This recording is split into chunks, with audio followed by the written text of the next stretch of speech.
Welcome, I'm truly glad you're here.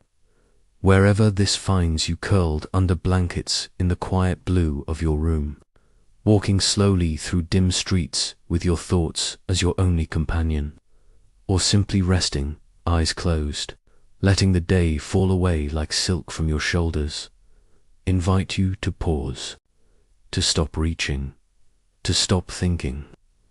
There's nothing you need to do now but listen. There is no quiz at the end. There are no names you must remember, no years to memorize. This space is not about knowledge, it is about memory, rhythm, stillness. It is a space to drift, to rest, to wander without urgency. If at any point sleep arrives, let it. You can return to the story later, or not at all, because tonight you're not here to study, you're here to surrender. And you're safe to do so. We begin not with battle nor crown, but with breath, with the hush before the first word, with mist rising from a river at dawn, unseen but present. The story of China stretches so far back that it ceases to be a line. It becomes something else, a pool, a spiral, a deep current whose surface barely ripples, but whose pull is ancient and insistent. It is not a single story, but many layered, like brushstrokes on silk, like incense in an old temple, like memories passed between generations, not with voice, but with gesture. A bowl passed a certain way, a lullaby hummed without words, a silence that speaks of reverence, not absence. This is a story of 4,000 years, but also a story that happens in one quiet room, over and over, in the soft folding of dumplings, the sound of calligraphy gliding across paper, the ritual of tea poured slowly into a chipped cup.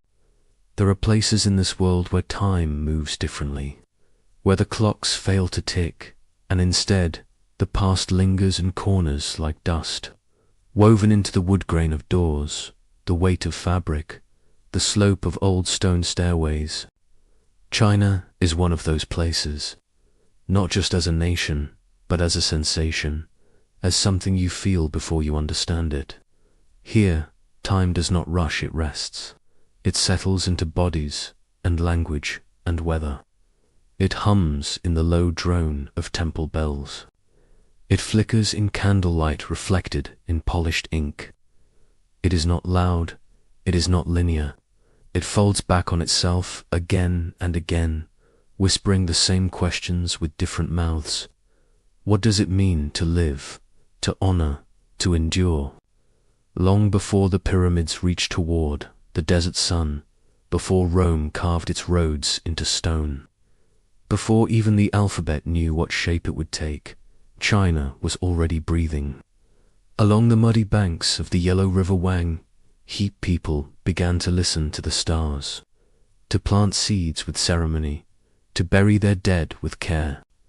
The river moved slowly, but with purpose, carrying not just silt, but the early weight of memory.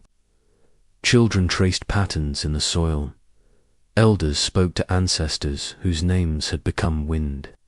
The earth was not inert, it responded, and people learned not to dominate it, but to enter into rhythm with it, to wake with the rooster, to kneel at the hearth, to offer rice not for nutrition, but for meaning. To speak of China is to speak of a thread that is never fully snapped.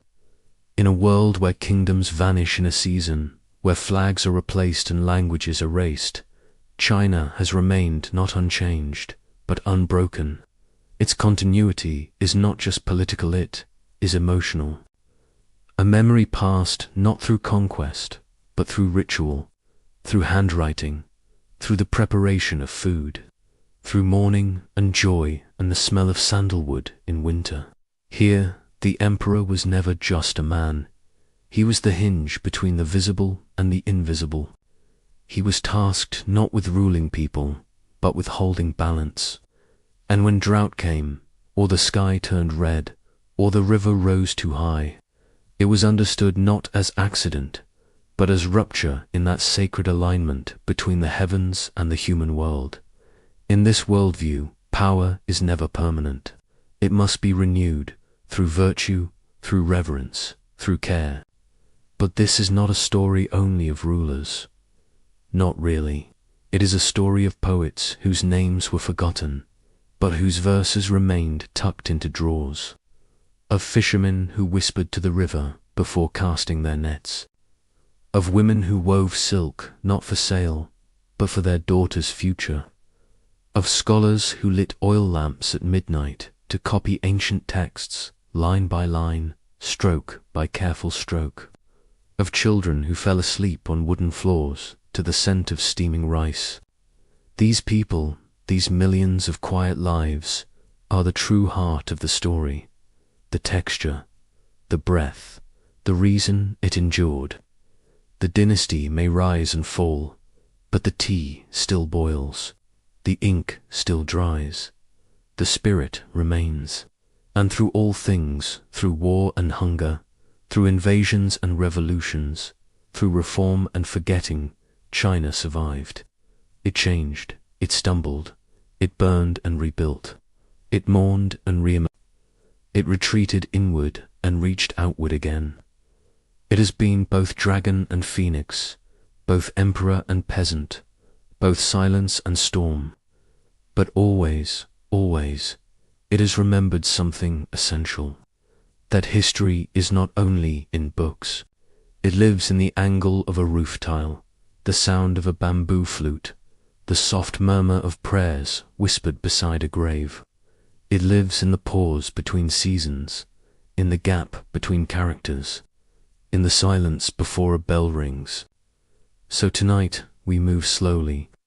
We do not leap from date to date.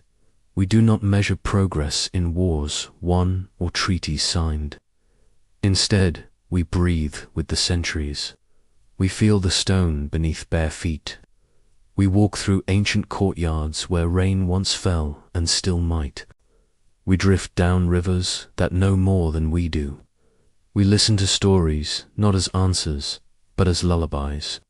This is not a lecture.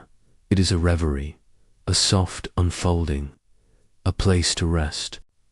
And if you enjoy this way of learning, this gentle rhythm of history, told, not with urgency, but with stillness, you are warmly invited to support this space. Subscribe, share it with someone who needs rest, leave a kind word, but only if you are still awake by the end. This space is not for the algorithm, it is for the soul. So wherever you are in bed with the light turned low, seated on a train as dusk folds across the fields, or simply lying still in a quiet room, you are welcome here. You are part of this moment now. You are part of the scroll that continues to unroll. The candle is lit. The tea has been poured. Outside, the wind stirs gently through reeds. A bell echoes in the distance. And the river always, the river begins to speak. Let the journey begin. Let us begin slowly now. The world you enter is not loud. It does not announce itself with trumpets or banners, nor does it ask for attention. It simply is vast, still, and endlessly patient. You are standing at the edge of a wide plain, wrapped in the hushed embrace of twilight. The light is pale, silvered like old rice paper, and the wind carries with it the soft scent of damp soil and distant grass fires. A river moves nearby, not in haste, but with the slow certainty of something older than language. Its waters are thick with silt, the color of lowest dust and time. You watch as the surface ripples, not from boats or birds, but from the quiet rhythm of breath, your breath, and the breath of the earth itself. This is not yet China as we know it, not yet the country of emperors and calligraphy, of porcelain towers and stone dragons. This is something older, a wide land of contrasts, of silences, of beginnings without names. The mountains to the west rise like petrified waves, frozen mid-ocean, their peaks shrouded in mists that never lift entirely, only drift like memory along the ridgelines. To the north, the desert sings in whispers long, empty verses carried on dry wind that erases footprints in moments. The south is heavy with life, tangled with vines and water, lush with insects and birds whose songs echo through rice paddies and flooded terraces. And to the east, the edge of the land opens into sea, where tides murmur stories in salt and fog. But it is not the mountains or the forests that guide us now. It is the rivers, the great winding arteries of ancient time.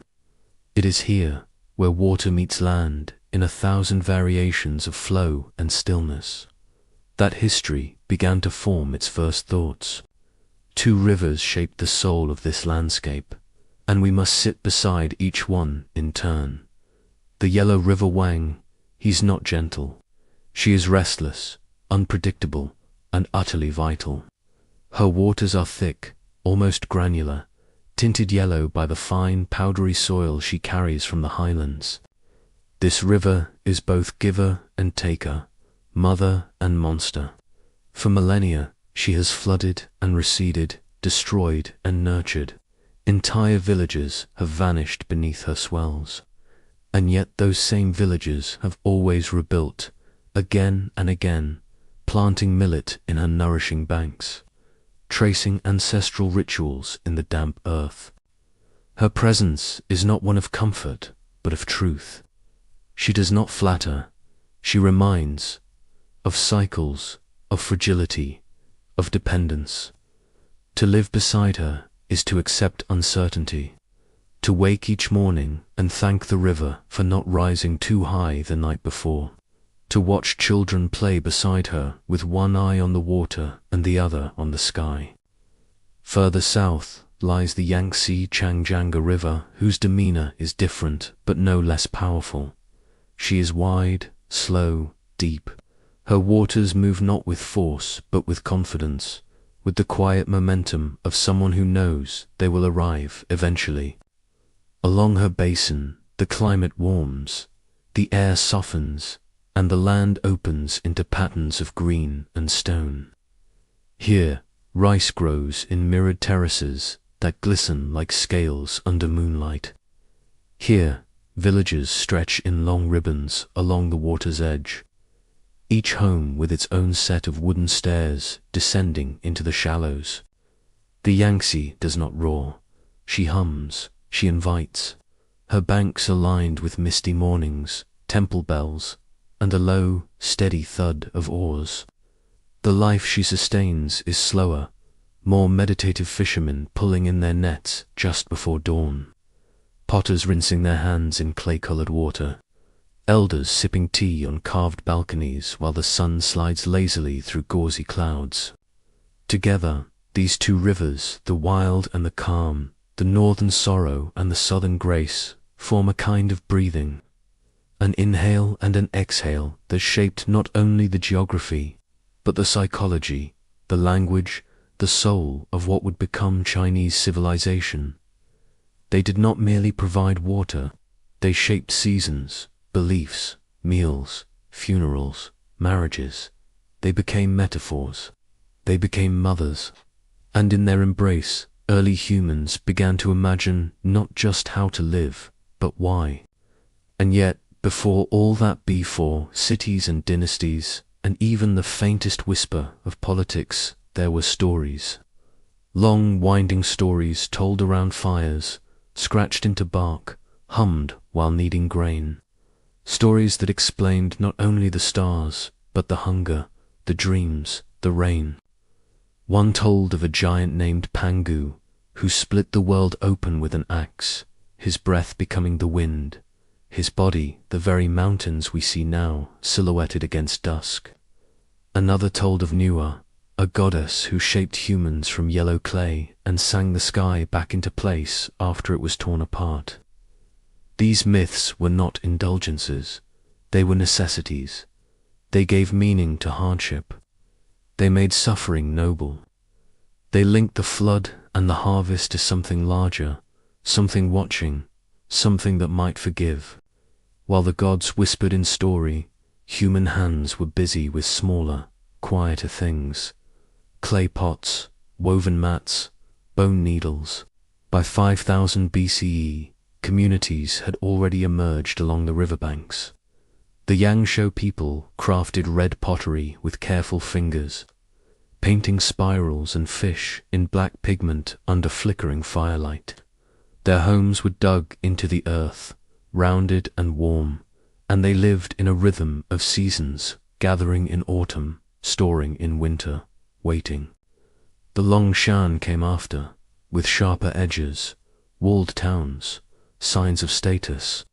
They buried their dead with offerings, blades, beads, bits of cloth folded like prayers. Even then, life was not seen as isolated. One's actions echoed, one's breath mattered, one's place in the cycle was sacred. Imagine the scene. A woman crouching by the hearth, pounding millet with a smooth stone as her child sleeps wrapped in wool beside her. A man weaving baskets from river reeds, humming the same melody his grandfather once hummed under a similar moon. Children chasing dragonflies through fields warm with afternoon light, the scent of boiled herbs drifting through the open door. These were not just people surviving. They were people remembering. People beginning to build a language of continuity. As we move forward now, slowly, into the first dynastic murmurings, we meet the Shire name caught between myth and memory. There is debate, doubt, absence of proof. But perhaps the Zia's truth lies not in what they left behind, but in what they made possible. The idea that there could be a lineage of rulers, that history could be recorded, that power could be passed, not just taken. The archaeological site at Erletu suggests something re-palatial, buildings, bronze, workshops, early roads. But perhaps more important is the gesture, the desire to organize time. And then, more certainly, the Shang who took questions to the gods and returned with cracks and answers.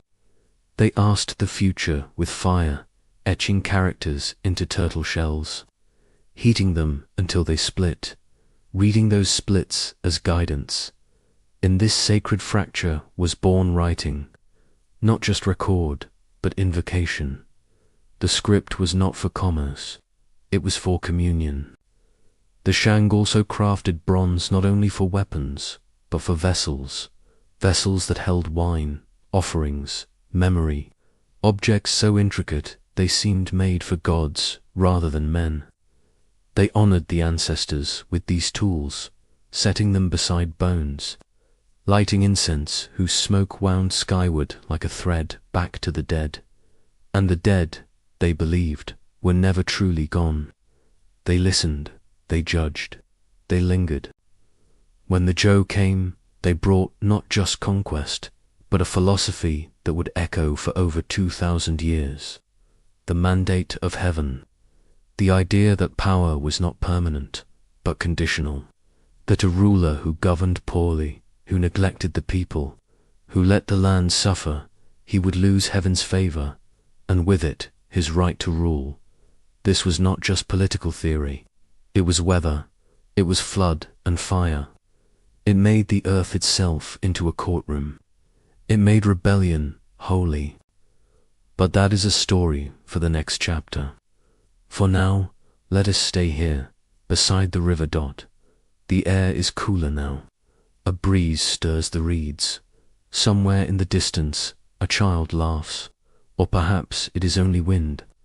You sit on a smooth stone, warmed by the day's last light. The water flows by, slow and certain, whispering secrets no one remembers and everyone carries. The night is long. The fire is soft. The story has only just begun. Let us move slowly now, not forward, but deeper. The river has carried us gently through the first murmurings of civilization, through mist and millet, through clay pots and whispered myths. Now, It rounds a bend, and we find ourselves in a world more structured still, soft in its light, still quiet in its rhythm, but now shaped by ideas, not tools, not stones. Ideas. We are no longer in the time of mere survival. We have entered the time of thought, of structure, of harmony designed not by instinct, but by intention. You are standing at the edge of a city that does not rise in haste. It unfolds. The roads are long and straight, drawn with care between the fields. The houses are ordered, not grand, but balanced. There is space between things, space for wind, for reverence, for ritual. In the center stands a hall of ancestral tablets. Nothing inside moves, yet the air feels thick with presence. Red lacquer glows in the afternoon sun. Silk drapes like fog over doorways. And outside, the people move slowly, shoulders back, eyes lowered, as if the very ground beneath their feet holds memory. This is Joe. The Joe did not conquer merely with force. They conquered with a story, a belief, a rhythm that explained not only who should rule, but why. The mandate of heaven, Tianming, a phrase that sounds gentle but shaped empires. It did not claim divine right in permanence. It did not promise that a ruler would reign forever. Instead, it offered something far more fragile and more demanding: conditional trust. The idea that heaven, vast and unseeable, would grant power only to those who ruled with virtue, and that when that virtue failed, when corruption crept in, when famine went unaddressed, when the people suffered, the mandate would be silently, irrevocably withdrawn. No trumpet, no thunder, just silence and collapse. Imagine the weight of that responsibility. The emperor was not simply a king. He was the center of the world's balance. A single man, in his movements, his choices, his rituals, could tilt the scales of harmony. If he neglected the rites, the river might flood. If he raised taxes unjustly, drought might come. If he allowed cruelty to bloom, rebellion would rise like steam from the earth. The signs were not hidden, they were in the weather, in the stars, in the harvest, in the hearts of the people. To rule was not to command, it was to listen. And so the Joe wove structure into everything. Not just government, but life. Feudal lords were appointed as stewards of regions, not to reign, but to maintain balance between heaven and earth. The state became a family. The family became a state. Each person had a role, and every role was sacred.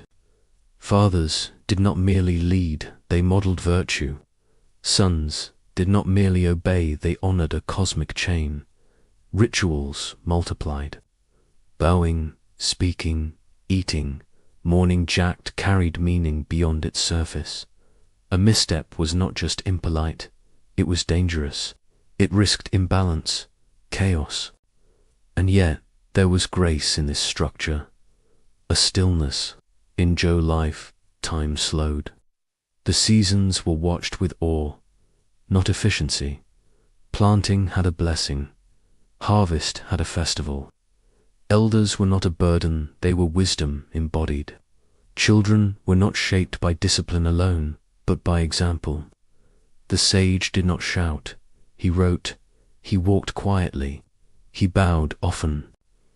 It is in this breath that a man named Kangqiu was born. We call him Confucius, but to understand him, we must forget the statues, the quotes, the textbook summaries. We must imagine him as he was, a teacher, walking dusty roads with a few scrolls tied in cloth, offering guidance not for power, but for peace. His voice was not loud, his words were careful. He did not seek glory. He sought order not in the sense of obedience, but in the sense of wholeness. He taught that the foundation of all things, government, family, self, was Ren, humaneness, compassion, integrity, and that Li ritual was the container that held it. To Confucius, the emperor should be like the father of a household, leading by example, not fear. The ruler who governed well needed no harsh punishments, because the people, seeing his virtue, would reflect it back. Education was not for prestige, it was for cultivation. Learning was not accumulation, but refinement. Every poem memorized, every character practiced, was a softening of the soul. In this vision, history was not progress, it was return. The golden age was behind, not ahead. And to restore it, one must remember, not invent. Confucius looked backward with tenderness, not regret, and in doing so, created a future that endured for 2,000 years. Other thinkers followed. Mencius, who believed people were good at their core, like water flowing downhill, that all they needed was space, nourishment, time, and that a government's first duty was to feed its people, not praise the gods. He taught that rebellion was not evil, it was feedback. A ruler who lost the people lost the mandate. It was not treason, it was restoration. And Zunzi, sterner, slower, perhaps sadder, who argued that goodness was not natural but necessary. The people, like fields, would turn wild without discipline. That ritual was not constrained, was liberation. A way to rise above impulse, a way to enter the sacred rhythm of things. These were not debates, they were harmonies, different instruments in the same ensemble. Together, they formed the heart of classical Chinese thought, a philosophy not of conquest, but of conduct, not of gods, but of patterns, a path one walked, not followed. Let us pause here, in the quiet of a Zhou evening. The sun is low, the roofs glow orange.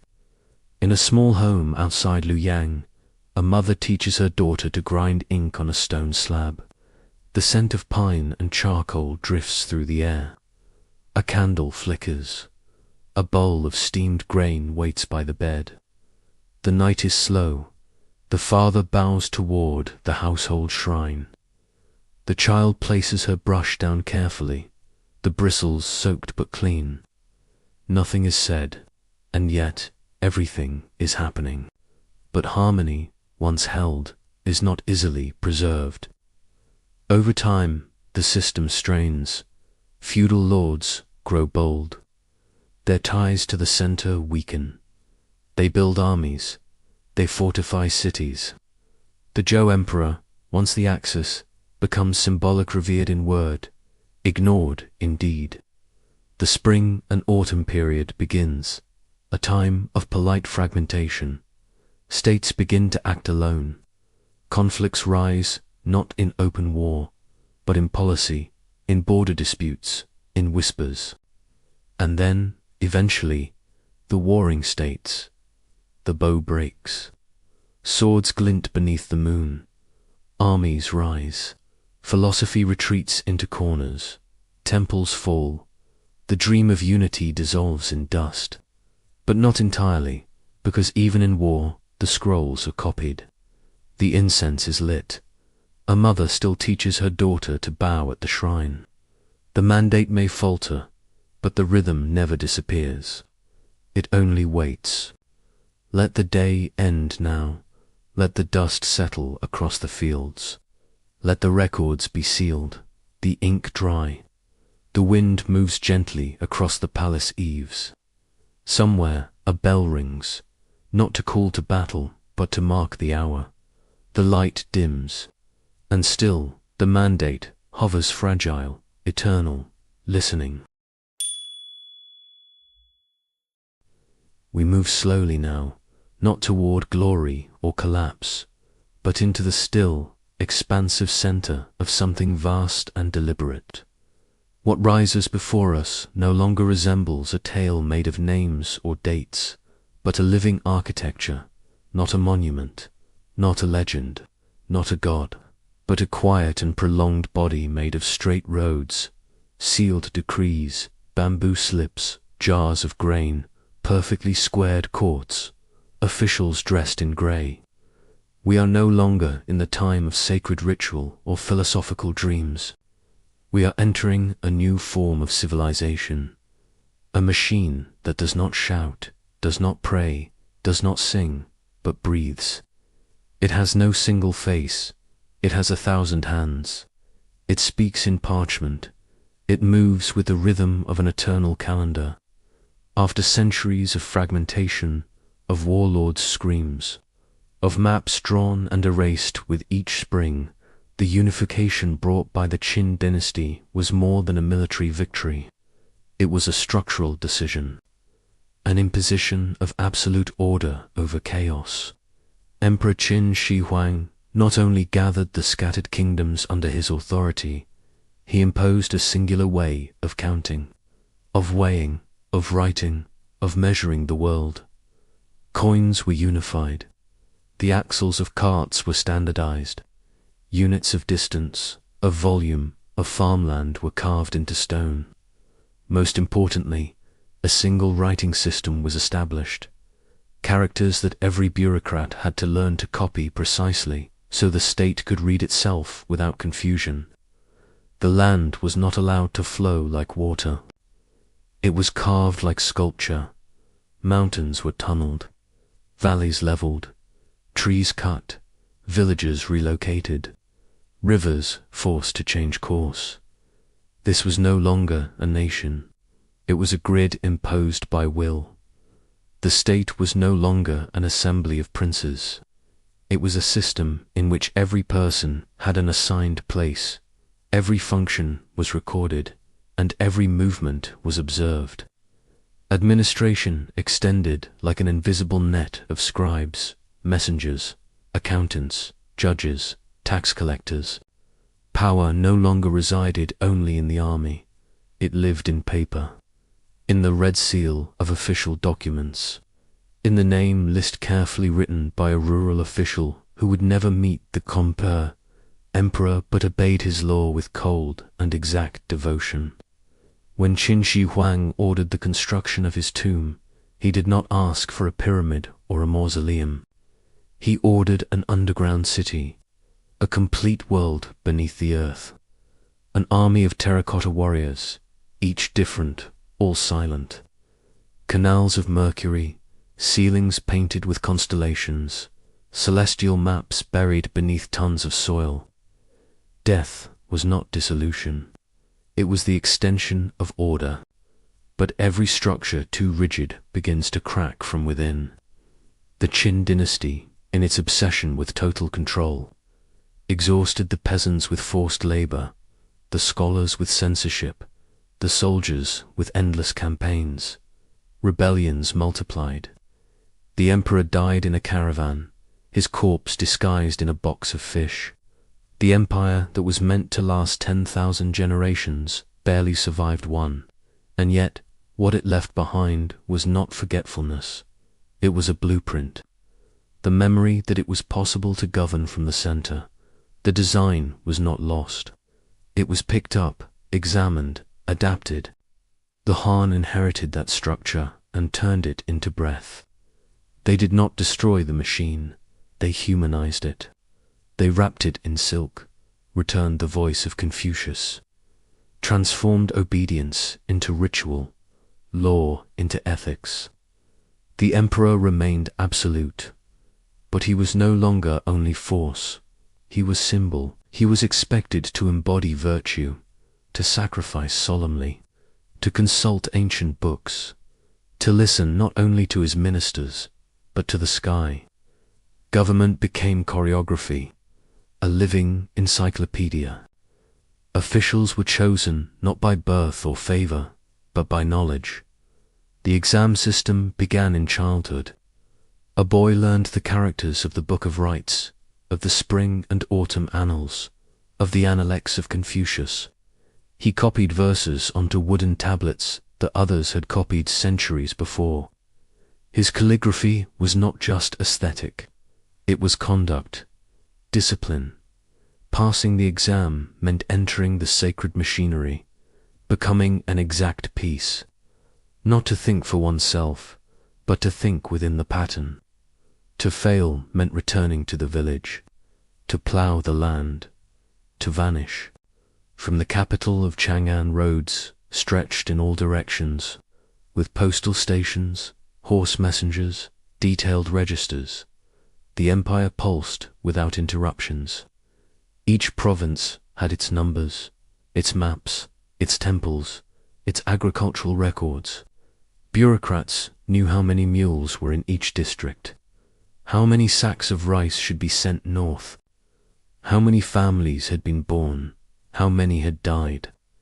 It was a state made of lists, of columns, of silences signed with a seal. It was also a state that knew how to trade. From the western deserts, camel caravans began to arrive. The Silk Road was not decreed. It was born by walking: looms, spices, jade, ceramics, dyes, ideas. Slowly, China extended not with armies, but with thread. And still, within all this vastness, daily life continued as always.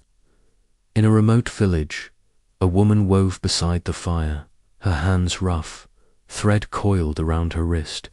Her son, seated on the packed dirt floor, softly repeated a phrase learned from his teacher.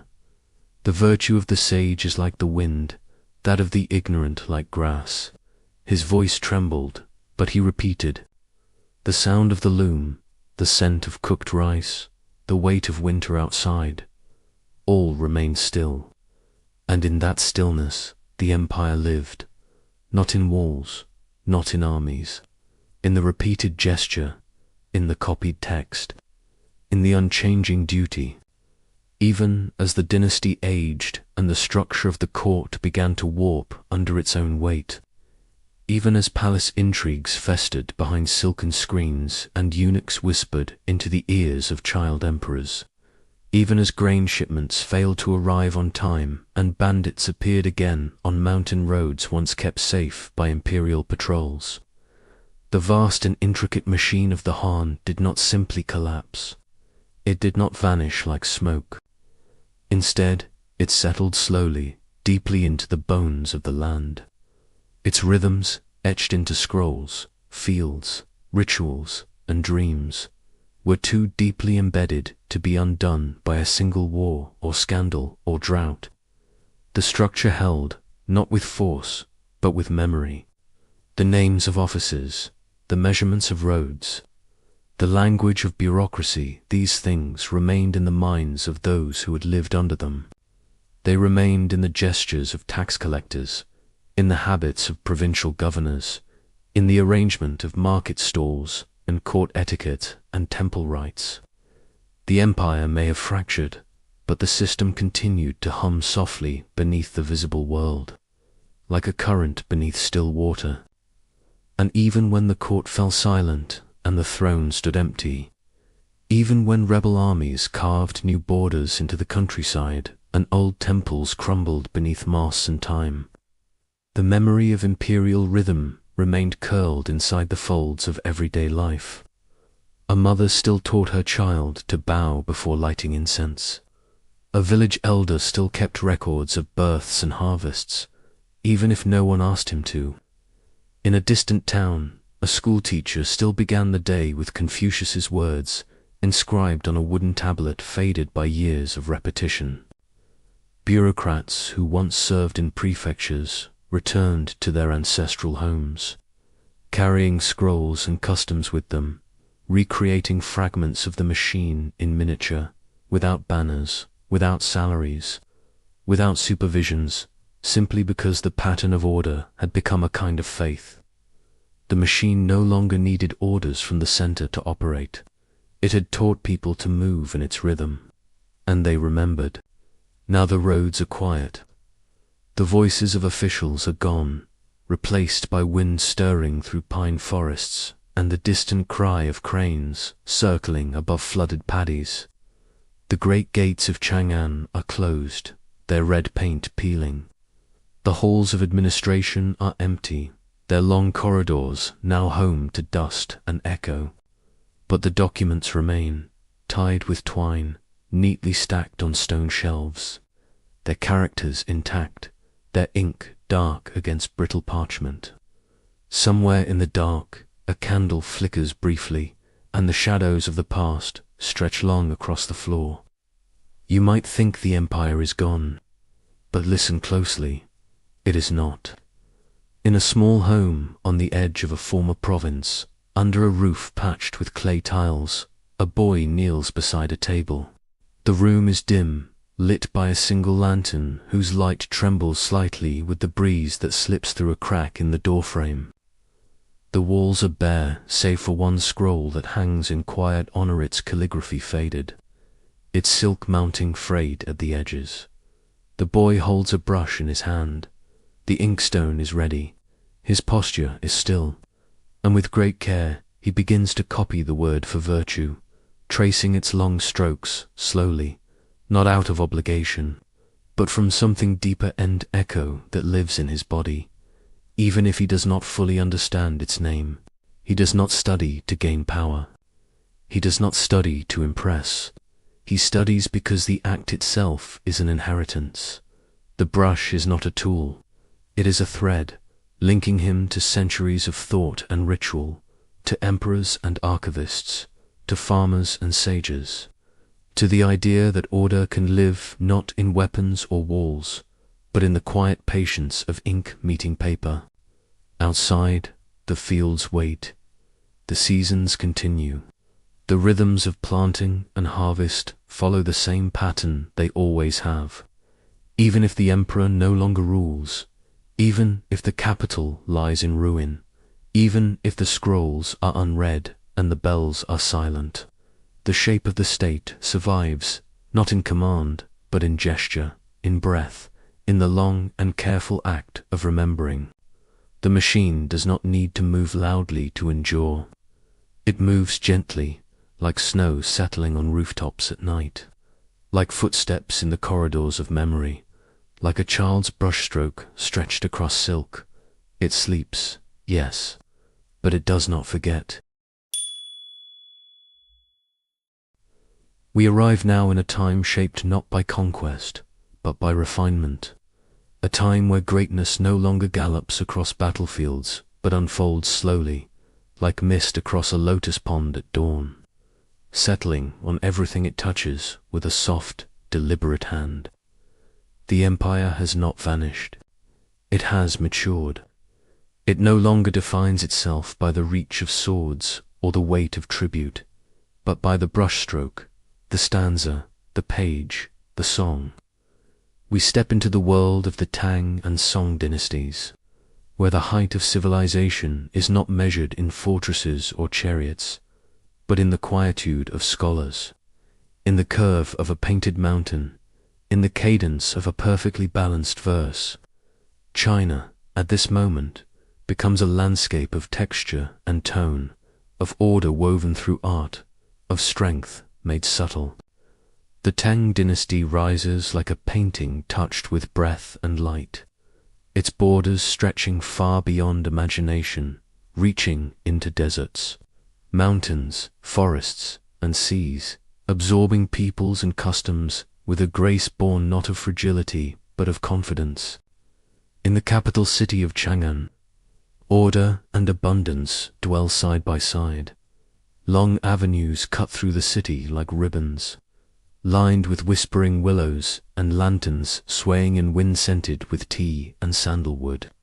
Behind heavy doors, courtyards bloom with peonies and bamboo, while priests in saffron robes chant beneath temple eaves where bells ring gently with the rhythm of prayer. Markets echo with foreign voices, a blend of Turkish, Persian, Indian, and Central Asian tongues, all seeking silk and porcelain, all bearing their own stories and spices.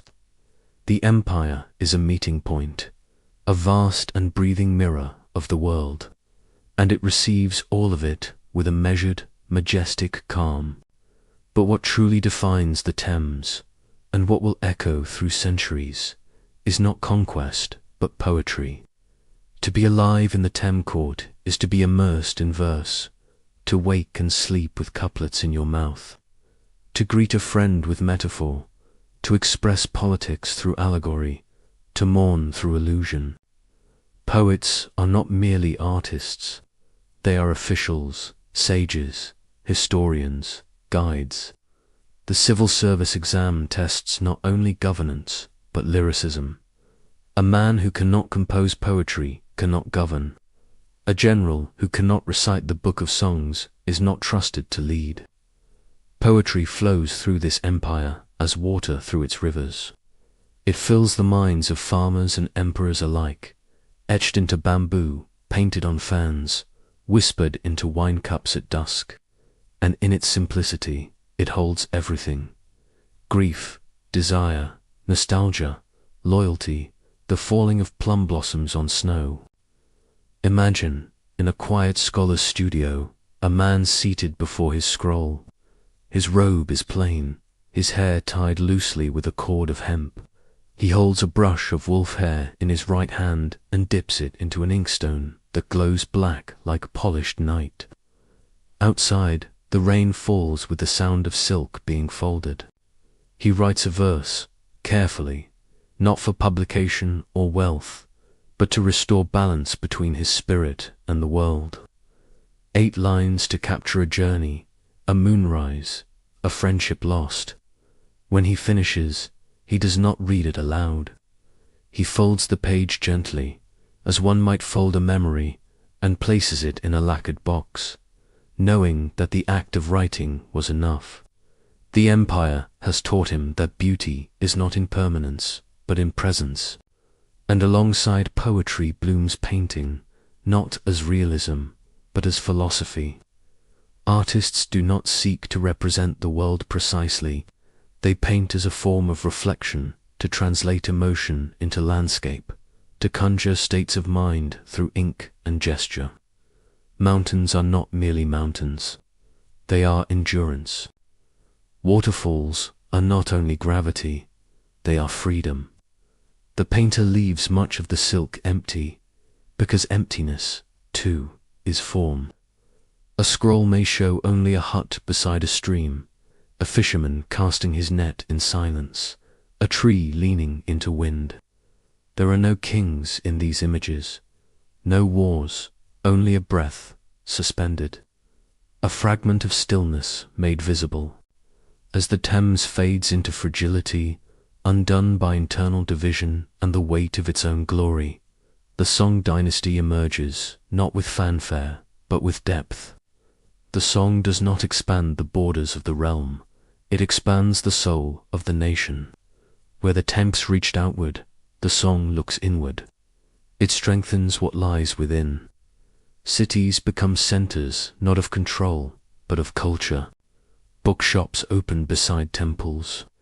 Tea houses glow with lantern light. Artists gather not in palaces, but in pavilions by the river. Movable type printing appears. Paper currency begins to flow. Maps are drawn with precision. Clocks tick in harmony with the stars. And beneath all this, the heart of the song beats with an unshakable rhythm of thought and ritual. The scholar now becomes the ideal citizen. He is neither warrior nor merchant, but reader, writer, listener. He prepares for decades to pass the examination that grants him a role in the imperial system. Studying from dawn until the candles burn low, the civil service is no longer privilege. It is achievement through mind and memory. The government becomes a cathedral of knowledge, an edifice of principles and ink. To enter it is to prove not one's lineage, but one's alignment with harmony. Confucianism is refined into a doctrine of state. Neo-Confucian thinkers blend metaphysics and morality into vast, quiet systems of understanding. The bureaucracy becomes not a tool, but a worldview. In a modest home on the bank of a slow river, a woman prepares tea by warming the water in a clay kettle and whisking powdered leaves into emerald froth. Her son sits nearby with a scroll open on his knees, reciting verses from Sushi, his voice calm, as if reading a lullaby to the air itself. Outside, cranes stand motionless among the reeds. The sky has turned the color of brushed silk. When the boy finishes the poem, the room falls into silence. No one speaks. The stillness is not empty. It is filled with meaning. The poem does not need applause. It needs to be held. Even within the court, the mood is not of domination but cultivation. The emperor is no longer merely a sovereign. He is a patron, a poet, a model of cultivated presence. He walks through gardens constructed to reflect the changing of the seasons, pausing by chrysanthemums that bloom in autumn, by pines that weather the snow. He consults with scholars not only on matters of policy, but on the correct tone for a ceremonial preface. He reads essays not to govern more efficiently, but to govern more beautifully. The state becomes a structure of language, of ethics, of curated elegance. There is power here, but it flows like ink, not like fire, and yet fragility still shadows the horizon. As the song softens inward, the world beyond its walls grows restless. Nomadic powers gather strength in the north. Armies form in steppes where horses run without fences. The military, weakened by neglect, begins to fail. And though the scrolls remain sharp, the swords dull. The end comes not suddenly, but like a painting left too long in the rain. Its lines blur, its colors fade. But that, too, has its dignity. Because, even as the dynasty declines, the memory of its grace does not vanish. Lanterns still glow in the narrow streets of southern towns. Poets still write by candlelight, their verses tucked into sleeves, their hearts still fixed on mountains and moonlight. Children still learn to bow, to write, to listen, and the rhythm of ink continues. What the song gave to China was not only stability or progress, but the deep assurance that beauty, once fully lived, can echo forever. This is a power that does not conquer with steel or fear, but reshapes the soul through softness, through presence, through the careful weaving of beauty into the structure of life itself. A power that does not scream its authority, but breathes it into being with every brushstroke.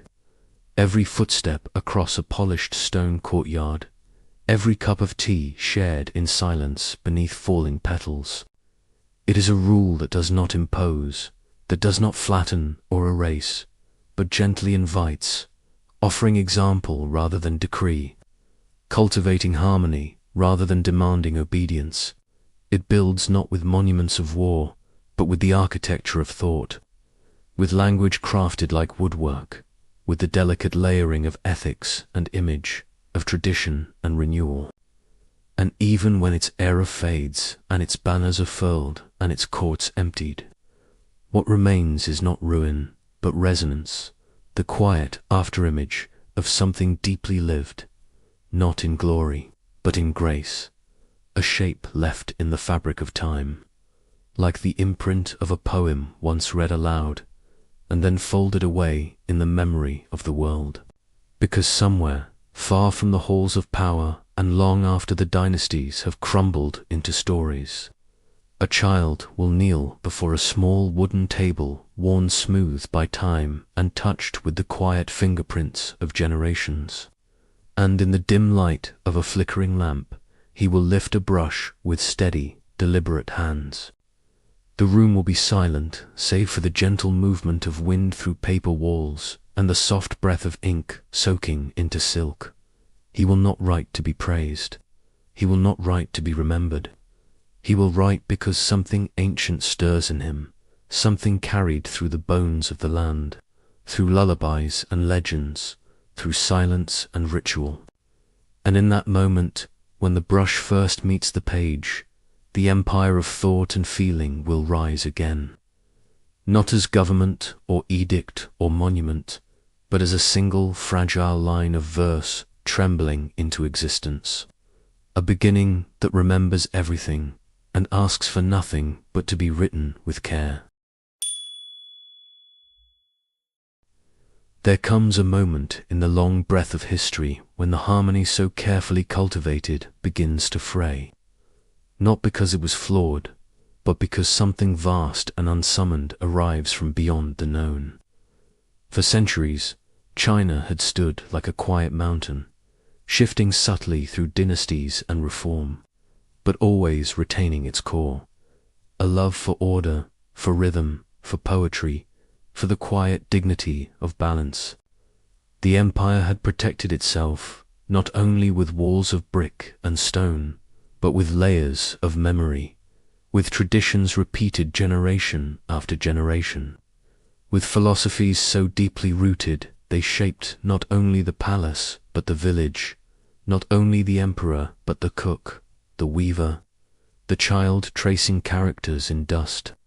But now, on the horizon, comes a different wind, dry, fast, cold, and it does not carry verse, it carries hooves and dust and the scent of steppe grass and iron. The Mongols do not come to negotiate. They do not arrive with tribute or admiration. They come with precision and power, with horses that never seem to tire and archers who shoot before breath is drawn. And yet what they do is more than conquer. They rupture. They tear through the old order with terrifying ease, and then they pause. They settle. They begin to build.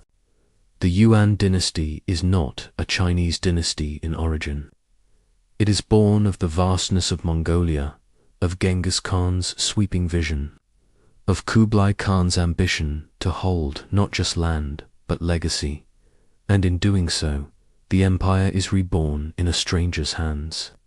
But even a stranger must plant roots where they rule. Even a wind must learn the shape of the valley it enters. So the Mongol rulers do not simply impose, they adapt. And China, with its long memory and vast quietness, begins to shape them in return. Dardu, what we now call Beijing, becomes the seat of this foreign court. And it is a city of contrasts, where steppe tents are pitched beside tiled pavilions, where foreign languages echo through streets lined with Chinese scrolls, where Persian astronomers consult with Confucian scholars, where Mongol guards drink fermented mare's milk beneath carved dragons. The empire stretches wider than ever before, from Korea to the Caspian Sea, a network of roads and messengers, of edicts and markets, of fear and fascination. The world flows through it, spices, weapons, silk, ideas. Marco Polo writes of this land in terms half factual, half enchanted, his foreign gaze capturing both the vastness and the strangeness of a place where nothing seems fixed, yet everything functions. Dardu breathes with the pulse of multiple civilizations at once, nomadic, imperial, cosmopolitan, and yet beneath its surface is a soil too ancient to forget its origins. And yet, for all its reach, the Yuan does not erase what was already here. It cannot. The empire beneath the empire persists, deep and quiet like groundwater. The Mongols rule from above, but the bureaucracy beneath remains largely Chinese. They appoint their own, but rely on those trained in the classics to record, to calculate, to manage. They ride through the corridors of power, but the bricks are still laid with calligraphy. The taxes are still counted with abacuses. The year is still marked with rites that go back 1,000 years. They attempt to impose a hierarchy of race and rank. Mongols at the top, southern Chinese at the bottom, but culture is more stubborn than policy. It does not yield to proclamation. It remains in kitchens, in ancestral shrines, in schoolrooms, in the slow ceremony of pouring tea. In a town far from the capital, a boy wakes before dawn. His family has lived here for generations, farming rice, offering prayers, copying poems on winter nights. Nothing around him bears the name of the Mongols, not the stone path to the river, not the incense ash on the family altar, not the lullabies his grandmother sings. The officials may have changed, the laws may come from a different voice, but the rhythm remains. He still bows to his elders. He still learns the same characters. He still offers oranges to the spirit of his grandfather. For him, the empire is not a map. It is a practice. And practice, once made sacred, is difficult to erase. And it is here, in these ordinary repetitions, in how one prepares tea, how one ties a sash, how one chooses silence over defiance, that the deeper China survives, not as flag or edict, but as breath, as daily devotion. And yet, memory grows restless. Scholars, once respected, now find themselves barred from positions of honor. The examination system, the very spine of the meritocratic dream, is disrupted. Many find themselves wandering, unemployed, carrying scrolls beneath their arms, teaching in private halls, writing commentaries not only on ancient texts, but on present injustice. In their essays, encoded in metaphor and classical reference, are calls for restoration, not only of political autonomy, but of cultural coherence. Resistance is born not in violence at first, but in longing, in the quiet power of remembering who one is when no one is watching. Even in exile, the soul of the literati burns, and as they write, they plant seeds of rebellion, not just against the foreign, but for the familiar. Across the land, unrest begins to flicker like lamps in wind. In one province, a tax collector is attacked. In another, a local official refuses to enforce a new law. Secret societies gather under cover of religious ritual. Peasants whisper of a coming change, of a leader who will rise not from nobility, but from suffering. And among them walks a man who had once begged on the streets, who had lived in monasteries, swept floors, worn patched robes, who had listened more than he had spoken. Zhu Yuanzhang, a man of hunger and discipline, a man shaped not by privilege, but by fire. His rebellion is not only against the Mongols, it is for the restoration of something older, the belief that the ruler must serve heaven, that the empire must be rooted in virtue, not domination. He speaks of order, but also of justice, of return, but also renewal. And thousands begin to follow him, not only because they are angry, but because they are ready to remember. But the story of his dynasty, the Ming, belongs to the next chapter. For now, we remain in this moment of dusk, the Yuan still seated, but uneasy, the streets of Dadu still bustling, but watched with suspicion, the countryside stirring, though no trumpet has sounded, and in a quiet room, lit by a single lamp, an elderly man unrolls a scroll. He has copied it many times before. The ink is familiar, the characters flow from his brush like breath, and as he writes, he is not merely preserving, he is preparing.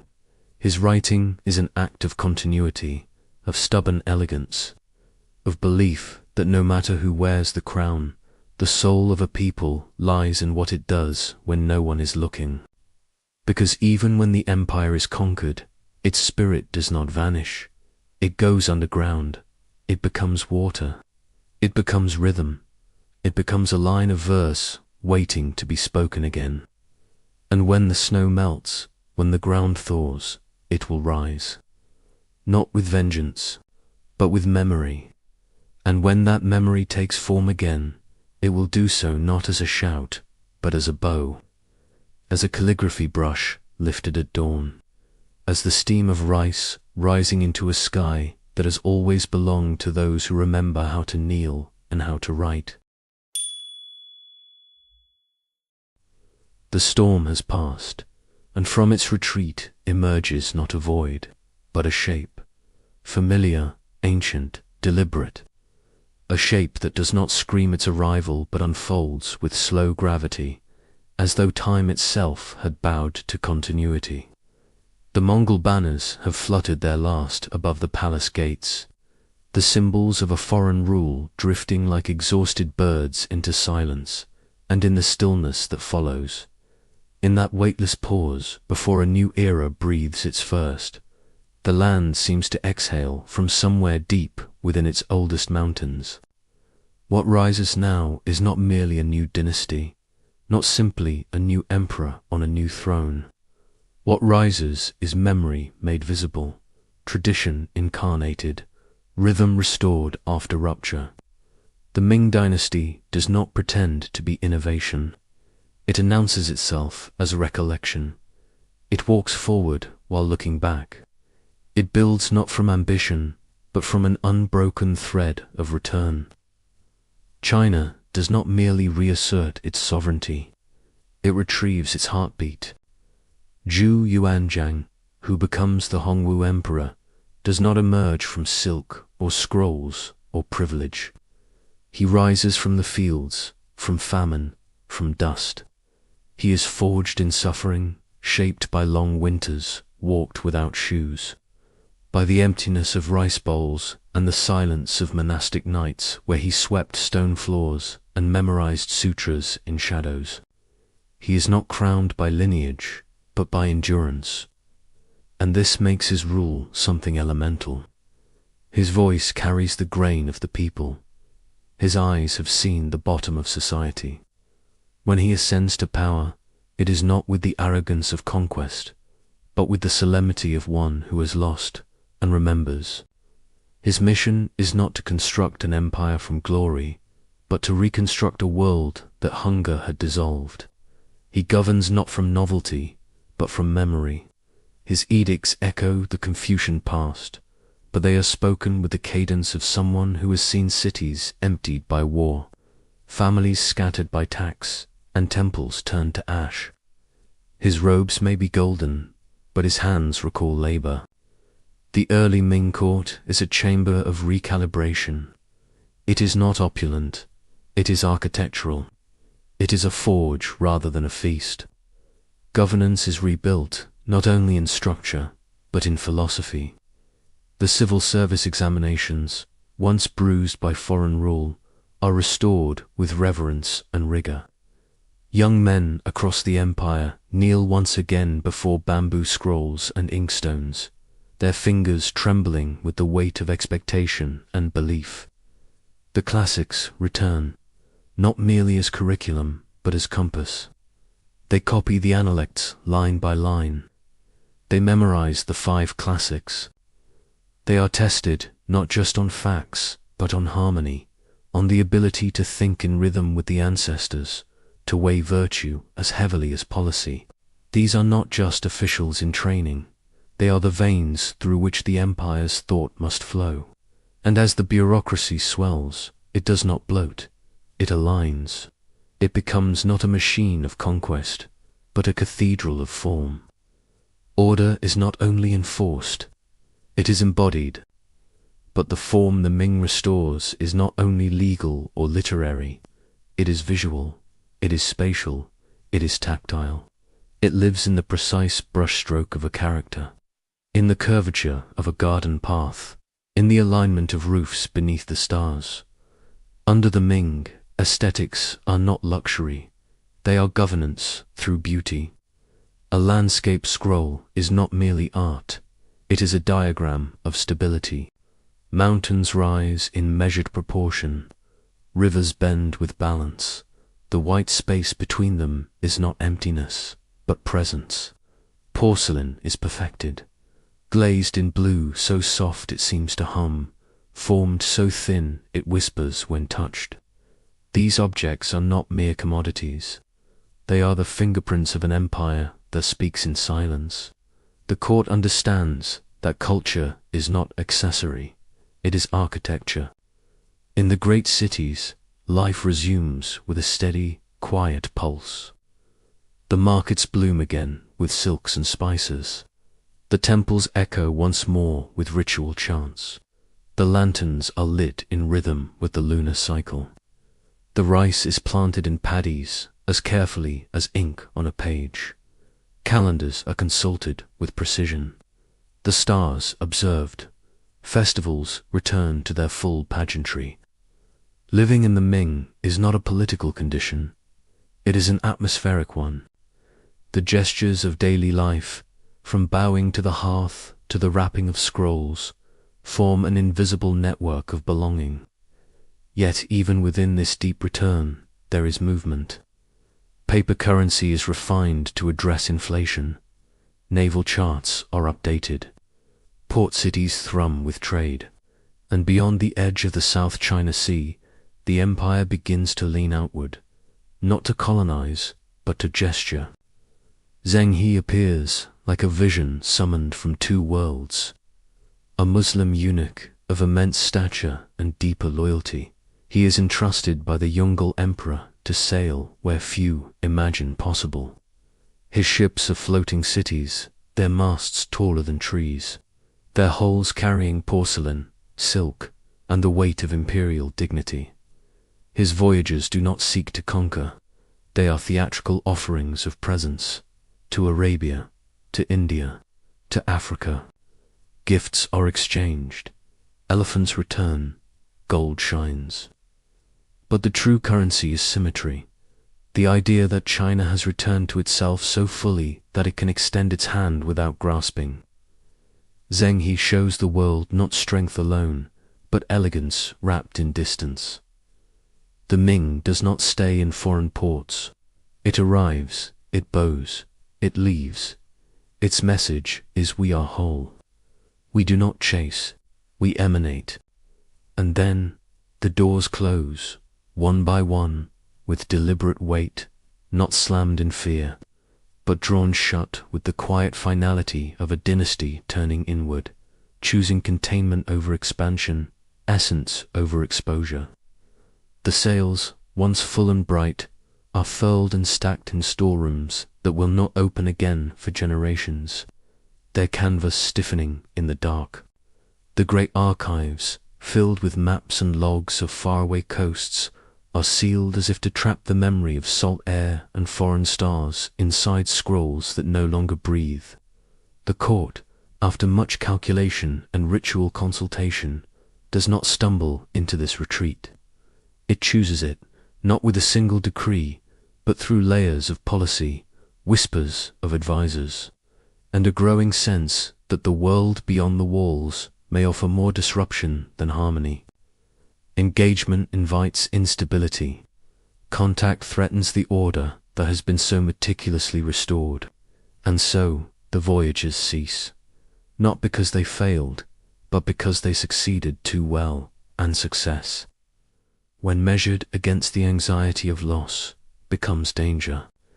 The state begins to turn inward with the precision of a painter redrawing a circle not once, but over and over again, layering ink upon ink until the boundary becomes absolute, until every line aligns with a deeper ideal of perfection.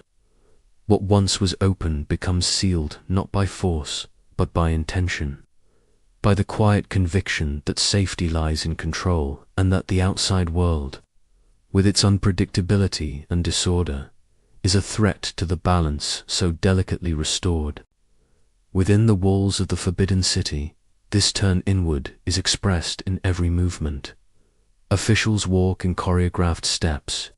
Petitions are delivered according to ritualized scripts, and seasons are marked not only by stasis, but by the ceremonial repetition of offerings, of bows, of silences held for just the right length.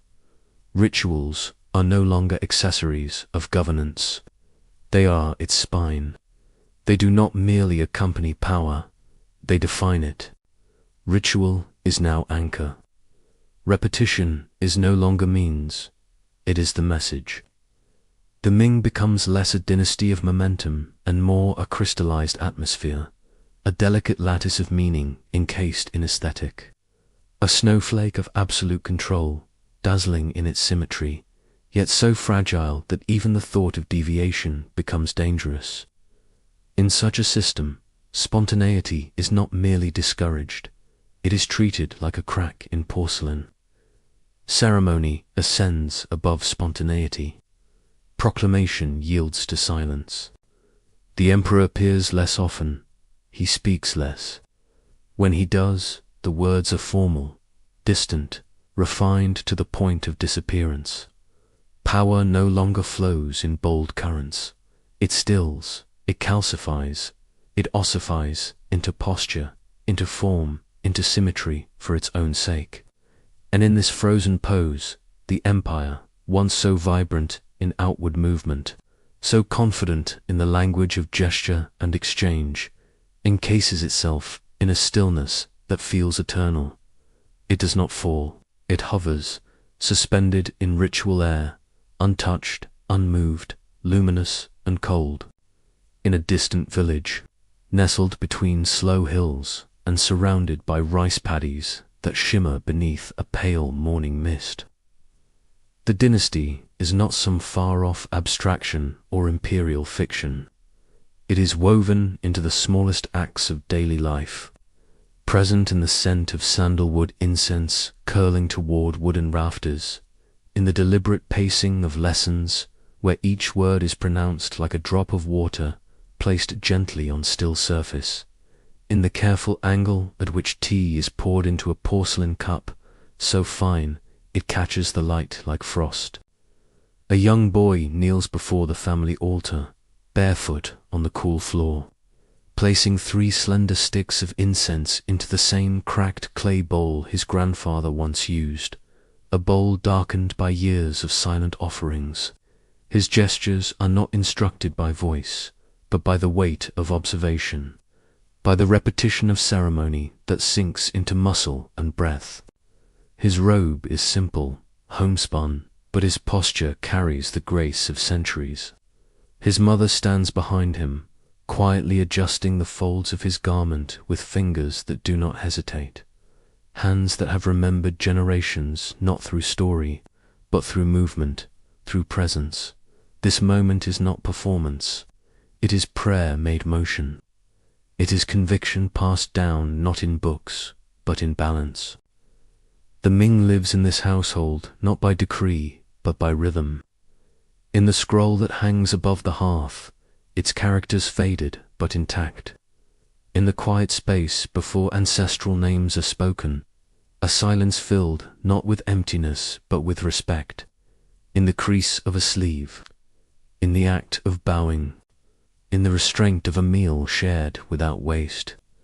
The dynasty may reside in a distant palace, but its rhythm pulses here, in footsteps across clay, in the weight of rice bowls, in the cadence of a name spoken with care. And through these quiet acts, the empire sustains itself, not by force, not by spectacle, but by being remembered in the hands of those who live gently, deliberately, and with grace. The return of the Ming was never about dominance alone. It was not merely a shift in thrones or the replacement of one regime with another. It was about something deeper, something rooted in the marrow of the culture, the restoration of coherence, of balance, of an inner grammar by which the world could be read and understood again. It was the belief that the world, when arranged with enough precision, when tuned to the proper pitch, could hum in harmony with heaven. That roofs angled toward the sky could mirror celestial order. That thoughts disciplined by generations of study could reflect ancient virtue, and that bodies moving in careful, reverent patterns could anchor chaos and still the breathless spin of time. This was not nostalgia, it was structure. A sacred geometry lived in daily form. The Ming restored proportion not as decoration, but as principle. In architecture, in etiquette, in the curve of ceramic bowls, in the length of silences held before speech. It was the belief that beauty must be wedded to duty, that to live elegantly was not an indulgence, but a moral act, a discipline of the soul expressed in porcelain, ink, posture, and tone, that the shape of a teacup could echo the curve of a just decision, that a single brushstroke, rendered with balance and intention, might carry as much ethical weight as a law. That the calligrapher, in aligning ink with space, performed an act of social alignment, of interior symmetry. That the gardener, in arranging rocks and water and pine trees in a precise conversation of form, was not merely beautifying space, but reflecting a worldview, one that taught humility, harmony, and restraint. To serve was to shape, and to shape well was to serve deeply. And for a time, this vision held. It endured like a breath held softly between generations, like the echo of ritual steps on polished tile floors. It was not a utopia. It did not banish hunger or violence or grief. Corruption returned, as it always does, carried in human hands. Cruelty found its way into policies, its shadow cast on fields and courts. But still, the frame remained. A world arranged with care. A rhythm remembered. A life lived with attention to line and gesture, to silence and symmetry, to form and meaning. The Ming return was not a revolution in the modern sense. It was something quieter, more radical. A recollection shaped into form. A memory pressed into clay and scroll and breath, and offered to the present not as a solution, but as a place to kneel, to pause, to begin again. And when the harmony begins to fade, as all harmonies eventually do, not with a collapse, but with a soft fraying at the edges, a slow unweaving of the once tightly held fabric, the Ming does not vanish into oblivion. It leaves behind more than tombs of carved stone or cellars of porcelain or imperial edicts pressed into bamboo. It leaves a contour, an imprint, a structure that can be felt even when unseen, a remembered shape of how life could once be when it moved in rhythm with something greater than itself. A memory of balance not as fantasy but as lived architecture. A way the wind once passed over roof tiles aligned with the stars. A way the hand once wrote a name with reverence. And somewhere, perhaps far from courts and capitals, someone will remember that shape.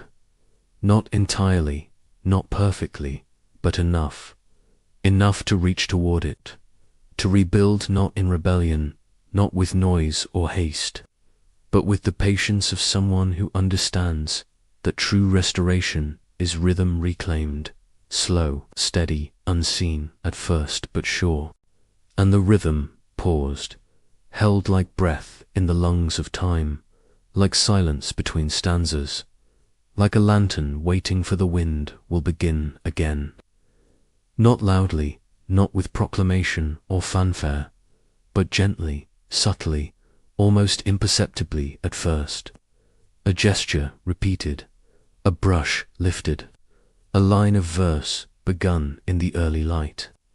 Somewhere, far from the center and closer to the soil, the rhythm will stir again in the hands of someone who remembers without knowing why.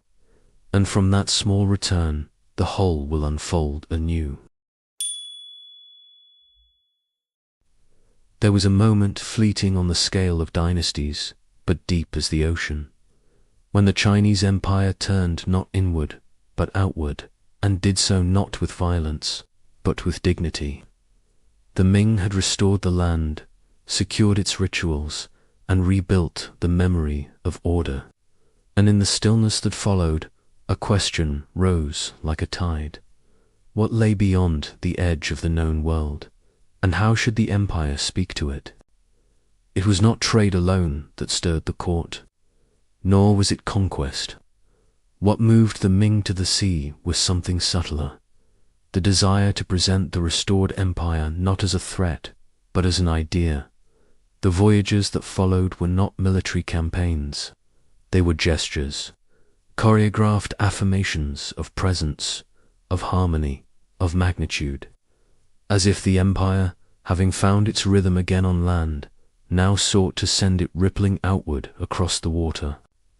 Zheng He was the hand that made this gesture. He was not a prince, not a general born into privilege.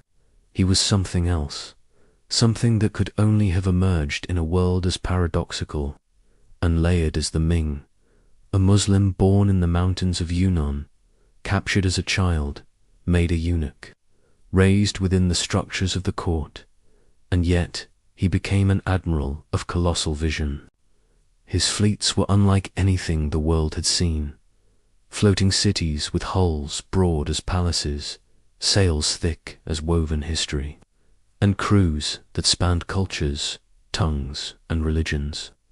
They carried not armies, but symbols, porcelain, silk, incense, scrolls, letters from the emperor, not demanding tribute, but offering relationship. They sailed not to subdue, but to be seen. From Calicut to Aden, from Java to Mogadishu, Zheng He brought the empire's presence as a kind of poem, vast, composed, dignified. He did not conquer. He arrived, he bowed, he returned, and the message was clear. China was not only restored, it was radiant, and yet, like all gestures, this one ended. Not with catastrophe, not with defeat, but with an inward folding silence, a silence so total it seemed to absorb the very sound of sails returning to shore. The fleets that once stretched across the Indian Ocean with confidence and ritual turned back, one by one, their hulls groaning softly under the weight of memory. The ships that had carried silk, porcelain, and presents were dismantled or left to decay, their timbers greying beside still harbours. The sails, once luminous in sunlight, were rolled and stored where light no longer reached, stacked beside crates of maps that would never again be unrolled. The sea, once imagined as a stage, a scroll, a mirror for empire, now retreated into metaphor. It was no longer named in policy, only in poems, in stories told under breath, in sighs remembered by old sailors who walked the docks with empty hands. No invader had pressed against the coast, no battle had been lost. What had changed was not the world, but the empire's gaze. A shift in posture, imperceptible at first, then total. The decision to end the voyages was not dramatic. It was procedural, a paper trail of restraint, a slow, reverent retreat written in ink. The ministers spoke of cost, of vulnerability, of the need for focus, of the threat of moral erosion that contact might bring. And so the court, anxious to preserve what had been so carefully restored, turned away from the horizon. It was not fear that closed the ocean. It was caution shaped into ideology.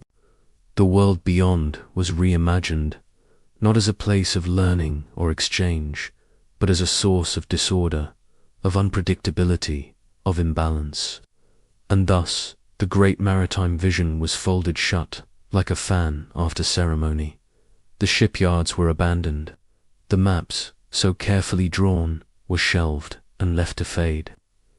The ocean, once resonant with ritual and movement, fell into absence again, not empty, but unopened. What followed was not collapse, not an explosion of disorder or a dramatic unraveling, but a quiet, careful folding inward, a measured act of preservation disguised as retreat. It was as if the empire, after extending its arms across the seas, now sought to draw every fingertip back to its chest, to shelter its breath and pulse in the stillness of ritual. The state, once open to the rhythm of the ocean, began to enclose itself in form, in the geometry of courts, in the sequence of ceremonies, in the recitation of procedure. The great energy that had propelled ships across vast water was not lost, but redirected, channeled into the strict geometry of palace corridors, into the metronomic passage of officials through tiled courtyards, into the mathematical perfection of processions. Walls thickened, scripts multiplied. Every gesture was codified, every utterance weighed. Rituals once performed with luminous spontaneity became rigid, almost liturgical, repeated with increasing precision until meaning itself seemed trapped beneath the surface. Ambassadors no longer ventured toward foreign lands. They bowed at court, reciting speeches written generations ago. Where once explorers studied stars and tides, now historians catalogued protocol. The empire, still radiant, turned luminous not with curiosity, but with control. It no longer opened to the world like a flower to the sun, but mirrored its own image back upon itself, a reflection trapped in ceremonial glass. The sea, once painted as a canvas of destiny, was no longer part of the narrative. It had become a silence, not absent, but erased, as if its presence had been folded into memory so thoroughly that even its salt had evaporated from the air. But no silence is ever complete. Beneath the stillness, the sea remembered. In villages along the southern coast, old sailors spoke in the hush of dusk, of strange cities where the call to prayer echoed through red stone alleys, of elephants with gold-draped backs, of the stars that guided them past the edge of known maps. They passed these stories not in books, but in whispers, in gestures, in the weaving of sails that no longer lifted. In inland markets, merchants handled foreign beads whose origin they could not name. On painted scrolls, tucked into court chambers, were giraffes rendered with the awe of myth. Memory persisted. It lingered in objects, in dreams, in the silence between official lines. And still, the court remained closed, not by accident, but by conviction. External engagement was now seen not as expansion, but as erosion. Stability required containment. Purity required caution. The empire did not collapse. It ossified, not like a building broken by wind, but like a sculpture sealed in glass, untouched, unmoved, ever polished. And yet, even glass cracks. The rituals grew dense. The policies layered themselves into impenetrable walls. The Ming no longer listened. It recited. It no longer reached. It recoiled. Still, the sea waits, not impatiently, but with the vast, unmeasured patience of something that has seen empires rise and dissolve like foam. The stars remain, their constellations unchanged, still hovering in the same configurations that once guided the helmsman of Zhenghi's great fleets. And the waves, gentle now, still brush against the stone piers and silent ports where those ships once moored like floating palaces, their sails unfurled like silken prayers rising into the wind. The ocean does not vanish, it does not protest, it simply waits, breathing in rhythm with the moon, storing memory in its tides. It dreams, not in images, but in currents, in salt, in the deep pull of return. And in quiet rooms, far from the palaces and beyond the scroll-lined chambers of scholars, someone still listens. A child holds a seashell to their ear and hears not only the echo of waves, but something older, a rhythm, a presence, a breath. Someone draws a ship in the dust with the tip of a twig, not knowing its name, but knowing its shape by instinct. And in that fragile gesture, that tracing of hull and sail, the memory stirs. It is not gone. It has not failed. It waits, in fragments, in shadows, in the space between ritual and dream. Someone, somewhere, still listens for that rhythm, the one that once crossed water not to conquer, but simply to be known and to know in return. And when that rhythm stirs again, it will not come as noise or as thunder, not with drums nor declaration. It will rise like the morning mist over forgotten harbors, like breath drawn between stanzas of a poem left unfinished. It will come softly, like canvas lifting in a wind no one ordered but everyone remembers. The rhythm will stir in gestures first, in the turning of a head toward the horizon, in a line of verse rediscovered, in the sudden silence before a question. And presence, long delayed but never extinguished, will return not with spectacle, but with a deep familiarity, like the echo of footsteps in a corridor once walked, like the scent of sea salt in a breeze that comes through a window long closed. It will be not an arrival, but a reawakening, not a conquest, but a remembering. And in that quiet movement, the empire will touch the ocean once more. The fall of a dynasty does not begin with fire. It begins in silence, not the brief hush before a storm, but a silence that settles over decades like dust on lacquered wood, creeping into spaces once alive with motion. It is not the silence of reverence, nor the silence of peace, but the silence of something held too long, too tightly. A quiet so thick it begins to press against the bones of ritual, to gather in the lungs of ministers as they speak with voices drained of conviction, to echo in the hollow pauses between proclamations that no longer stir the heart of the empire. The Ming did not end in a single, dazzling catastrophe. It unraveled in slow spirals of form and gesture. Like a scroll forgotten in sunlight and wind, its edges lifting, its characters fading one stroke at a time until only the pattern remained. Fragile, beautiful, and empty.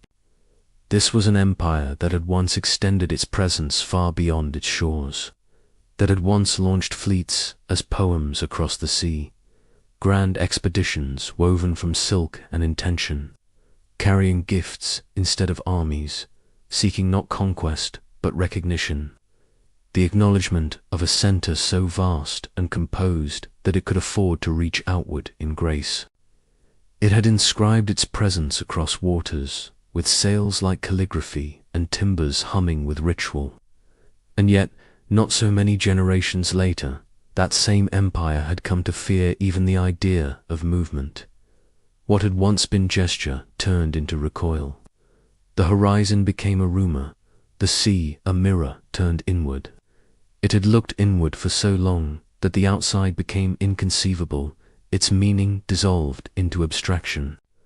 The dynasty that had once restored memory with precision, that had carved time into architecture, that had infused stone and ceremony with rhythm and direction, that same lineage now found itself, unable to breathe outside of ceremony's grasp. It could still speak, but only in repetition. It could still move, but only along predetermined lines. The weight of its perfection, once a source of splendor, had become its prison. Its ritual, once vibrant, became mechanical. Its forms, once elegant and fluid, became brittle with their own self-importance. What was once rhythm, musical, spontaneous, full of breath, hardened into a beat too strict to dance to, and what had been form, reflective, generative, responsive, collapsed under the pressure of its own expectations, becoming rigid, ornamental, hollow. The fall began here, not with flames, not with invaders, but with a stillness so immovable that it could no longer respond, a perfection so absolute that it had forgotten how to bend without breaking. The court still performed its ceremonies, more elaborate now than ever, cloaked in a kind of desperation, as if the perfection of ritual could still summon meaning, could still hold together what the body of the state had already begun to forget. The robes grew heavier, dyed deeper, stitched with dragons that no longer soared. The bows performed in audience halls deepened until they bent not toward respect, but toward exhaustion. Silence, once a sign of reverence, became a shield against decision.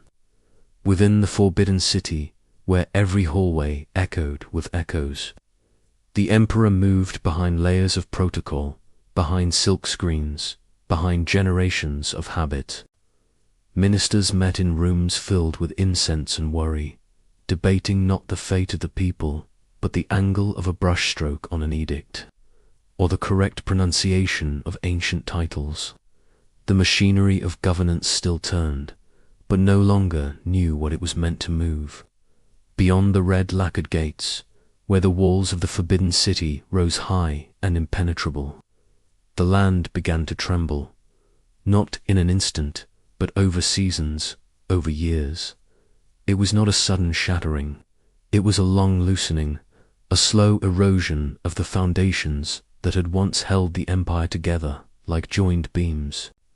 It began in the fields, where farmers who had once chanted poems while planting rice now stood in silence, watching parched soil split open like cracked porcelain. It continued in the roads, where once caravans had passed bearing tribute and scrolls. But now weeds grew in the ruts left by carts that no longer came. Granaries once overflowing now echoed with emptiness, first from drought, then from floods, and finally from absence. The sky no longer offered answers, only indifference. The prayers that once rose like incense now fell flat, whispered by mouths too dry from hunger to shape words with hope. In village after village, the rhythm of agriculture fractured. Rice paddies dried into dust or drowned beneath unseasonable rains. Families dug for roots, then for weeds, then for nothing. The famine that arrived did not trumpet its coming. It crept in like fog, like shadow, like a silence that settled into stomachs. It lingered in the bones, in the breath, in the quiet sobs of parents watching their children sleep without dreams. It whispered rebellion, not in ideology, but in necessity. It called not for change of dynasty, but for bowls of millet, for one more harvest. And slowly the hunger took shape, not as riots, but as migration, not as battle, but as desertion. The temples, once filled with kneeling supplicants, stood empty. The people who had bowed to emperors now gathered in forests, in caves, in rumor. They did not call for vengeance, they called for bread. They rose not to conquer, but to survive. And yet within the palace walls, the center did not stir. It calcified. The rituals continued. The music played. The deliberations grew longer. The words spoken by ministers became more ornate, more hollow. The court, lost in the ceremony of itself, could no longer hear the language of suffering that echoed beyond its doors. It was not indifference, but deafness born from too many years of looking only inward. The countryside was stirring like a vast body waking from paralysis, but the empire had forgotten how to move. The mandate of heaven, once a living breath in the rhythm of empire, had become a title repeated too often to be believed. And when the enemy approached, it did not march with chaos. It advanced with patience.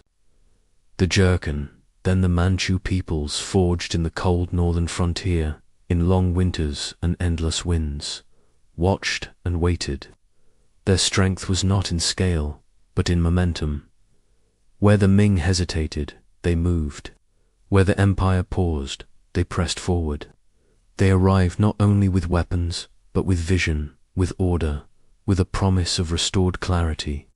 And in the spring of 1644, when the gates of the capital finally opened and the dynasty breathed its last as sovereign, what echoed was not a cry of resistance, but a kind of hollowed quiet. The empire did not fall. It exhaled. But even as the banners changed, something lingered. In the halls of the forbidden city, dust settled slowly across golden beams. In the gardens once tended by silent eunuchs, plum blossoms still fell in spring. In southern provinces, loyalists lit incense before altars bearing the names of emperors now gone, not to raise armies, but to preserve memory, in verse, in ink, in silence. A rhythm survived even as the music stopped, not in policy, not in war, but in the hands of those who remembered how to bow, how to write, how to wait. The fall of the Ming was not a crash, it was a slowing of breath, a loss of movement. An empire so perfectly arranged it could no longer adapt, so saturated with form it could no longer feel. The very order that had once brought renewal became rigidity, and rigidity, in time, breaks. And yet, in that breaking, that long, slow unraveling of a world once wound so tightly it could no longer breathe, something remains. Not in the palace archives, nor in the records of conquest or defeat, but in the quieter spaces history overlooks. In the ash of the final offering, a warmth lingers, faint but enduring, like the last glow of incense long extinguished. In the silence that follows the final bow, the final bell, the final brushstroke, there is still a breath being held, as if time itself cannot quite let go. And within the hearts of those who remember not only the names, but the rhythm, the precise cadence of footsteps across worn stone paths, the ritual pause before a line of verse is spoken aloud, the weight of porcelain cupped gently in the palm, like a small, remembered moon. Something waits. It does not seek power. It does not call for thrones. It waits not for triumph, but for return. A return of rhythm, of balance, of gesture. It is not continuity in the sense of lineage or crown, but in the persistence of form, the subtle memory of how things once flowed, how order once hummed through movement and silence alike. It is a remembering not of empire, but of essence. And in that quiet, unwavering memory, something endures, steady, patient, poised for the day it might be shaped into motion again. Because, even as it ends, even as the palace doors close, the incense fades, and the banners are folded into silence. The Ming leaves behind a shape, not of politics or conquest, but of how stillness once held meaning, of how ceremony once carried breath, of how time could be woven into beauty. It leaves behind a silhouette in the dust, a curve in the garden wall, a phrase in the calligrapher's final stroke, and from that shape, quiet, incomplete, but persistent, something will rise again, not in imitation, but in resonance, not as replication, but as echo. And that echo, drawn from memory and carried forward by hands that still remember the rhythm, will take form once more, gentle, unannounced, but inevitable. When the Qing came, they came not only as conquerors, but as observers, as listeners, as careful students of a civilization older and deeper than their own. They arrived not with the roar of fire and the clang of chains, but with the hush of intention, bearing folded maps inked with restraint, not ambition. Their approach was not to tear down, but to step softly, to place their feet inside the prints left by those who came before. They crossed the Great Wall not to dismantle what lay beyond it, but to enter it like one steps into a vast echoing temple, with reverence, caution, and a quiet need to belong. They were Manchu, and they did not pretend otherwise.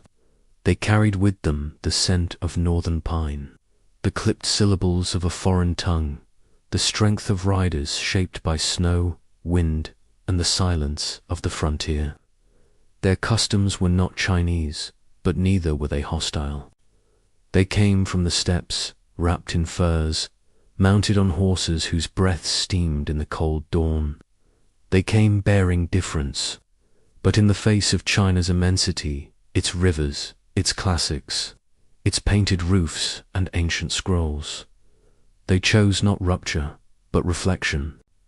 They chose to hold up a mirror, to attempt not to remake, but to replicate, to reproduce the gesture, the form, the breath, because they understood a truth deeper than strategy or strength, that the soul of China resided not merely in borders or names, but in rhythm, in ritual, in the way silence was held and brush met paper, in the shape of the past preserved through form. The Qing did not tear down the forbidden city. They stepped into its silence with care, allowing its red walls and golden tiles to remain not only as architecture, but as memory, as continuity incarnate, as symbols not of conquest but of delicate inheritance. They did not march through its gates as destroyers, but entered as readers of a vast and unfinished book, one whose margins were filled with custom, with gesture, with centuries of breath held between proclamations. The air still smelled of incense and lacquer, of rain on stone. The chambers still echoed with the voices of the Ming, not loudly, but insistently, like the memory of a poem once learned by heart. The Qing did not wish to overwrite that voice. They wished to harmonize with it. They did not erase the ancient bureaucracy, whose scrolls and seals had governed the empire for centuries with a logic more ceremonial than legal, more poetic than pragmatic. They stepped into it, not as revolutionaries, but as careful apprentices, allowing the vast machinery of Chinese administration, its rituals, its cadences, its invisible architecture of respect to keep turning, not because they were blind to its complexity, but because they understood that in China, to govern was not merely to command, but to move in rhythm with history. They bowed as the Ming had bowed, tracing the arc of gesture with reverent precision, adjusting their breath to the long, slow exhale of dynasty. Their robes, stitched in familiar patterns, did more than clothe them. They translated them. In silk, in color, in fold and drape, the Qing became legible to those they ruled. Legitimacy was not only declared, it was worn. They learned the Confucian canon, not out of vanity, but out of necessity, because in China, the emperor did not simply rule by decree, but by example, by moral resonance, by the harmonization of word and form. They governed a people whose sense of identity was as much aesthetic as it was ancestral, a people for whom a miswritten character, an improperly timed ritual, or an ill-composed edict could fracture the delicate trust that held the empire together.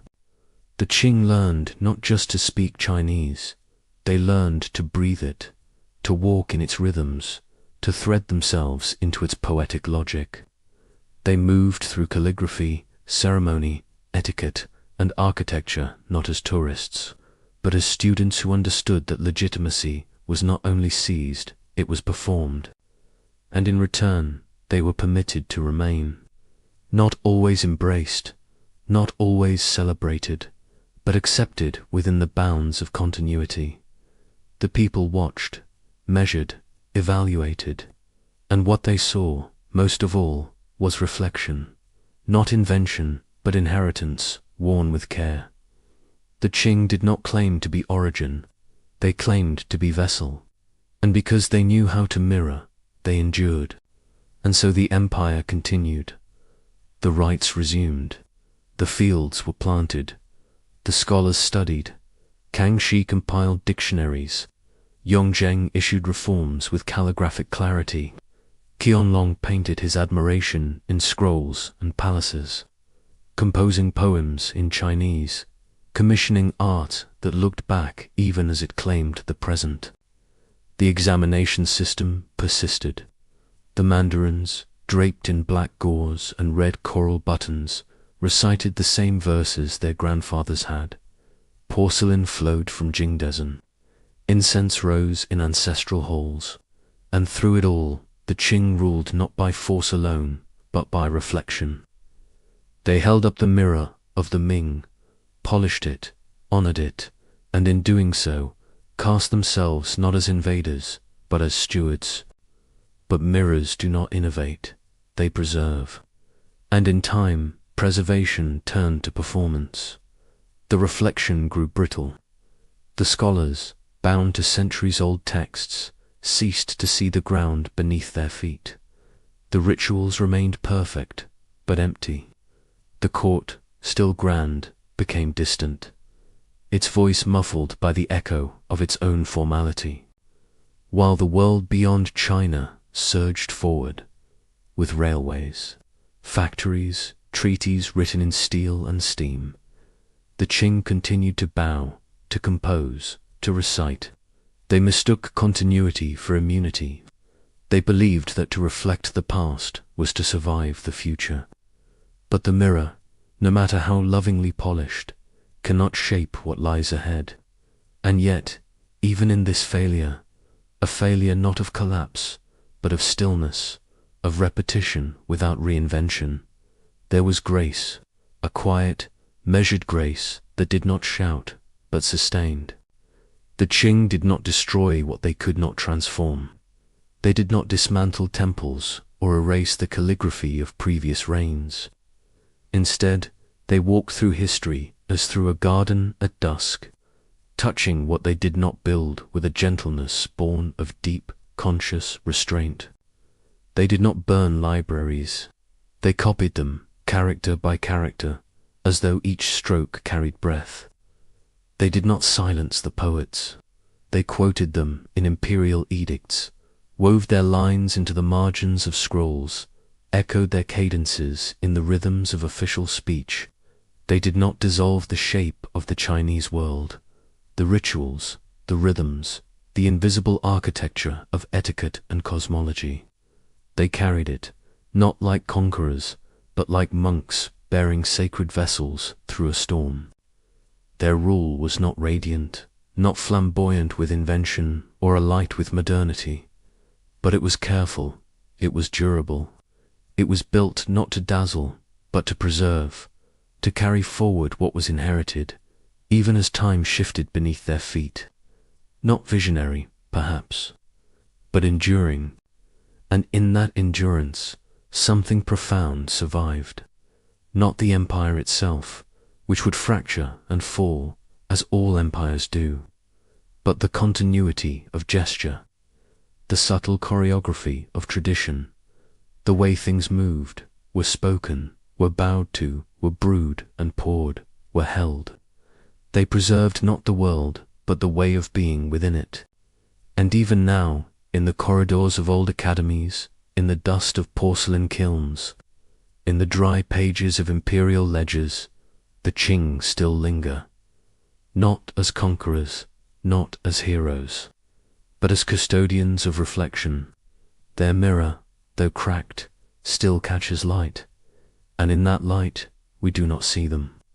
We see what they preserved, because sometimes to rule a civilization is not to change it, not to carve it anew or dress it in foreign robes, but to carry its echo, gently, steadily, through time, like a vessel passed from hand to hand, unbroken, to hold its shape even when the meaning fades, to walk in its rhythm even when the drumbeat slows, to repeat its gestures not out of habit but out of faith, and in doing so, to protect the breath that waits within the breath of memory, of continuity, of renewal, until, one day, it stirs again, quietly, and begins to speak once more in its own voice. China did not awaken from its dynastic past like someone rising from a dream. It did not leap into modernity with a single breath or declaration. It shifted, gradually, unevenly, like sediment settling into a riverbed, like ink spreading across rice paper, like a bell's vibration long after the sound is gone. The transformations were quiet, almost imperceptible at first. A courtyard that once held incense and ancestors became a train station marked by LED screens. A shrine once lit by candles became a school with textbooks printed in bold fonts. A scroll, brushed by a scholar in solitude, became a screen lit from within. But beneath the steel and glass, beneath the electric wires and concrete scaffolding, something older continued to pulse, something without name or border, something shaped by breath and gesture. It did not persist as relic, nor as ruin, but as rhythm, as pulse, as grammar carried in the body. The past did not disappear. It bent, folding inward like silk robes placed in a lacquered chest. It softened its voice, but not its presence. It wrapped itself in the ordinary. It threaded itself into the seams of everyday life, so quietly, so intimately, that even those who lived inside it did not always notice. It remained in the way tea is poured, not rushed, not cold, but with pause and temperature and care. It lived in the moment when one waits to speak, letting silence do its work. In the brief hesitation before crossing a doorway, where something unspoken still governs motion. These gestures survived, not because they were recorded or enforced, but because they were absorbed into the wrist. The breath, the glance, never truly forgotten, because they were never truly separate from being. The revolution came, then another, and another, and with each came new flags that fluttered above old rooftops, new slogans painted over old walls, new uniforms stitched from different fabric, but worn by bodies that still remembered. Maps were redrawn, songs rewritten, statues removed and replaced, yet the body remembered. The hand, trained over generations, still moved in the arc of brushstroke passed down like a reflex. The voice still softened unconsciously when naming the dead, as though loss had a ritual cadence that outlasted doctrine. A grandmother, living in a high-rise lit by fluorescent bulbs, placed incense on a plastic table with the same reverence her mother once showed before a carved altar. A construction worker, leaning against steel scaffolding, quoted a line from the Analects without knowing its name, without knowing it had once been whispered in palace halls. A Thames poem lived, half transformed, in the gold-lettered calligraphy above a noodle shop. Its verse shortened to fit the sign, but still balanced in breath and line. In the courtyard of a government building, a pine tree curved just so, not planted for politics, but for symmetry, for memory, for the unspoken logic of placement that no policy could invent. The past did not shout.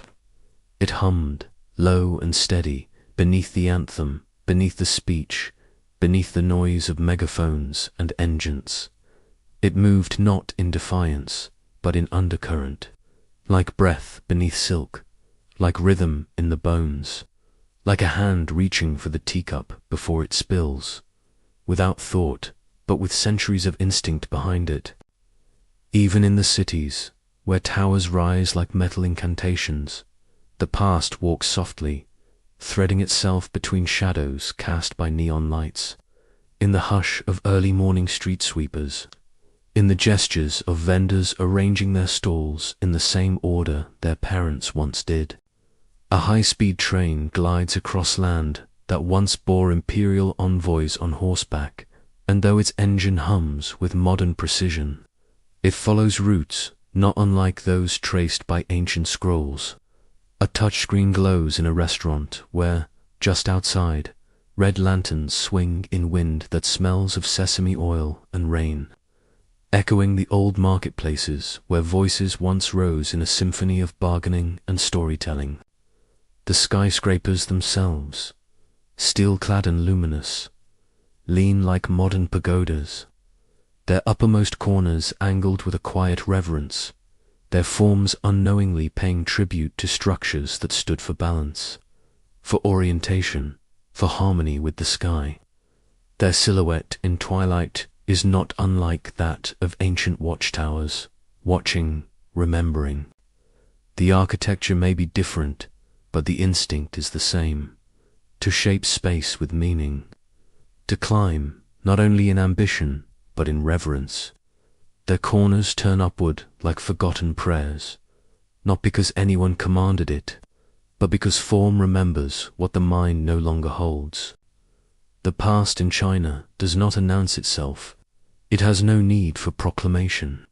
It survives as arrangement in the alignment of objects, the order of gestures, the shape of a room.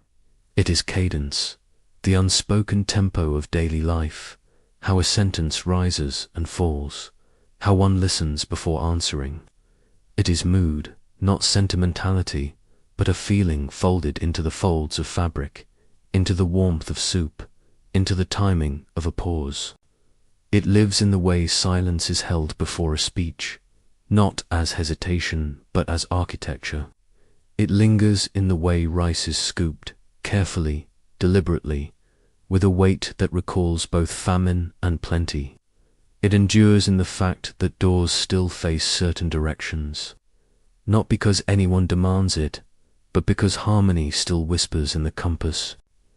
It is not simply memory, but a structure of feeling, a scaffolding of invisible instincts, passed from generation to generation through repetition and grace. It is not always visible, but it is always carried, like posture, like music felt in the chest, like the breath held before writing a name. The dynasties have ended, the thrones dismantled, the court rituals are no longer performed, but they have not died. They slipped into the body, into how one sits, waits, welcomes, mourns. Their rituals seeped into movement, into timing, into tone. Their philosophies whispered into syntax, the way obligation and beauty can coexist in a single phrase. Their balance etched into the very contour of how a thought becomes form. The empire was buried, but the rhythm was not. It remains beneath the dust, beneath the surface, beneath the language, still instructing, still shaping, still breathing. And so modern China is not a break. It is not a clean departure, not a severed line, but a layering, soft, complex, continuous. It is Ming beneath metro lines, the hum of trains echoing through soil where imperial footsteps once pressed. It is tense beneath traffic lights, the pause and rhythm of crossing resembling the meter of ancient verse.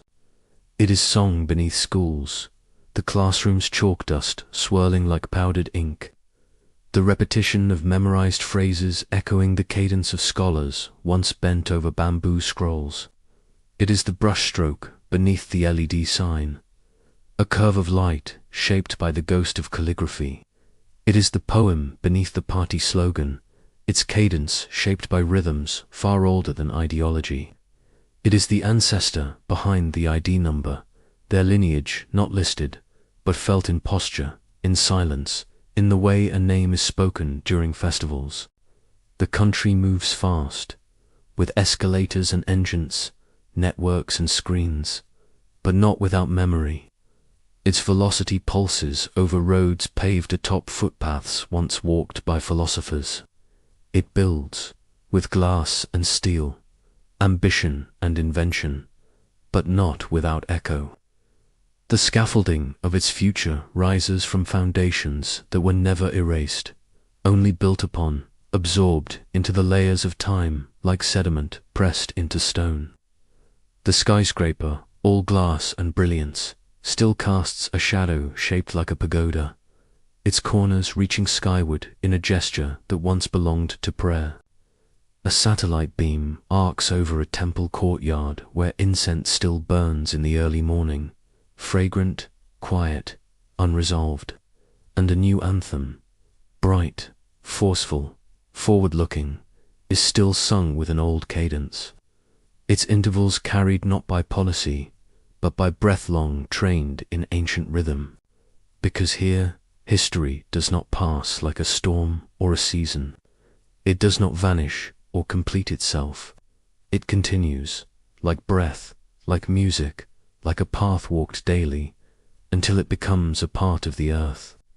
It loops, not in repetition, but in return, in echo, in quiet reappearance, where one least expects it.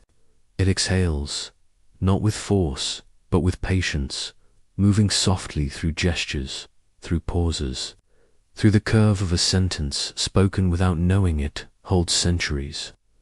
It lingers in the weight of objects, in the silence between rituals, in the way the future arrives, already shaped by what preceded it. Here, history is not past. It is texture, it is air, it is rhythm pressed into the clay of the everyday. And in the quiet places, in the subtle pause before a child answers a teacher, where hesitation is not ignorance but respect, in the precise, practiced way a shopkeeper counts change, not only as transaction but as rhythm learned over years, in the deliberate curve of a garden behind an office tower, where stone and moss still conspire to echo a forgotten philosophy, it breathes, not with urgency, but with constancy. It breathes in the folds of routine, in the pauses between movement, in the unnoticed choreography of daily life. It does not need to be named to be felt. It does not require recognition to remain alive. It breathes like an old song hummed unconsciously, like incense curling upward in an empty room. Still, the past is not behind, it is below. It is folded into stone and syllable, into motion and pause. It is stitched into the hem of a uniform, held in the breath before a greeting, carved into the angles of a gate that opens inward. It does not fade. It deepens. It waits. It becomes the silence that carries meaning between words. And it is not done speaking. It whispers in gestures. It murmurs in timing. It sings, not in songs we recognize, but in the rhythm of how one lives among memory. It is still here, still breathing, still becoming, still rising through smoke curled from offerings left in quiet corners of kitchens, still pulsing beneath fingertips that trace old characters on walls newly painted, still drifting through corridors where voices echo the cadence of ancient rhythms. It does not return with fanfare. It does not need a name to speak. It lingers like warmth on stone after sunset, like dust suspended in late light, like history waiting, not for permission, but for stillness. And so you may rest now, with the story gathered not in chronology, but in presence, as rhythm, as gesture, as silence folded into breath. Close your eyes, let the scroll roll shut, let the incense burn out slowly, let the past hold you not as weight, but as rhythm, and sleep, deep, slow, with all of China dreaming just beneath your feet. So now we return, not to a beginning, nor to an end, but to a stillness shaped by breath. You have wandered through scrolls and shadows, through dynasties folded in silence, through rivers that remember names long erased from maps. You have listened to voices once spoken only in ritual, and walked with footsteps that pressed into soil layered by centuries.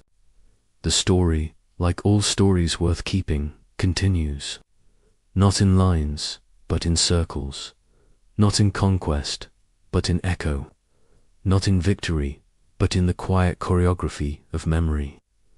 Close your eyes now. Let the rhythm of history soften around you. Let the sound of mountains drift into your breath. Let the pages turn inward. In the gesture of a bowed head, there is an empire.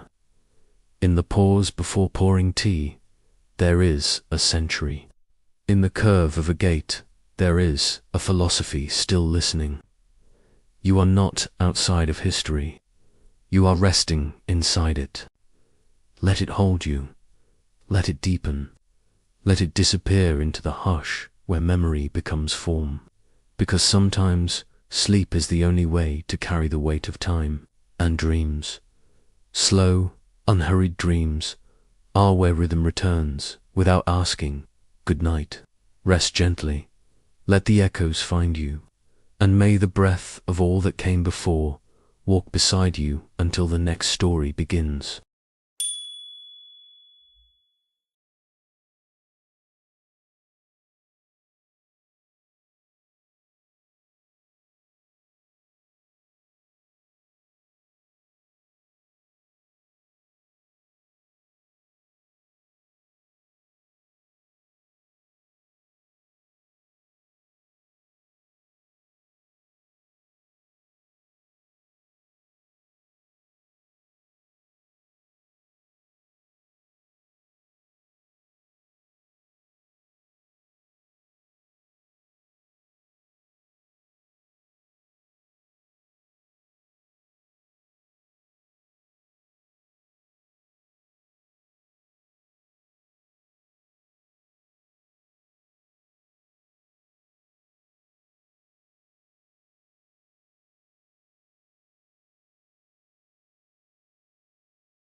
The room around you has grown impossibly still, as if it were listening.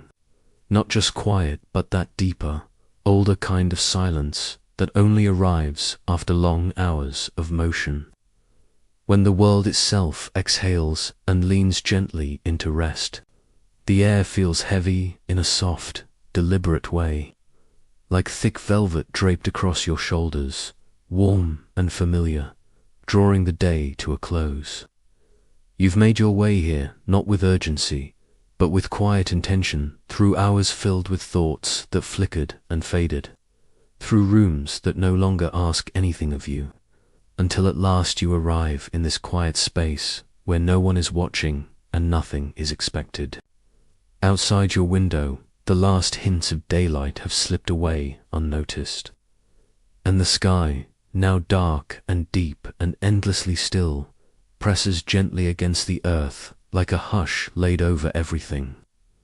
The flicker of a candle reflects on the glass, and the hum of distant life falls away, leaving only you still breathing, still here, still able to listen.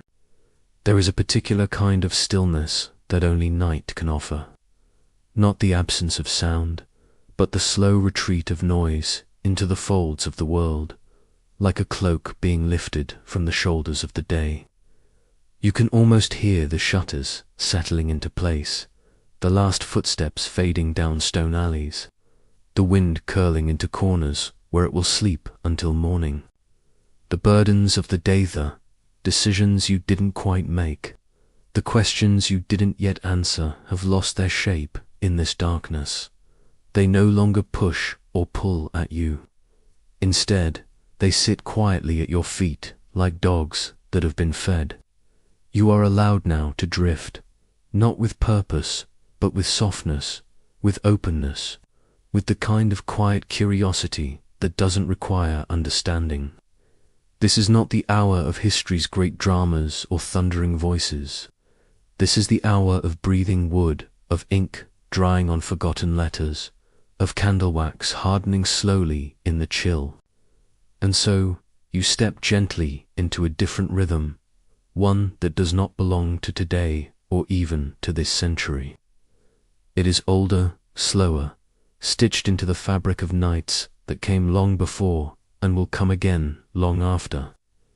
It is the rhythm of footsteps on worn stone, of pages turning beneath candlelight, of voices whispering truths too fragile for daylight.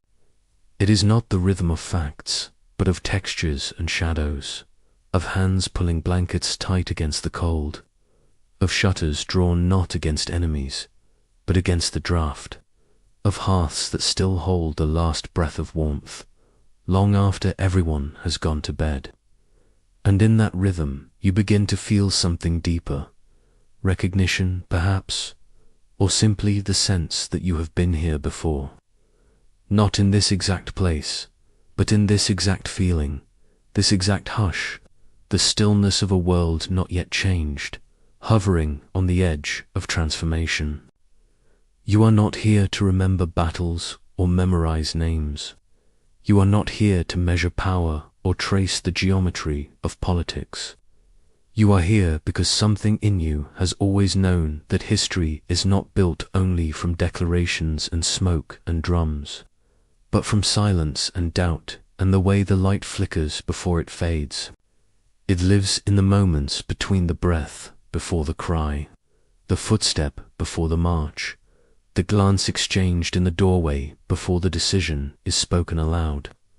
Tonight, we enter one of those moments, not as spectators looking down from a distance, but as someone already within it walking, watching, not knowing what will come next, only that something is coming.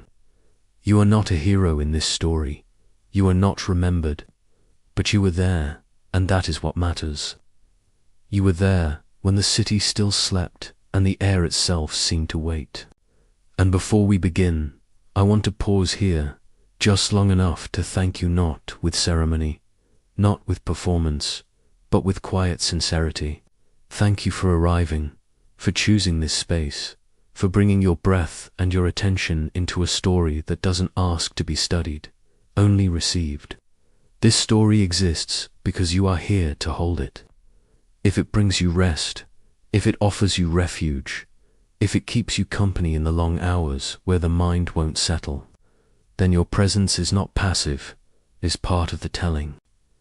If you feel moved to share this quiet perhaps by subscribing or leaving a gentle comment, or passing this story on to someone who might also need its calm, you are helping this small light remain lit in a darkening world. But even if you do none of those things, even if you fall asleep before the second breath of history reaches you, that is more than enough. That is, in fact, the purpose. Now, breathe slowly and let the muscles of your shoulders soften. Let your hands grow heavy in your lap. Let your thoughts move like fog, unhurried, unsolid, free to drift. You are not being asked to follow or analyze or retain anything. You are invited only to experience, to settle into the quiet thrum beneath the surface of a time long past. Let the walls of the present fall away slowly, like curtains parting to reveal a room still lit by oil lamps and warmed by stone. Let yourself begin to feel what they felt not, the glory of what was won, but the weight of what had not yet begun. The air will feel different. The silences will be longer. You will feel the cold in your sleeves and the warmth of bread passed quietly across a wooden table. You will hear a floorboard creak and wonder if someone else is still awake. Because tonight's story is not about what happened. It is about what was felt. It is not a summary, it is a moment. A single night, a single breath of time suspended in stillness, when the world had not yet turned, but was already beginning to tremble. And as we step into Boston, not as it is remembered, but as it was lived, you will not be told where to look. You will simply be there. You will smell the ink in the print shop, hear the ropes creak in the harbor, feel the low murmur of a tavern where men speak just barely above a whisper.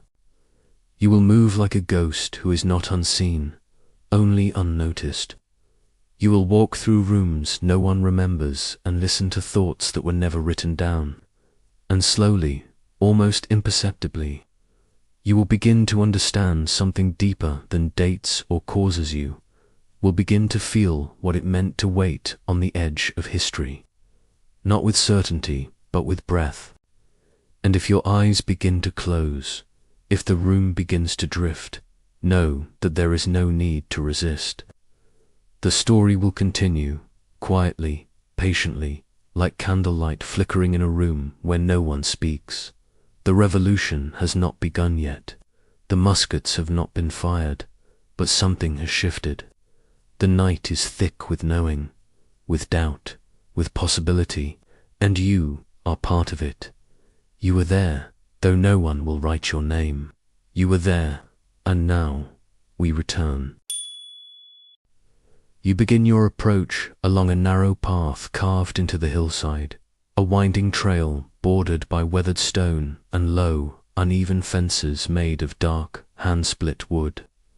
The light is already fading, bleeding gently from the sky in long blue strokes that soften every edge and deepen the shadows under the eaves of the nearby houses. With each slow step, the world around you quiets.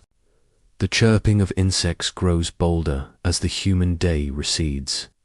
You can hear the soft swish of your sleeves as they move against your sides, and the faint, rhythmic padding of your footfalls on the packed earth. The scent in the air is mixed, drying cedar, damp moss from the stones, and the faintest trace of smoke, the kind that clings to the hem of a robe worn near the hearth. You are not walking toward a place of noise or celebration. You are moving toward stillness, toward the hush that waits behind paper doors and wooden beams, toward the private world of the samurai at rest. Before you stands the gate, not grand, but dignified. Two upright pillars support a curved roof, its tiles layered like scales, its weight anchored by generations. Hanging from the beam is a charm, braided from rice straw and tied with white paper strips. It's fluttered, barely visible in the low light. You bow your head slightly without thinking, acknowledging the threshold not with words, but with silence. Beyond the gate, the garden opens into shadows, barely visible but undeniably present. Stones arranged in deliberate, meditative patterns rest among clipped shrubs and a narrow stream that reflects the moon in thin silver ribbons. You pause again. There is no need to rush. The air here is heavier with meaning, and you feel your breathing slow in response, as though your lungs are adjusting to a different kind of time. You step into the outer corridor of the house, removing your sandals and placing them carefully side by side, toes pointing outward. Your socked feet meet the floor, smooth, warm wood polished by decades of footsteps. The transition from earth to structure is gentle but clear. The world outside begins to recede. You move forward slowly, your fingertips grazing the wall for balance, your eyes adjusting to the gentle amber light that spills from a single oil lamp deep within the room. The lamp does not flicker erratically. Its flame moves with purpose, responding only to true currents. You feel the shift in temperature and atmosphere as you cross the inner threshold. The house breathes differently. It is not sealed from nature. It listens to it, welcomes it, transforms it into something internal and calm. The first room you enter is empty, but not bare. The tatami beneath your feet yields slightly with each step, its tightly woven straw exhaling an earthy aroma that mixes with the air like old memory. The walls are formed of rice paper stretched across wooden lattice, their surfaces glowing dimly in the lamplight, tracing soft grids that catch and hold the light in a quiet geometry. In the far alcove, the tokonoma, a scroll, hangs in stillness. Bold, elegant brushstrokes form a single kanji character, mu, emptiness. But as you stand there, the word feels full, as if emptiness itself could hold weight. Below it, a narrow vase supports a single sprig of crimson maple, its curling tips catching the light. This is not decoration. It is an offering to the moment. The architecture around you guides your movement without force. There are no signs or instructions, only space, carefully shaped to suggest a way of being. The ceiling is low, drawing you downward. The walls are thin, asking you to lower your voice. The open floor asks for care. Your steps become slower, your arms more deliberate, your posture naturally aligned. You begin to listen more deeply, to the house, to your body, to the quiet that fills the gaps between sounds. You hear the faint settling of wood above you, the shift of air through paper panels, the far-off splash of water as it moves across a flat stone in the garden. Each sound is small, yet deeply satisfying, like the final click of a puzzle piece falling into place. In one corner of the room sits a folded futon, resting atop a wooden bench low to the ground. The bedding is arranged neatly, its cotton core wrapped in thick linen, its edges smoothed with practiced hands. You imagine the nightly ritual, how it is taken out, shaken gently, unrolled with care, the corners tucked inward like a bow. You do not touch it. Not yet, but the sight of it is enough to conjure the softness that awaits. This is not a bed in the modern sense, not a permanent structure of metal or springs. It is humble, flexible, and light, designed to disappear with the morning and reappear with the coming dark. Like breath, it exists in rhythm. A small wooden chest rests beside the bedding, its surface polished to a dull sheen. Upon it lies a single garment, folded with geometric precision, a yukata, its indigo cotton faintly patterned with waves and wind. The fabric smells of soap and cedar. It is simple but dignified, meant for sleep but not for disarray. In this house, even rest is approached with discipline.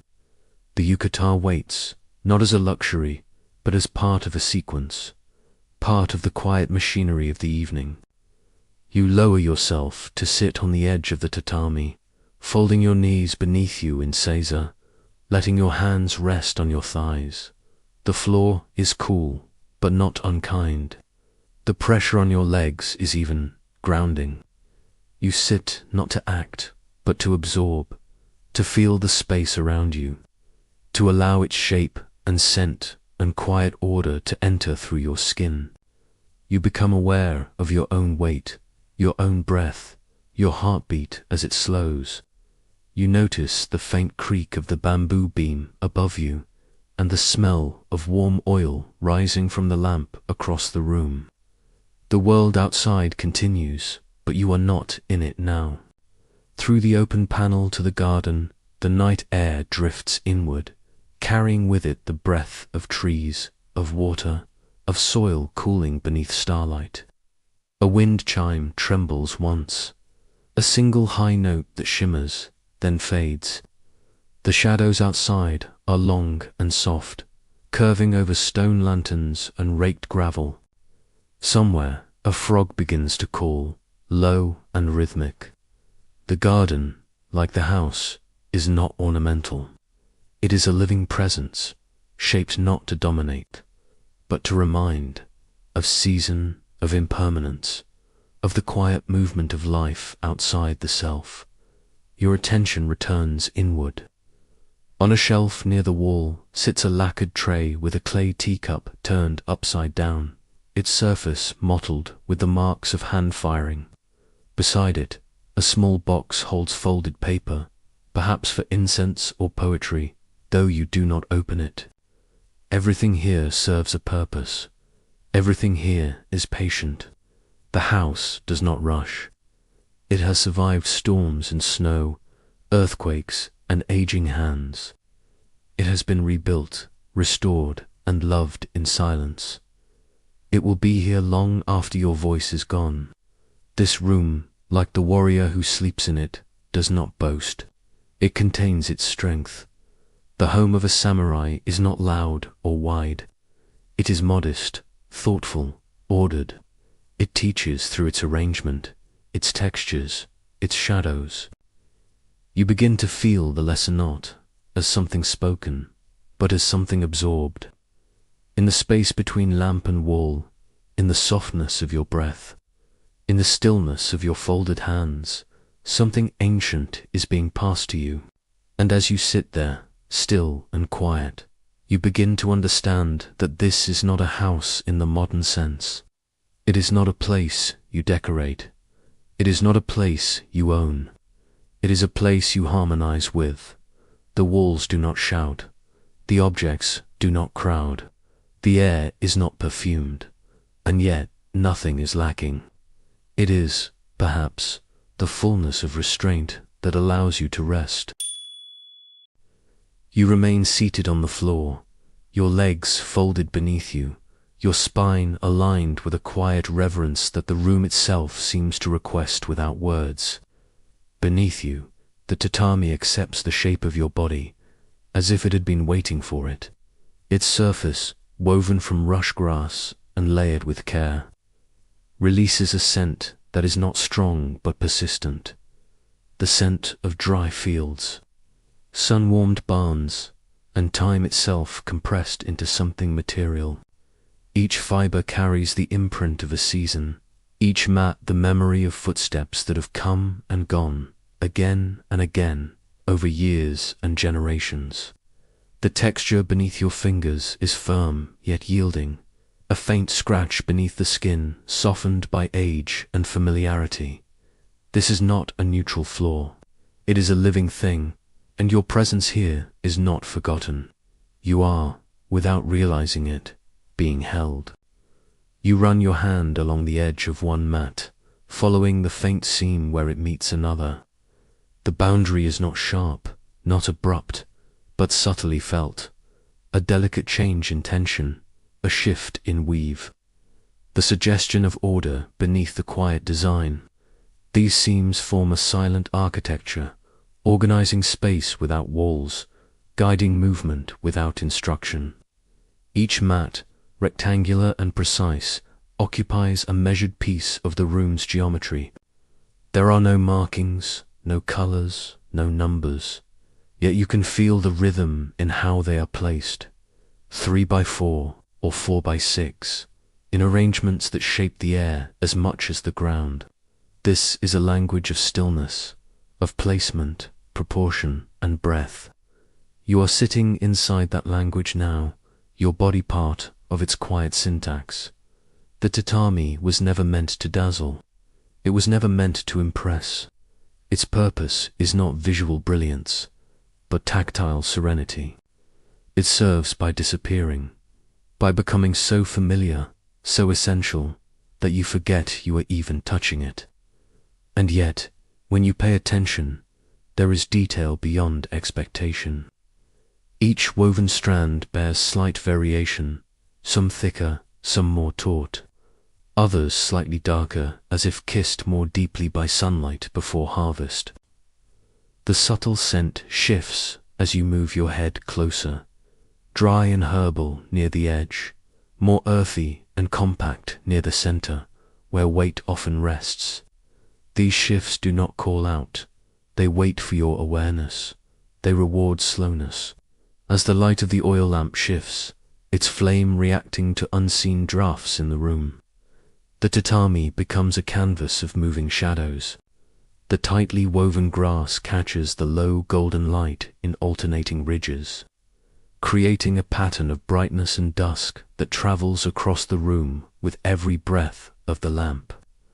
You can see the outlines of beams above cast faintly upon the floor, and, at times, the silhouette of your own arm or knee passing like a cloud over the grain. The shadows are soft-edged, fluid, never still. They stretch across the mats and recede again, flowing with the breath of the house. This movement is not dramatic. It is rhythm, gentle, inevitable, hypnotic. There is something about the way the shadows fall here that calms the mind without demand. In the modern world, shadow often signifies obscurity, something hidden or unknown. But here, shadow is not absence. It is presence. It is softness. It gives shape to what is too bright to see clearly. It reminds the eyes to rest. It invites the body to lean inward. In this house, shadows are not avoided. They are welcomed. They live in the corners, under the beams, behind the folds of fabric resting quietly on a wooden bench. They stretch long and slow across the tatami, as if sleep itself were creeping inward, gently, with patience. You notice now the worn edge of one mat, slightly discolored where hands have pressed again and again, where bodies have knelt, where the routine of years has left its signature. There is a nobility in that where, a story held not in words but in texture. This is not damage, but history. You press your fingers to that softened edge and feel the slight give beneath the weave, the way the straw responds to the body without resistance, holding memory in silence. In a culture where repetition is sacred, in sword practice, in tea ceremony, in calligraphy, the floor becomes a mirror to that devotion.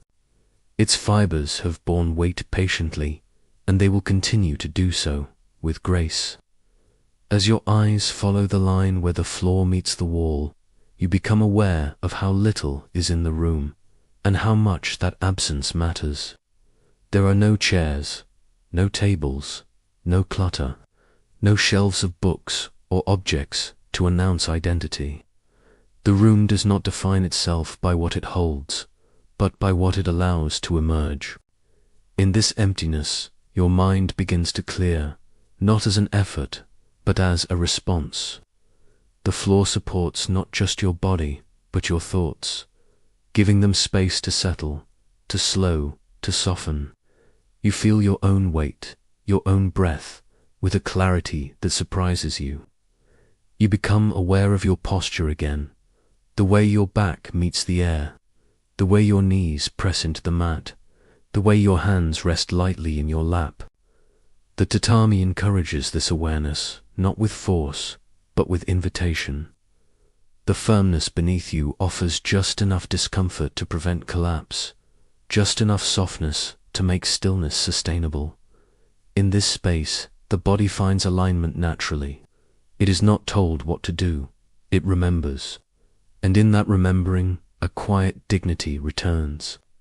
The lamp's glow grows steadier now, its flame burning lower but more constant. The air has calmed. No breeze moves the paper screens. The shadows have lengthened and thickened, becoming less like shapes and more like atmosphere. The floor beneath you darkens too, becoming not a surface, but a presence, a companion in the room's silence. You close your eyes briefly, and the texture remains in your awareness. The grid of weave, the warmth of compressed straw, the echo of every step taken across it before yours. When you open your eyes again, the world has not changed, and yet it feels deeper. The tatami no longer seems like flooring. It is terrain, it is ritual, it is memory woven into matter. You can imagine a samurai kneeling where you sit, adjusting his robes before sleep, his sword placed just so beside his bedding, his thoughts quiet, not because he is idle, but because the space has shaped him to stillness. This is not sleep out of exhaustion. This is sleep arrived at through form. And as the shadows deepen further, your vision begins to yield to sensation. You feel the texture of the mat beneath your skin more than you see it. You hear the silence as a pressure in the air, gentle but full. The softness of the floor becomes not just comfort, but permission. To be still, to be safe, to be present. You are not preparing to lie down yet, but the process has begun. The room, the light, the floor, all are leading you inward.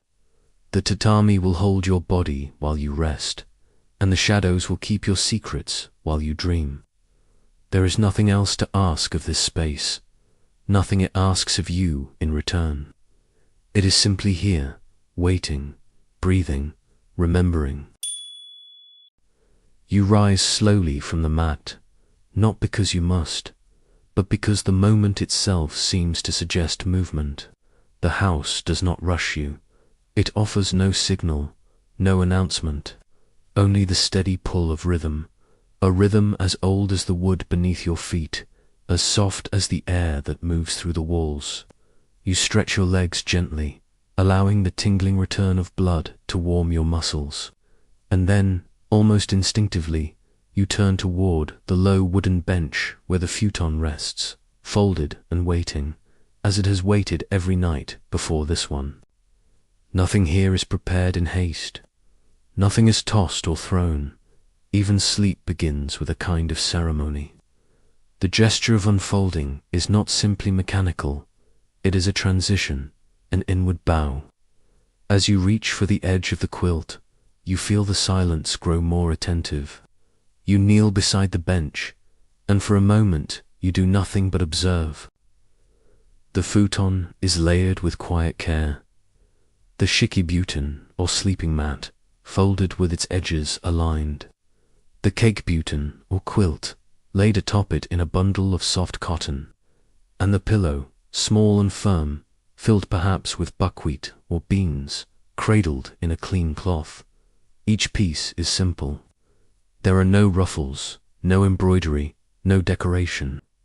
And yet, in their simplicity, they speak of reverence, not for appearance, but for function, for touch, for rest. You reach out and feel the surface of the quilt. The fabric is thick, cool, and clean. It smells faintly of sun and air and wood smoke, the scent of something that has lived, not just existed. Its weight in your hands feels balanced, like a tool well worn, shaped by use rather than novelty. Lifting the quilt with both hands, you unfold it gently onto the tatami, watching as it expands across the floor in a slow exhalation. It doesn't spring into place. It settles, it drapes.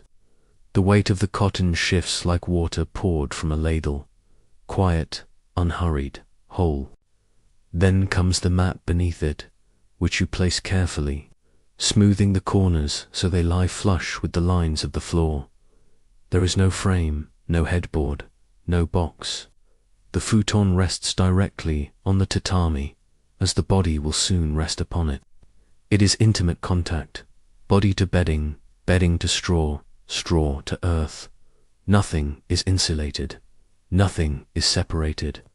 The room itself seems to dim slightly in response, as if bowing to the readiness of this new space.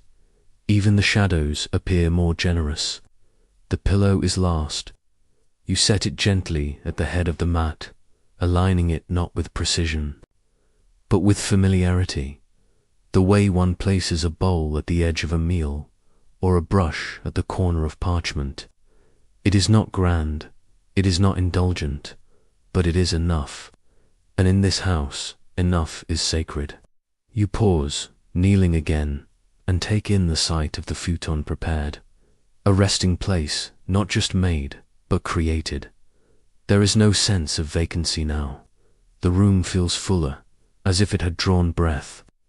The air changes slightly, not its scent, but its tone. The preparation of sleep has a gravity of its own. And now that gravity begins to hold you. The act of preparing a futon is not merely physical, it is mental. It quiets you. It slows the thoughts that often scatter in every direction at the end of the day. The weight of the blanket, the way the corners fold into themselves, the small sounds of fabric moving against fabric, they all pull your attention inward. You are no longer in the world of obligation or worry. You are here in the room with the light, the mat, the cotton, the hush. You are allowed to move slowly. You are encouraged to be deliberate. There is no reward for speed here. There is only the reward of presence. Outside, a breeze stirs, brushing the bamboo stalks near the garden wall. The paper screen behind you rustles slightly, and moonlight filters through in a broken pattern of leaves and light. The futon now catches that glow, its folds gently illuminated, its edges darkened in shadow. The shape of rest has been made visible. It is not a bed, it is not furniture, it is a gesture that says, you may lie down now, you may let go. And even if you are not yet ready to sleep, your body begins to understand the permission granted. The space is no longer waiting. It has arrived. Your hand passes over the quilt once more, smoothing it, sensing its density. You imagine the way it will feel against your chest, the way your legs will press into the cotton, the weight of your own breath rising and falling beneath it. The futon does not rise to meet you. It waits. It remains low, close to the earth. This humility is not lack, it is closeness. It brings your body nearer to the quiet of the floor, to the temperature of the room, to the breath of the house. It says, here you may dissolve into the night. The samurai who sleeps here would never toss themselves into bed. Rest is not collapse, it is transition. And so, even the futon is treated with care, unfolded with symmetry, aligned with the grain of the room, turned just slightly away from the doorway so that the soul, when dreaming, may not drift too far.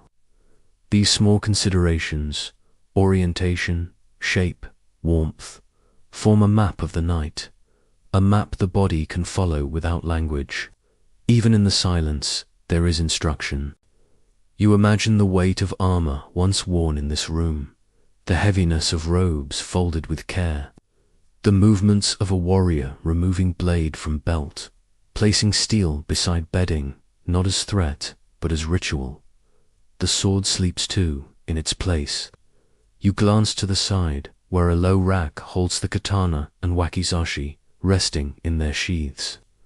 They are not near the head, but not far either.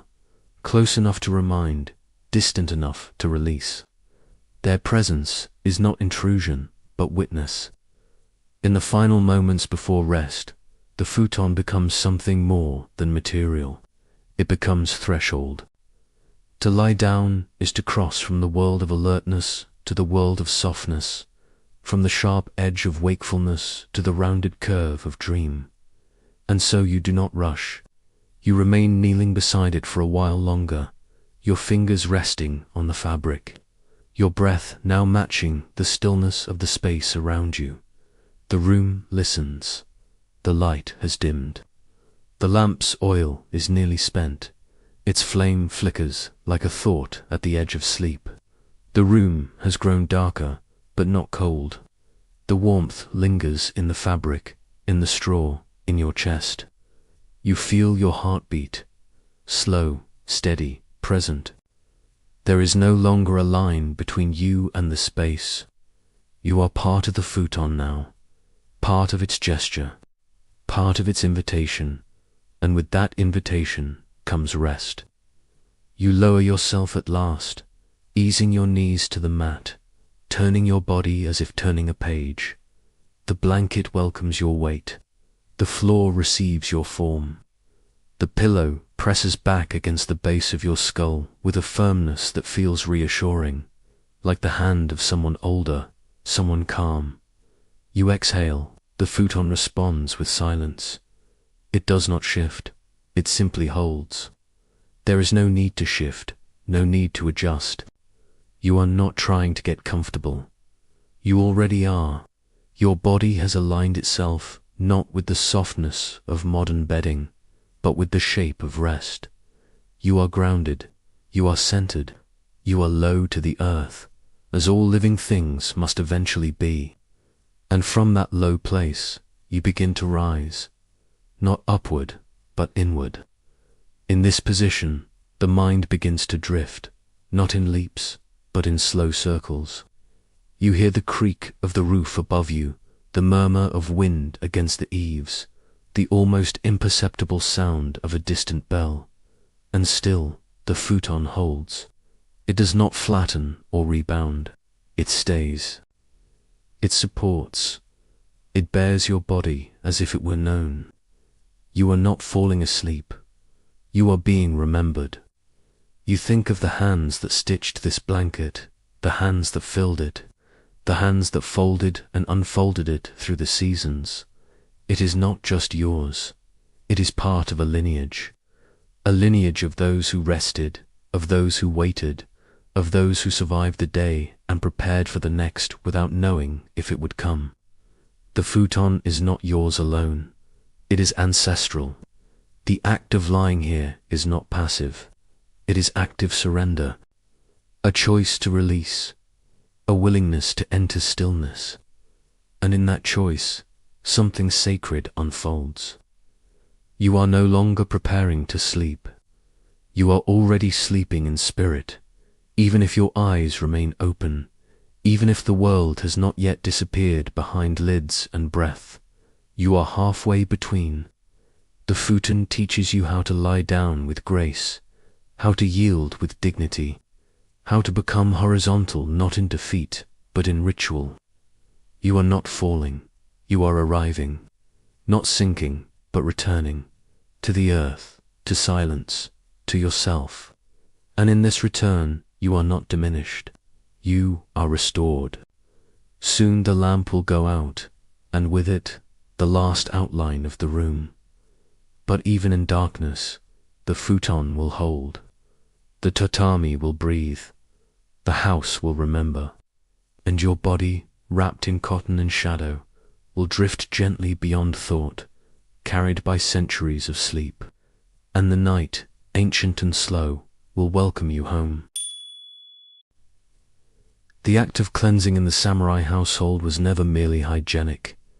It was devotional, intentional, rhythmic, and deeply rooted in centuries of embodied philosophy. As you rise from your futon, limbs still heavy with the softness of sleep, the morning light filters into the room in fractured slivers, slipping past the paper screens. Your breath carries the warmth of the dream realm still lingering in your chest, and each movement feels like a sacred offering. You do not rush. The day will not begin without you. Instead, you surrender to ritual, to the knowing that purity must be cultivated. Every gesture, the gathering of sleeves, the pivot of the foot, the room is a sanctuary not because of its form, but because of how you move within it. You step softly to the low basin set in the corner of the room. Its presence, humble yet commanding. A ceramic pitcher rests beside it, paired with a wooden ladle, and the faint scent of cypress wood rises like a prayer from the grain. The basin is not merely a vessel, it is a mirror, reflecting your posture, your presence, a return to stillness, a preparation for awareness. And as the first notes of the morning seep into your senses, you realize the day's true beginning is not measured by clocks, but by water. Your hands touch the pitcher, and you feel the smooth coolness of its surface, as if you were holding a stream paused in time, a river made solid. Its glaze is slightly uneven under your fingers, a trace of the artisan who shaped it, who once turned clay into something enduring. You lift it slowly, reverently, not wishing to disturb the silence that lingers in the corners of the room like breath unsaid. The water pours into the basin with a sound so gentle it doesn't startle. It soothes, like a lullaby remembered from childhood, like the first syllable of a chant. You dip your fingers into it, and the shock of cold is clean rather than cruel. It travels up your spine like a whisper of attention, calling your spirit to the surface. The sensation of water against skin opens something beneath thought, a memory of rivers, of rainfall, of being cradled in something larger than yourself. Droplets gather and fall from your fingers, their soft dripping weaving itself into the ambient hush of the house. It is not noise, it is punctuation in a poem that has no end, only breath between lines. Before cleansing your face, you pause, not out of hesitation, but out of ritual respect, a stillness learned, passed down, preserved. The samurai believed in the sanctity of beginnings, in the spiritual necessity of re-entering the world with clarity. To wash one's face was not simply to remove traces of sleep, it was a symbolic unveiling, a reawakening of the soul after its nightly voyage through dreams. You scoop the water carefully with both hands, cupping it as if it were moonlight, as if the entire dawn rested in your palms. The movement is slow, deliberate, almost sacred. You lift it toward your face, as one might offer sake to a shrine, reverently, steadily. The chill of the water does not shock, but enlivens. It kisses your skin and seeps into the spaces behind your eyes, tracing the hollows of your cheekbones. Your eyelids flutter shut in response, not as a defense, but as an opening. The waking has begun, not with noise or urgency, but with surrender to something older than memory. Beside the basin, a cloth, soft, woven, hand-hemmed with silent care. Its fabric carries the scent of sun-dried cotton and cedar shelves, and when you lift it, it responds like something alive. You press it to your cheeks, not to scrub, but to receive, letting it absorb the water like a companion, accepting your dreams. The towel does not dry so much as it listens. It holds what you release. In that quiet act of contact, you are reminded again that even the most mundane gestures contain echoes of devotion. The cloth holds the water holds the morning, and the morning, gently and without demand, holds you in return. Each element completes the other, each motion roots you deeper into the present, and the towel, folded now in your hands, becomes both witness and participant in this wordless dialogue between body and ritual. You roll your shoulders gently. The air feels different now. Cleaner, sharper. The cleansing was not just of the skin, but of the mind. Thoughts that had clung to the corners of your consciousness seem to loosen and drift away. Like mist burning off in summer. You feel your feet beneath you. You feel the pulse in your fingertips. You feel ready. Next to the basin lies a small wooden tray with items aligned in quiet geometry. A comb carved from horn. These are not luxuries. They are invitations. You lift the comb and pass it through your hair with measured strokes, not to tame, but to attune. Each motion restores a piece of your order, aligning the inner world with the outer. You lean slightly to the side, reaching for the incense, and with a practiced hand you press a few grains into a tiny iron burner. The scent that rises is deep and grounding. Sandalwood, cedar, and a hint of smoke that feels ancient. It curls into the air slowly, lazily, as though it knows time is no longer a concern. You inhale. The aroma doesn't just fill the room. It enters you, travels into your chest, lingers behind your eyes. You move to change your robes. There is no wardrobe, no drawer. Your garments are folded with perfect simplicity on a wooden shelf, linen over linen, dark over light. You choose with intuition, not fashion. Today feels like a day for quiet blues and greys. You lift the cloth with both hands, holding it against your body before donning it, as though asking permission to become someone new. Dressing is not disguise, it is declaration. With each layer you wrap, your movements slow even further. The belt finds your waist, and the knot finds its center. Your sleeves rest at just the right angle. The garments are neither tight nor loose. They are balanced, harmonious, measured. You become less aware of yourself as individual and more as shape, a form moving through the room in rhythm with tradition. There is a bowl of water outside, placed near the stepping stones of the garden. It waits beneath a camellia tree, where a small ladle rests upon a stone. You step outside, bare feet on wood. You scoop the water, this time to rinse your mouth. Not because of need, but to complete the ritual, to seal the cleansing. You swish gently, then spit, not onto the ground, but into the earth. The taste of water lingers, the taste of beginning. The cold has made your mind sharper now, but not faster, only clearer. You do not feel the need to speak. You do not feel the urge to plan. You are simply here, washed, robed, silent, ready to re-enter the world, not with noise.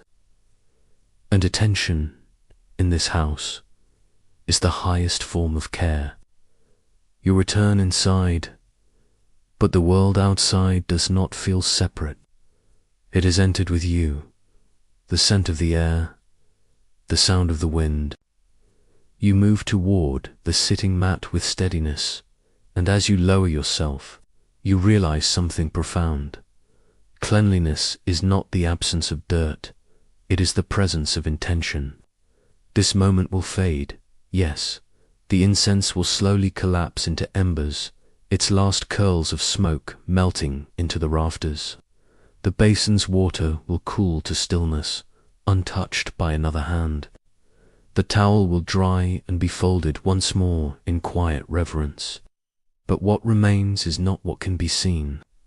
The purity you have created lingers within you like breath held at the top of the lungs, silent but full.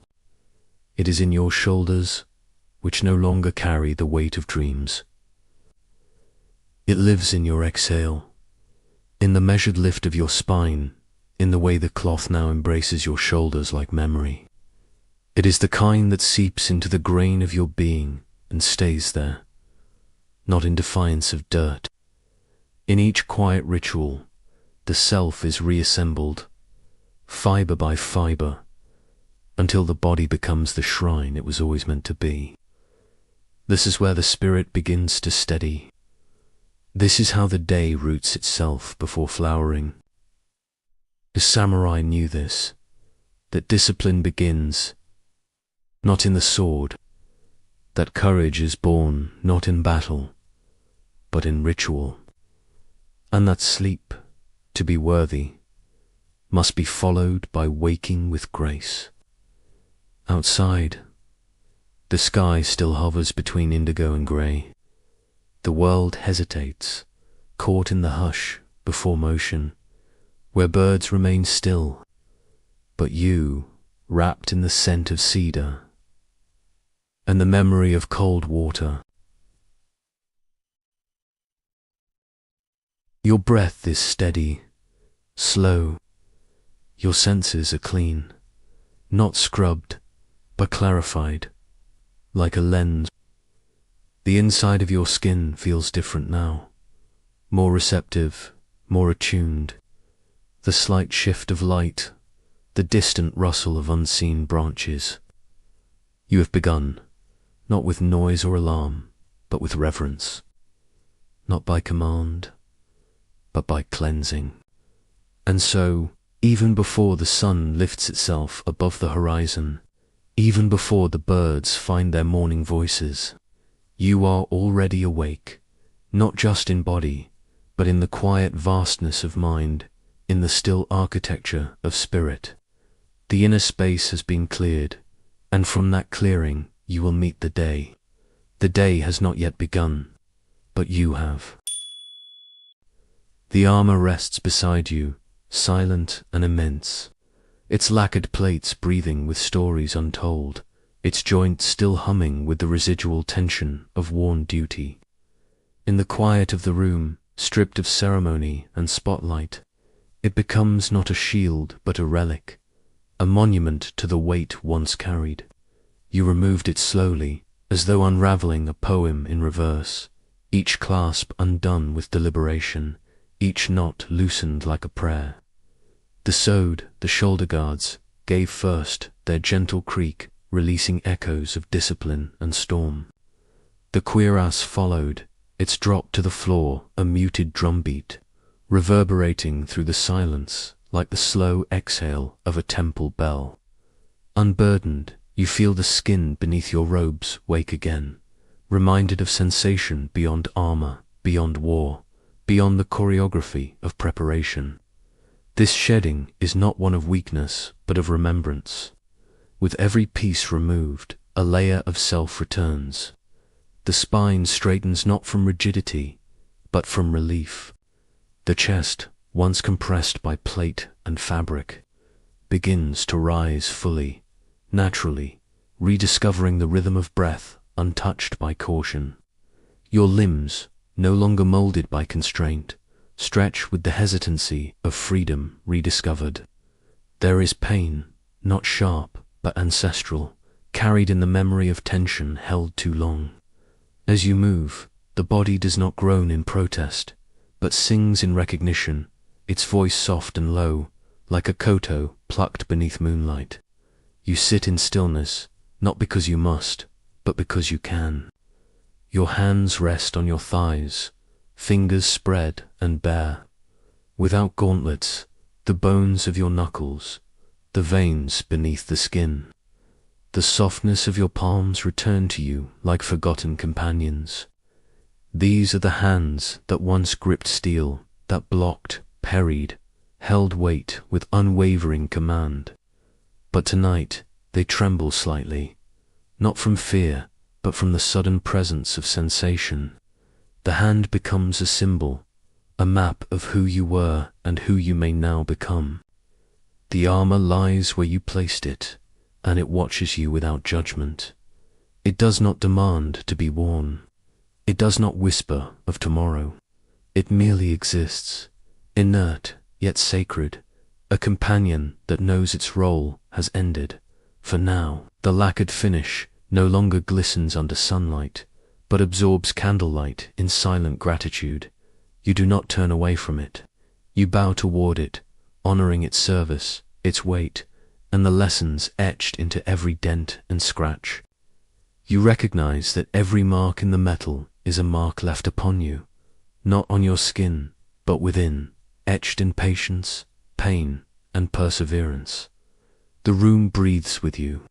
The wooden beams above seem to lean in slightly, protective and ancient, while the tatami beneath holds your form without resistance.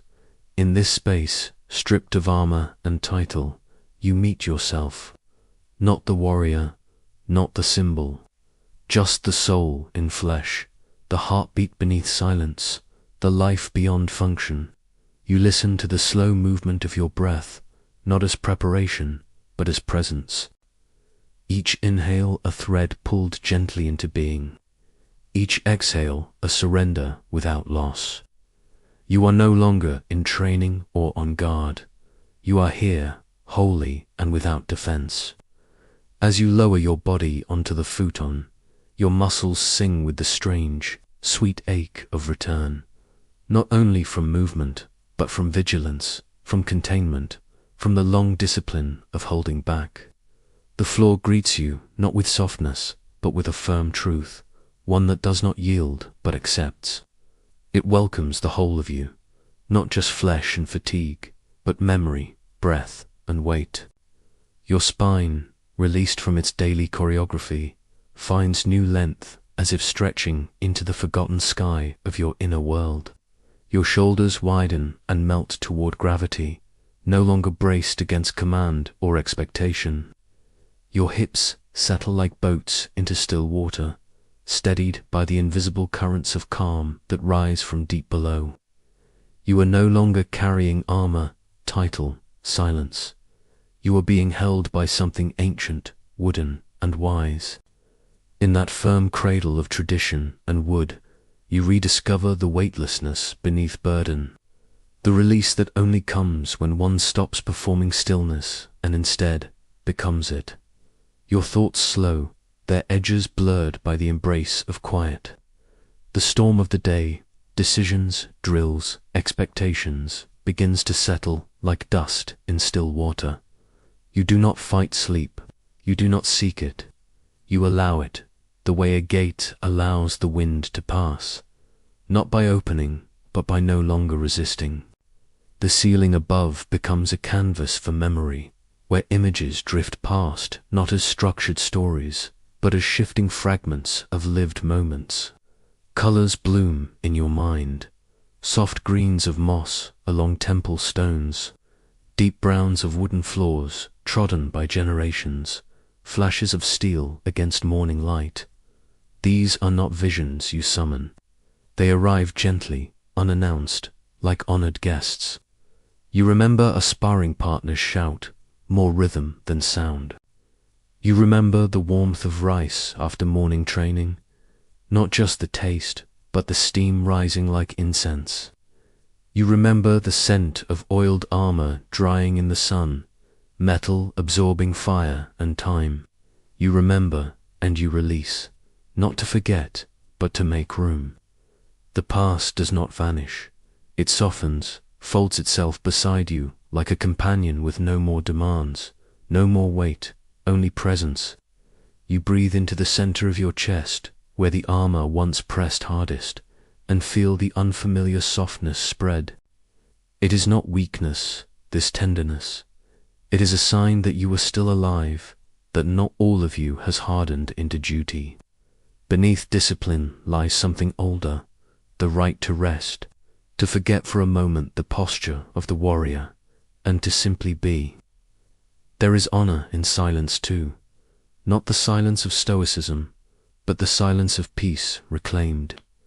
The lacquered helm, set aside with reverence, reflects a softened version of the candle's glow. Its curved surface, once polished to intimidate, now becomes the shape of humility. You trace its outline in thought, recalling how it once shielded you from more than arrows. It shielded you from doubt, from emotion, from the weight of your own story. Tonight, its silence is your mirror. In it, you do not see a warrior. You see a man who endured and who now chooses to feel. As your limbs surrender to the futon's firm embrace, you feel the body speaking back to itself. Each joint opens slightly. Each tendon remembers its natural curve. You do not instruct this return. You witness it, and in witnessing, you become participant in a ritual older than armor. The ritual of healing. The ritual of listening, not to command, but to rhythm. A rhythm that does not begin with a drum, but with the chest's steady rise. You do not speak. You do not need to. Every sound, the breath, the rustle of cloth, the creak of the house settling, is part of your language now. In the quiet, a dialogue unfolds between presence and past, between the body of today and the memories folded inside your shoulders. It is a language of sensation, not syllable, a conversation held in stillness. Your eyes rest on the ceiling once more, its wooden beams crossing like paths you've walked. Choices made, vows kept. You follow them upward, toward a darkness that does not threaten but enfolds. Sleep is not a descent, but a passage. A tunnel not to nothingness, but to another form of knowing. In that darkness, there is no loss, only the soft relinquishing of form.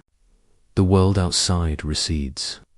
The garden's rustling fades into background rhythm, a lullaby hummed by the earth itself. You become weightless, but not adrift. Anchored by breath, you drift only inward, toward a sanctuary built not of stone or sword, but of surrender. You do not fall asleep. You are welcomed into it, like a guest returning to the ancestral home.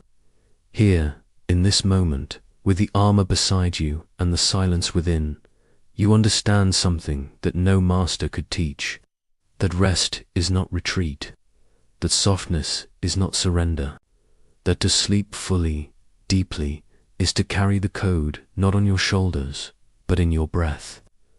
A sleep like this is not forgetfulness. It is a vow whispered to yourself beneath the covers of night. The candle flickers, your heartbeat slows, and beneath the folds of night, beneath the quilt and the weight of your own becoming, you vanish, not in absence, but in presence, to complete, to name. You vanish into your wholeness, finally at peace with both the blade and the body that held it. The night is not empty for those who remain awake. Beyond the quiet of the futon, there exists another rhythm, subtle, persistent, and nearly imperceptible. It belongs to the watchers, the guardians, the silent figures who do not sleep, not because they resist it, but because their role demands attention long after the village sighs into slumber. These are the ones who see with more than eyes, who feel the breeze change direction, who notice the shift in scent when night animals pass. In their vigil, sleep becomes an offering to others, not a right of their own. Theirs is not insomnia, but devotion in motionless form. Time slows for them, becoming both tool and terrain. Their awareness, like still water, reflects everything and disturbs nothing. One such figure moves through the garden. His steps are measured, but not cautious, rather respectful. Each footfall blends with the earth, making no disturbance. The lantern in his hand glows faintly, the light filtered through oiled paper, so it never blinds the dark. His presence is known only to the shadows and the stones. As he walks, his mind does not wander. It is as still as the koi pond he circles, a pool that reflects both sky and soul.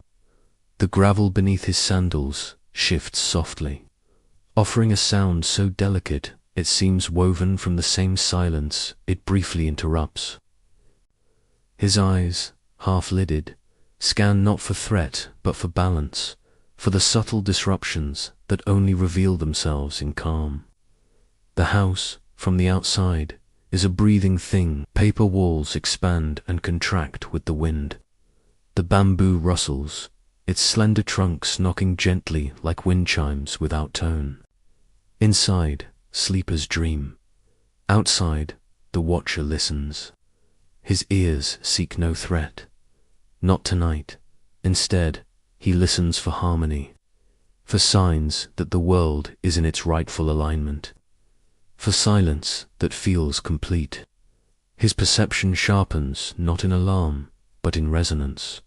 A dog bark miles away, the shifting rhythm of frogs, the soft shift of fabric behind a door. He hears them all, not as warnings, but as proof that night flows.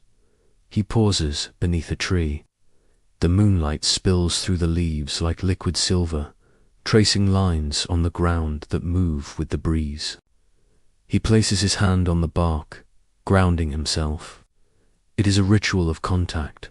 Man and tree, both rooted, both still. He does not speak. His breath is the only chant, and it is steady, the same breath he used in training, in combat, in meditation. Here, it is prayer. He closes his eyes momentarily, not to disengage, but to deepen. With every exhale, the bark's cool roughness presses into his skin like memory, a silent pact between two beings that endure. Far across the compound, another watchman lights incense. The smoke curls upward in spirals, disappearing into the rafters. The scent, cedar and dried plum, lingers just long enough to awaken memory. His fingers brush the edge of his sash, checking the knot. All is secure, not just the home, but the self. He leans against the post and closes his eyes, not to rest, but to extend awareness inward. Sleep is not required to dream. The mind floats gently when unburdened by thought, when rooted in breath and space. In that space, he communes not with gods or ghosts, but with the quiet self that only reveals itself in still hours. Inside the house, a sleeper stirs, not from discomfort, but from intuition. The primal sensing of being seen, of being held in the invisible embrace of care. He does not wake fully, but his body shifts. A leg straightens with the slow grace of uncoiling memory. A hand curls as if grasping something already gone. Beneath the soft tide of unconsciousness, he registers something ancient and wordless, the presence of another's vigilance. Outside, someone watches not from distance, but from devotion, and his body, trained through nights and years to interpret subtle cues, responds. He turns his face gently to the wall, not in retreat, but in surrender, the quiet yielding that only deep trust allows. The air around him thickens, not with fear but with the hush of assurance. He lets go more fully, drifting into that deeper current of sleep where the body becomes weightless, yet anchored by unseen eyes. The body knows when it is safe, not because it is told, but because it listens to the space around it. It senses the rhythm beyond the walls, the quiet shuffle of straw, the faint movement of a screen door, the pulse of another's breath in the night air. And in this rhythm, it finds its own. It synchronizes. The inner world softens. The heart steadies. Rest does not just occur. It deepens, thickens, embraces. Because the world beyond the eyelids feels cradled. Because someone is awake while others dream.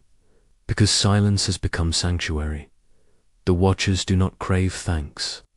In truth, they are most honored when their presence is unnoticed, when dreams flow uninterrupted, when silence stretches without end, when safety is assumed so deeply that it no longer requires name or notice. Their role is invisible and sacred precisely because it remains unspoken. They do not need recognition, for their service lies in creating the conditions in which others forget they ever needed protection at all. They are the breath between moments, the pause between inhale and exhale, the slender line that separates dream from danger. In stillness, they guard not only the perimeter of space, but the interior sanctum of vulnerability, the fragile peace that sleep demands, and which few notice until it is lost. Their discipline is not loud, it does not shine, it is not meant for story or glory. It is distilled into presence, into being fully, unwaveringly there. They do not stand apart from the world of dreams. They are the ones who weave its veil. Without them, sleep is shallow, wary, easily broken. With them, it becomes a full surrender, a descent into trust. In a house without watchers, rest is tentative, fragmented by invisible unease. In their shadowed care, rest becomes whole, not because danger is far, but because devotion stands close, silent and steady, holding the night in its palms. A fox crosses the outer path, its russet fur brushing the tall grass with a softness so gentle it barely parts the blades. One of the watchers, standing in the shadows of the veranda, notices, not with surprise, but with recognition. He does not move. Movement would disturb the moment, unravel its delicate thread. Instead, he breathes with the rhythm of the animal, attuned to its deliberate caution. Its careful nose, testing the wind, its sleek body carried by instincts older than language. The fox pauses at the edge of the garden, its golden eyes scanning the silent world with a knowing gaze that seems to see more than just shadows and scents. The watcher watches, not as a guardian, but as a witness. He smiles, faint and reverent, understanding that this creature is no interruption. It is a symbol, a silent emissary of balance, a reminder that the natural world too keeps vigil. The fox, like the watcher, traverses the night without seeking to dominate it. Its presence marks a continuum, the ongoing dialogue between silence and awareness, earth and spirit. Not everything that moves at night is a threat. Some beings are stories made flesh, messengers without message, old companions cloaked in fur and moonlight, who vanish as quietly as they appear. And in their vanishing they leave behind not absence but resonance, the kind that stirs old memory and affirms.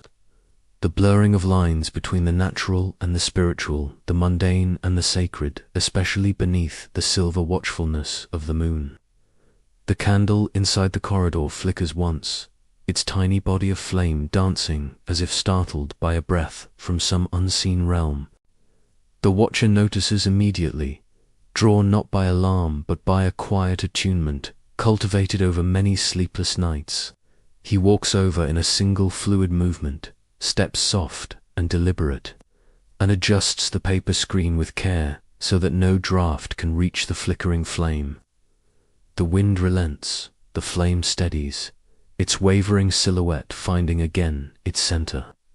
He bows to it, not from superstition, but from reverence, an embodied recognition that even the smallest source of light requires protection. Even light must be cradled. Even fire, for all its power, lives on the edge of vanishing. In the silence, he becomes its steward, a sentinel not of battle but of glow. It is the quietest flames that illuminate the most, not by brilliance, but by constancy, and he, its humble guardian, ensures that neither wind, nor time, nor forgetfulness will extinguish its glow.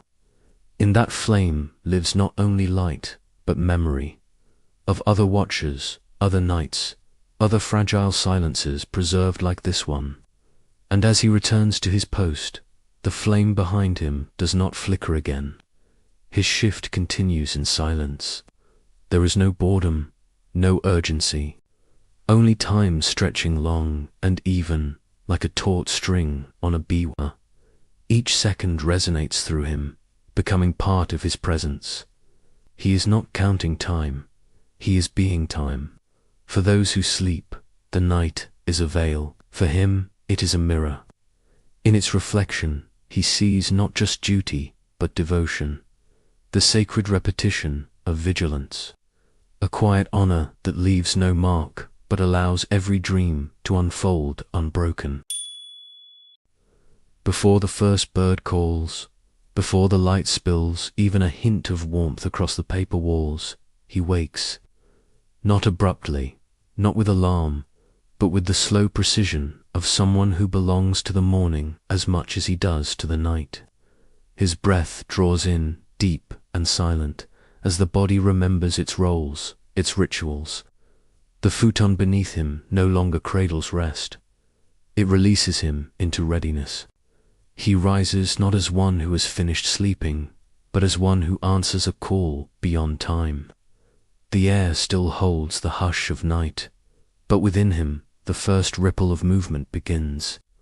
That ripple grows into motion, yet retains stillness at its core, a quiet force pushing him toward the day not out of urgency, but out of clarity. He folds the quilt with reverence, not mechanically, but as the first gesture of gratitude. Every thread, every crease, remembers dreams now finished, gentle fragments of the inner world retreating into the fabric. He smooths the cloth slowly, with palms open, pressing memory into silence. This is not about tidiness. It is about continuity. It is about beginning with care and honoring what held the body in vulnerability.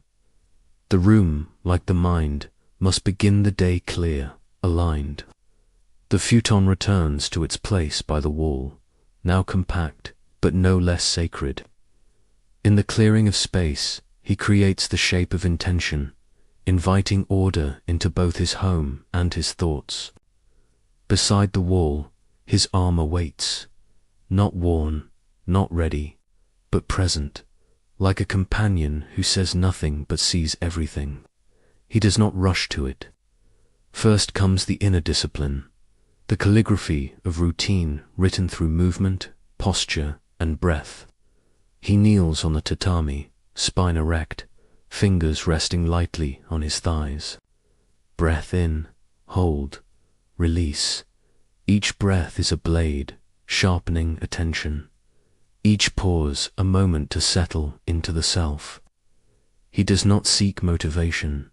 He cultivates stillness. In that stillness, purpose finds him, not like a shout, but like the soft arrival of dawn. The sword lies sheathed on the low wooden rack. He reaches for it slowly, both hands encircling the lacquered scabbard with deliberate grace. He does not draw it. He holds it, weighs it, remembers its balance, its presence. This is not a weapon yet. It is a teacher, a partner, a lineage carried in steel, honed by generations of hands and hearts. His thumb rests on the tsuba, the guard, not to press, but to listen, to feel the silence between him and the blade. It speaks in stillness, echoing with discipline rather than destruction. Outside, the garden glows faintly with pre-dawn blue. Bamboo leaves shiver in early wind. The house is still sleeping, but within these walls, discipline stirs. He stands and steps into the center of the room. Each movement is careful, as though the air itself deserves respect. He lifts the blade and begins the first kata, not for battle, but for breath. The arc of the sword is not a threat, but a form of meditation. Steel glides through silence. Muscle and memory combine. He moves through space as if composing a silent poem that only the body understands. His foot pivots. The blade sweeps. The breath aligns. It is not a performance. There is no audience, only the body remembering the shape of alertness. The room becomes the world, the floor, the earth, the ceiling, the sky. There is no need to imagine enemies. There is only the challenge of precision, of grace without haste. Each cut is an offering, each return to stillness, abode to the self, a recognition of how form and spirit intertwine when repetition is guided by mindfulness. Sweat forms not from effort, but from immersion. The practice is not repetition, it is revelation. The same forms reveal new truths. The same movements unfold deeper stillness. He is not improving, he is remembering. Beneath every kata lies a rhythm older than him, taught by teachers who bowed to mornings like this one. Their shadows stretch beside him now, in breath and gesture. He carries their memory not as weight, but as a current, one that flows through his limbs as if they are vessels of continuity. After the final movement, he stands still, blade down, eyes soft. The breath expands, not as a sigh, but as a root settling into the earth. He bows to the sword and returns it to the rack, not dismissed, but honored. The ritual is complete, not flashy, not loud, but full. What remains is the residue of presence, the quiet strength earned in silence, a readiness that does not clench, but rests gently in the bones. He prepares tea. The fire is lit with practiced grace, water set to boil, the motion of leaves falling into the cup, the silence while it steeps. This, too, is part of the morning ritual, a practice of attention. The scent of steam rises. The first sip anchors him. The warmth, subtle and direct, flows through his chest like a continuation of breath. Tea is not a break from discipline. It is its extension, a liquid stillness that reminds the body of gentleness within control. Through the shoshi screen, the sun begins to appear, gold and pale. It touches the sword hilt, the wooden floor, the edges of his robe. It does not break the spell, it completes it. The night has passed, and the self has returned, not transformed, but remembered. The weapon is quiet, the house is still, but within the readiness hums, not tense, but aware. The day may bring conflict or peace, it does not matter. He has risen with intention, and in that intention, every act becomes part of the path. In the old traditions, morning was never just the beginning of time. It was the moment when one chose again, chose presence, chose discipline, chose the path. And with each choice, the samurai did not become something new. He returned more fully to what he had always been. The ritual is not about changing, it is about remembering. Morning is a mirror, and today, once again, he finds himself in its reflection. The blade rests now, not abandoned but released, placed back in its cradle, with the same reverence one might offer a sleeping child or an elder's final words. Its weight no longer resides in his hands, but it lingers in the room. A vibration folded into the corners of the tatami, into the spaces between walls and breath. The silence it leaves behind is not emptiness, but fullness, the kind that follows a ritual completed with intention. Outside, the first light unspools itself slowly across the tiled rooftops like thread pulled gently through silk.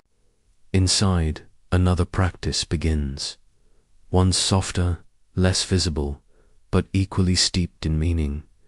The preparation of a simple meal, not to celebrate the dawn, nor to indulge the body, but to sustain the vessel that carried the night's discipline. In the small domestic rituals of food and warmth, a different kind of blade is wielded, one of presence, of tenderness sharpened by attention. He steps into the kitchen, a space no larger than the reach of his outstretched arms, where steam and stillness coexist like old acquaintances. The light here is gentler, filtered through rice paper screens and the breath of morning.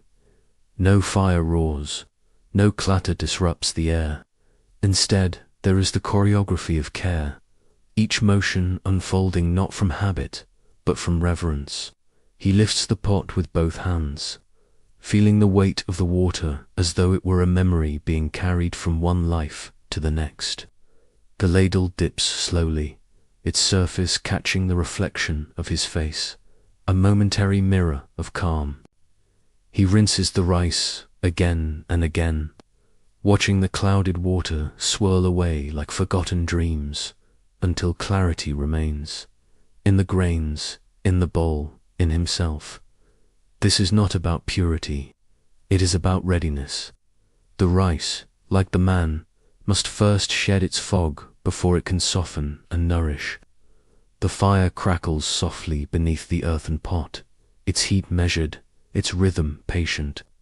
Nothing here is hurried, not the rising steam, not the softening of grain, not the breath of the man who watches without watching. The miso broth simmers nearby, its scent deep and grounding, a quiet pulse of umami and earth that threads its way through the coolness of the morning air. He stirs slowly, each circle of the ladle a prayer made visible, a spiral of care. One scallion lies ready for slicing. He holds it like one might hold a scroll of poetry, and with a blade as sharp as silence, he carves it into green threads. The cuts are not for aesthetics, but for respect. The fish, marinated the night before in soy and calm, is unwrapped and laid on the clay grill, its skin still holding the memory of salt air and moonlight. As it cooks, its scent does not dominate, but joins the quiet chorus of breakfast unfolding. Steam rises now in ribbons, curling in the cold air like incense. Slow, meditative, ephemeral. It does not command attention, but invites it. The kitchen becomes a shrine not to luxury, but to simplicity, to warm rice in a clay pot, to broth that holds the history of miso barrels aged in silence, to a piece of fish prepared without urgency. The textures speak as much as the flavors. The weight of the bowl, the warmth of steam on the skin, the rough edge of wood beneath bare feet. Each sense is called, but gently. Each sensation is held, not consumed. The act of preparing breakfast is not an interruption to the morning. It is the continuation of it, where sword met air, now hand meets rice. Where breath steadied movement, now it steadies flame. He sets the bowls with the care of a priest placing offerings. The rice is shaped with a gentle scoop, the soup poured with attention to its color and its heat. The fish is laid with the grain of its own flesh, never against it, never torn. The chopsticks rest on their ceramic stand, a small crane frozen in flight, wings outstretched as if to remind him that all things, even stillness, are always moving inward. The table is not crowded, only what is needed is present, and that is enough. He does not seek to impress. There is no audience, only the moment and the meal, and the quiet echo of steel still humming somewhere behind the walls. He does not sit immediately. He bows first, to the food, to the hearth, to the morning. His posture speaks what words could not: gratitude, humility, presence. In that bow he offers something of himself back to the day, as if saying, I receive, and I remember. When he sits, it is not to feed, but to continue. The first mouthful is taken slowly, rice soft and warm against the cold of dawn, miso earthy and alive on the tongue. He chews without rush, not to delay, but to honor. Each grain is a story, each flavor a teacher. The body begins to warm from within, not from fullness, but from recognition. He is not eating to begin the day. He is returning to it with every breath, every bite. The warmth of the meal settles slowly into his core, like sunlight absorbed into stone, patient, silent, enduring. It does not race to fill him, but takes its time, seeping into joints and breath, into memory and marrow. As the flavors fade from the tongue, they remain in the body, not as taste, but as presence. His hands, now folded lightly in his lap, recall the rhythm of earlier gestures. The slicing of scallions, the lift of the spoon, the precise folding of the futon, the arc of the blade. None of it feels separate. The morning has unfolded as a single gesture, each act nested inside the next like waves within waves. In this stillness, after eating, he does not feel full, he feels placed, as if the world, quiet and wide, has laid him gently at the center of its palm. Outside, the garden is no longer a hint behind the paper walls. It has become the other half of the room. A crow calls, its cry long and echoing, sharp against the hush. The bamboo sways gently, whispering in rhythms only the wind understands. The pale sun, now climbing softly, stretches across the threshold, casting shifting light that dances across the floor. He watches, not passively, but with a presence sharpened by stillness. The meal did not end when the last bite was taken. It continues here, in this gaze, in this breath. The warmth in his belly now reaches his fingertips. There is no separation between food and air, between skin and sky. The house does not divide him from the world. It holds him in dialogue with it. When the last sip of tea is gone and the bowls sit empty but honored, he does not rise. He remains seated a little longer, palms resting on the polished wood table, fingertips tracing invisible circles into the grain. His gaze drifts over the ceramic crane, the curve of the lacquered bowls, the silent steam now fully vanished. But more than these objects, he notices the space between them, the quiet, the invisible architecture of attention that holds everything in place. He feels no urge to begin the next task, no compulsion to move forward. He is not behind. He is exactly where he is meant to be, and the quiet is not emptiness. It is recognition. When he finally begins to clear the table, he moves not with effort, but with softness. The cloth slides across the surface like wind over water. Each item is returned to its place as if it were being thanked. The bowls are rinsed, the chopsticks dried and tucked into their wooden case. Even the hearth is cooled gently. Coals stirred softly until they return to ash and memory. The kitchen does not lose warmth when the ritual ends. It gains quietness, a stillness that feels like gratitude exhaled. The space has witnessed a ceremony, and it has received it with grace. And now it rests, full but unburdened, like a page after the poem has been written. He slides open the wooden screen door and steps into the garden, crossing the threshold without thought, without transition. The tatami gives way to stone, and the chill of morning air brushes his cheeks like a reminder that the world is alive and moving. The scent of pine drifts toward him, mingled with the damp breath of earth. He does not walk with destination. He walks to be present. Each footstep is a return. He passes the pond where the koi glides silently beneath still water, and pauses beneath the old pine tree whose roots have lived longer than his name. The sky above is a pale, widening blue, holding the weight of nothing, yet offering everything. He looks upward, not for answers, but for rhythm, not to measure the day, but to meet it. And in this standing, this breathing beneath the tree, something aligns. There is no accomplishment, no goal, no conflict, no command. Just a man who has eaten his meal, sheathed his sword, bowed to the earth, and stepped into the fullness of morning. He feels the world not as something to conquer or guard, but as something to receive. And in this receiving, his strength grows, not in muscle, not in power, but in stillness. The same stillness that lived in the miso broth, in the rising steam, in the sweep of his blade. The day lies ahead. But for now, he stands in the center of it, not as a warrior, not as a master, not as a name, but as a presence, rooted, awake, nourished.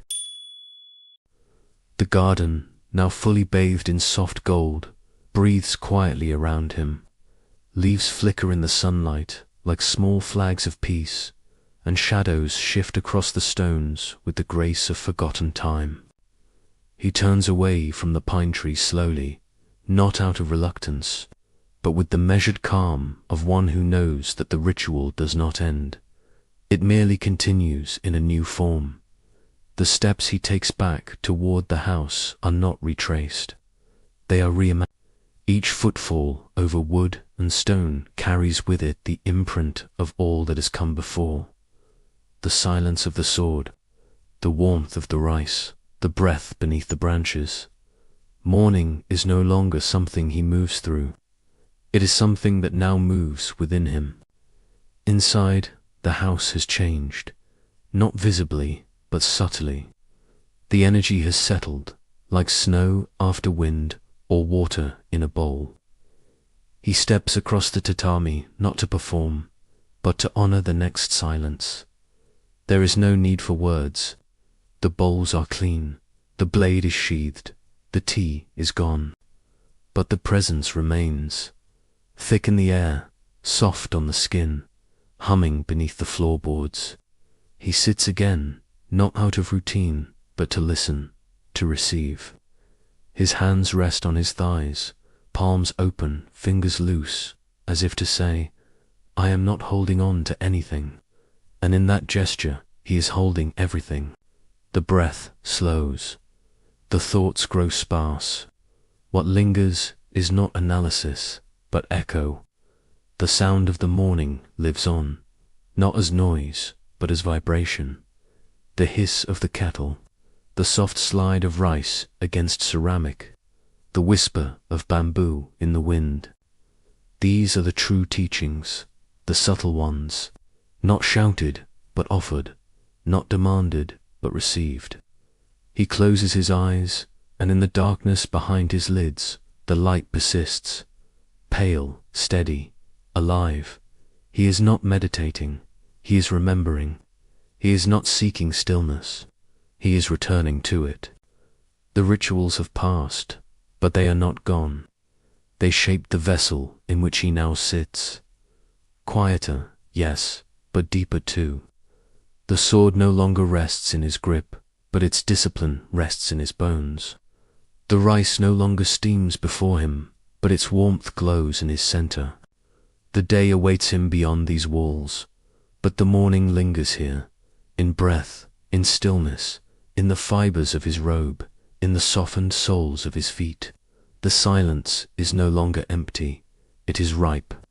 And in this fullness, he begins again, not with motion, but with presence, not with ambition, but with remembrance.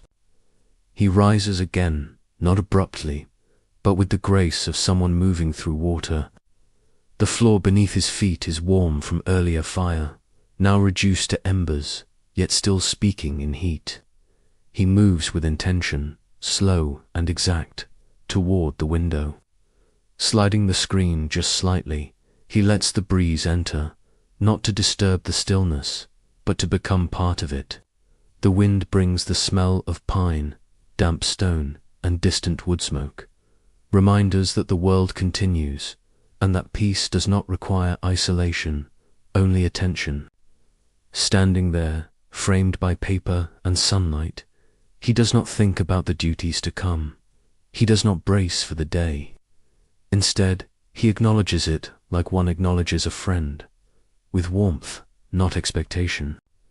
The samurai's discipline is not in resisting the future, but in arriving fully to each moment as it unfolds. And so, he watches the light shift across the floor, turning shadow into shape, into story. There is no need to narrate. The presence is enough. He returns to the hearth not to cook, but to close it, gently. with the curved tool he uses to draw coals back into stillness. Ash rises in a soft cloud and settles again, not erased, but transformed. There is beauty even in the closing of flame, in the quieting of things once bright. He places the cover over the pot, brushes the floor where his footprints have left warmth. These actions are not chores, they are conclusions, rendered with the same care as beginnings. The room breathes around him. It remembers. The walls hold stories not spoken but practiced, in the pattern of his movement, in the rhythm of folding, in the silence between acts. Everything within this space has witnessed him, not as warrior or man, but as someone who returns, again and again, to the center, the place where stillness and action meet, where breath becomes offering. He retrieves a cloth and gently polishes the sword's sheath, not for shine, but for continuity. The ritual is in the repetition.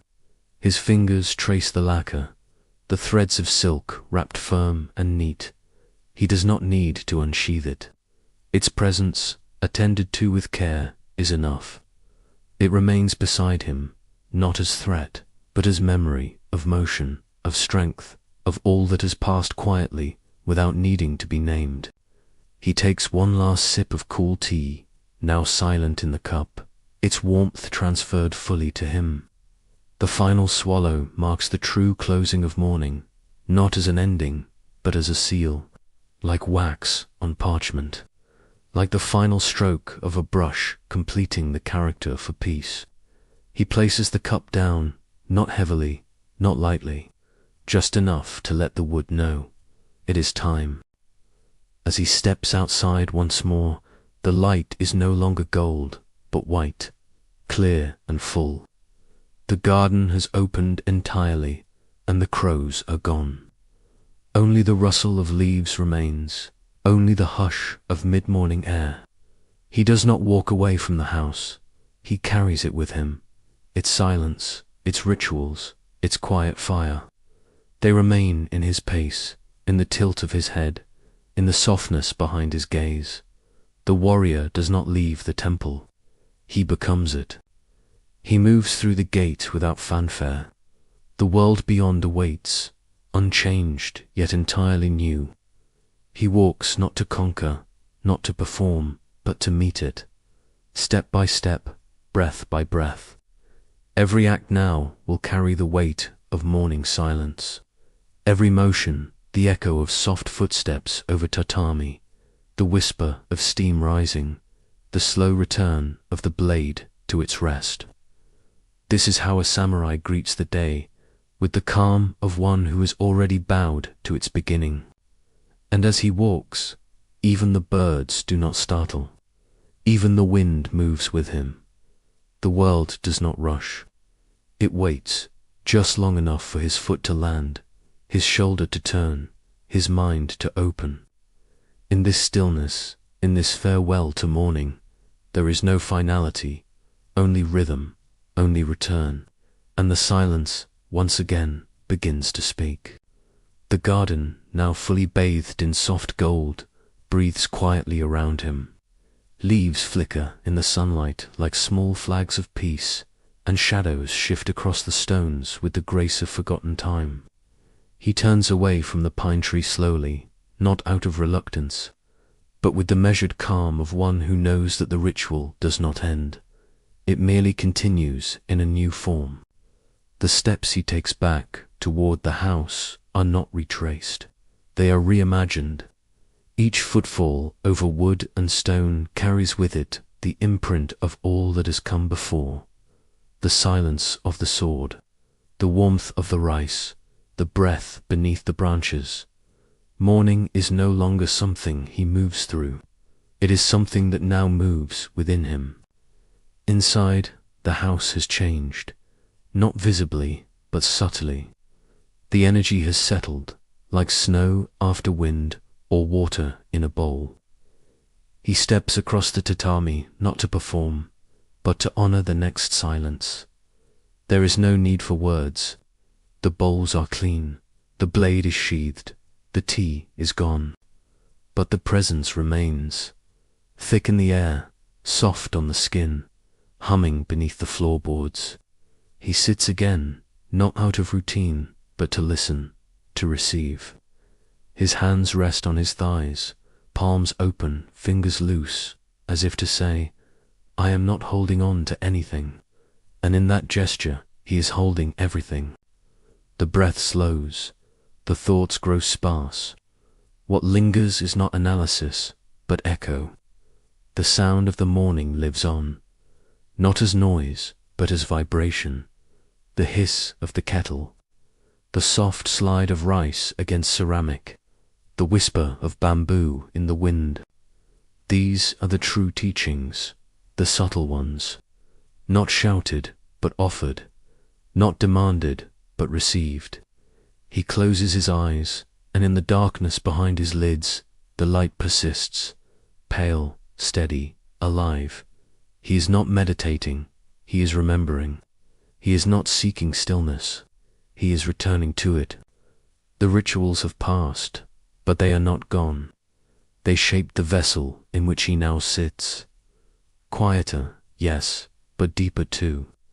The sword no longer rests in his grip, but its discipline rests in his bones. The rice no longer steams before him, but its warmth glows in his center. The day awaits him beyond these walls, but the morning lingers here, in breath, in stillness, in the fibers of his robe, in the softened soles of his feet.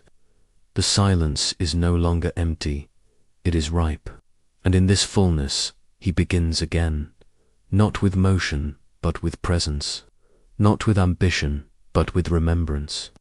He rises again, not abruptly, but with the grace of someone moving through water.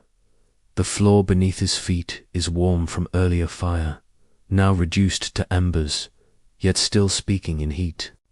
He moves with intention, slow and exact, toward the window. Sliding the screen just slightly, he lets the breeze enter, not to disturb the stillness, but to become part of it. The wind brings the smell of pine, damp stone, and distant wood smoke, reminders that the world continues, and that peace does not require isolation, only attention.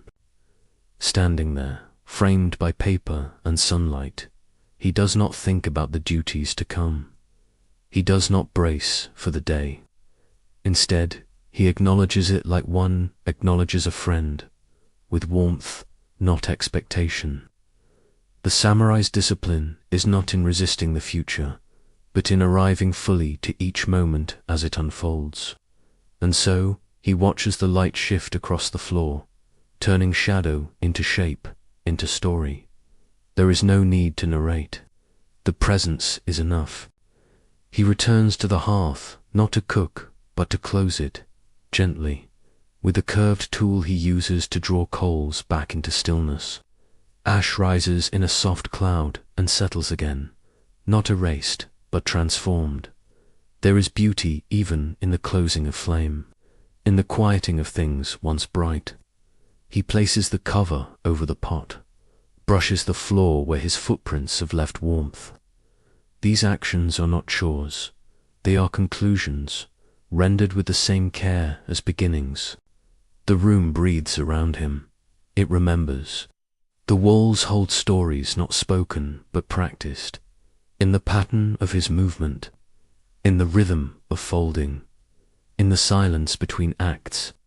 Everything within this space has witnessed him, not as warrior or man, but as someone who returns, again and again, to the center, the place where stillness and action meet, where breath becomes offering.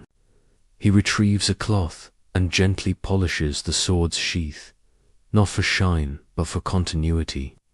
The ritual is in the repetition. His fingers trace the lacquer, the threads of silk wrapped firm and neat. He does not need to unsheath it. Its presence, attended to with care, is enough. It remains beside him, not as threat, but as memory of motion, of strength, of all that has passed quietly without needing to be named. He takes one last sip of cool tea, now silent in the cup, its warmth transferred fully to him.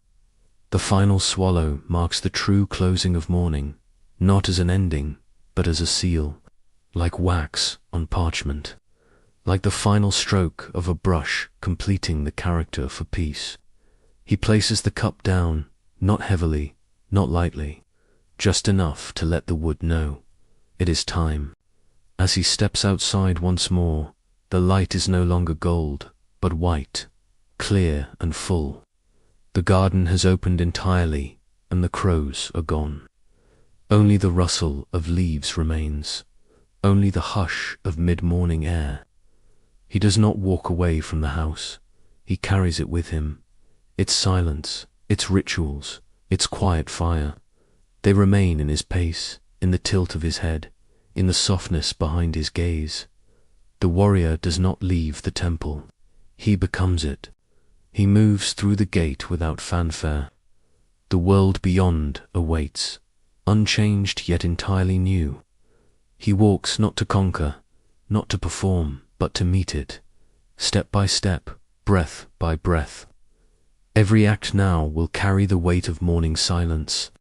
Every motion, the echo of soft footsteps over tatami, the whisper of steam rising, the slow return of the blade to its rest.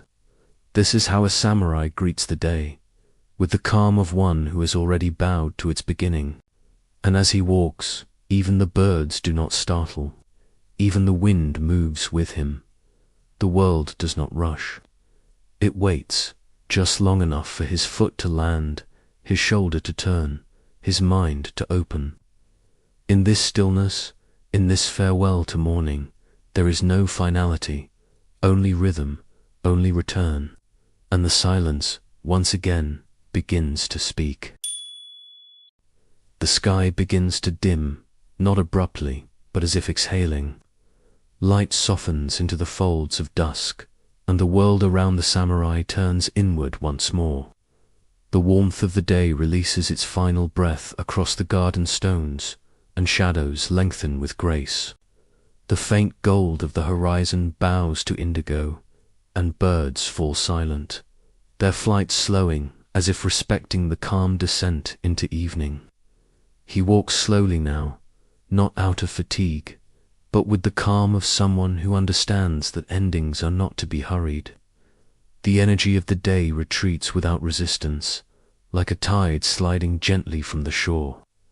It leaves no vacuum, only space, and into that space, silence seeps again.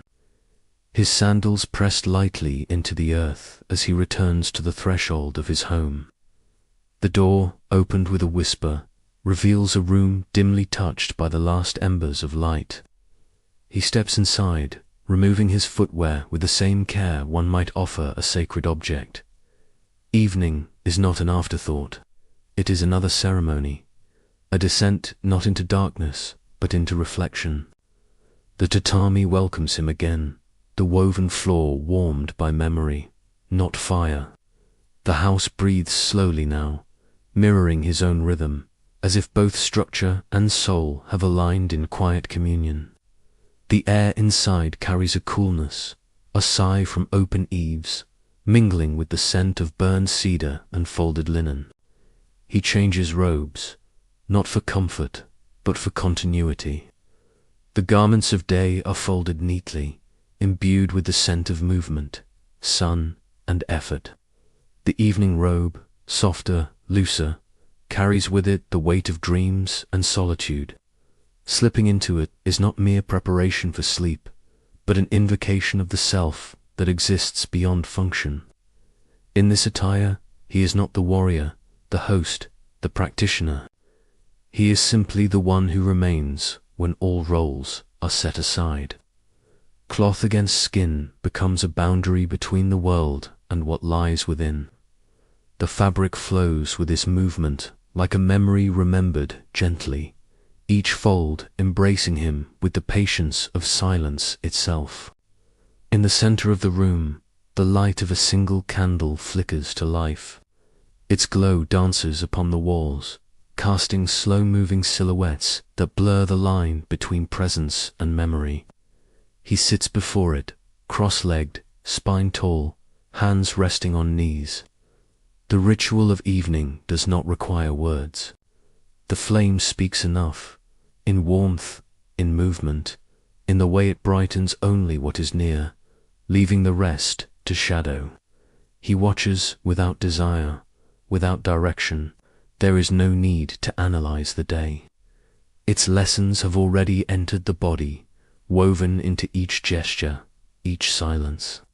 The flicker reflects in his eyes, and for a moment he feels as though he too is flickering, part flame, part shadow, entirely present. The sword remains undisturbed on its rack. Unlike the mornings, it is not a source of readiness now. It is a witness, a silent guardian of the darkened hours. He does not look at it for strength, but for stillness. The sheath reflects the candlelight in slivers, offering not intensity, but reminder that peace, too, has form. That presence, even in rest, can hold as much weight as action. It is not sleep that he prepares for. It is surrender, not as defeat, but as release. The warrior does not sleep to forget the day, but to allow it to settle deep into the bones. His hand passes lightly over the lacquered curve, a gesture that bridges all his past mornings to this quiet now. The candle burns lower, but the room feels no smaller. If anything, the diminishing flame expands the silence, inviting the samurai further into stillness. Shadows lean longer across the floor, merging into one another until only suggestion remains. The outline of a cushion, the curve of a blade, the edge of a sliding door. In this softness, he breathes deeply. There is nothing left to complete, and so every breath becomes a full return. To the self, to the rhythm of the unseen, to the lull of night. He pours water into a small basin, the sound gentle as silk falling. The cloth he dips into it is worn but clean, imbued with years of use. With slow care, he washes his face, not to remove grime, but to cleanse the veil between day and dream. The coolness awakens the skin even as it signals rest. It is the final gesture of transition. Water that once coursed through rivers now touches his brow, and in that brief contact, time bends. Yesterday's mountain spring meets tonight's quiet ritual. He moves through the house with the care of one tending a sleeping child. Doors are slid shut gently, lamps extinguished without haste. There is no need for alarm. The darkness does not frighten him, it welcomes him. It is not emptiness, but the fullness of all that is unspoken. He knows that in the unseen, things are not lost, they are held in trust. Memory, sensation, even fear, all drift gently here within the hush of unlit rooms. Before he lies down, he kneels once more, not to pray in words, but in posture, the spine aligned, the hands resting, the eyes softened. It is a bow offered not to a god, but to the day itself, to its gifts and trials, to the emotions that passed like weather, to the stillness that held through it all.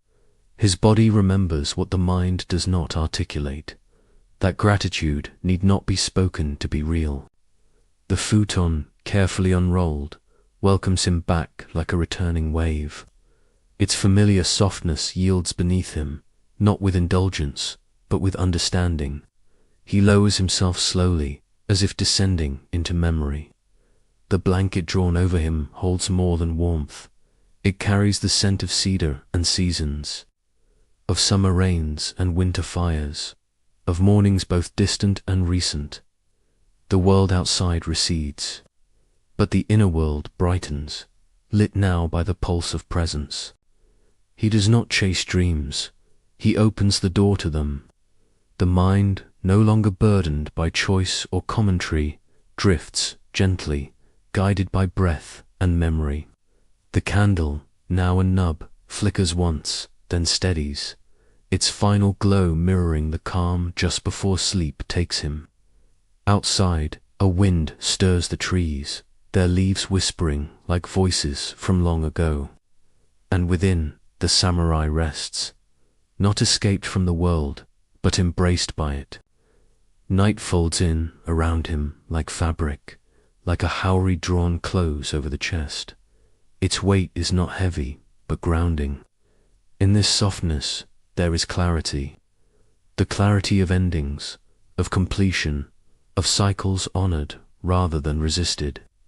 He does not resist sleep.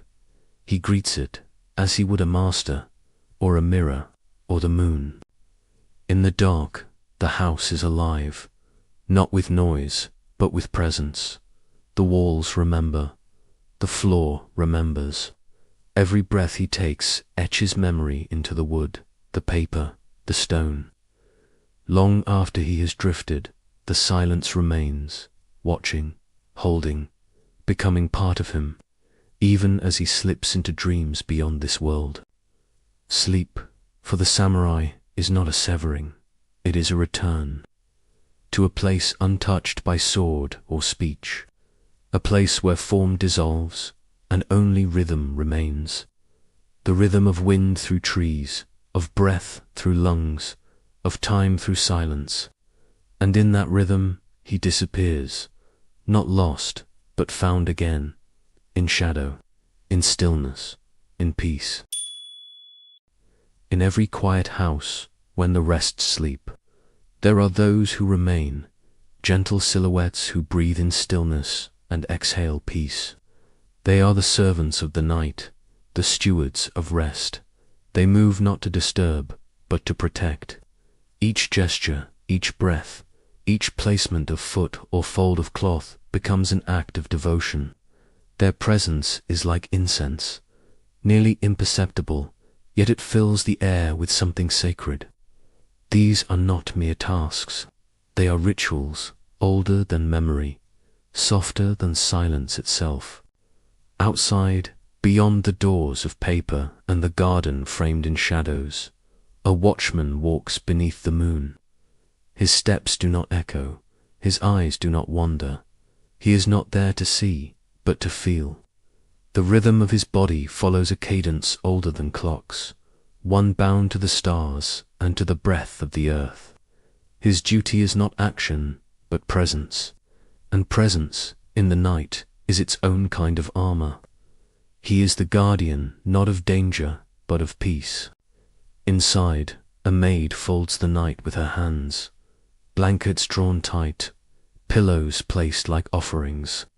Her fingertips know the texture of each thread, each fiber softened by dreams long since past.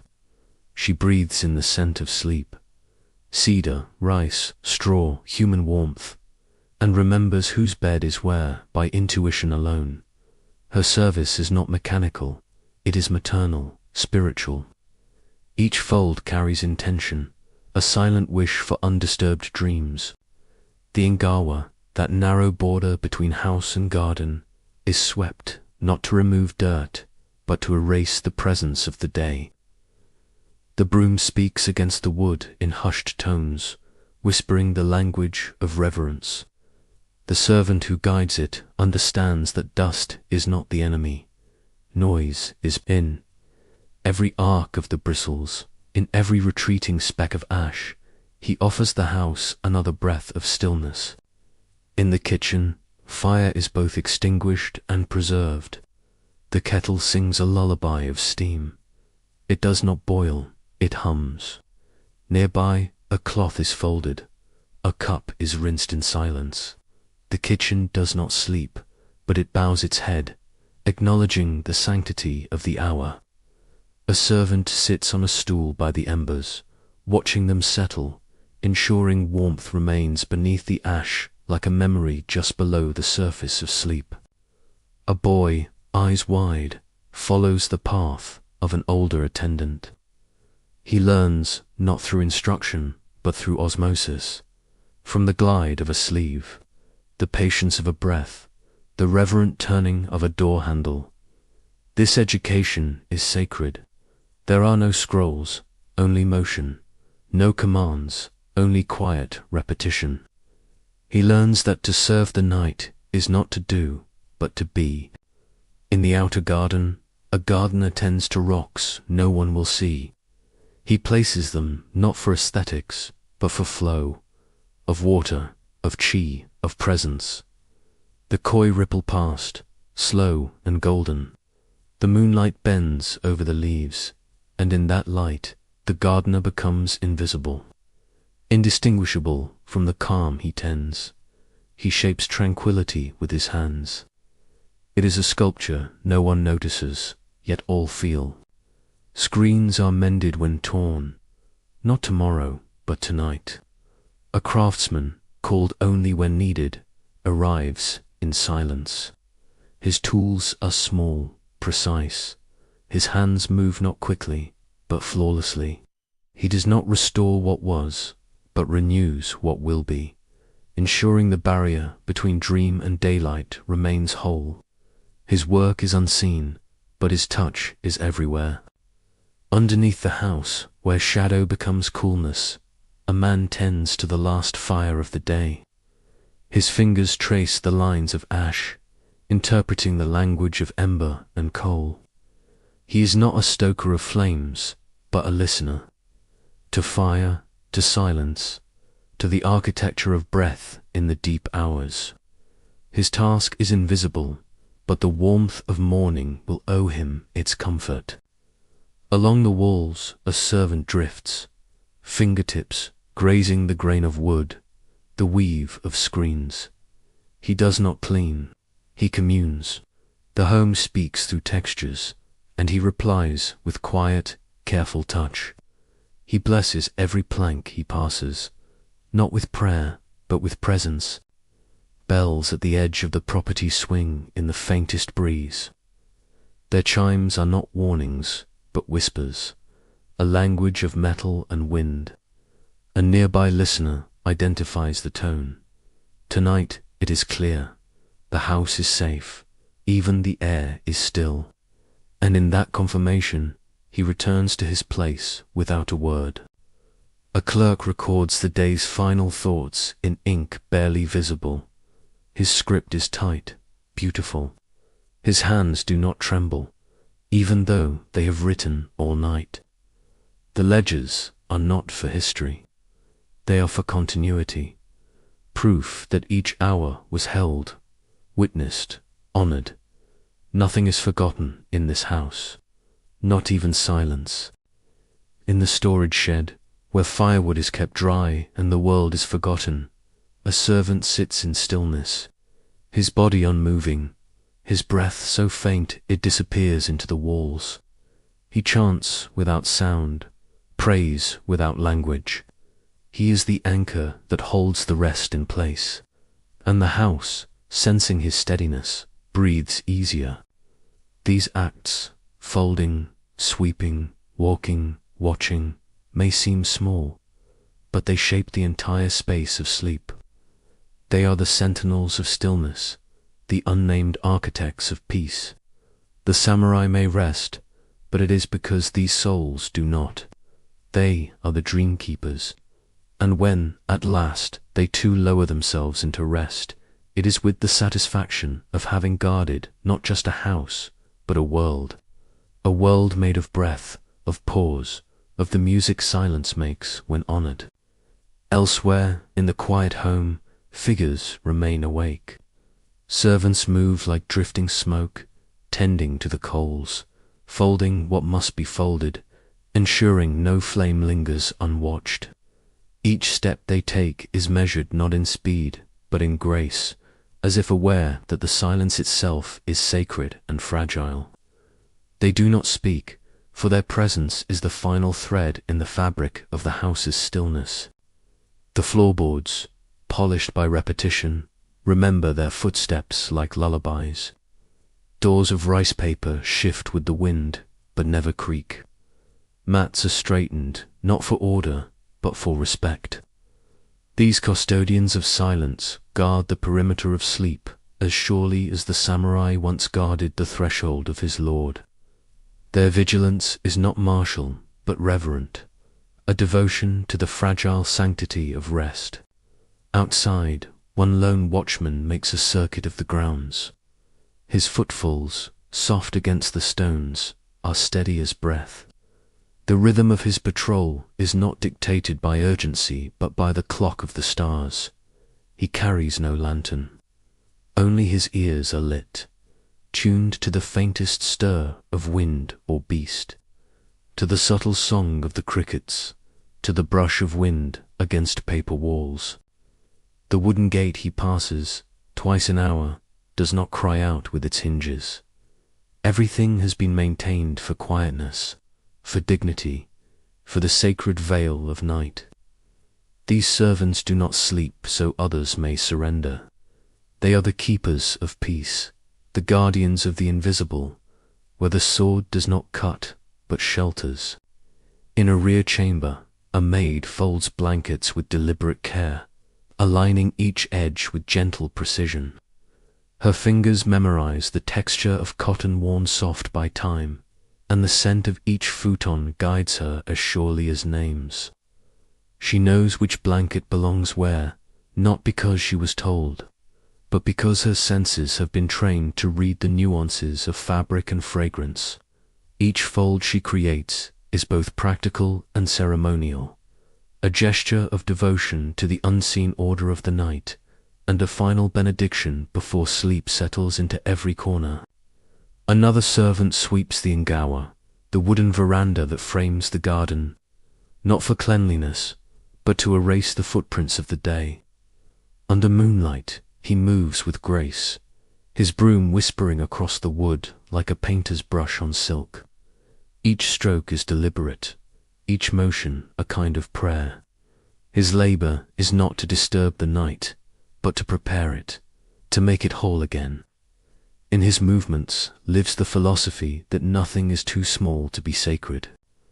By the kitchen hearth, a kettle is kept warm but never boiling. Its presence is not to serve tea, but to offer the reassurance of readiness, should wakefulness arise. The steam rises like incense in the dim light, curling upward into the beams above. Its scent lingers gently, roasted rice, worn iron, faint jasmine. It is a silent companion to the deepening stillness, a promise that some part of the house remains awake, attentive, kind. The kitchen, though asleep, breathes with the quiet endurance of those who love without needing to be seen. A young boy, barely old enough to serve, watches his elder move through the hall. He learns by silence, by gesture, by reverence. No one teaches him in words, yet every movement he witnesses writes its lesson onto his growing soul. He notices how the elder's sleeves don't flutter when passing through tight spaces, how his feet never disturb the edge of a tatami. He understands that night has a rhythm, and he's beginning to feel it, not with intellect, but with breath. Within the garden, a breeze stirs the bamboo leaves, and a gardener, still at his task, places stones to redirect the flow of water in the koi stream. He does not look up. His trust is complete. In the moonlight, in the house, in the discipline of tending even what no one will see by morning. He works for stillness itself, shaping the invisible architecture of night. His hands are calloused, but his touch is gentle. Each stone, each ripple, speaks of patience beyond words. The paper screens are repaired quietly when torn, with glue made of rice and brushes finer than hair. The artisan who mends them comes only at night. His hands move as if sewing dreams together, transparent barriers between the waking and the resting. He sees each panel not as wall, but as skin, a thin membrane that holds the breath of the home, and he tends it with reverence. Each patch is a soft signature, a hidden grace, beneath the house, where coolness lives in the foundation. Charcoal embers are banked slowly, carefully, to hold their warmth until morning. The servant who tends this task does not speak to others. His role is solitary, his intimacy with fire absolute. He listens to the coals as one listens to breath, for shifts in rhythm, for the language of heat. With a slender iron rod, he nudges ash and ember into harmonious rest. In the narrow corridors, the scent of hinoki wood and tatami lingers. A servant brushes his sleeves along the walls, not out of habit, but as communion. The house is alive, and touch is how one listens. He has walked this hallway 1,000 times, and still greets each board like a friend. The grain of wood beneath his palm is not decoration. It is memory carved in silence. At the perimeter of the property, bells hang from the gateposts, not to chime, but to watch. The slightest movement of air makes them sing.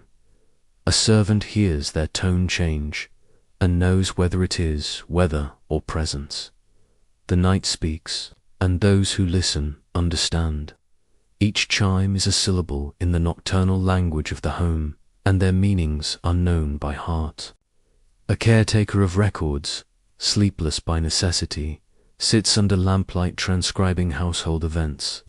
His ink is thin, his writing steady.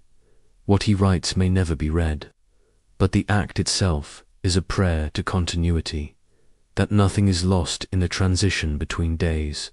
He records the mundane as if it were divine. The time the gate was locked, the hour the tea cooled, the names of those who stayed awake so others might dream. One servant, older than most, meditates in the firewood shed, where silence is thickest. He chants without voice, eyes closed, palms open. No one assigned him this role. He appointed himself guardian of unseen things. The stillness around him grows heavy with presence. In his breathless vigil, he tends not wood or flame, but the sacredness of unbroken quiet. The night does not belong to the sleepers alone. It is shaped and protected by these unseen hands. Their work does not call attention, it calls peace.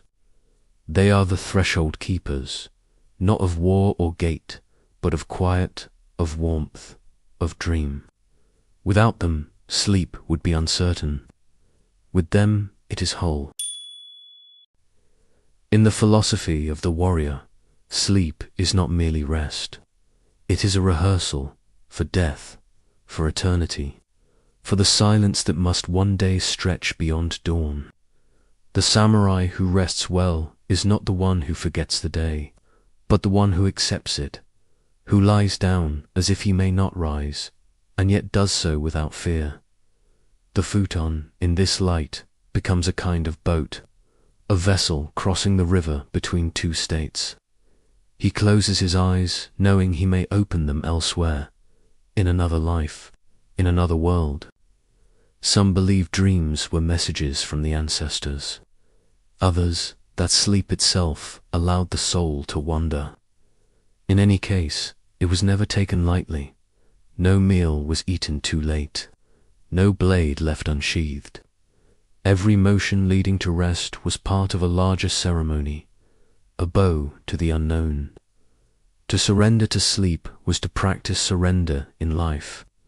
The warrior's sleep was quiet not only in sound, but in spirit, a silence that echoed beyond walls, into the realm. The candle is out. Only shadow remains, wrapping the futon like folded wings. All is still now. The house, the garden, the man beneath the blanket. Even time seems to have paused, honoring the stillness that follows a day lived fully. May your dreams be quiet as the falling petals. May rest find you like moonlight on tatami. Thank you for sharing this silence. You are always welcome here, where shadows breathe and sleep remembers. It is a return to a place untouched by sword or speech, a place where form dissolves and only rhythm remains. The rhythm of wind through trees, of breath through lungs, of time, of gods.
Welcome, dear listener.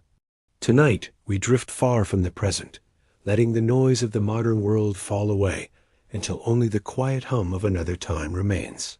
The story you are about to hear is one that has crossed oceans of years, surviving in whispers, legends, and the ink of ancient scribes. It is the story of Cleopatra, the last pharaoh of Egypt, a queen whose name still stirs the air like the faint scent of incense after the flame has gone out. She was a ruler, a diplomat, a woman of wit and intelligence, a figure who has become so entangled with myth that we sometimes forget she was also flesh and blood. And yes, somewhere in the minds of many, she still appears with the face of Elizabeth Taylor, stepping into history in perfect gold eyeliner that somehow never smudges, even in the Egyptian heat. That is the gift of cinema, but what we are about to explore tonight belongs to a slower truth one shaped by sand, stone, and the quiet currents of the Nile. Before we begin, I invite you to make yourself comfortable. Let your shoulders ease down, let your breathing soften, and if your eyes are free to close, let the darkness behind them become the canvas for the scenes ahead. If you'd like, you can share in the comments where in time or space you are listening from. I read them all, and you might be surprised how often we find ourselves connected through these small, quiet rituals. And if you wish to be here for the next journey, you can subscribe so the next story knows where to find you. The longer you stay until the final whisper, the more this little community grows, and the more the algorithm, strange as it is, learns to carry these stories to others who might need them. Now, with the night gathered gently around us, picture Egypt as it was before Cleopatra took her place upon the throne. Imagine the Nile beneath the silver moon, its waters shimmering like a living mirror. The air is warm, carrying the scent of lotus from hidden gardens and the faint tang of salt from the distant sea. The city of Alexandria breathes slowly in the dark, its marble streets and towering columns bathed in the soft light of torches.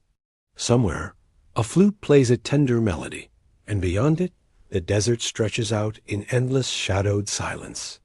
This is where our story begins, not yet with a queen, but with a land that has been waiting for her. Before Cleopatra's eyes ever opened to the world, Egypt was already a land shaped by thousands of years of memory. A place where history and myth walked hand in hand along the banks of the Nile. The river was the country's heartbeat, its slow, steady pulse keeping life in rhythm with the turning of the seasons, as dependable as the stars that wheeled overhead each night. Each year, the floods returned like a promise kept, swelling its banks and spilling over into the fields, laying down rich black silt along the farmlands.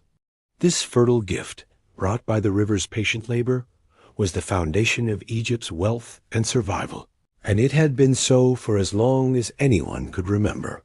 The people answered this yearly blessing with their own ritual of work, planting seeds, tending crops, and later gathering the harvests that had sustained their ancestors for generations.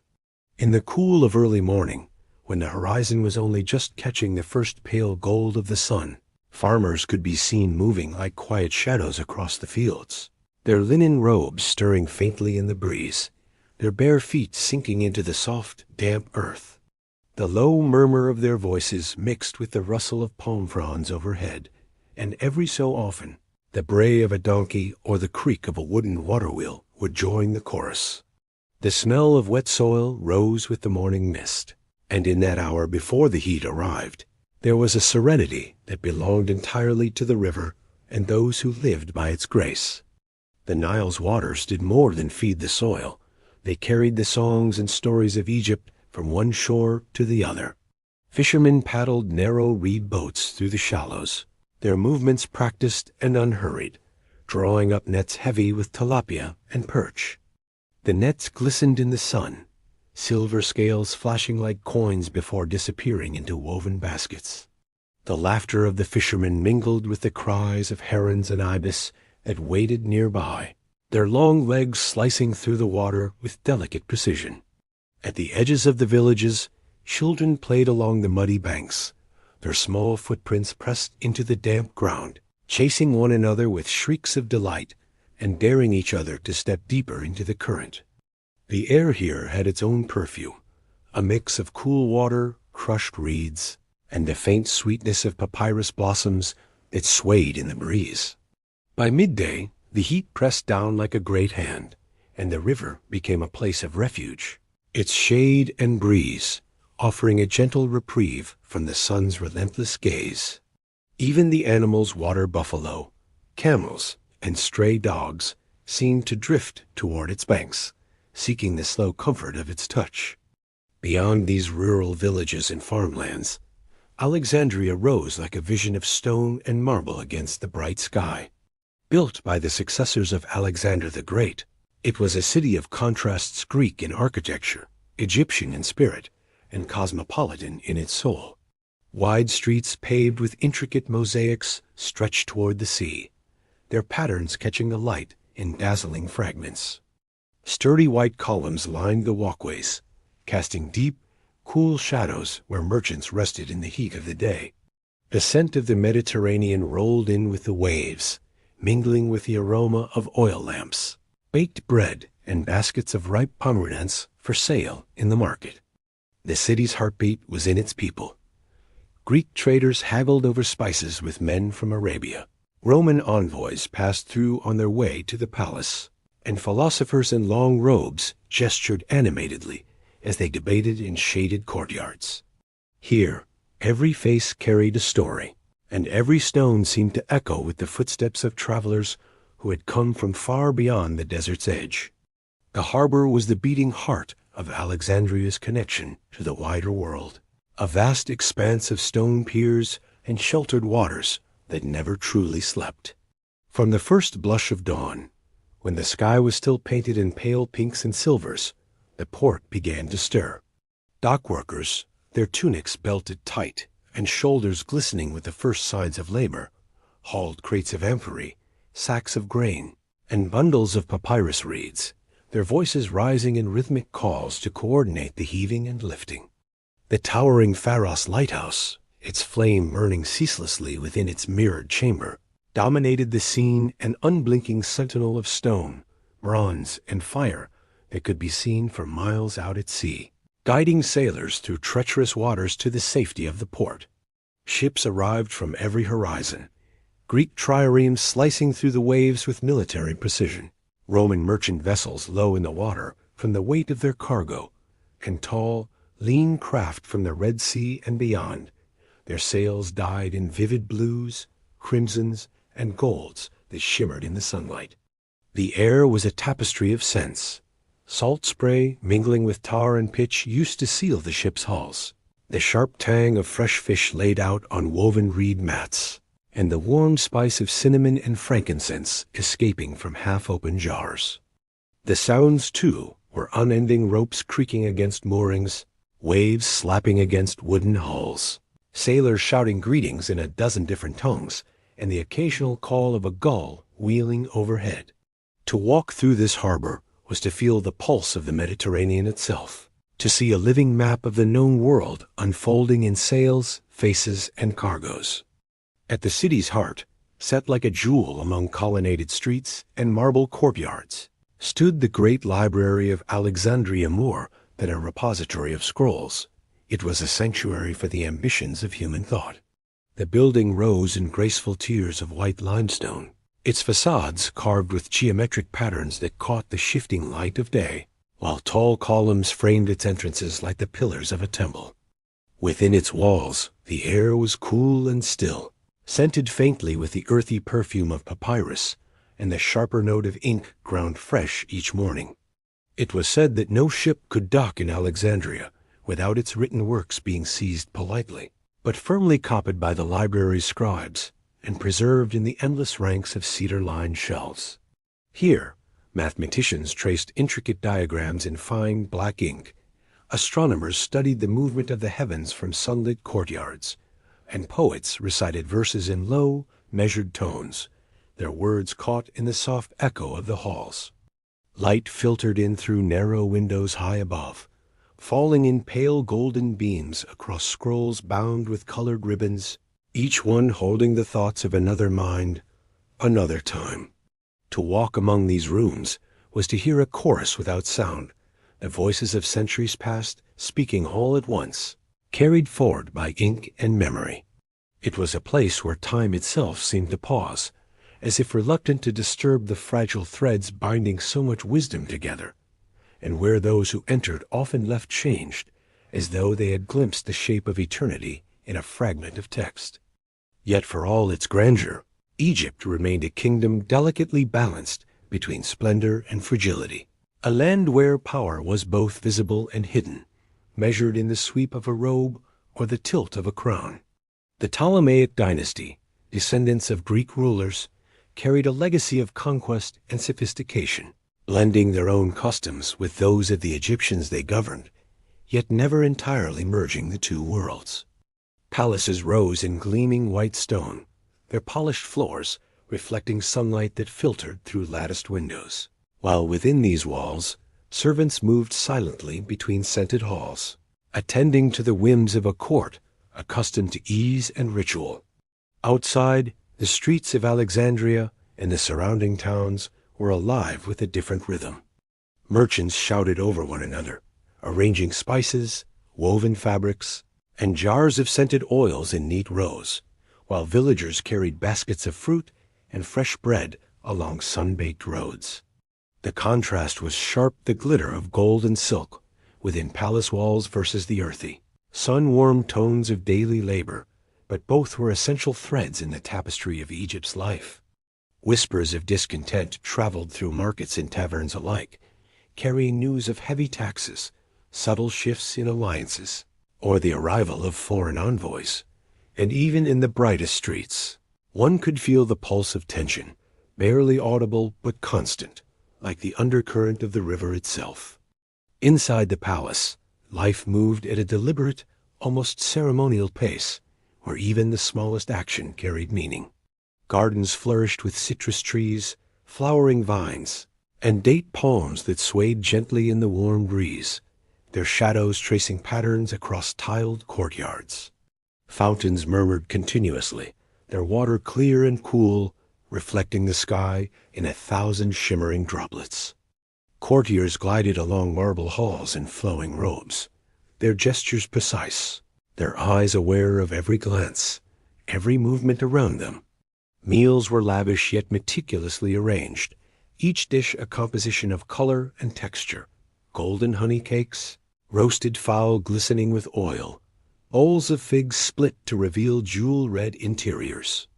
Jewelry and textiles, carefully chosen for every occasion, were symbols as important as words, and courtiers learned to read these signs as if decoding secret messages. Within this ordered world, the rhythms of daily life were intertwined with politics and ritual, every gesture a thread in the intricate web of the palace, and every decision, however small, a potential ripple that could reach far beyond its walls. Beyond the palace walls, the desert stretched like a living ocean of gold and ochre, vast and unending, its sands shaped by invisible hands that shifted with every passing wind.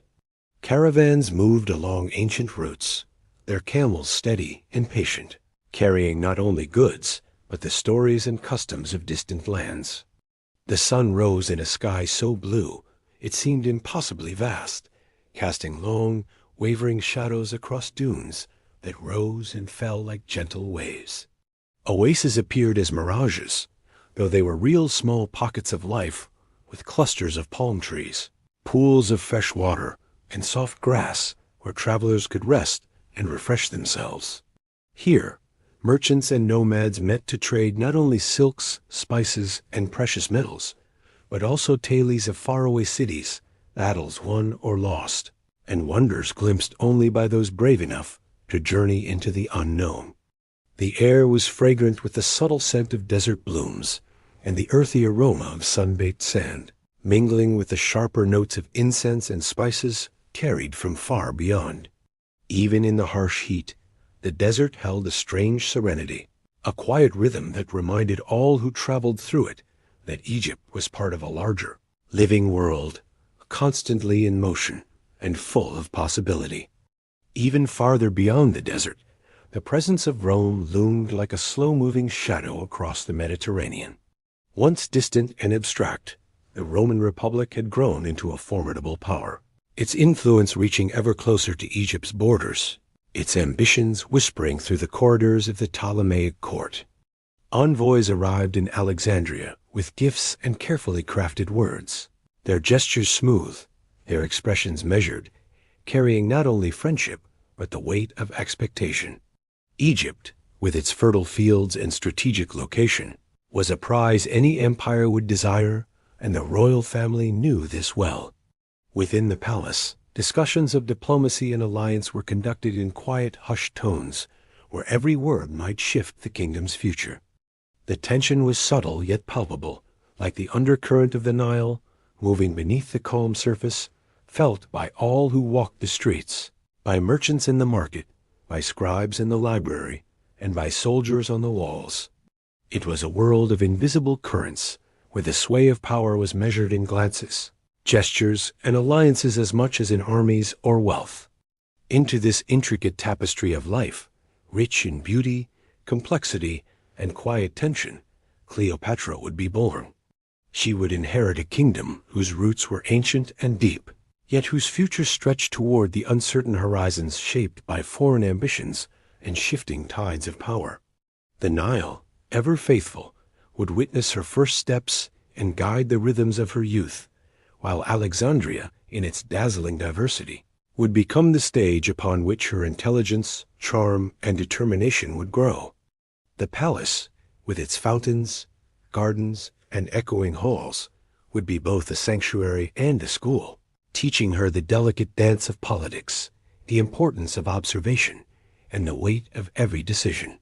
For now, however, the river flowed with its eternal patience, the sun rose and set with dependable grace, and the streets of Alexandria hummed with life, unaware that among their bustling population a child was coming who would one day become the last pharaoh of Egypt, whose story would outlive empires and centuries, whose presence would be remembered in whispers and in history, carried across time like the steady flow of the river itself.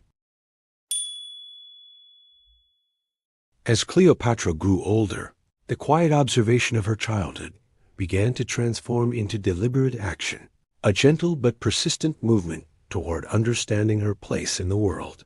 No longer content to simply absorb knowledge or watch from the shadows of the palace corridors, she started to test the limits of her influence, learning how words, gestures, and timing could shift outcomes even before decisions were fully formed. She would linger in the council chambers, ostensibly to observe, yet in reality listening to the cadence of voices, noting the subtleties in tone, and interpreting what remained unsaid as carefully as the spoken words.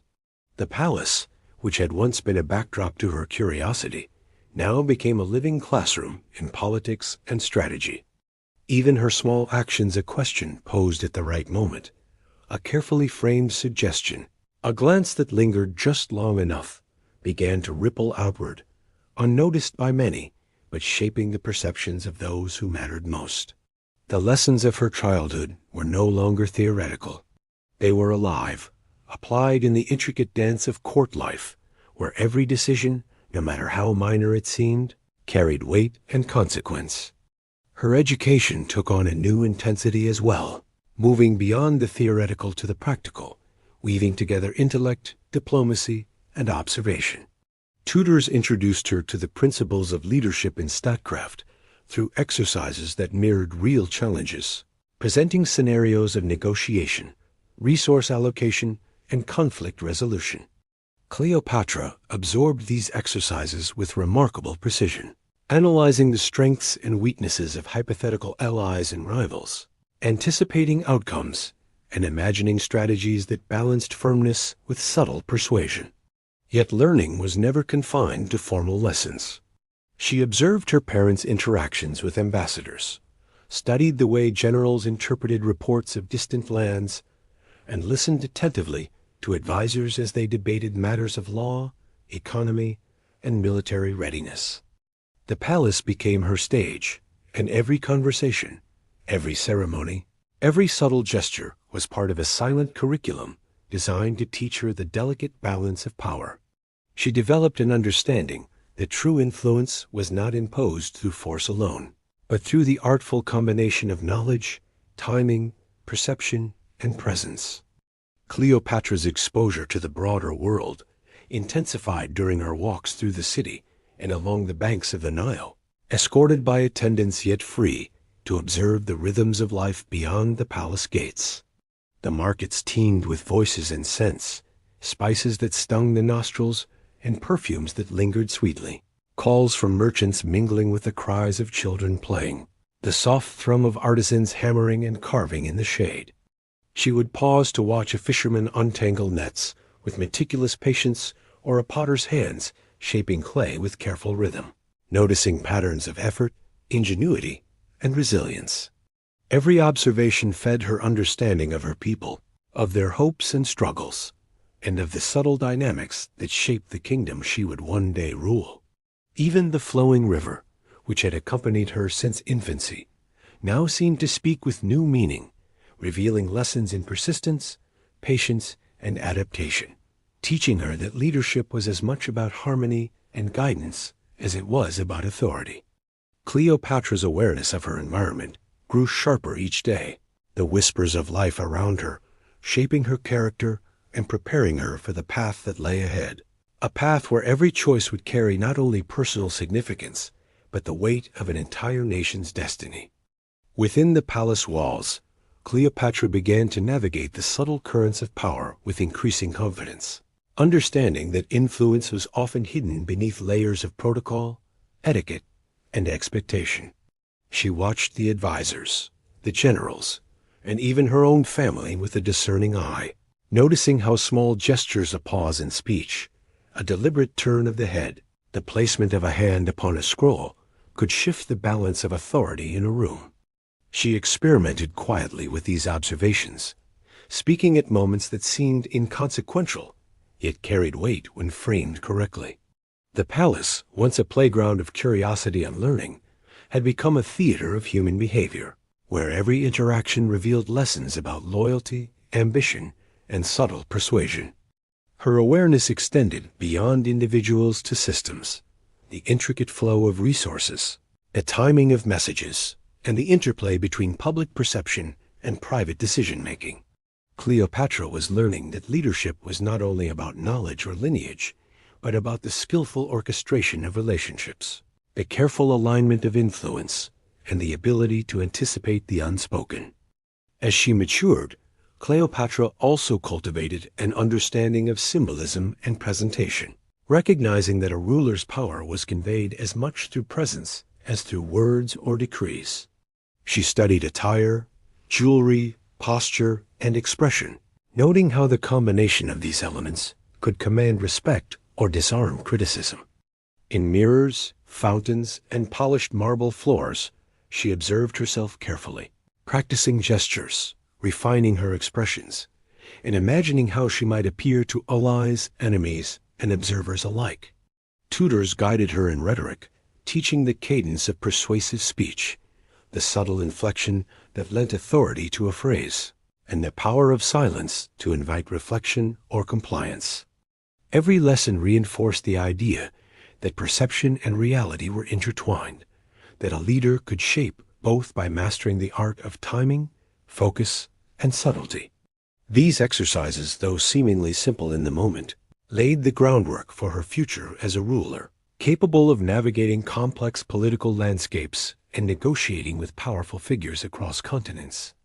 Outside the palace, Cleopatra's exposure to Alexandria's bustling streets deepened her understanding of her kingdom and its people. She observed the rhythms of daily life, merchants calling out their wares in melodic voices, artisans shaping clay, wood, and metal into functional beauty, children darting between carts and fountains with carefree abandon, and the ever-present Nile carrying boats heavy with grain, papyrus, and goods from distant lands. Each encounter offered lessons in patience, negotiation, and empathy. She listened to stories, noting patterns in human behavior and learning the ways that honor, obligation, and persuasion guided actions. Even seemingly minor interactions, a tradesman's careful pricing, a farmer's pride in the ripeness of his crops, or the laughter of children became threads in her growing tapestry of understanding. Cleopatra began to recognize that leadership was not only exercised in grand halls, councils, but also in the delicate attention to the lives and needs of ordinary people. These quiet observations nurtured her ability to balance strategy with humanity, intellect with compassion, and ambition with foresight. Cleopatra's curiosity also led her to explore the vast intellectual treasures of the palace, where she encountered scrolls, maps, and instruments that opened windows onto the wider world. She traced the curves of star charts, learning to anticipate the movement of celestial bodies, and studied the flow of the Nile, observing the patterns of its floods and the lessons they offered in planning and foresight. She read accounts of far-off lands, listening to the tales of sailors and merchants who had traveled across seas and deserts, bringing news of empires, kingdoms, and distant peoples. Every fragment of knowledge, every observation, was stored carefully in her mind, like seeds planted in fertile soil, ready to bloom into insight, strategy, and wisdom. It became clear, even in these early years, that Cleopatra was cultivating a mind that would not only absorb information, but synthesize it, finding connections others might miss, and perceiving the underlying currents that guided both human behavior and the forces of nature. As her adolescence advanced, so too did her engagement with the responsibilities of her lineage. While still a child in the eyes of the world, she began to participate more actively in discussions with advisors and family members, listening intently, asking precise questions, and occasionally offering suggestions that reflected a depth of understanding far beyond her years. Her voice, measured and confident, carried weight despite her youth, and those around her began to recognize the sharpness of her intellect and the subtle power of her presence. It was during this period that she first glimpsed the realities of leadership, the delicate balance between authority and diplomacy, the need to inspire loyalty while maintaining independence, and the importance of observing not only what was said, but also what was left unspoken.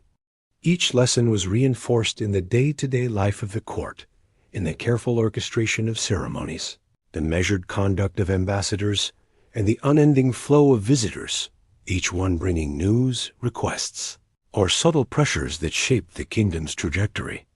Alongside intellectual development, Cleopatra cultivated relationships that would shape her understanding of influence, alliance, and empathy.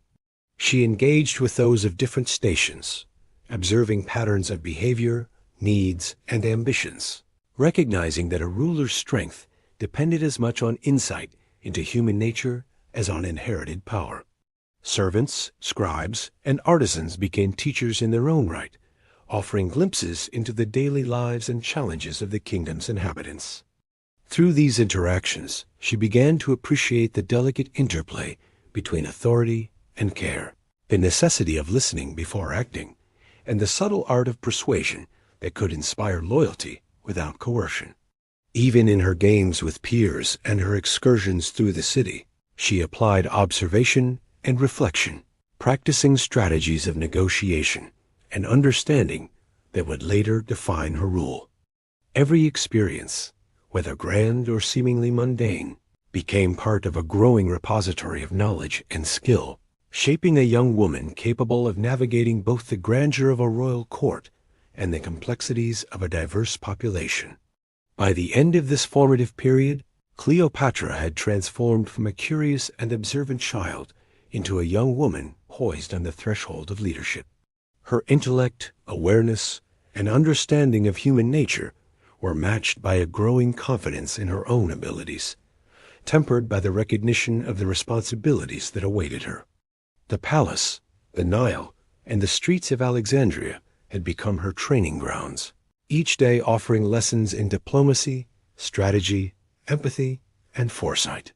While still surrounded by tutors, advisors, and family, she increasingly acted as her own guide, synthesizing knowledge, observation, and intuition into a coherent understanding of the world she was destined to influence. The whispers of her early years had transformed into the deliberate steps of a path forward, and though the crown was not yet hers, the foundations of her rule were being laid with every choice, every observation, and every carefully considered action. Cleopatra's journey had moved beyond curiosity. It was becoming purpose, strategy, and the first conscious shaping of a destiny that would echo through history. As Cleopatra entered the threshold of late adolescence, a subtle yet profound transformation began to take place within her. No longer content to remain a quiet observer, she felt an awakening of agency, a recognition that the world around her could be influenced not through force alone, but through insight, timing, and deliberate action. The palace, with its labyrinth of corridors, shadowed alcoves, and sunlit chambers, had become more than a home. It was a living, breathing arena where power manifested in gestures, words, and silences. Every council meeting, ceremonial procession, or casual gathering presented opportunities to test her understanding, to practice patience, and to experiment with influence. Cleopatra began to notice how the shift of a hand, a carefully timed question, or the lingering of her gaze could alter perceptions, sway decisions, or reveal hidden intentions. The intricate tapestry of court life revealed itself to her as a network of subtle currents and quiet forces, and she moved through it with a growing awareness that even the smallest action, when executed with intention, could generate far-reaching effects. These early steps, though tentative, marked the emergence of a young strategist, alert to the interplay of circumstance, perception, and consequence. Parallel to this awakening of agency, Cleopatra's formal education deepened in both rigor and application. Tutors presented her with scenarios that mirrored the challenges of governance negotiations with rival factions, disputes among officials, and dilemmas of resource allocation that demanded careful deliberation. In these exercises, she learned to weigh competing interests, anticipate outcomes, and formulate strategies that balanced firmness with subtle persuasion. Each scenario was not only a lesson in logic and decision-making, but also an exploration of human nature, understanding motivations, predicting reactions, and recognizing the nuances of pride, fear, ambition, and loyalty. Beyond the structured lessons, she observed real events, generals discussing troop movements with measured concern, merchants bartering in the markets with careful calculation, and advisors maneuvering in council chambers to advance their positions. Cleopatra began to perceive patterns, the underlying currents that guided both individual choices and collective dynamics. Through careful analysis and reflection, she cultivated a mind capable of synthesizing complex information, discerning connections invisible to most, and translating observation into action, a skill that would become central to her leadership. Even within the realm of daily social interaction, Cleopatra transformed seemingly ordinary encounters into exercises of influence, strategy, and empathy.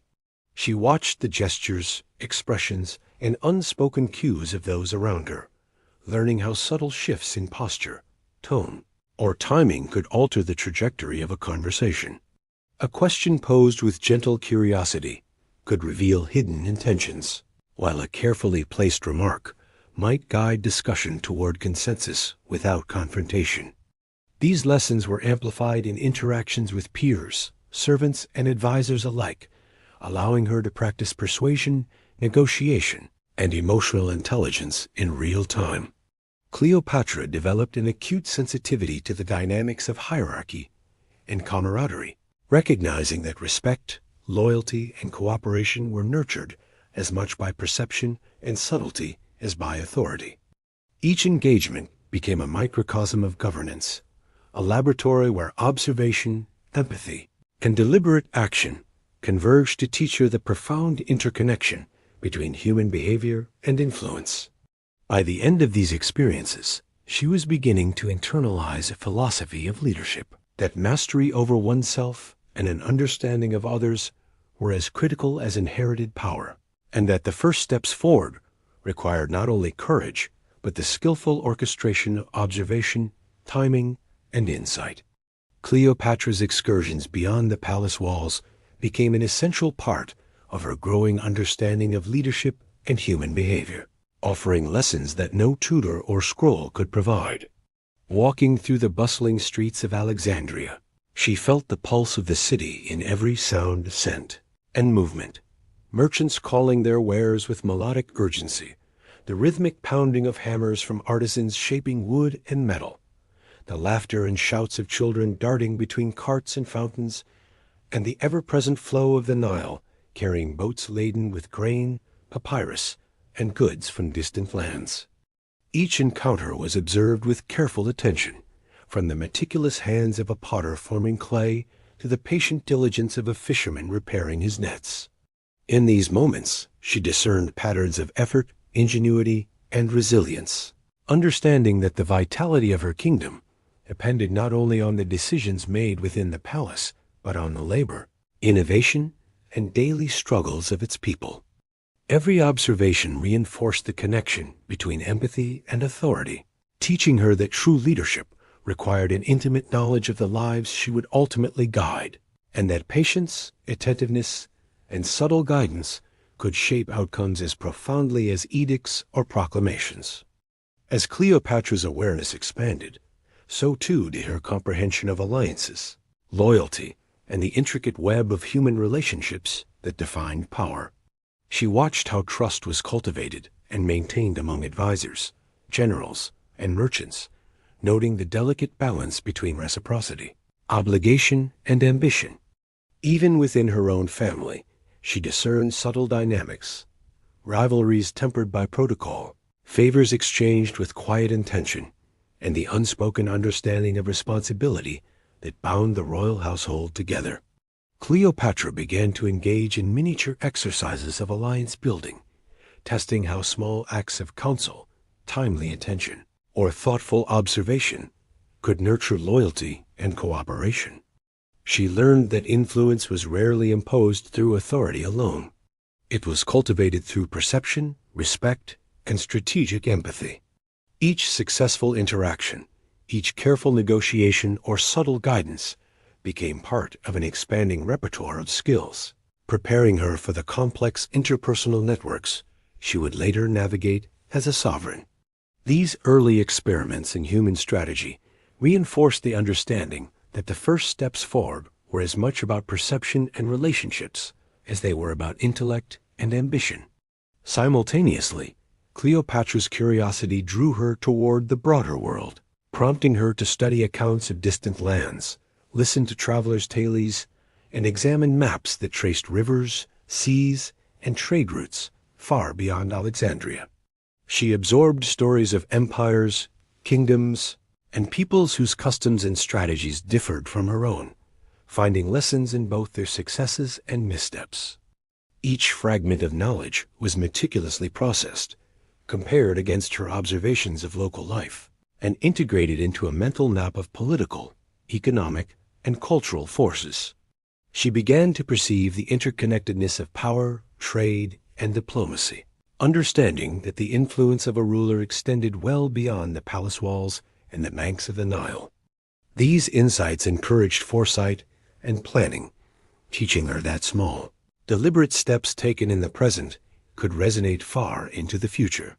Through this combination of observation, analysis, and reflection, Cleopatra's understanding of leadership matured, blending practical awareness with strategic vision, preparing her for the moment when her careful, patient preparation would allow her to step decisively onto the larger stage of history. Even the rituals and ceremonies of the court became intricate lessons in perception, influence, and timing, as Cleopatra observed how every gesture, step, and inflection of voice carried significance beyond its immediate appearance. She noticed how a slight pause before responding could convey authority, how the careful placement of her hands or the tilt of her head could invite respect or subtly assert dominance. and how the measured cadence of speech could encourage reflection, agreement, or even silent compliance.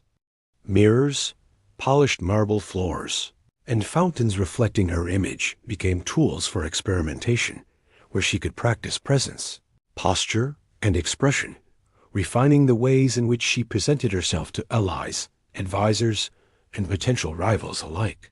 Each ceremony was a rehearsal in understanding the human response, a delicate interplay between authority and subtlety, teaching her that the exercise of leadership required mastery over not only decisions, but the perceptions and emotions that framed those decisions.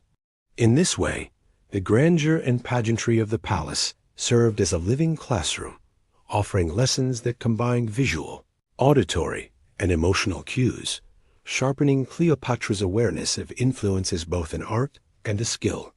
Through her growing confidence and refined awareness, Cleopatra began to step forward into conversations with advisors and family members, contributing ideas, posing questions, and occasionally offering suggestions that revealed her insight and understanding.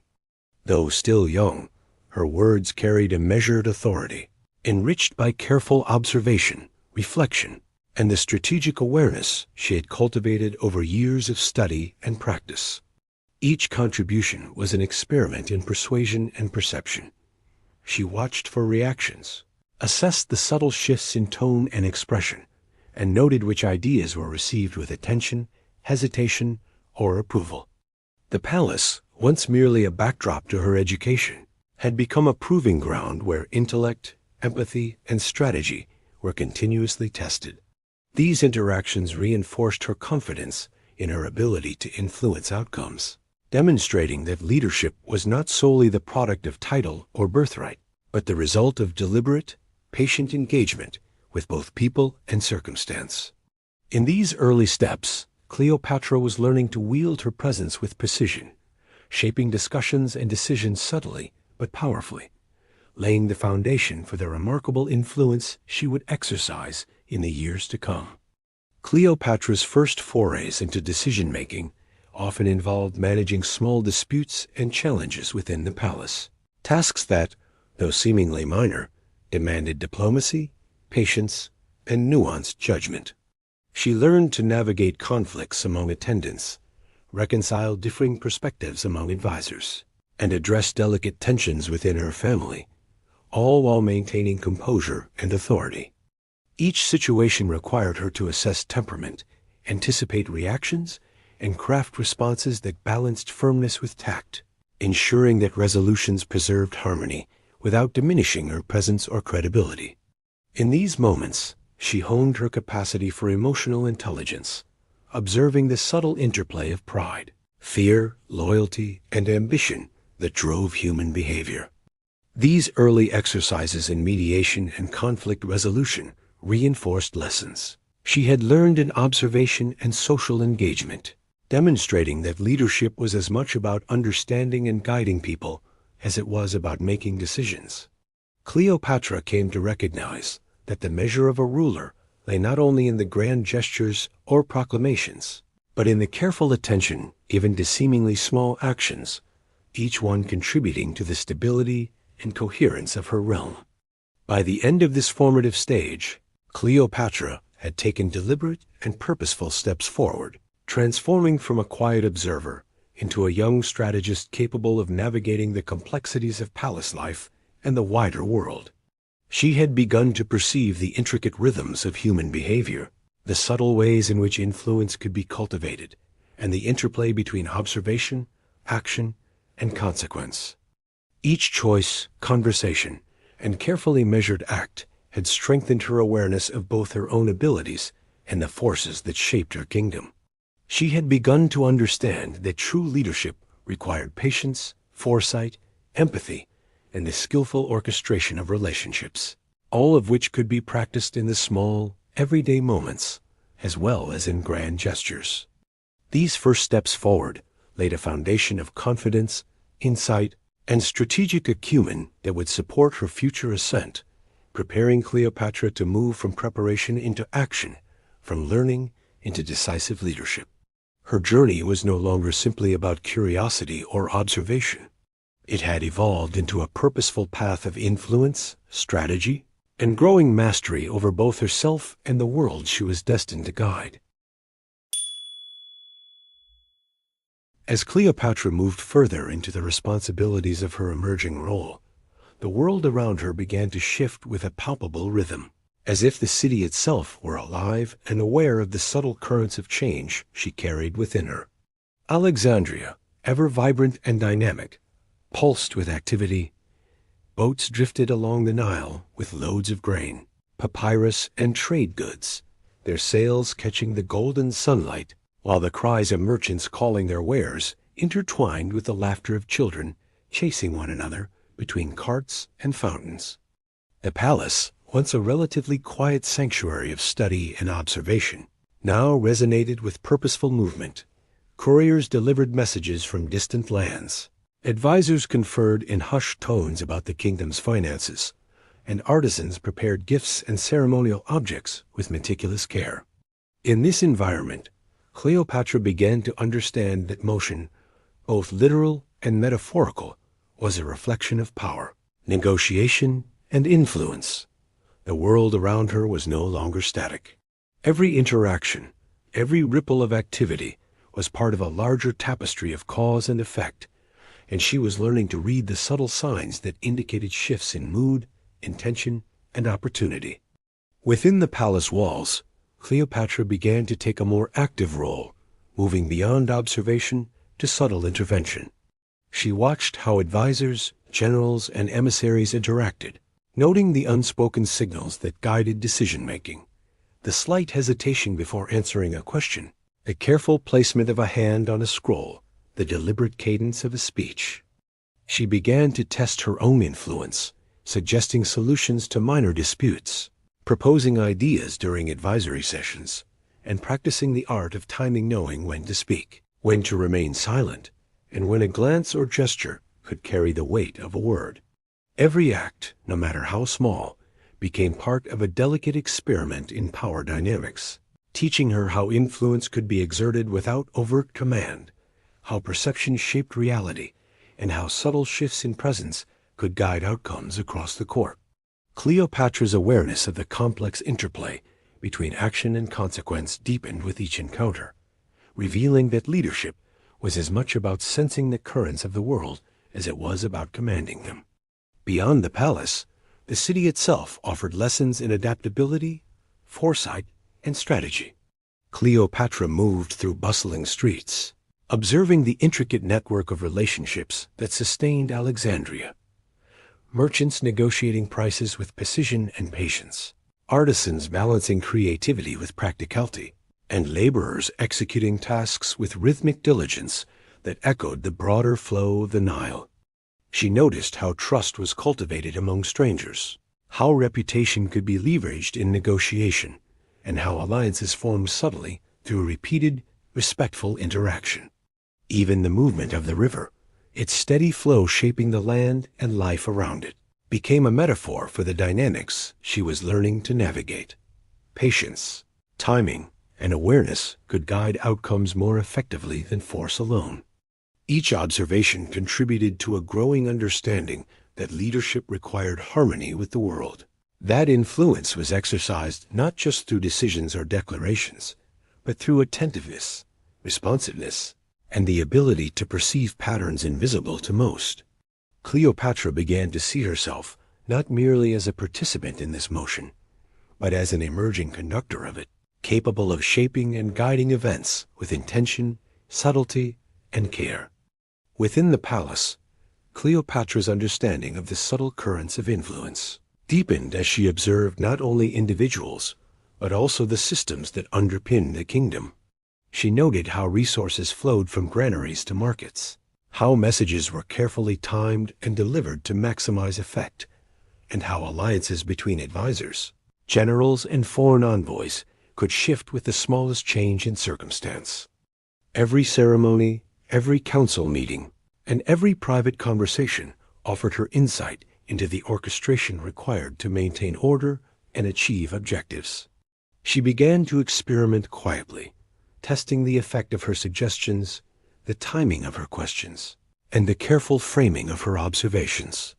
Even a fleeting gesture or a softly spoken remark could ripple outward, influencing perceptions and decisions in ways that were invisible to those not attuned to the currents of court life. These experiences reinforced the realization that leadership was as much about strategy, patience, and anticipation as it was about knowledge or authority. Cleopatra's awareness of motion, both literal and figurative, allowed her to perceive the palace as a living organism, its vitality shaped by countless interactions, each one contributing to the ever-shifting balance of power. As she moved beyond the palace into the broader city, Cleopatra began to integrate the lessons of observation with active engagement. She watched how the rhythms of daily life, the cadence of commerce, the ebb and flow of the river, the careful work of artisans interacted with one another to create a harmonious yet dynamic environment. She approached merchants and craftspeople with curiosity, asking questions, listening intently, and noting how pride, diligence, and negotiation shaped their actions. These encounters were not mere curiosities. They became living lessons in human nature, revealing the subtle interplay between ambition, resourcefulness, and cooperation. Cleopatra began to understand that influence extended beyond titles or birthright, that a ruler's ability to guide her people relied on the delicate balance between observation, empathy, and action. The city itself became an extended classroom, its streets and markets offering infinite opportunities to test her growing understanding of strategy, timing, and the human heart. Each interaction, each observation, was woven into the tapestry of her knowledge, enriching her perspective and deepening her capacity to guide both individuals and the broader course of her kingdom. At the same time, Cleopatra's awareness of the symbolic and perceptual dimensions of power grew sharper, as she recognized that influence was communicated as much through presence as through words. She studied the way courtiers carried themselves, the gestures of foreign dignitaries, and even the smallest movements of servants and attendants, noting how perception could be guided and shaped by appearance, demeanor, and comportment. In mirrors, reflective pools, and polished floors, she practiced posture, gestures, and expressions, learning how subtle shifts could convey confidence, authority, or empathy. Her tutors guided her in rhetoric, helping her master the cadence of speech, the nuanced inflection of important phrases, and the use of pauses to create space for thought, reflection, and influence. Each lesson in presentation reinforced the idea that leadership extended beyond knowledge and intellect into the realm of perception, where the ability to read and shape the responses of others could determine outcomes as effectively as any decree. Cleopatra's understanding of motion had expanded. It was not only the movement of people, goods, and messages, but the rhythm of human interaction, perception, and influence, a dynamic landscape she was beginning to navigate with grace, insight, and quiet authority. Cleopatra's growing mastery of the palace's intricate rhythms extended to her ability to anticipate and respond to the needs and intentions of those around her. She began to perceive subtle patterns in behavior, understanding when a hesitant advisor sought reassurance, when a general's confidence masked uncertainty, and when a family member's deference concealed ambition. Each observation became a guide for her own actions, teaching her the art of timing and the importance of patience. In quiet moments between councils and ceremonies, she reflected on these patterns, imagining the potential outcomes of different approaches, rehearsing her interventions with meticulous care. The palace itself seemed to pulse with a rhythm she could now sense, a symphony of voices, gestures, and intentions that she was learning to harmonize. Her awareness of motion had evolved from simple observation to deliberate orchestration, a skill that would allow her to influence outcomes with subtlety and precision, shaping the world around her without force or coercion. Outside the palace, the city offered an equally rich field for learning and engagement. Cleopatra observed merchants negotiating with patience and cunning, artisans perfecting their craft with rhythm and precision, and laborers executing repetitive tasks with diligence and care. She noticed how each individual's actions contributed to the broader flow of life, creating patterns that were both resilient and adaptable. By walking among them, listening to their stories, and observing their interactions, she began to understand the delicate balance between authority and empathy, and the ways in which leadership could be exercised through attention, respect, and insight rather than decree. The Nile's steady current, carrying boats laden with goods and stories from distant lands, mirrored the flow of influence and information, teaching her that leadership was about navigating currents with awareness, adaptability, and foresight. Each encounter, each observation, reinforced the lessons she had been cultivating within the palace, blending practical understanding with the intuitive grasp of human behavior that would define her rule. As Cleopatra matured, she became increasingly attuned to the symbolic and psychological dimensions of power. She observed how subtle changes in posture, gesture, and expression could command respect, soften resistance, or inspire loyalty. Mirrors and reflective surfaces became tools for practice, allowing her to refine the presentation of her presence, while tutors guided her in the nuances of rhetoric, persuasion, and the artful use of silence. She learned that leadership depended as much on perception as on action, and that the ability to shape impressions could amplify influence far beyond what words alone could achieve. The palace and the city together offered a continuous cycle of lessons, reinforcing the understanding that motion, whether of people, ideas, or perception, was the lifeblood of power, and that those who could sense, interpret, and guide these currents held a profound advantage in shaping outcomes. By the end of this stage, Cleopatra had begun to synthesize the lessons of observation, experience, and reflection into a coherent approach to leadership. She moved through the palace and the city with heightened awareness, balancing empathy with strategy, patience with decisiveness, and observation with subtle action. Every interaction, from the smallest gesture to the most formal negotiation, was an opportunity to practice, refine, and extend her influence. The world around her was no longer merely a backdrop. It was a dynamic environment in which she could act, sense, and guide with deliberate purpose. Cleopatra's understanding of motion had matured into a profound comprehension of cause and effect, perception and reality, rhythm and timing, preparing her to step fully into the responsibilities and challenges that awaited, and laying the groundwork for the pivotal decisions and transformative actions that would define her reign. As Cleopatra's presence within the palace solidified, she began to encounter the subtle tensions and quiet conflicts that simmered beneath the surface of court life, challenges that demanded patience, discretion, and a careful understanding of human nature. These conflicts were rarely loud or overt. They existed in the fleeting expressions of advisors, the whispered consultations in shadowed corridors, and the delicate maneuvering of family members with ambitions of their own. She observed how loyalty could be fragile, how alliances were built as much on perception as on promise, and how a single misstep in tone or gesture could shift the balance of influence. Cleopatra learned to approach these situations with measured attention, listening for the unsaid as intently as for the spoken, understanding that silence could carry authority, and that a subtle glance or carefully placed word could resolve or escalate tensions with extraordinary impact. These early encounters with quiet conflict demanded courage not of physical force, but of intellect, empathy, and restraint, and she embraced the challenge, recognizing that mastery over such dynamics was essential to the leadership she was preparing to assume. Beyond the palace walls, the complexities of the wider world mirrored the subtle struggles within. The bustling streets of Alexandria were not only places of commerce and daily life, but also arenas in which human ambition, pride, and survival intersected in intricate patterns. Cleopatra observed merchants negotiating fiercely, yet politely, artisans protecting their reputations with skillful diplomacy, and citizens navigating societal expectations while pursuing personal goals.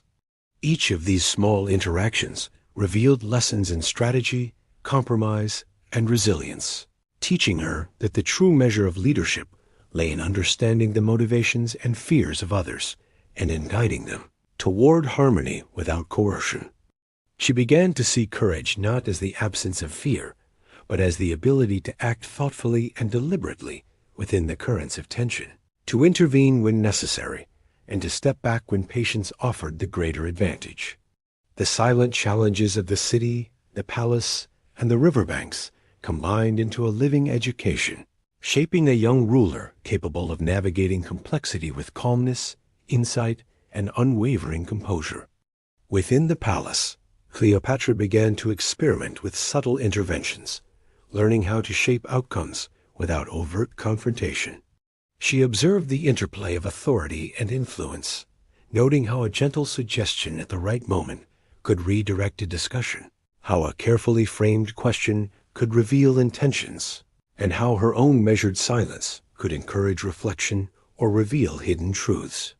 The corridors themselves seemed to hold stories, the echo of footsteps carrying whispers of past disagreements, the subtle shuffle of papers on desks marking decisions made and reconsidered. In these moments, Cleopatra honed her ability to read the room, to anticipate reactions, and to act with foresight, recognizing that courage often manifested as the quiet, steady application of intelligence, perception, and restraint. Every subtle move became a lesson in patience and strategy, reinforcing the idea that true power was cultivated in the interplay between observation, timing, and discretion. Even the natural world surrounding Alexandria offered lessons in resilience and silent courage. Cleopatra would watch the Nile flowing steadily through the city, observing the way it shaped the land and adapted to obstacles, how it nourished life quietly yet persistently. The rhythm of the river mirrored the subtle currents of human interaction she was beginning to understand. Obstacles were inevitable, yet patience, persistence, and attentive navigation could achieve outcomes far greater than force alone. In the markets, the streets, and the shaded courtyards, she noticed artisans, laborers, and merchants exercising their own quiet forms of courage, persevering through challenges with skill, ingenuity, and composure. Each observation became a metaphor for leadership, teaching her that strength often manifested not in grand gestures or loud proclamations, but in the careful, consistent, and measured application of insight, empathy, and strategy. Family dynamics provided another layer of lessons in silent courage. Cleopatra observed the subtle rivalries, ambitions, and tensions within her own household, noting how power could be negotiated and influence asserted through behavior, expression, and timing rather than declarations or threats. She watched elders weigh options with careful consideration, siblings test boundaries with quiet persistence, and advisors navigate complex hierarchies with finesse. These interactions demanded from her both vigilance and patience, and she began to understand that courage often required restraint, knowing when to intervene and when to observe, when to speak and when to remain silent, when to push forward and when to yield. In mastering these subtle currents, Cleopatra cultivated a confidence rooted not in arrogance or impulsiveness, but in keen awareness, strategic empathy, and the quiet assurance that comes from understanding both oneself and those around you. Cleopatra began to recognize that even the smallest decisions could carry profound weight, and that silent courage often meant making choices that others might overlook or underestimate. A suggestion offered with calm confidence, a question posed at the perfect moment, or the deliberate timing of a gesture could influence outcomes more effectively than forceful assertions. She learned to anticipate the consequences of actions not only on individuals, but on the intricate web of relationships that sustained the palace and the city beyond. The very walls seemed to echo with lessons from past decisions, whispering reminders of what had succeeded and what had faltered, and she internalized these lessons with a careful attention that allowed her to navigate conflicts with foresight, subtlety, and an almost instinctive understanding of human nature. Each measured intervention reinforced her awareness that courage was not always dramatic. It could be quiet, precise, and deliberate, exerted through wisdom rather than power alone. Beyond the palace, Cleopatra's observations extended to the broader political and social currents of Alexandria. She noted how influence moved between families, factions, and foreign envoys, how alliances were tested by circumstance, and how public perception could amplify or undermine even the most carefully laid plans. Each encounter, whether a conversation with a merchant, a discussion with a scholar, or a brief interaction with a citizen, provided insight into the complexities of leadership, showing her how patience, diplomacy, and strategic listening could yield advantages that brute force could never achieve. These quiet lessons were reinforced by the rhythms of the Nile, the steady flow of goods and people, and the subtle interconnections that linked the lives of all those within her sphere of observation.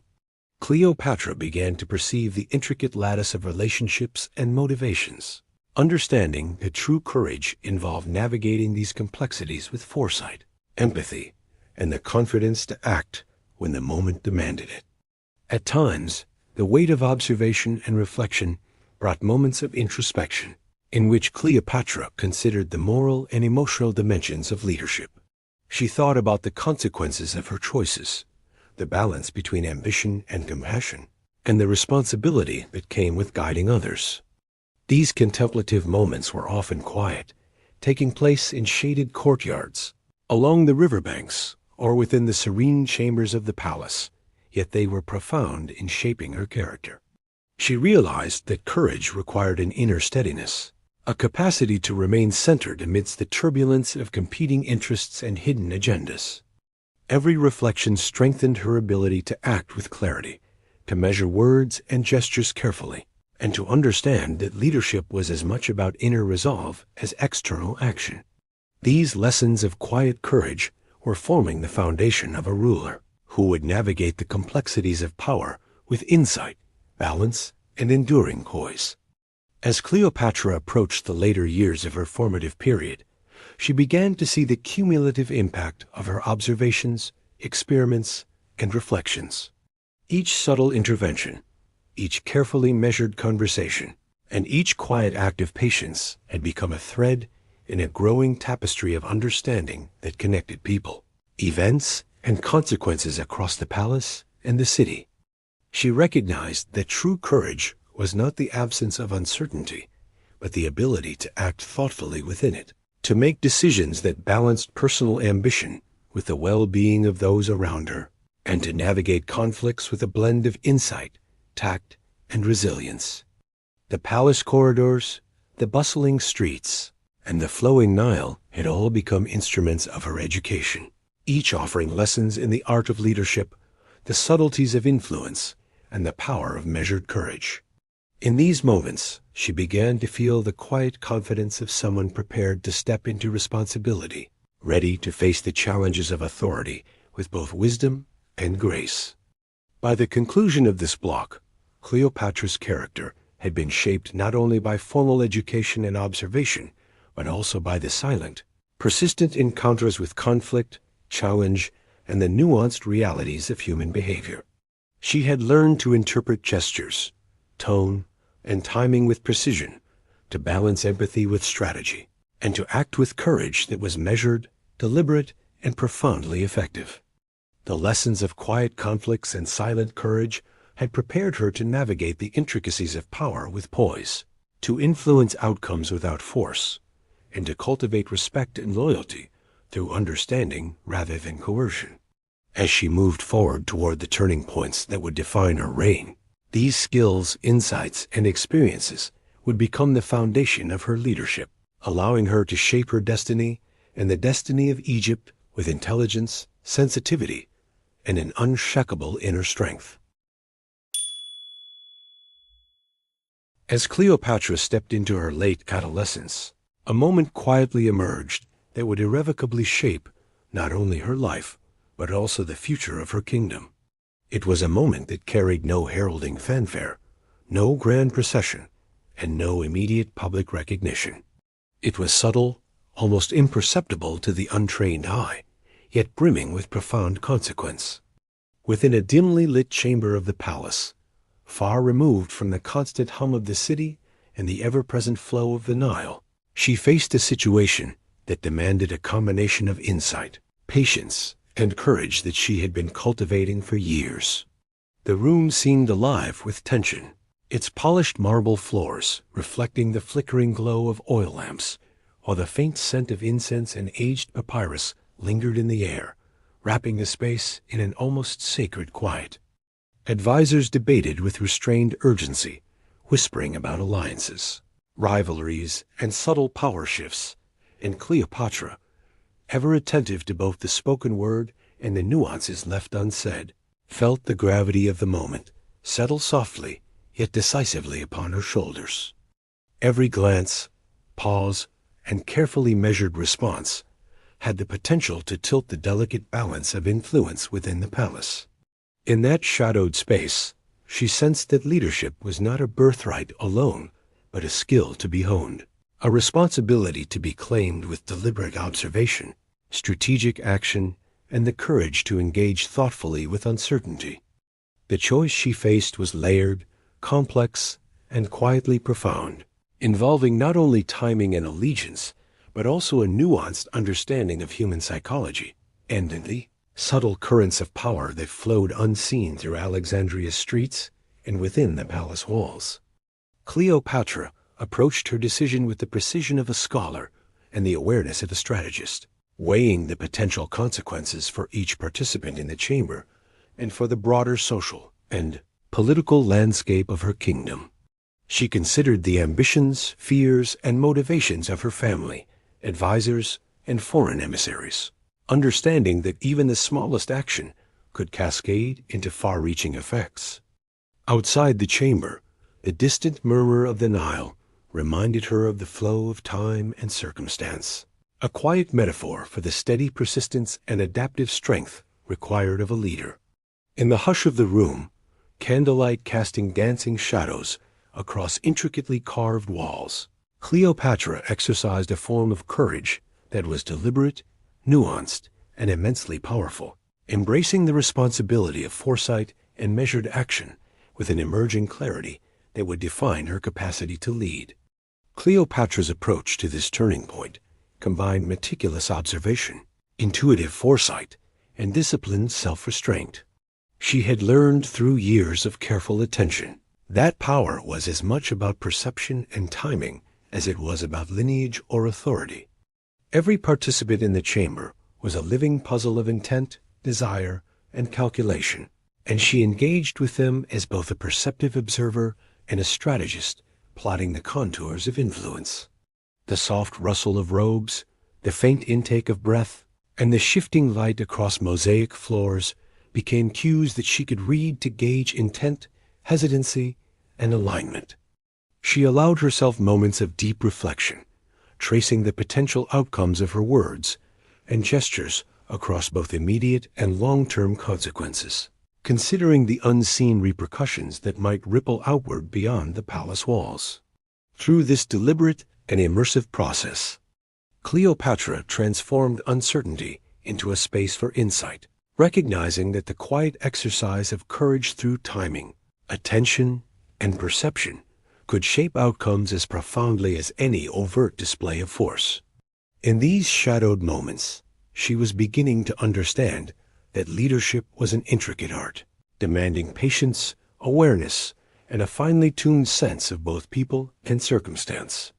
As the implications of her choices began to crystallize, Cleopatra felt the subtle yet profound shifts in the palace's energy, as if the walls themselves responded to the deliberate balance of observation and action she had cultivated. The chamber, once a space of learning and reflection, became a stage where her intellect and emerging authority could exert influence in ways both quiet and transformative. She understood that leadership required more than commands or declarations. It demanded an awareness of the invisible currents that guided behavior, perception, and loyalty. Each conversation, gesture, and pause offered an opportunity to shape understanding, to inspire confidence, and to subtly redirect the flow of events. In the soft flicker of candlelight and the gentle hum of distant activity, Cleopatra sensed the immense responsibility of foresight and the nuanced art of shaping outcomes without coercion. It was in this interplay of presence, perception, and timing that she began to exercise a mastery that would define her capacity to lead, negotiating the delicate balance between authority and influence with increasing subtlety. The unfolding of this pivotal moment revealed to Cleopatra the intricate dance of trust, ambition, and human nature that characterized the corridors of power.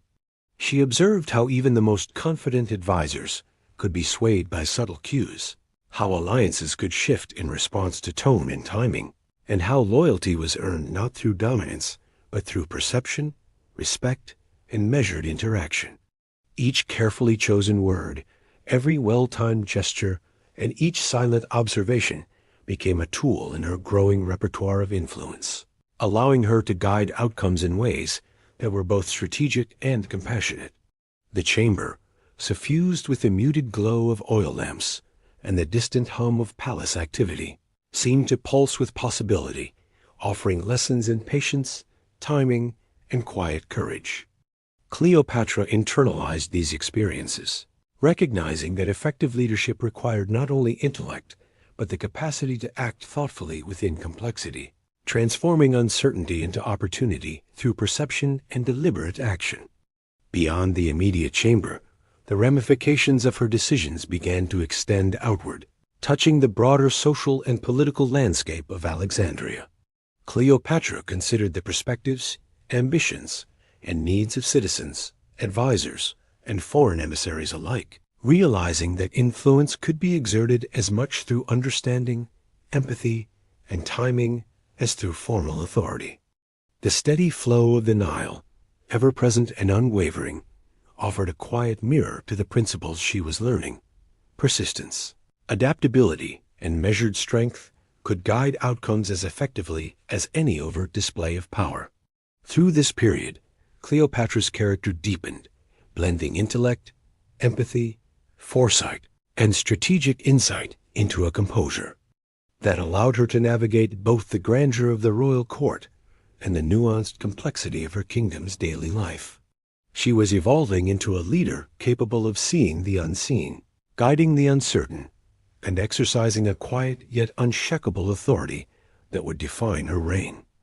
As Cleopatra moved through the aftermath of this pivotal moment, she became acutely aware of the subtle yet profound shifts in the palace's intricate social fabric. Courtiers and advisors, once confident in the routine of their interactions, now measured their words with newfound caution, gauging the weight of her presence and the depth of her understanding. She realized that leadership was as much about perception, timing, and psychological insight as it was about authority or lineage. Every gesture, every carefully placed phrase, every nuanced glance became a tool to influence, to inspire, or to redirect, quietly yet powerfully, shaping the environment around her. The chamber's soft lamplight and the faint scent of sandalwood and parchment seemed to echo the lessons she was internalizing, reinforcing the understanding that courage often manifested not in loud declarations, but in deliberate, considered, and perceptive action. In these shadowed corridors of influence, Cleopatra honed the art of moving with awareness, patience, and subtle force, learning that the truest power often lay hidden beneath silence and observation, waiting for the precise moment to reveal itself. Beyond the palace walls, the implications of her growing discernment and measured courage extended into the wider rhythms of Alexandria. Cleopatra observed the city's bustling streets, the markets alive with calls, scents, and movements, and the steady flow of the Nile, recognizing in these ordinary patterns the subtle reflections of influence, negotiation, and human behavior. She began to see how her emerging decisiveness and understanding of perception could shape the expectations and attitudes of the people, how even minor interactions, acknowledging a tradesman's skill, noting a scholar's insight, or listening intently to a servant's observation, could cultivate respect, loyalty, and understanding. In these observations, Cleopatra grasped the delicate balance between authority and empathy, realizing that a ruler's strength was intertwined with the capacity to comprehend the needs, ambitions, and fears of others. Each encounter, each subtle exercise of influence, reinforced the foundation of her leadership, preparing her to navigate the intricate webs of court intrigue, diplomacy, and human complexity with a quiet but unshakable confidence. In the days and weeks following this pivotal turning point, Cleopatra reflected deeply on the lessons embedded within each choice, each gesture, and each subtle observation she had made. She recognized how even the smallest word or glance could ripple through the complex web of alliances, loyalties, and ambitions within the palace, shaping the course of events in ways that were not immediately visible. The corridors and chambers, steeped in history and the weight of countless decisions before her, seemed to resonate with quiet echoes of insight, reminding her that leadership was not solely an act of authority, but a delicate orchestration of influence, perception, and timing. Every encounter, from whispered counsel to ceremonial displays, became a thread in the intricate tapestry of understanding she was weaving, a tapestry that combined intellect, intuition, and empathy into a coherent vision of guidance and control. In these reflective moments, Cleopatra internalized a profound truth, that courage, patience, and perceptive action often spoke louder than any proclamation or decree, and that true influence was both silent and enduring. By the close of this transformative period, Cleopatra had emerged with a refined sense of self, a growing mastery of influence, and a deep understanding of the subtle dynamics of power that defined her world. The turning point in the shadows, though unmarked by spectacle or immediate recognition, had left an indelible imprint on her character, shaping her awareness, strategy, and capacity for measured action. She understood that leadership was an intricate dance between authority and empathy, between visible action and invisible guidance, and that each choice, each observation, and each silent calculation contributed to the ongoing construction of her destiny. Cleopatra stepped forward from this period, not merely as an observer or a student of human behavior, but as an emerging architect of influence, poised to navigate the complex interplay of personal ambition, political reality, and the subtle currents of loyalty, persuasion, and perception that would define her reign. In this quiet mastery, the foundation of her extraordinary rule was firmly laid, prepared to expand outward, touching not only the corridors of the palace, but the very life of Alexandria and beyond. As Cleopatra moved forward into the unfolding years of her early reign, she began to perceive the first subtle outlines of the legacy she was destined to leave behind. This legacy was not announced with fanfare nor measured in immediate triumphs, but emerged gradually, like the slow illumination of dawn, spilling over the waters of the Nile. Every decision she made, every carefully weighed interaction, and every deliberate observation contributed threads to an intricate tapestry that would come to define her rule.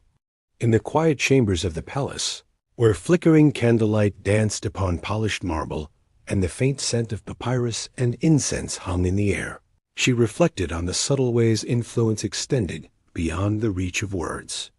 Her presence began to shape the rhythm of court life, as advisors, generals, and emissaries responded not only to her authority, but to the weight of her insight, her tact, and her quiet command.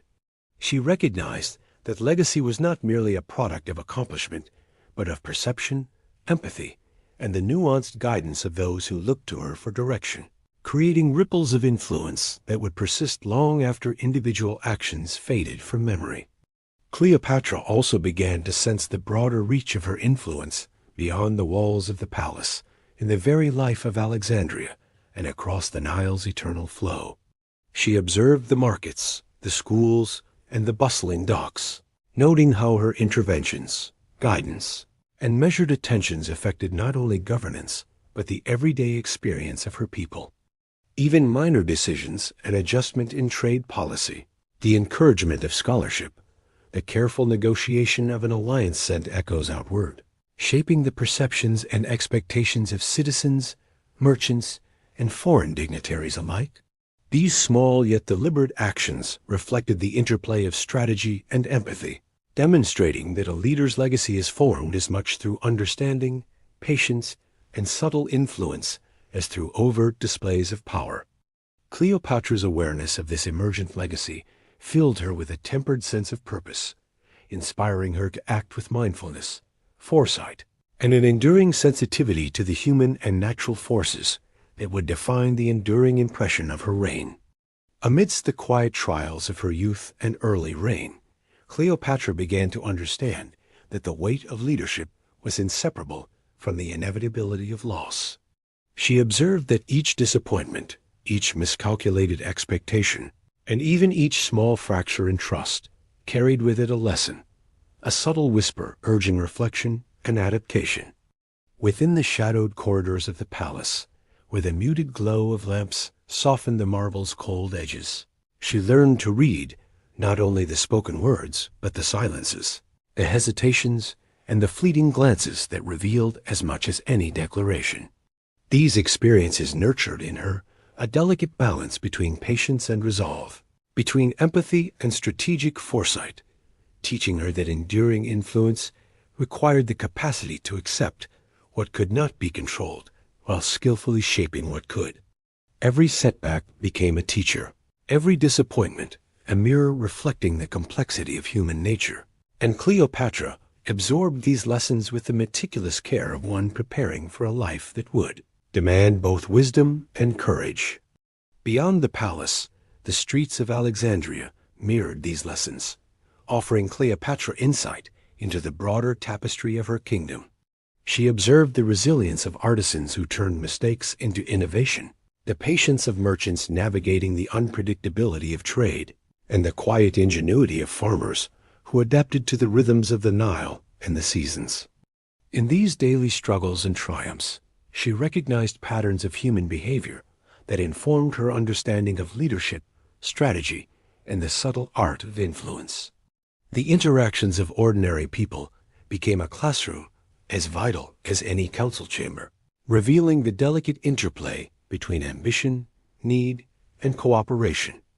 Cleopatra's growing awareness of these dynamics deepened her empathy and sharpened her intellect, preparing her to guide not only the politics of the palace, but the lives, hopes, and aspirations of all who dwelled within the kingdom she would one day shape with both wisdom and discernment.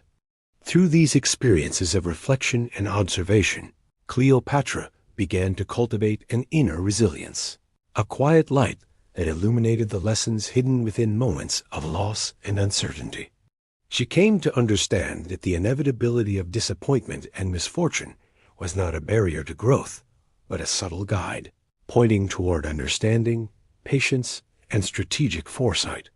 In the serene stillness of her private chambers, where sunlight filtered gently through the latticed windows and the fragrance of papyrus mingled with distant river breezes, she pondered the consequences of choices made and unmade, reflecting on their cascading effects on her advisors, her family, and the broader realm.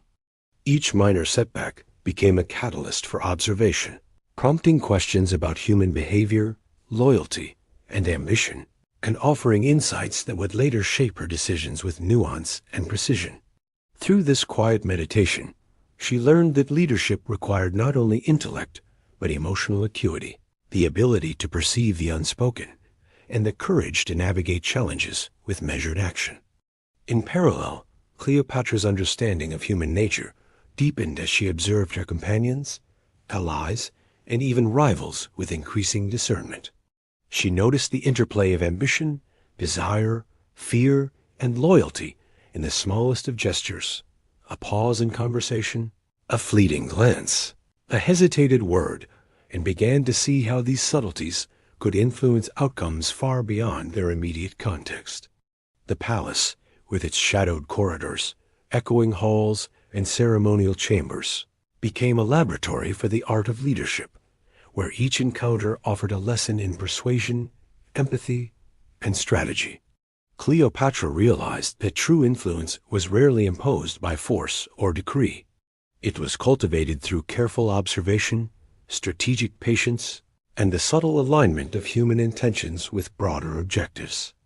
Each interaction, whether seemingly trivial or formally significant, contributed to her growing mastery of the delicate balance between authority, compassion, and foresight, laying the groundwork for the enduring wisdom that would define her reign.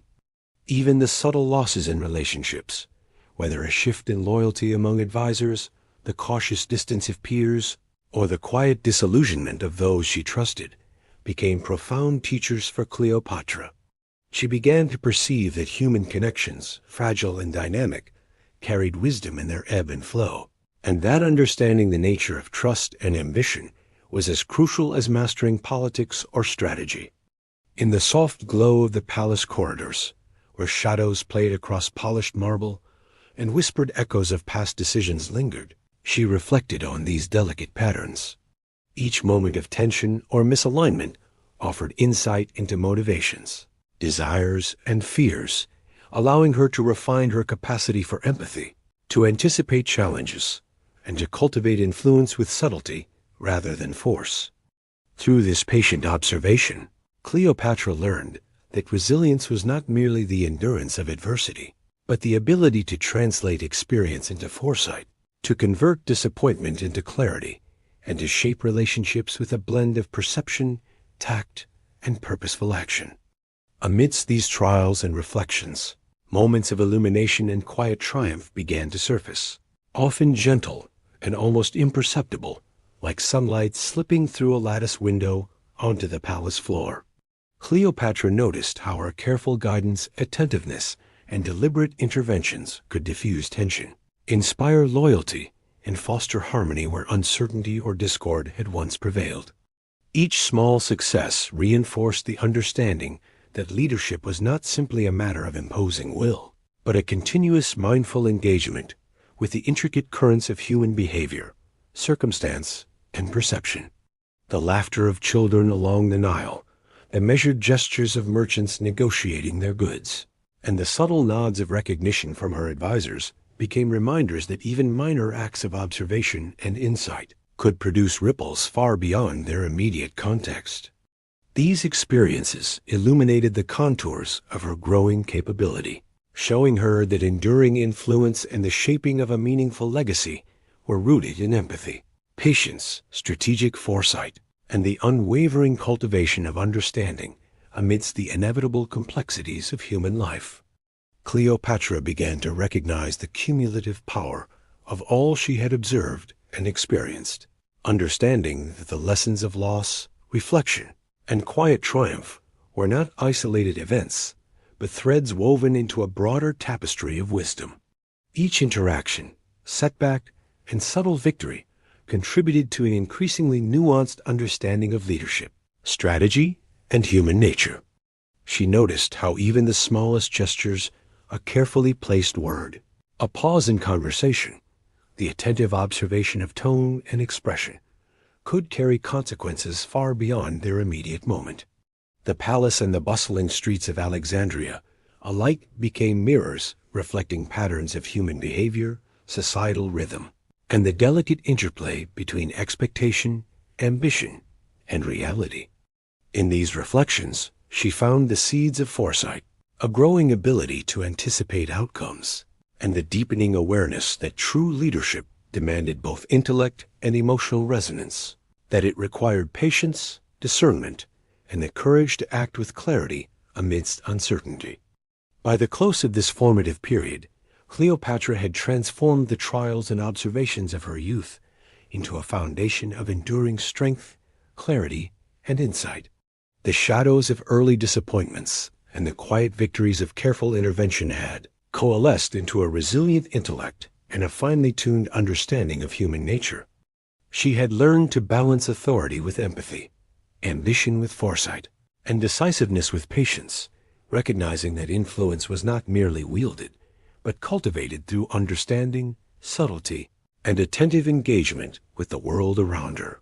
Each lesson, loss, and triumph had contributed to a growing mastery of leadership, preparing her to navigate the complex dynamics of the palace, the lives of her people, and the intricate relationships that would define her reign. In this way, the whispers of challenges past had given rise to a luminous clarity of purpose, shaping a young ruler ready to step into her destiny with both wisdom and grace, and leaving the first enduring traces of a legacy that would echo far beyond her immediate time. As Cleopatra moved further into the responsibilities of her emerging reign, she began to sense the delicate, almost imperceptible outlines of the legacy she was destined to craft. A legacy that would not be shaped by grandiose displays or fleeting triumphs, but through the steady accumulation of insight, observation, and subtle influence. Each day offered a myriad of opportunities to weave these threads into a complex tapestry that reflected not only her intellect, but also her empathy, foresight, and understanding of human nature. Within the serene corridors of the palace, where sunlight filtered through intricately latticed windows, casting delicate patterns on polished marble floors, and where the gentle fragrance of papyrus and incense lingered, Cleopatra contemplated the broader implications of her actions. Every carefully measured gesture, every deliberate word spoken in councils or private conversations, became an instrument in the orchestration of her influence, a way to shape perception, guide decisions, and gently steer outcomes in alignment with her vision. It was in these moments of quiet reflection, in the intersection of thought, observation, and intuition, that the first contours of her enduring legacy began to emerge, forming a foundation upon which the weight of history would one day rest. Beyond the protective walls of the palace, Cleopatra's understanding of her influence continued to expand as she observed the intricate rhythms of life in Alexandria.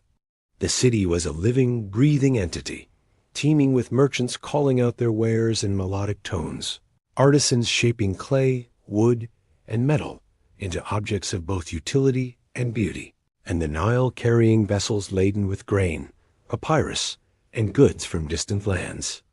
Each interaction, each observation of human behavior, offered insight into patterns of trust, negotiation, and resilience, revealing the subtle levers of influence that operated in everyday life. Cleopatra learned to perceive the threads connecting ambition, loyalty, and need, understanding that the cultivation of her legacy required attention not only to grand strategies, but also to the delicate art of shaping relationships and inspiring confidence among those she served. Even small interventions offering guidance, resolving disputes, or simply listening could send ripples through the social fabric of the city, creating trust, reinforcing respect, and nurturing the foundations of a legacy built on both strategic acumen and empathetic engagement. These experiences strengthened her awareness that leadership, at its core, was the continuous harmonization of intellect, insight, and human connection, a lesson that would define her path as she moved closer to the realization of her enduring influence. Within the palace, Cleopatra's growing skill in navigating the intricate web of relationships became increasingly evident as she carefully observed the subtle interplay of personalities, ambitions, and loyalties around her. She noticed how minor gestures, a measured pause, a deliberate tilt of the head, the placement of a hand upon a scroll, could shift the perception of authority and influence outcomes in ways that overt commands often could not. Every conversation, every ceremonial exchange became an opportunity to practice discernment, refine judgment, and understand the intricate dynamics that govern human behavior in both public and private spheres. In these moments, she honed her capacity to anticipate the reactions of advisors, generals, and emissaries, learning to shape outcomes not through force, but through subtle persuasion, strategic timing, and the careful orchestration of perception. Each observation added to the reservoir of knowledge and insight that would later inform her decisions, guiding her as she began to construct the scaffolding of a legacy built on wisdom, subtlety, and enduring influence. Cleopatra's meticulous attention to symbolism and personal presentation, further strengthened the emerging contours of her legacy, as she recognized that leadership was communicated as much through presence and perception as through explicit directives or political maneuvering. She studied the interplay of attire, jewelry, posture, and expression, understanding how these elements could command respect, instill confidence, or diffuse criticism. Mirrors, polished fountains, and marble surfaces became tools for reflection and practice, spaces where she refined gestures, expressions, and the subtle rhythms of movement that conveyed authority without ostentation. Under the guidance of tutors skilled in rhetoric and diplomacy, she honed the cadence of her voice, the modulation of tone, and the strategic use of silence, learning that what remained unspoken often carried as much weight as spoken words. Each lesson, each carefully rehearsed gesture, reinforced the understanding that true leadership and legacy were not merely products of lineage or intellect, but of the deliberate cultivation of perception, the alignment of human attention, and the mastery of the nuanced art of influence. Her engagement with the citizens of Alexandria deepened as Cleopatra moved through bustling streets, quiet courtyards, and sunlit marketplaces with a blend of curiosity, attentiveness, and thoughtful reflection. She observed the meticulous negotiations of merchants, the skilled hands of artisans shaping clay, wood, and metal into objects of both beauty and function, and the tender interactions of families tending to their daily lives along the Nile. Each encounter offered her insight into patterns of resilience, ingenuity, and human behavior that could never be fully understood from the confines of a palace. She began to perceive the ways in which influence could be exercised subtly, through empathy, attentiveness, and carefully timed interventions, understanding that the strength of a ruler was measured not only by authority, but also by the capacity to nurture trust, respect, and loyalty among her people. Every story, gesture, and observation was stored within her mind like precious threads, each one contributing to the intricate tapestry of her emerging legacy, a legacy built on the delicate balance between power, insight, and the rhythms of everyday life. At the same time, Cleopatra immersed herself in the wealth of knowledge contained within the palace, devouring scrolls, maps, star charts, and instruments that opened windows onto distant lands, celestial movements, and the natural forces shaping her world. She traced the paths of the Nile's waters, studied the cycles of the seasons, and listened to the accounts of sailors, merchants, and scholars who brought stories of empires, distant peoples, and unexplored territories. Each fragment of information was integrated into a growing framework of understanding, enabling her to synthesize observation, experience, and strategy into a coherent vision for governance. These intellectual pursuits were not abstract exercises, but practical tools, informing her approach to diplomacy, trade, military planning, and cultural patronage. Through this deliberate cultivation of knowledge, Cleopatra was laying the groundwork for a legacy that would extend far beyond the immediate concerns of her reign, one rooted in insight, foresight, and the ability to perceive the unseen currents shaping both human behavior and the broader world. As Cleopatra matured, her engagement with the responsibilities of state became increasingly deliberate and nuanced, reflecting a deep understanding of both human nature and the mechanics of power. She weighed the counsel of advisors with discernment, considering not only the content of their words, but also the motivations and emotions that shaped them. Her interventions, though measured and seemingly subtle, carried profound consequences, demonstrating an ability to harmonize competing interests, anticipate outcomes, and inspire confidence without reliance on coercion. Each decision was informed by a combination of observation, intuition, and strategic calculation, revealing a ruler whose influence extended beyond formal authority into the quiet realms of perception, trust, and loyalty. The early seeds of her legacy were taking root, nurtured by patience, insight, and the deliberate cultivation of relationships that would sustain her influence for years to come. Through these careful and considered actions, Cleopatra began to perceive the broader cultural, social, and political currents that her decisions could shape, understanding that a ruler's legacy was woven from the fabric of daily life as much as from grand accomplishments. Her patronage of scholars, support for artistic endeavors, and cultivation of alliances reinforced her presence as a figure of intelligence, vision, and subtle power, extending her influence beyond the immediate corridors of the palace. Stories of her wisdom and diplomacy spread through Alexandria and across neighboring lands, carried not only by word of mouth, but through the impressions she left on all who encountered her leadership. She realized that legacy was not merely the result of isolated acts, but the cumulative impact of persistent insight, thoughtful engagement, and the careful orchestration of perception, a truth that guided her in every gesture, conversation, and strategic choice. The foundations of Cleopatra's legacy were now visible in the subtle, often invisible, shifts she orchestrated within the palace and throughout her kingdom.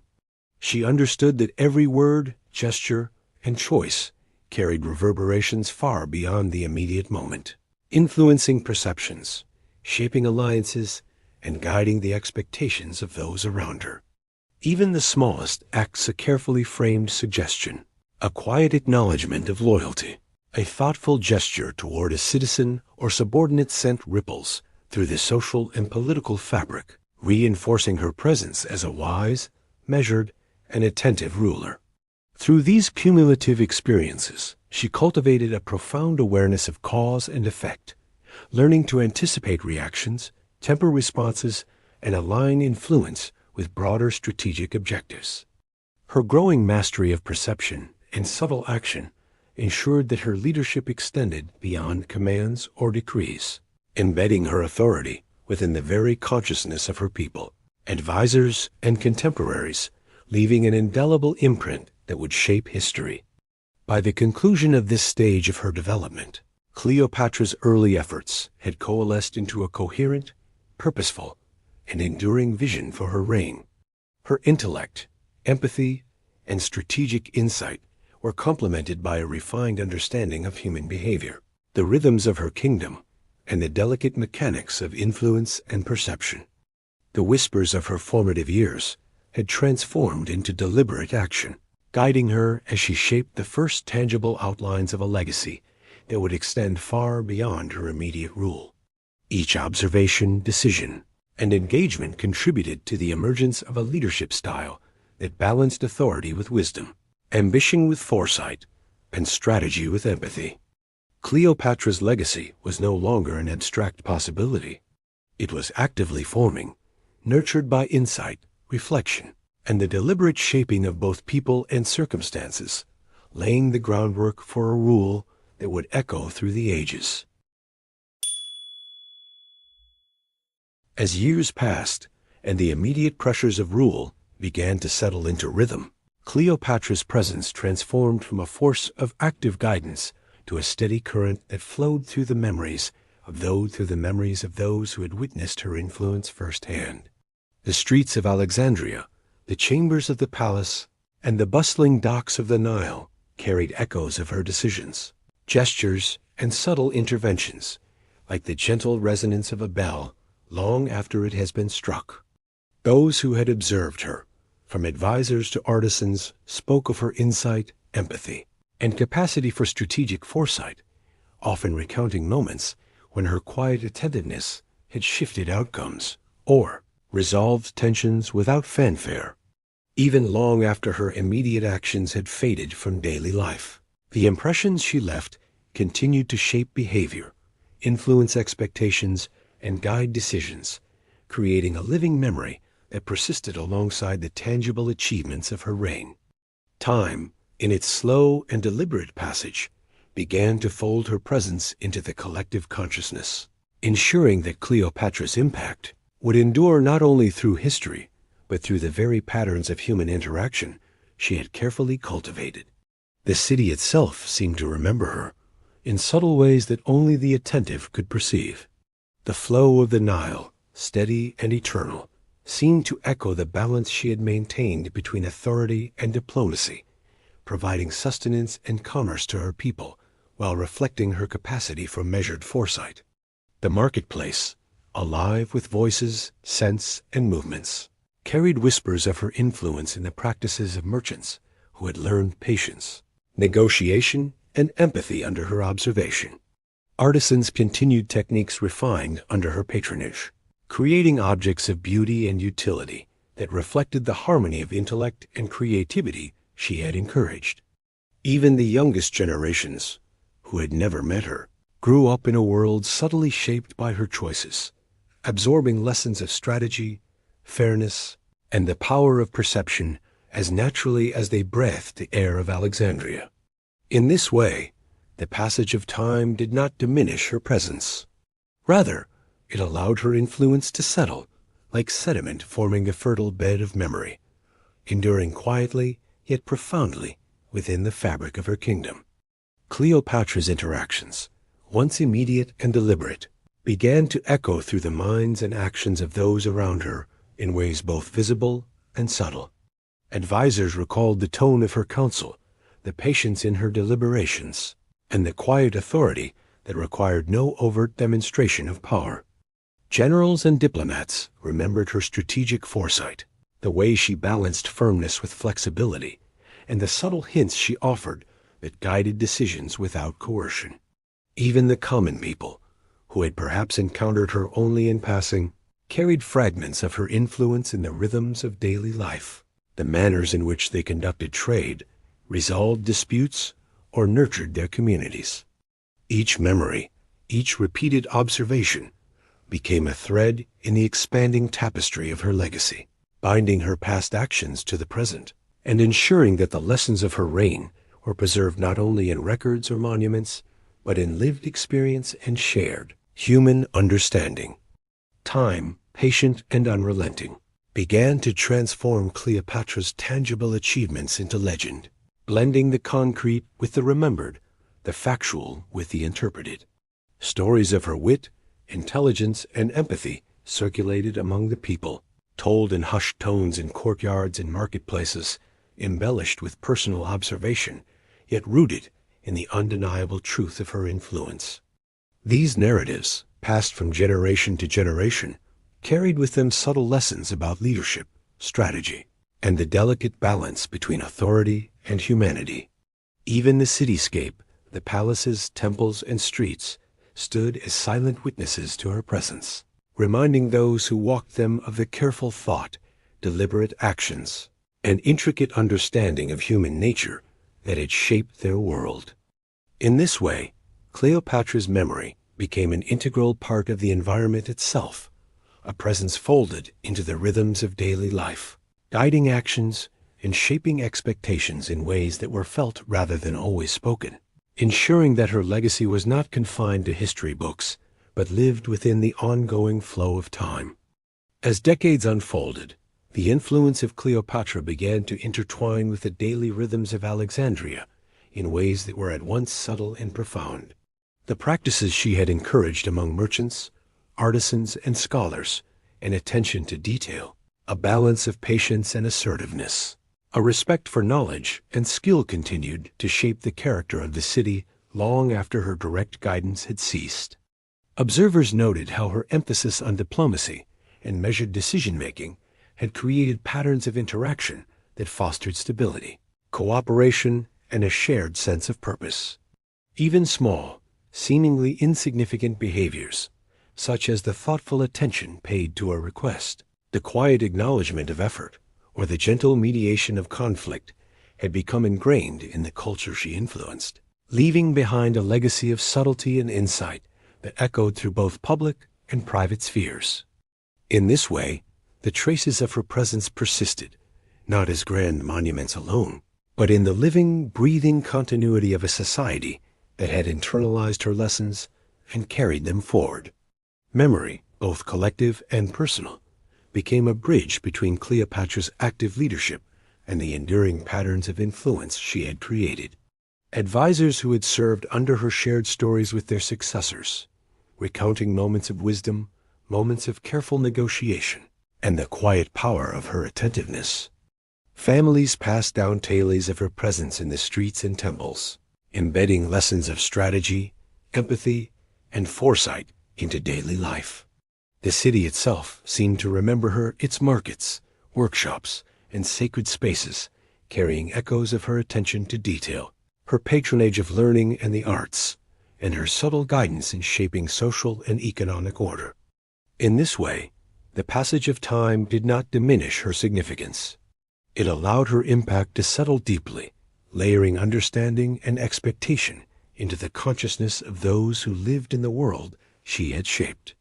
Her legacy had become a living entity, evolving naturally with the city and its people, a constant reminder of how deliberate action, thoughtful observation, and careful stewardship could endure far beyond the immediacy of rule. As the city and its people carried forward the patterns she had established, Cleopatra's influence also began to ripple outward in more subtle, cultural ways.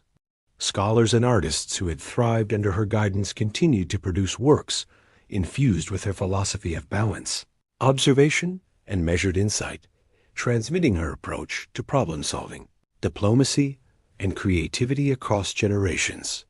The stories, music, and visual art of Alexandria began to bear her imprint, reflecting an understanding of leadership that valued empathy as much as authority and wisdom as much as ambition. Even distant lands that maintained contact through trade or diplomacy absorbed traces of her methods, as ambassadors, merchants, and travelers carried tales of her intellect, strategic subtlety, and the quiet yet undeniable power she wielded through presence and perception. Over time, the contours of her legacy became inseparable from the lived reality of her kingdom, intertwined with the evolving identity of Alexandria and its people, as if her awareness had been embedded into the very rhythms of the city's life.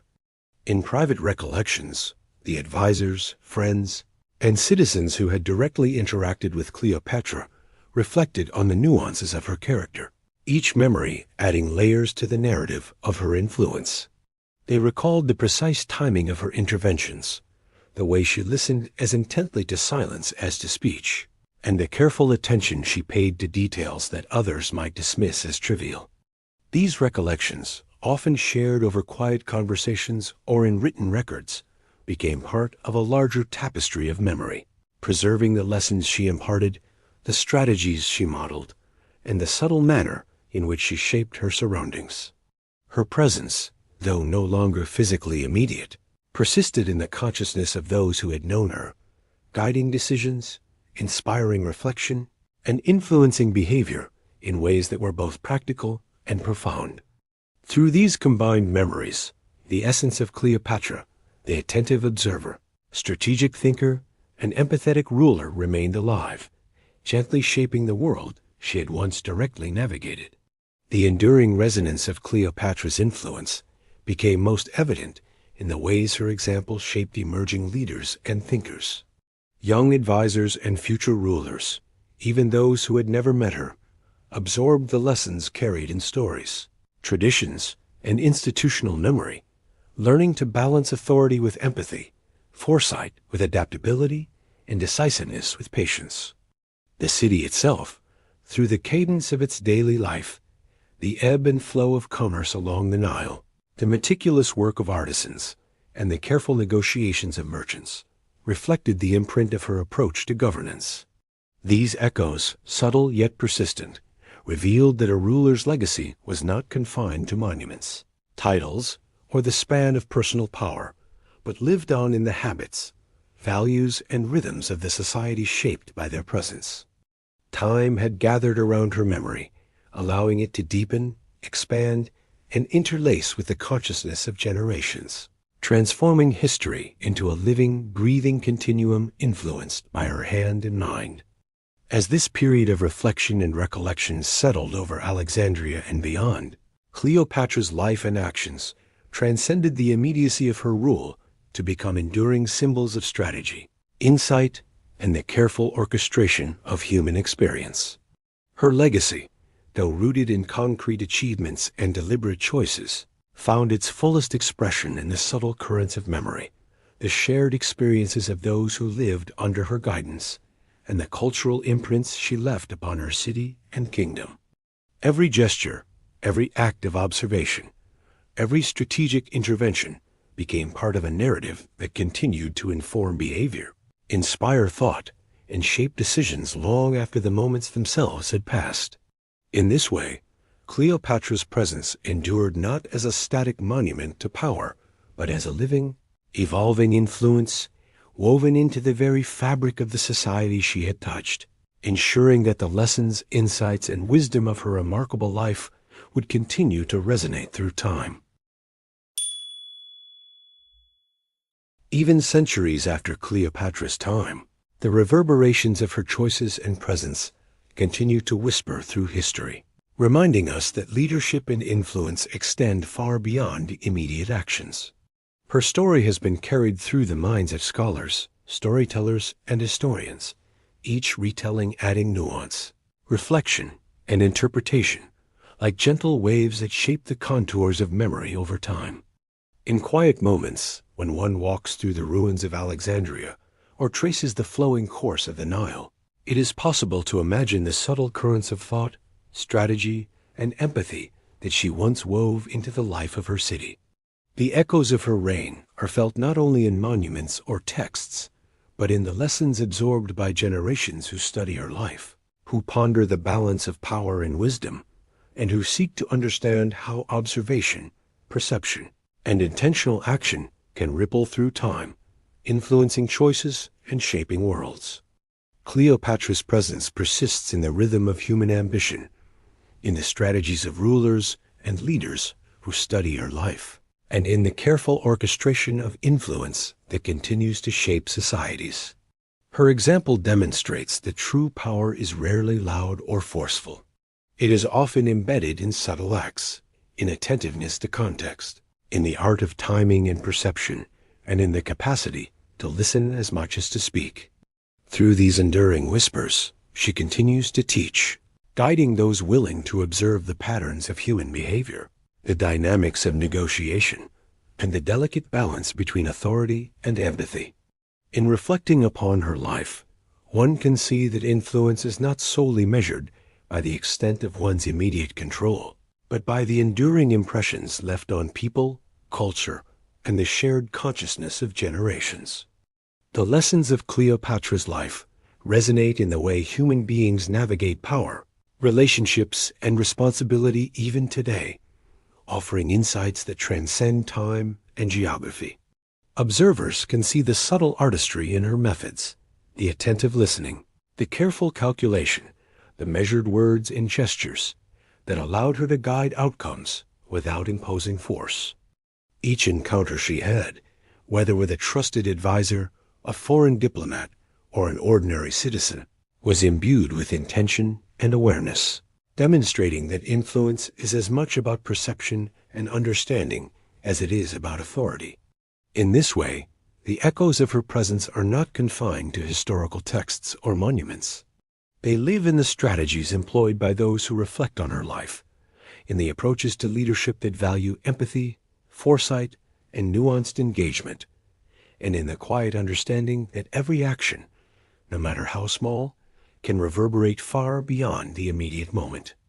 Time softens the immediacy of events, but the imprint of thoughtful and deliberate action endures, as evidenced in the continuing fascination with Cleopatra's life and the principles she embodied.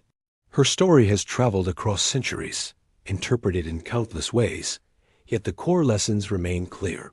Observation shapes understanding, empathy fosters loyalty, and strategic patience often achieves what overt force cannot. The whispers of her life reach those who study her now, encouraging reflection on the delicate interplay between human intention and consequence, between personal ambition and communal responsibility. By tracing the threads of her influence, one can discern how leadership, when exercised with wisdom and awareness, becomes a living force, guiding not only the immediate world, but the currents of memory, culture, and collective consciousness. Even in the quiet moments of reflection, when one contemplates the passage of time and the unfolding of human history, Cleopatra's influence can be felt in subtle ways. Her approach to leadership marked by attentiveness, strategic foresight, and a deep understanding of human nature offers lessons that remain relevant across cultures and eras. The decisions she made, whether in council chambers, along the bustling streets of Alexandria, or in moments of private contemplation, continue to ripple outward, guiding thought and action in spheres far removed from her own time. Every gesture, every choice, and every calculated pause contributed to a legacy that speaks not in grand declarations alone, but in the quiet persistence of memory, culture, and shared human experience, demonstrating that influence is measured as much by subtlety and insight as by immediate power or visibility. The resonance of Cleopatra's life also lies in the human stories intertwined with her reign, the advisors, friends, and citizens whose lives were touched by her decisions and who carried fragments of her insight into their own actions and teachings. These personal recollections, often passed down in intimate conversations or recorded with care, serve as conduits for her lessons, allowing them to be absorbed, reflected upon, and applied long after her presence has faded from the physical world. In this manner, the whispers of her influence continue to guide, inspire, and challenge, reminding us that leadership is not confined to titles or fleeting authority, but is embedded in the relationships, observations, and deliberate acts that endure across time, shaping not only immediate outcomes, but the very fabric of human society. The subtle ripples of Cleopatra's influence extend into the realm of culture, art, and collective imagination, where her presence continues to inspire creativity and reflection. Poets, painters, and storytellers have drawn from the nuances of her life, translating her strategic insight, her empathetic engagement, and her delicate command of human interaction into expressions that resonate across generations. These cultural echoes carry lessons not only of leadership, but of perception, patience, and the transformative power of careful observation. Each depiction, whether literal or interpretive, becomes a conduit through which the essence of her approach to influence is preserved, allowing the wisdom embedded in her actions to shape thought, behavior, and even societal values long after her era has passed. In this way, Cleopatra's legacy is neither static nor confined. It lives dynamically within the human imagination, guiding reflection and offering subtle instruction for navigating the complexities of human experience. In the private lives of those who reflect upon history, the whispers of Cleopatra's decisions, her gestures, and her strategies continue to serve as reminders of the profound impact a single individual can have on the fabric of society. Observers may consider how her attentiveness to context, her sensitivity to the motivations of others, and her deliberate orchestration of influence enabled her to shape outcomes with precision and care. These echoes encourage contemplation on the ways each person can, through observation, understanding, and intentional action, leave traces that extend far beyond immediate circumstances. By tracing her life through the lens of subtle influence and enduring presence, one sees how the integration of knowledge, empathy, and strategy creates a legacy that reverberates not only through the records of history, but through the lived experiences of generations, quietly guiding decisions, inspiring reflection, and shaping human interaction in ways that continue to resonate. The passage of time has softened the immediacy of Cleopatra's actions, yet the wisdom embedded in her approach continues to resonate with clarity. Leaders, thinkers, and everyday observers can glean lessons from the intricate balance she maintained between authority and empathy, ambition and restraint, observation and action. Each interaction she orchestrated, each subtle intervention, serves as a model for understanding the enduring power of careful attention, strategic patience, and perceptive insight. These echoes do not merely recount historical events. They offer living guidance, inviting reflection on how present choices, mindful of context and consequence, can create ripples that endure far beyond the moment, shaping communities, relationships, and societal structures with a quiet but profound effectiveness. As the narrative of Cleopatra's life settles into the collective memory of the world, it becomes evident that her legacy is not defined solely by the crowns she wore or the titles she held, but by the enduring impressions she left on the human mind, culture, and society. Her presence, though temporally distant, continues to influence through example, storytelling, and cultural memory, demonstrating the lasting significance of observation, wisdom, and deliberate action. These whispers, persistent yet gentle, serve as a bridge between past and present, reminding us that leadership, insight, and empathy are timeless qualities capable of shaping the course of human experience. As we reflect on her life, we are invited to listen closely, to observe deeply, and to recognize that the echoes of mindful action can continue to guide, inspire, and resonate across the expanse of time. As we reach the end of our journey through the life of Cleopatra, dear listener, take a moment to let your mind rest on the gentle ripples of her story. Imagine the soft light of the Alexandria sun casting a warm glow over the Nile, the quiet murmur of the marketplace settling into stillness, and the whispers of history carrying lessons of patience, observation, and mindful action. Every choice she made, every gesture, every subtle influence continues to echo across time, reminding us that the impact of one life extends far beyond its immediate reach. Take a deep breath and feel the calm of the moment, letting the reflections of her life settle around you like a gentle embrace. Perhaps you notice how her attentiveness to detail, empathy for others, and strategic wisdom resonate with your own thoughts, inviting contemplation and quiet insight. These echoes are not meant to rush you, but to guide you gently, offering a space where history and imagination merge into a soothing reflection on human potential and connection. As you let yourself drift into this gentle space, consider how the lessons of her life, the power of listening, the art of thoughtful action, and the resonance of subtle influence might echo in your own world, quietly shaping your understanding, your choices, and your interactions. Cleopatra's story, like the flowing Nile, continues onward, inviting us to move with patience, awareness, and care, carrying the memory of her life in the currents of thought and imagination. Thank you for joining this journey, dear listener. Let yourself rest now, letting the whispers of history guide you into calm and restorative dreams. And when you awaken, carry with you the gentle insights of her life, ready to notice, reflect, and influence the world around you with awareness and intention. Until the next story, may your nights be peaceful, your mind be curious, and your heart be open to the subtle lessons that history offers to those who listen closely.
Welcome to a space where time slows to a gentle whisper, where history becomes a soft companion to your rest, and where the past is not something to study or memorize, but something to feel, to imagine, and to drift through as you prepare for sleep. This channel is a place for quiet minds and curious hearts, for those who wish to end their day not with noise and distraction, but with a story that unfolds like candlelight across the pages of forgotten book. Tonight, we will journey together to one of the most captivating and influential cities in human history, Rome, the heart of an empire that once stretched from the misty shores of Britain to the sun-baked deserts of North Africa. But rather than focus on emperors and conquests, tonight we will explore something far more intimate, the ordinary rhythms and textures of daily life in ancient Rome. We will step into the sandals of a Roman citizen, walk the narrow streets lined with carved stone and bustling with activity, and witness how people woke, worked, ate, prayed, learned, and loved in a world at once distant and familiar. This is not a tale of battles and glory, but a portrait of life as it was lived in kitchens and courtyards, in marketplaces and bathhouses, in whispered conversations and shared meals. We will hear the creaking of wooden shutters as the first light of morning touches the terracotta rooftops of tightly packed insulae. We will smell the scent of warm bread rising from clay ovens and follow the footsteps of a family beginning their day with simple food and quiet routine. We will pause to observe how homes were arranged, how furniture was crafted from olive wood and wicker, how walls were adorned with frescoes depicting mythological scenes or intricate geometric patterns, and how even the poorest families made room for their household gods, the Lares and Penates, in small shrines tucked into corners. As we move through the streets of Rome, we will not be visitors from the future, but silent observers passing by the marble columns and listening to the conversations of merchants, scribes, and orators. We will notice the sounds of the city, the call of vendors selling olives and figs, the rhythmic clatter of hooves on stone roads, the distant hum of a water fountain carved in the shape of a wolf's head, a symbol of Rome's legendary founders. At midday, we will join the flow of citizens entering the public baths, shedding the dust of the morning as they pass through warm chambers, steam rooms, and cold pools, engaging in quiet conversation or solitary reflection beneath vaulted ceilings and painted frescoes depicting scenes from Roman mythology. Everything you will hear in this story is drawn from real historical sources. These include the writings of Roman authors like Pliny the Elder and Martial, surviving inscriptions carved into stone, preserved homes in places like Pompeii and Herculaneum, and archaeological findings that allow us to reconstruct the tools, habits, and environments of ordinary Roman life. The facts are real, the people once lived, and the city truly existed, although the story is told here with imagination and slowness, designed not to inform in haste, but to soothe and immerse. There is no need to remember names or dates. There is no pressure to stay alert. You are not here to analyze or judge, only to receive. Let your mind become spacious, your breath more regular, and your body more at ease. Let the images form slowly as you listen to descriptions of ancient places, of daily rituals, of lives that unfolded centuries ago, but carried emotions, desires, and routines not so different from our own. If this kind of peaceful journey brings comfort to you, I invite you to subscribe to this channel so that we can return together to more forgotten corners of history on future nights. You may also wish to like the video or share it with someone who finds rest in stories like these. These quiet actions help this small space grow and reach others who seek calm, sleep, and wonder. Now, take a slow breath in, filling your lungs gently, and then let it go, slowly, completely, without force. Let your shoulders sink a little deeper into the mattress. Let your hands soften, your jaw release, your eyelids become heavier. You are safe, you are quiet, and you are ready to begin. Tonight, we walk the streets of ancient Rome, from sunrise to sunset, following the invisible thread of ordinary life as it winds its way through homes, markets, schools, and temples. You will hear how people lived, how they worked, how they spoke to one another, how they found beauty in small details, and how they rested at the end of their long sunlit days. Let us begin our journey as the first light of dawn breaks over the 7 hills of Rome. In a modest insula, a multi-story apartment building, a family stirs. The father, a carpenter, rises first, lighting a small oil lamp that casts a warm glow across the room. His wife follows, her movements quiet so as not to wake their children just yet. They share a simple breakfast of bread dipped in watered wine, a common start to the day for many Romans. As the sun climbs higher, the streets begin to fill with life. Shopkeepers open their wooden shutters, revealing displays of colorful fabrics, gleaming metalwork, and aromatic spices. Children make their way to school, carrying wax tablets and styluses for their lessons in reading, writing, and arithmetic. The wealthier boys might be accompanied by a slave who carries their scrolls and waits to escort them home. In the Forum, the heart of Roman public life, citizens gather to discuss politics, conduct business, and settle legal disputes. Orators practice their speeches near the Temple of Saturn, their voices rising and falling in carefully practiced cadences. Nearby, at the Temple of Vesta, the Vestal Virgins tend the sacred flame that must never be allowed to go out, a symbol of Rome's eternal nature. As midday approaches, many Romans return home for the main meal of the day, the cena.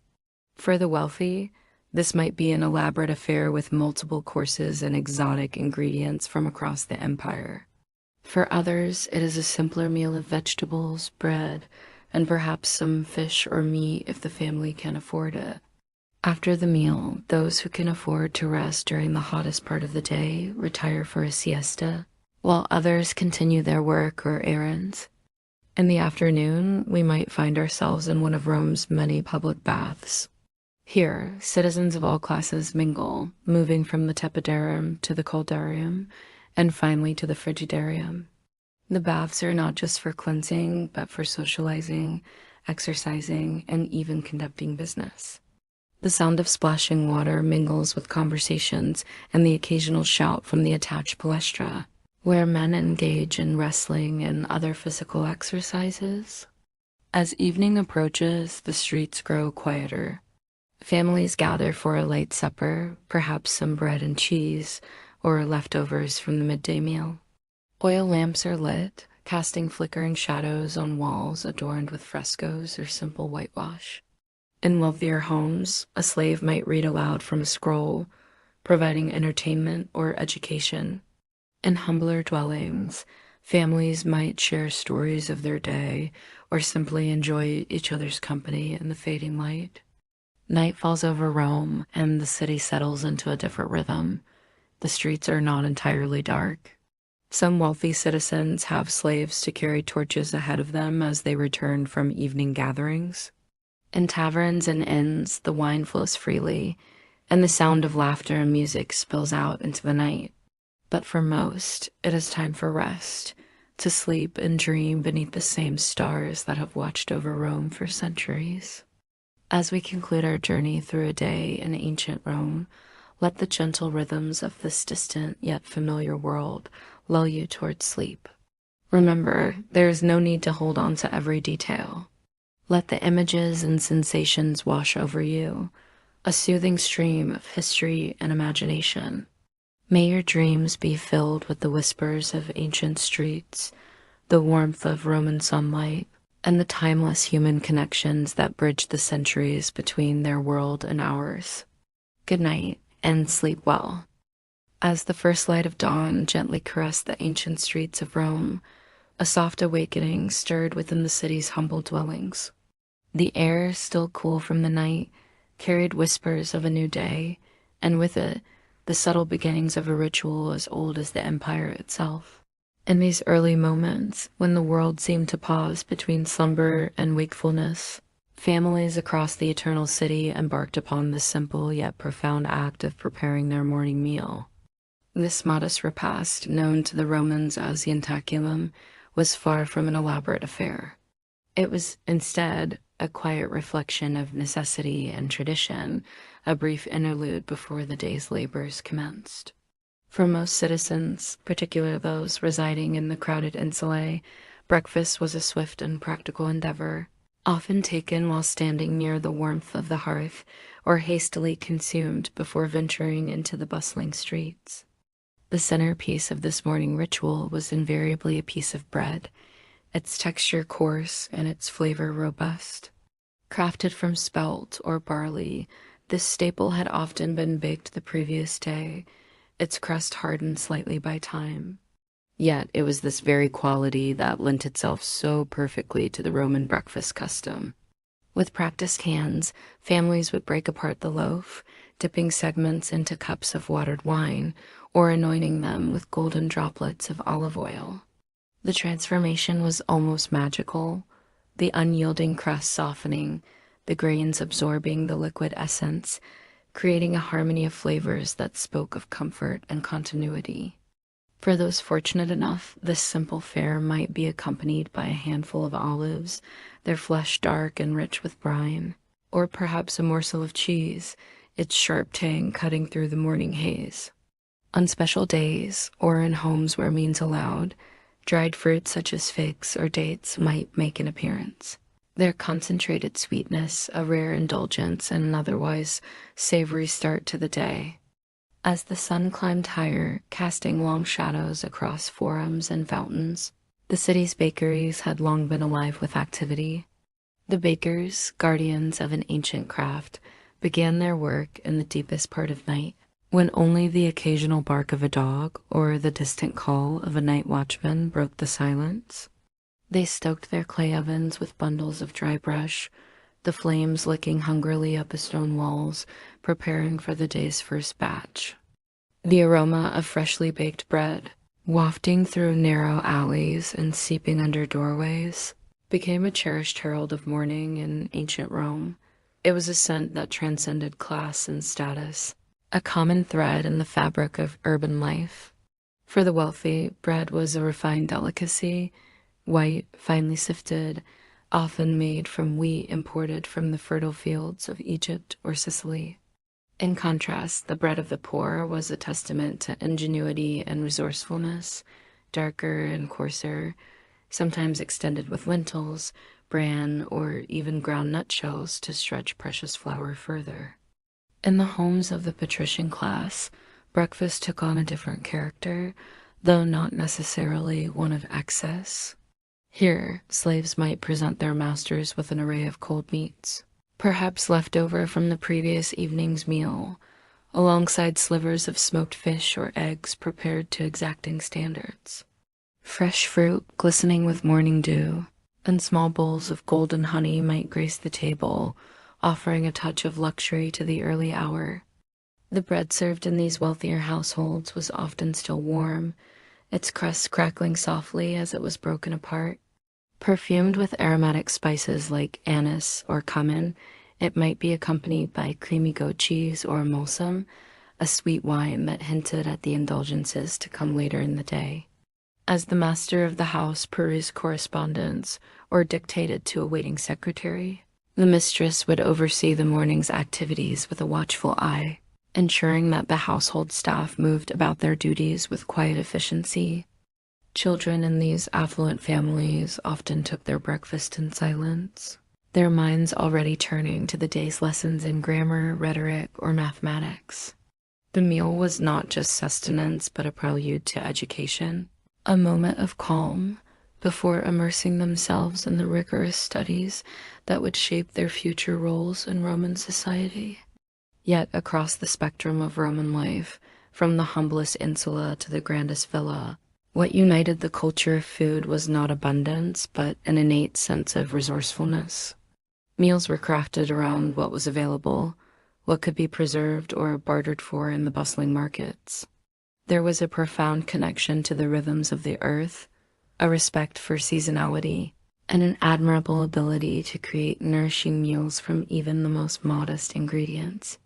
One of the most distinctive elements of Roman cuisine, present even at the breakfast table, was garum, a fermented fish sauce that might seem overpowering to modern palates, but was as essential to Roman cooking as salt is today. Its pungent aroma and complex flavor found its way into countless dishes, from hearty soups to simple porridge. Even the most basic breakfast might be elevated by a judicious dash of garum, stirred into a bowl of lentils, or spread thinly over a slice of bread, adding depth and savor to the morning meal. The Romans' morning drink of choice was often posca, a mixture of water and wine that served multiple purposes. Far from being a means of intoxication, it was valued for its ability to hydrate, energize, and aid digestion. In a time when pure water could be suspect, especially in densely populated areas, this diluted wine provided a safer and more palatable alternative. Sometimes infused with herbs or a touch of vinegar, posca was a practical solution to the challenges of urban life, offering both refreshment and a gentle stimulant to start the day. What is perhaps most remarkable about the Roman approach to food, even in something as seemingly mundane as breakfast, is how deeply it was woven into the fabric of daily life. Meals were not merely about satisfying hunger, but were integral to the structure and rhythm of the day, reflecting broader concepts of order, discipline, and identity. The morning meal of Ientaculum, though light, was never insignificant. It represented a gentle transition from the world of sleep to the demands of the day ahead, a quiet ritual that began in the privacy of one's home, but connected each Roman to a vast network of trade, agriculture, and cultural exchange. As breakfast concluded and households stirred into full activity, there was a palpable sense of continuity. The same bread that had nourished ancestors would sustain future generations, linking past, present, and future in an unbroken chain of tradition. The simple act of eating became part of the city's collective heartbeat, pulsing through streets and alleyways, binding citizens in a shared experience as ancient and enduring as Rome itself. And so, as the sun climbed higher and the day's full clamor began to rise from forums and marketplaces, the city moved forward, propelled by this humble yet essential start.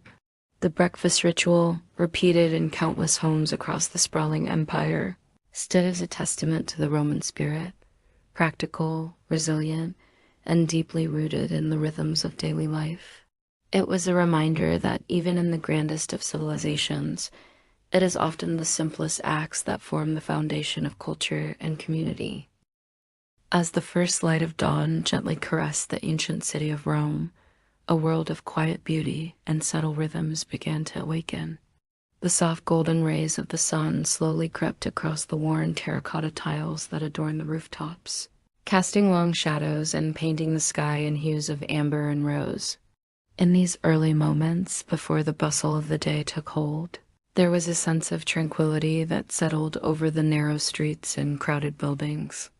Within the modest insulae, the apartment buildings that housed much of Rome's population, families stirred from their slumber. The air inside these humble dwellings was cool and still, carrying the faint scent of straw from simple bedding and the lingering aroma of last night's meal. As shutters were carefully opened, thin beams of sunlight filtered through, creating a delicate dance of light and shadow on walls painted in muted earthy tones. In one such home, a mother rose quietly, her movements gentle so as not to disturb her sleeping children. With practiced hands, she coaxed life back into the embers of the hearth, preparing to warm yesterday's bread for the morning meal. Nearby, her husband began to organize his tools for the day ahead, perhaps the well-worn leather of a cobbler's trade or the smooth, wax tablets of a scribe. Their actions were unhurried, each movement a reflection of years of routine and the deep understanding that comes from a life lived in harmony with the rhythms of the city. Outside, the sounds of Rome gradually began to build, layer upon layer, like a symphony slowly coming to life. The soft scrape of sandals on cobblestone streets, mingled with the distant calls of merchants preparing their wares for the day's trade. The creaking of wooden cartwheels and the gentle lowing of animals being led to market added depth to the auditory tapestry of the awakening city. In the more affluent areas of Rome, where spacious domus housed the city's elite, mornings unfolded with a different kind of grace. Here, slaves moved with quiet efficiency through grand halls and intimate chambers, their presence almost imperceptible as they prepared for their master's awakening. Windows were opened to allow the fresh morning air to circulate. Heavy curtains were drawn back from ornate beds, and basins of cool, clear water were set out for the morning ablutions. The heart of these wealthy homes was often the atrium, a space of serene beauty where nature and architecture merged in perfect harmony. Through the compluvium, an opening in the roof designed to collect rainwater, shafts of early morning light descended, illuminating motes of dust that danced in the air like tiny stars. Below the impluvium, a shallow pool reflected this celestial display, creating a mirror world of light and shadow that seemed to connect the earthly realm with the heavens above. As the household began to stir, the intaculum, or breakfast, was prepared with care. Unlike the elaborate feasts that might grace the tables later in the day, this first meal was often simple yet nourishing. Fresh bread, still warm from the ovens, might be served alongside ripe figs or dates, their sweetness a gentle awakening for the palate. A small portion of cheese or a drizzle of golden olive oil could add richness to the meal, while a cup of watered wine for drinking it pure was considered uncouth, would help to quench the morning thirst. For the laborers and craftsmen of Rome, this meal was taken quickly, a necessary fuel for the physical demands that lay ahead. Yet even in its simplicity, there was a moment of quiet pleasure, a brief respite before the day's toils began in earnest. In wealthier homes, the intaculum might be a more leisurely affair, with family members gathering to break their fast together, perhaps discussing plans for the day or listening as a slave read aloud from a letter or scroll. As the sun climbed higher in the sky, casting shorter shadows across the forum and temples, the streets of Rome truly came alive. Children darted between the legs of adults, their laughter a bright counterpoint to the serious discussions of merchants and politicians. The air filled with a tapestry of scents, the yeasty aroma of baking bread, the sharp tang of herbs from the market stalls, the earthy smell of damp stone still cool from the night, and the ever-present undercurrent of wood smoke that spoke of hearths being lit in homes and workshops across the city. In the narrow alleys and broad avenues alike, people moved with purpose. Craftsmen made their way to workshops where they would ply their trades, transforming raw materials into objects of beauty and utility. Merchants arranged their goods with care, each item placed to catch the eye of potential customers. Scribes and teachers headed toward schools and libraries, their minds already engaged with the intellectual pursuits that would occupy their day. Yet even as the pace of life quickened, there remained a sense of underlying order, a rhythm as old as the city itself. This was a world where time was marked not by the relentless ticking of clocks, but by the movement of the sun across the sky, the changing of the seasons, and the cycles of planting and harvest that sustained the empire. For those who paused to observe, the morning in ancient Rome revealed a society of incredible complexity and depth. Here, in the early hours, one could see the foundations of a civilization that would leave an indelible mark on human history. From the humblest apartment to the grandest villa, from the bustling market to the solemn temple, each element played its part in the great tapestry of Roman life.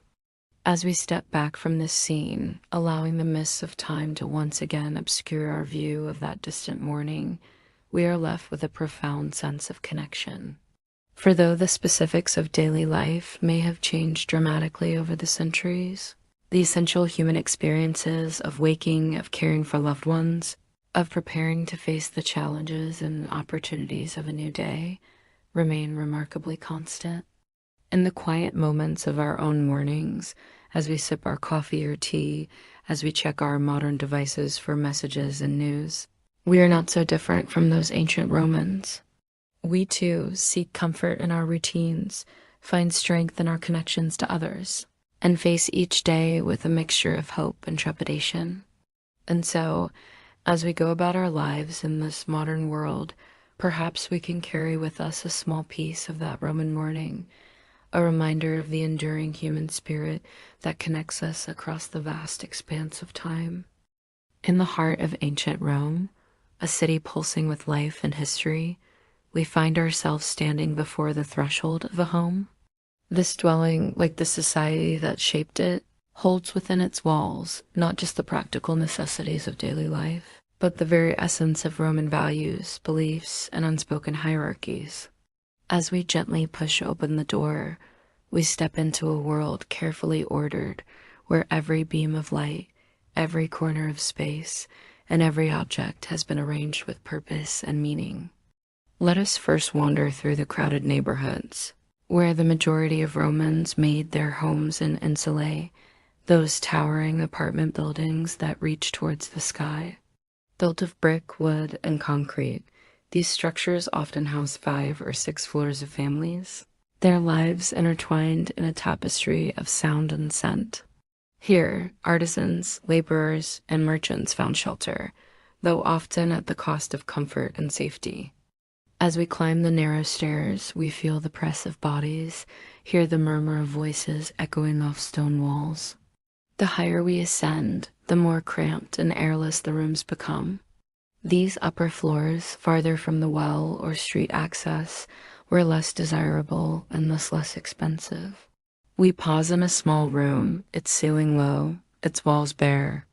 A simple wooden bed frame, a rough-hewn table, a bench worn smooth by years of use. These are the humble furnishings that make up a family's world. In the corner, clay vessels stand sentinel, guardians of precious grain, oil, and wine. Yet even in these modest spaces, we find the heart of Roman life beating strong. Here, generations share not just a room, but their lives, breaking bread together, weaving tales of past and present, finding moments of quiet companionship in the hush of evening. Our eyes are drawn to a small niche carved into the wall, a larerum, a miniature shrine to the household gods. The Lares and Penates, protectors of home and hearth, watch over this family with benevolent gaze. We see offerings left with reverent hands, a sprig of fragrant incense, a ripe fig, a morsel of bread. These are not empty gestures, but daily affirmations of presence, of hope, of gratitude. Even here, where poverty presses close, there is space for the sacred. Now, let us leave these bustling insulae and make our way to the wealthier districts of Rome. Here, behind high walls and heavy wooden doors, we discover a world apart, the domus of the elite. As we cross the threshold, we are struck by the sense of space, of air, of light. These homes are not displays of gaudy excess, but rather embodiments of order, symmetry, and refined restraint. The vestibule welcomes us, leading our eyes and feet naturally towards the atrium, the heart of this Roman home. Here, our gaze is drawn upward to the compluvium, an opening in the ceiling through which rainwater falls in a gentle cascade. Below, the impluvium, a shallow pool, catches the skiff from the heavens. The soft sound of water striking marble fills the air, a whisper of nature's presence in this carefully crafted space. This interplay of elements grounds the household, bridging the realms of the natural and the designed. From the atrium, rooms unfold like petals of a flower in bloom. We peek into bedrooms adorned with intricate mosaic floors and walls alive with painted scenes. Storerooms stand ready, their shelves lined with amphorae brimming with wine and oil. The tablinum catches our eye. This is the domain of the paterfamilias, where business is conducted and guests are received.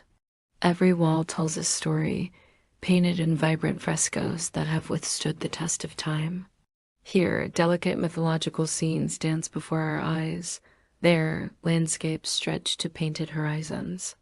Birds take flight across plaster skies, while flowers bloom in eternal spring.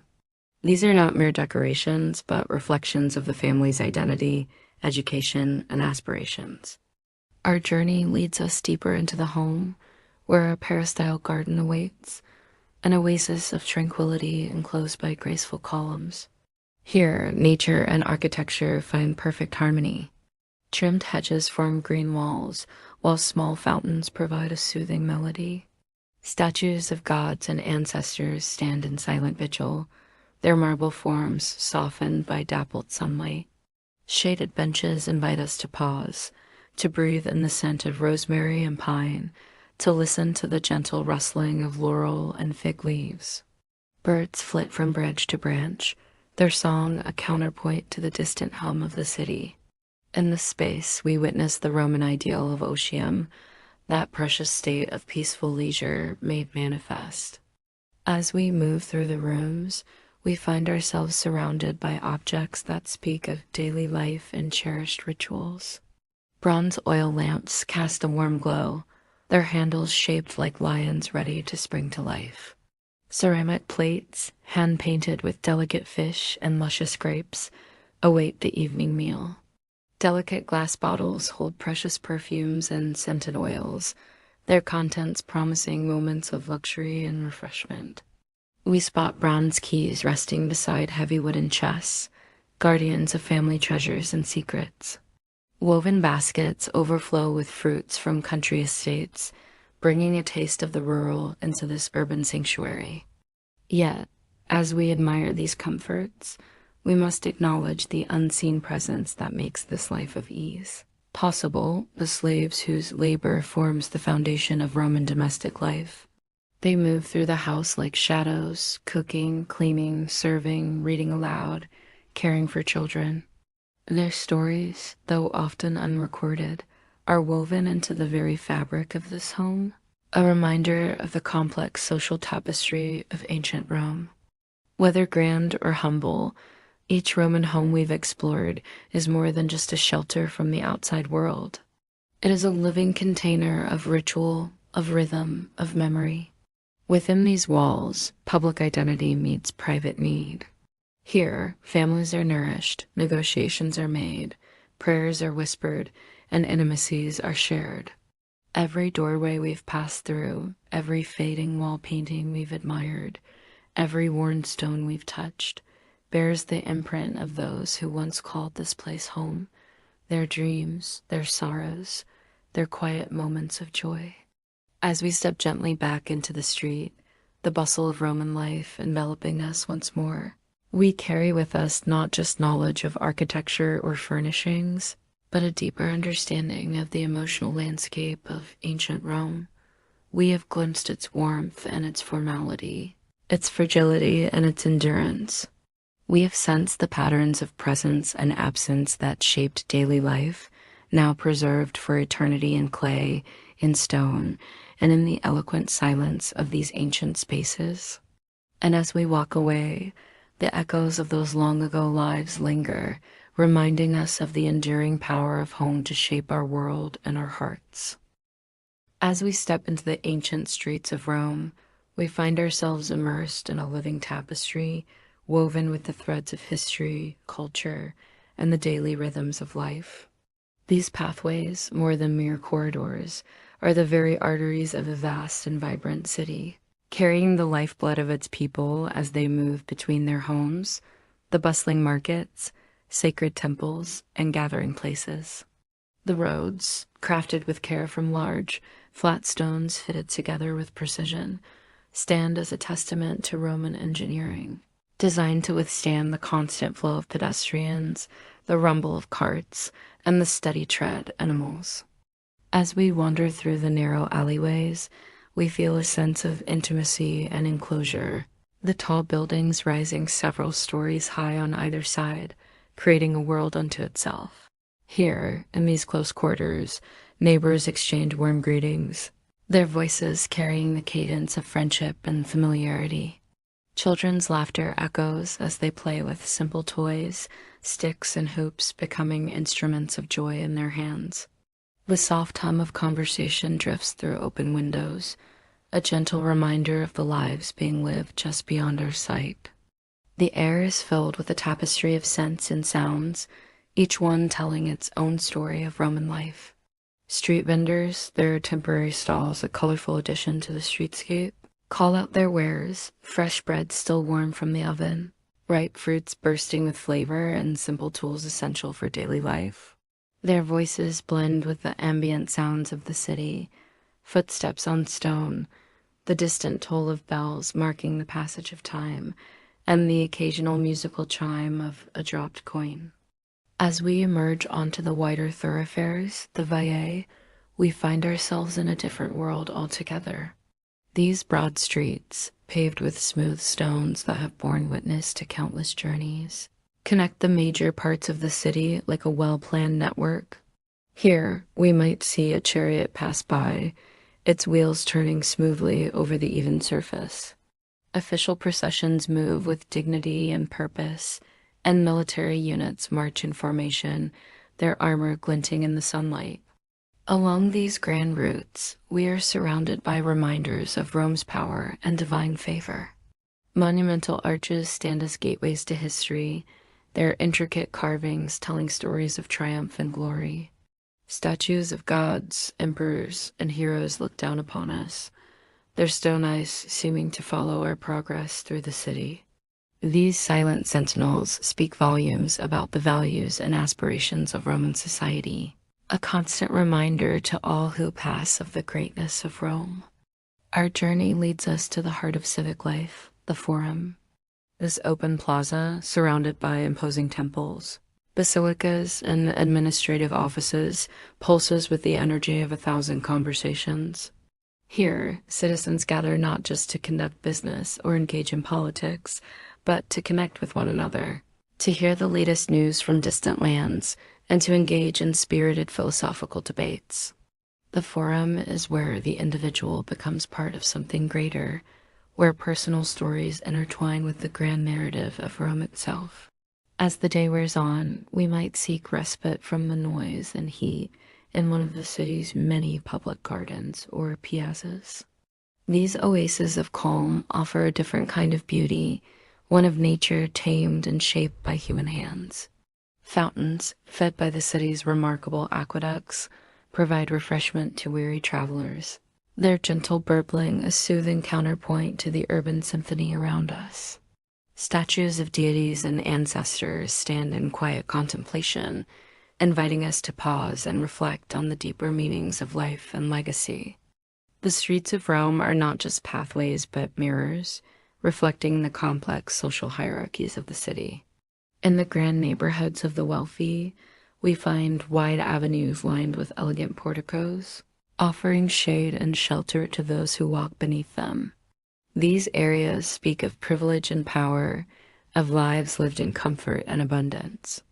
In contrast, the poorer quarters of the city present a different face. Here, we navigate through a labyrinth of cramped alleys and steep stairways, each turn revealing a new scene of vibrant, if sometimes chaotic, life. These areas may lack the amenities of their wealthier counterparts, but they pulse with an energy all their own, a testament to the resilience and creativity of those who call them home. As night falls over the eternal city, the streets take on a different character. The bustle of the day gives way to a quieter, more intimate atmosphere. Oil lamps flicker in windows and doorways, casting warm pools of light that guide our steps along the stone pathways. The air grows cool, carrying with it the mingled scents of damp stone, wood smoke from evening fires, and the lingering aroma of herbs from kitchens preparing the evening meal. Even in the darkness, the streets of Rome hold their secrets and stories. The distant murmur of voices reminds us of families gathering indoors, sharing the events of their day. Each corner, each paving stone, seems to whisper of memories and moments long past, of triumphs and tragedies, of love and loss played out over centuries. To walk these streets is to experience Rome as a living, breathing entity, a city of stark contrasts and deep connections, of constant movement and timeless permanence. With every step, We trace the footsteps of millions who have come before us, each leaving their mark, however small, on the fabric of this extraordinary place. As we conclude our journey through the streets of ancient Rome, we are left with a profound sense of connection to the past. These pathways, worn smooth by countless feet over centuries, have borne witness to the rise and fall of empires, to the daily dramas of ordinary lives, and to the grand sweep of history. They remind us that we, too, are but passing travelers in the long story of human civilization, leaving our own faint impressions on the stones beneath our feet. In the end, the streets of Rome offer us more than just a glimpse into the past. They provide a mirror in which we can see reflections of our own societies, our own struggles and triumphs. They challenge us to consider what legacy we will leave for future generations to discover as they walk their own paths through time. As we turn towards home, the echoes of ancient Rome linger in our minds, a reminder of the enduring power of human ingenuity, community, and the simple act of walking together through the great adventure of life. As we step into the heart of ancient Rome, we find ourselves transported to a place where history breathes and time seems to stand still. The Roman Forum, a vast expanse nestled between the city's 7 hills, unfolds before us like a living tapestry of the past. Here, beneath the warm Italian sun, we can almost feel the pulse of a civilization that once ruled the known world. Imagine, if you will, the gentle rustle of togas as citizens brush past one another, their sandaled feet treading upon stones worn smooth by countless generations. The air is filled with a symphony of sounds, the murmur of voices engaged in earnest debate, the distant clang of metal from nearby workshops, and the soft cooing of doves perched atop weathered columns. As we enter this sacred space, our eyes are immediately drawn to the majestic Temple of Saturn, its towering columns reaching towards the azure sky. These ancient pillars stand as silent sentinels, bearing witness to the ebb and flow of Roman life for centuries. Their weathered surfaces tell stories of triumphs and tragedies, of emperors and slaves, all now lost to the mists of time. Not far from the temple, we find the Basilica Julia, its grand halls offering respite from the sun's warmth. Within these cool, shadowed spaces, the measured tones of advocates and magistrates once echoed, their words shaping the very fabric of Roman law and society. Can you hear the whispers of long-forgotten judgments still lingering in the air? The Forum was more than just a collection of buildings. It was the stage upon which the great drama of Roman life unfolded. Here, impassioned orators swayed the hearts and minds of citizens, their speeches rippling through the crowd like waves upon a human sea. It was in this very place that the fate of empires was decided, where alliances were forged and broken, and where the course of history was altered with a single well-chosen word. As we wander through this ancient agora, we cannot help but be struck by the vibrant tapestry of life that surrounds us. Merchants call out their wares from small stalls, their voices a melodic counterpoint to the serious discussions taking place on nearby marble steps. There, philosophers and scholars engage in thoughtful debate, their calm yet intense exchanges a testament to the Roman love of knowledge and reason. The Forum comes alive with bursts of color and ceremony during religious festivals, as priests in flowing robes carry sacred objects through the crowd. Citizens participate in solemn offerings to the gods, their prayers rising like incense to mingle with the warm, fragrant air. Every corner of this hallowed ground is steeped in tradition, a living memory of Rome's glorious past and its ambitious present. As we walk, our feet tread upon large paving stones, each one a silent witness to the countless Romans who have passed this way before. With every step, we forge a connection to those ancient citizens, their hopes and dreams, their fears and triumphs. It is a humbling experience to realize that we are but the latest in a long line of visitors to this eternal city. Surrounding us, statues and monuments rise from the earth like silent storytellers. Here, a proud emperor stands frozen in bronze, his outstretched arm forever commanding invisible legions. There, a humble citizen is immortalized in marble, a reminder that even the smallest acts of virtue can echo through the ages. These silent sentinels speak volumes about Roman values, courage, piety, and civic pride. Our gaze is drawn to the rostra, a large platform that once rang with the voices of Rome's greatest orators. From this elevated perch, words of fire and passion once poured forth, calling for justice, reform, or the defense of the Republic. Even now, in the quiet of our imagination, we can almost hear the ghostly echoes of those long silenced voices. The Forum is a place of contrast, much like Rome itself. At times, it teems with life, the air thick with the chatter of citizens and the cries of vendors hawking their goods. Yet there are moments of tranquility to be found amidst the bustle. A secluded bench beneath a weathered column offers a moment of respite. The shade of an ancient olive tree provides a cool sanctuary for quiet contemplation. Near a gently burbling fountain, one can pause and feel the weight of history pressing gently but insistently into the present. Surrounding this central square are the important civic buildings that form the backbone of Roman governance. The Curia, where the Senate met to debate matters of state, stands as a testament to Rome's commitment to law and order. Nearby, the Comitium serves as a gathering place for political assemblies, its very existence a symbol of the participatory nature of Roman civic life. These structures embody ideals that would shape not only the city of Rome, but the wider world for centuries to come.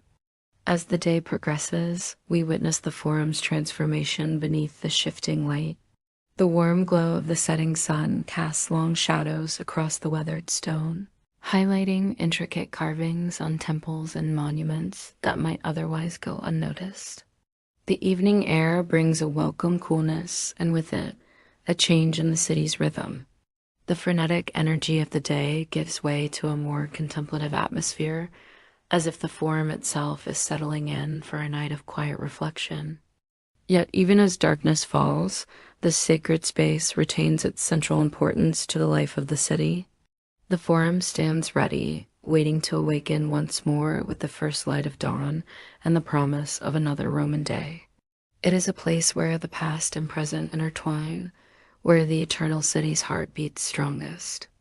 To walk through the Roman Forum is to feel the very soul of ancient Rome coursing through your veins. Here, amidst the weathered stones and towering columns, we sense the layers of life, power, belief, and community that have converged in this space day after day, year after year, century after century. It is a place where history is not simply remembered, but lived, quietly and endlessly, beneath the ever-changing sky. As we reluctantly prepare to leave this hallowed ground, we carry with us a profound sense of connection to those who came before. The Roman Forum, with its timeless beauty and enduring significance, serves as a bridge between past and present, reminding us that we are all part of the grand tapestry of human history. And as we step back into our own time, we do so with a deeper appreciation for the legacy of Rome and the enduring power of places that hold the memories of ages. In the heart of ancient Rome, a city pulsating with life and energy, countless occupations wove together the intricate tapestry of daily existence. From the skilled hands of artisans to the diligent efforts of laborers, each profession played a vital role in sustaining the vast machinery of the empire. As the sun rose over the seven hills, the streets came alive with the sounds of industry, a symphony of human endeavor that echoed through the ages. Imagine, if you will, the gentle tapping of a hammer on bronze in a cluttered workshop, where a craftsman shapes metal with practiced precision. Not far away, a humble baker kneads dough in the pre-dawn light, preparing to feed the city's hungry masses. These seemingly simple acts were but threads in the grand fabric of Roman society, each one essential to the whole. The air was filled with the rhythmic scraping of chisels on marble, as sculptors breathed life into stone. creating statues that would adorn temples and villas for generations to come. Potters sat at their wheels, hands moving with fluid grace as they shaped clay into vessels both practical and beautiful. In the forges, blacksmiths worked tirelessly, their hammers ringing out as they crafted tools and weapons crucial not only for the city's defense, but for the myriad tasks of everyday life. Leather workers stitched with care and attention, their nimble fingers creating sandals and belts that would be worn by soldiers marching to distant lands and citizens. Strolling through the forum alike, these artisans took immense pride in their crafts, often passing down their knowledge from parent to child, preserving skills that had been refined over countless generations. As we wander through the bustling marketplaces, we find ourselves surrounded by a dizzying array of goods from near and far. Merchant stalls overflow with vibrant spices, luxurious textiles, delicate ceramics, and exotic imports that speak of distant shores. Some of these traders were small shopkeepers, serving their local community with familiar faces and trusted goods. Others operated vast networks that stretched across the Mediterranean, connecting Rome to the farthest reaches of its empire. The success of these merchants depended on their keen understanding of the ebb and flow of commerce and on the trust they built with both customers and suppliers. Their work was a delicate balance of negotiation, calculation, and intuition, as they sought to bring the riches of the world to the doorstep of Rome. Beyond the marketplace, we find the laborers whose strength and endurance raised the city's grand structures. Under the relentless Mediterranean sun, they carried heavy stones and mixed mortar, their work grueling and unrelenting, yet indispensable. The roads that stretched to the far corners of the empire, the aqueducts that brought life-giving water to the city, and the magnificent amphitheaters that still inspire awe today, all were born from their sweat and skill. In the households of Rome, both humble and grand, a different kind of labor unfolded. Here, slaves and freedmen performed a wide range of duties, their work often hidden from public view but critical to the smooth running of both private and public life. Some were cooks, their days spent preparing meals that ranged from simple porridges to elaborate feasts fit for the gods. Others served as scribes, carefully recording the thoughts and deeds of their masters, or as teachers, shaping the minds of the next generation of Romans. The complex machinery of the empire required its own army of workers, those Romans who found their calling in the public administration. Clerks, tax collectors, and officials managed the intricate bureaucracy that governed the sprawling territories of Rome. Their roles demanded not only literacy and attention to detail, but also a nuanced understanding of law and governance. In their hands lay the power to shape the lives of countless citizens through the application of Roman law and custom. No account of Roman occupations would be complete without mention of the soldiers, who stood as the backbone of Rome's military might. Their daily routines were a testament to discipline and duty, filled with rigorous training and the meticulous maintenance of equipment. Whether standing guard on the city walls or preparing for campaigns in distant lands, these men embodied the strength and resolve that had built an empire. As the day wore on and the sun began its descent towards the horizon, the sounds of work gradually softened. Tools were set aside with care, shops closed their shutters, and the city prepared to rest. Yet even in these quieter moments, the pulse of Roman life continued. In taverns and homes, stories were shared, plans were made, and dreams were woven for the days to come. Through all these occupations, great and small, the city was kept alive, its markets stocked, its homes built and maintained, its streets safe and orderly. The diversity of trades reflected the complexity and sophistication of Roman society, where each individual, regardless of status, contributed to the larger whole. From the highest senator to the humblest street sweeper, all played their part in the grand drama of Roman life. As night fell over the eternal city, a sense of peace descended. The tools of daily labor rested, awaiting the touch of skilled hands come morning. The marketplace fell silent, its wares carefully stored away. And in homes across Rome, families gathered, sharing meals and moments of quiet companionship after a day of purpose and industry. Yet, even as Rome slept, the promise of another day hung in the air. With the first light of dawn, the city would once again awaken to the rhythm of countless occupations. Hammers would ring, ovens would blaze, and the streets would fill with the vibrant energy of a people united in their labor and their love for the greatest city the world had ever known. And so, as we close our eyes to the sights and sounds of ancient Rome, we are left with a profound appreciation for the intricate web of human endeavor that sustained this magnificent civilization. In the daily work of its citizens, we see reflected our own struggles and triumphs, our own search for meaning and purpose in the grand tapestry of life. In the heart of ancient Rome, a city pulsing with life and history, there existed a ritual as old as the empire itself. A practice that transcended mere cleanliness, becoming a cornerstone of Roman society, culture, and daily life. This was the art of bathing, a custom so deeply ingrained in the fabric of Roman existence that it shaped not only personal hygiene but also social interactions, architecture, and even the very layout of the city itself. As the first light of dawn broke over the 7 hills, casting long shadows across the forum and awakening the slumbering city, Romans from all walks of life began their day with thoughts of the baths. These were not simple places of washing, but grand complexes known as thermae, veritable palaces of relaxation and rejuvenation that stood as testaments to Roman engineering and luxury. Imagine, if you will, stepping through towering marble archways, leaving behind the bustle of the streets and entering a world of steam, warmth, and tranquility.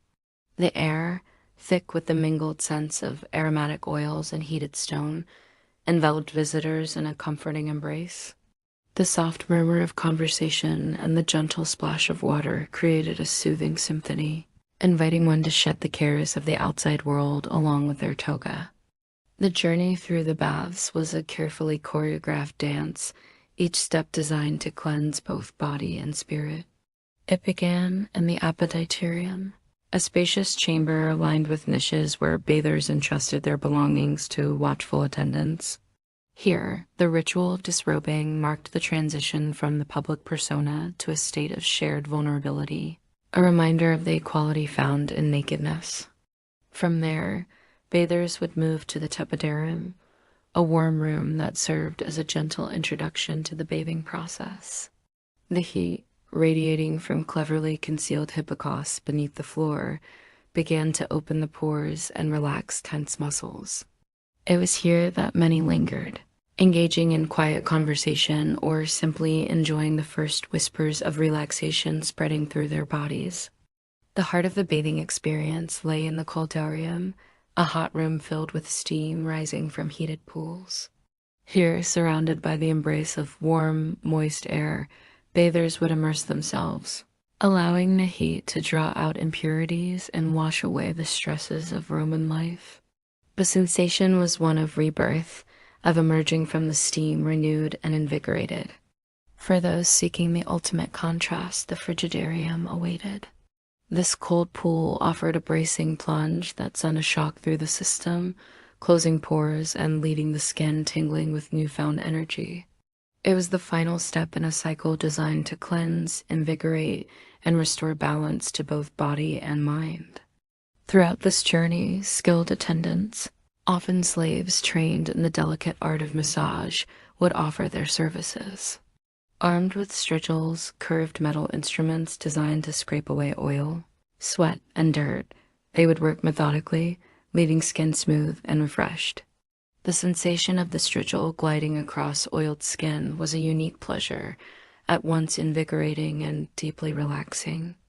Yet the baths were far more than mere places of cleansing. They were the beating heart of Roman social life, where citizens gathered to exchange news, conduct business, and engage in intellectual discourse. In the echoing halls of the thermae, One could hear the soft recitation of poetry, the passionate debates of philosophers, and the melodious strains of musicians, all blending into a rich tapestry of culture and conversation. The grandeur of these complexes was a reflection of Rome itself, a testament to the empire's wealth, sophistication, and engineering prowess.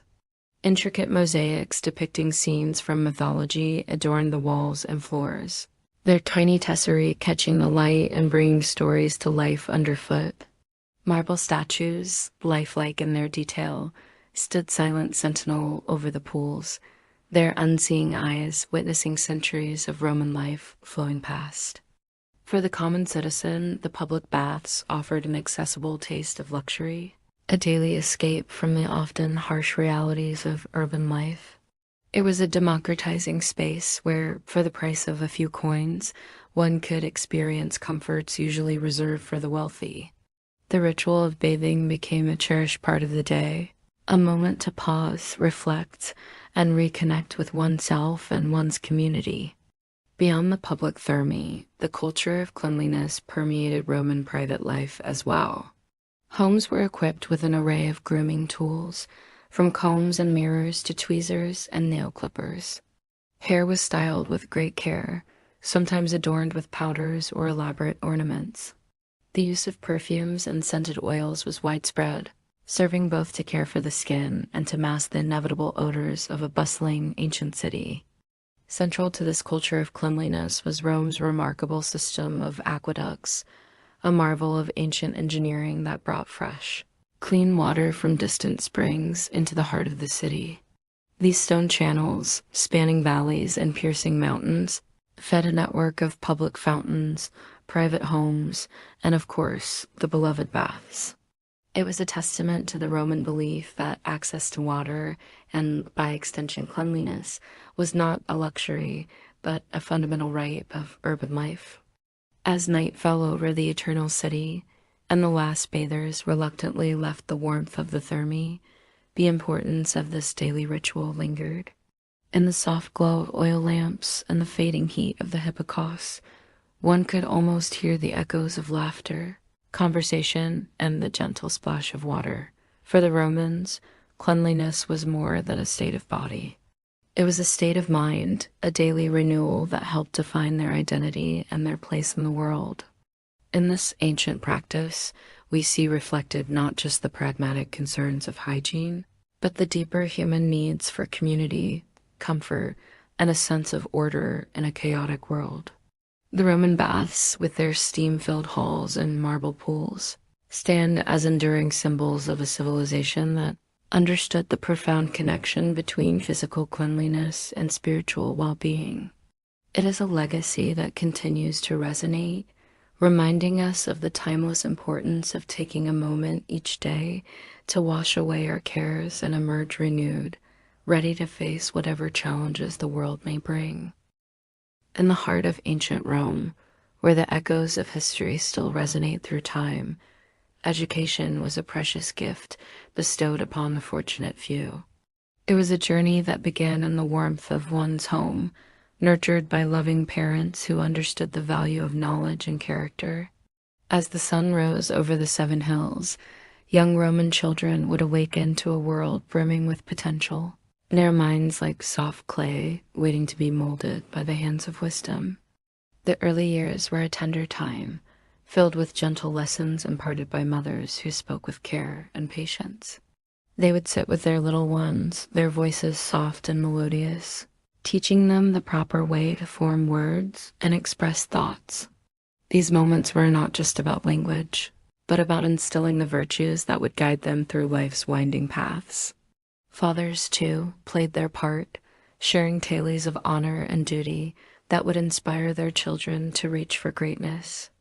As the children grew, their world expanded beyond the confines of their homes. The time came for them to step into the realm of formal education, a transition as natural as the changing of seasons.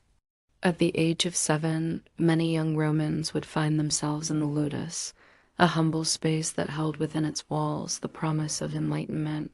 Here, under the watchful eye of the ludi magister, boys and girls alike would gather to embark on their academic journey.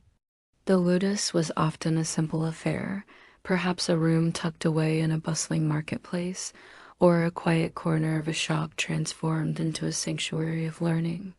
The air was filled with the scratch of styluses on wax tablets and the rhythmic chanting of lessons. The ludi magister, a figure of authority and knowledge, would guide their charges through the intricacies of reading, writing, and arithmetic. Each letter formed, each sum calculated, was a step towards mastering the tools that would serve them throughout their lives. Discipline was the cornerstone of Roman education, a principle as unyielding as the stone foundations of the city itself. Yet it was not harsh or cruel, but rather a steady hand guiding young minds towards excellence. The children learned to embrace the challenge, finding satisfaction in the mastery of each new skill. They recited their lessons with growing confidence, their voices blending with the sounds of the city beyond the classroom walls. For those born into privilege, education was an even grander tapestry of knowledge. Tutors, often learned men from Greece, would introduce their students to the realms of rhetoric, philosophy, and literature. These were not mere subjects to be studied, but gateways to understanding the very essence of what it meant to be Roman. Young men destined for lives of public service absorbed these lessons eagerly, knowing that their words could one day shape the fate of the empire. While the education of girls was often less formal, it was no less important. Many learned the arts of household management and the virtues of being a Roman matron. Yet, in some enlightened families, girls too were given the opportunity to explore the world of letters and music. They learned to read the great poets and to play instruments, cultivating minds that would one day nurture the next generation of Roman citizens. The schools of ancient Rome were more than just places of learning. They were crucibles where friendships were forged in the fires of shared experience. Children from different walks of life found common ground in their pursuit of knowledge. They learned not just from their teachers, but from each other, sharing in triumphs and setbacks alike. The bonds formed in these early years often lasted a lifetime, creating networks that would support them through the complexities of adult life. As the children grew older, their education evolved to meet the demands of their future roles in society. The art of oratory became a focal point for many, as the ability to speak with eloquence and persuasion was highly prized in Roman culture. Students would practice their speeches, their voices rising and falling with carefully practiced inflection, preparing for the day when they might stand before the Senate or argue a case in the courts. The rhythm of education in ancient Rome was intimately tied to the pulse of the city itself. Lessons were interspersed with excursions into the vibrant streets, where the theories learned in the classroom came to life. Students might visit the forum to witness the workings of government or attend public readings to hear the words of great orators and poets. These experiences were as much a part of their education as any formal lesson, teaching them to observe, to think critically, and to engage with the world around them. As the day's studies drew to a close, the children would make their way home through the winding streets of Rome. Their minds were filled with new knowledge, their spirits buoyed by the sense of accomplishment that comes with learning. They carried with them not just facts and figures, but the seeds of wisdom that would continue to grow throughout their lives. In the quiet of the evening, as the city settled into its nightly repose, many students would continue their studies by the light of oil lamps. The soft glow illuminated ancient texts and freshly inscribed tablets, a testament to the enduring Roman belief in the power of education. Parents would look on with pride, seeing in their children the future of Rome itself. And so, as the stars wheeled overhead and the great city slumbered, the cycle of learning continued. Each day brought new challenges and discoveries, each lesson building upon the last. The education of ancient Rome was more than a series of facts to be memorized. It was a journey of self-discovery, a path to becoming not just knowledgeable, but truly wise. It was a gift that would shape not only individual lives, but the very fabric of Roman society, ensuring that the light of learning would continue to shine brightly for generations to come. In the heart of ancient Rome, religion flowed like a gentle stream through the lives of its people, a constant and comforting presence that touched every aspect of their existence. It was not confined to grand temples or elaborate ceremonies alone, but rather it whispered in the quiet corners of homes, in the soft rustling of leaves in sacred groves, and in the subtle gestures of daily life that connected Romans to the divine world around them. As the first light of dawn broke over the 7 hills, families would gather in the atrium of their homes, where the Lararium stood as a silent guardian. This small shrine, often adorned with delicate frescoes and tiny figurines, housed the images of the Lares and Penates, the protective spirits of hearth and home.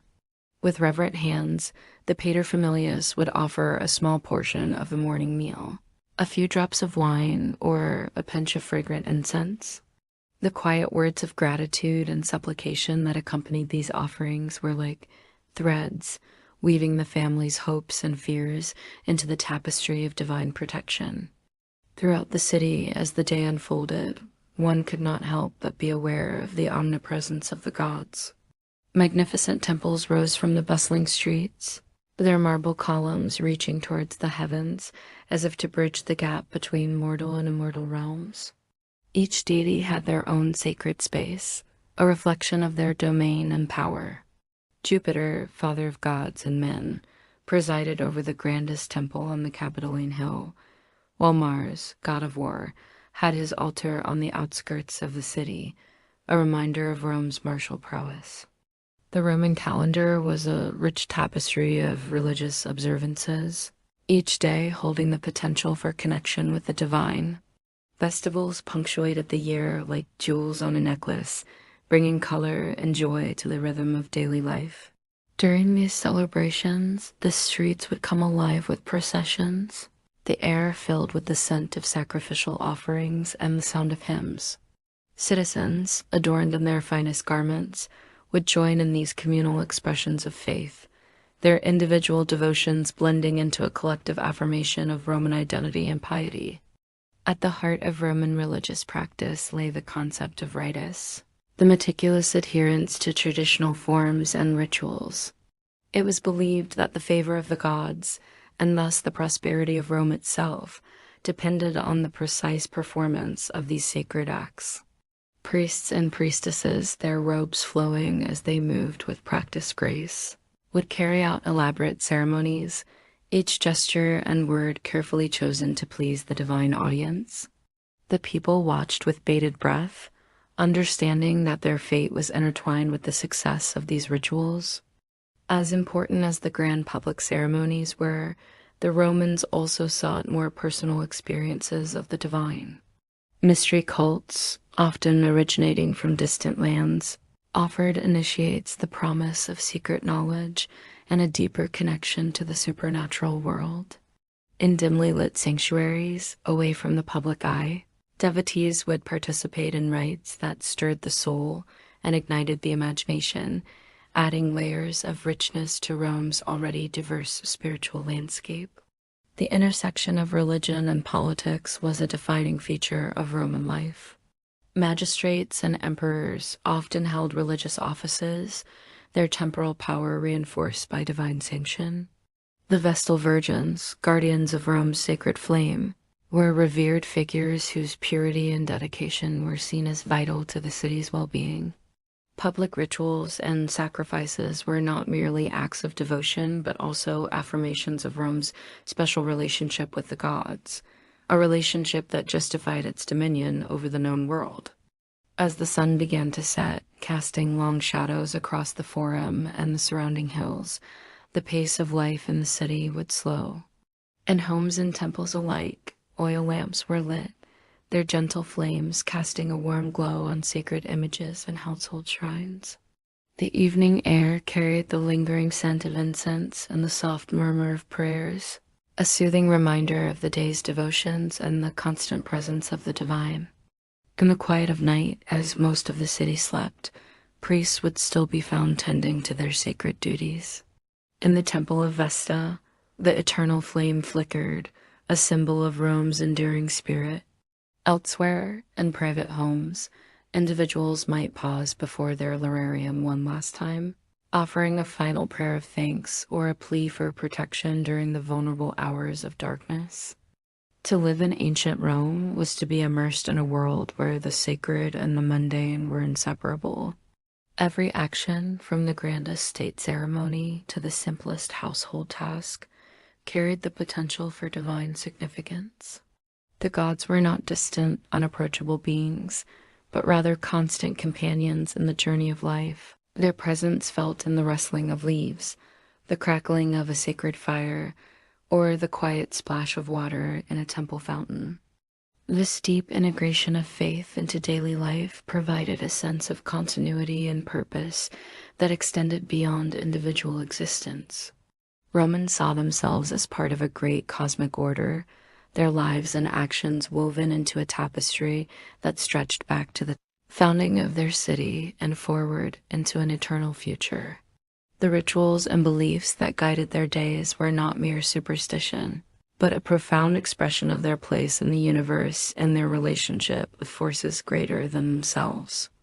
As we reflect on the religious life of ancient Rome, we are invited to consider the ways in which faith and daily routine can intertwine, creating a rich tapestry of meaning and connection.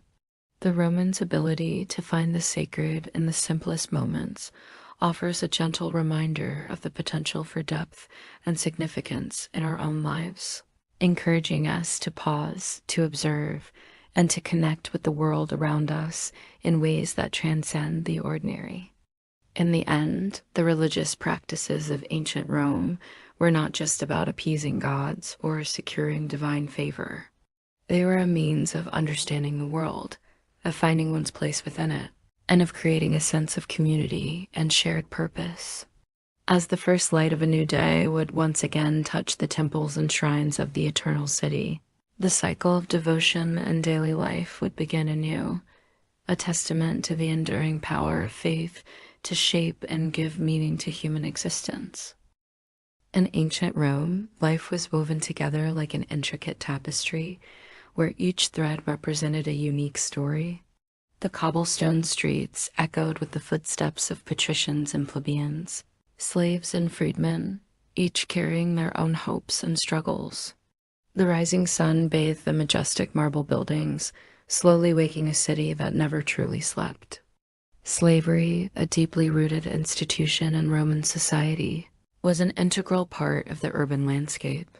Slaves, whether brought from distant lands or born in Rome itself, moved silently through the shadows of grand palaces and modest homes. Their stories, though often silenced, were as diverse as the stars in the night sky. Some slaves, with calloused hands and bent backs, worked tirelessly in the fields surrounding the city, growing the wheat that fed the population. Others, with nimble fingers and sharp minds, labored in artisan workshops, crafting works of art that would adorn the homes of the powerful.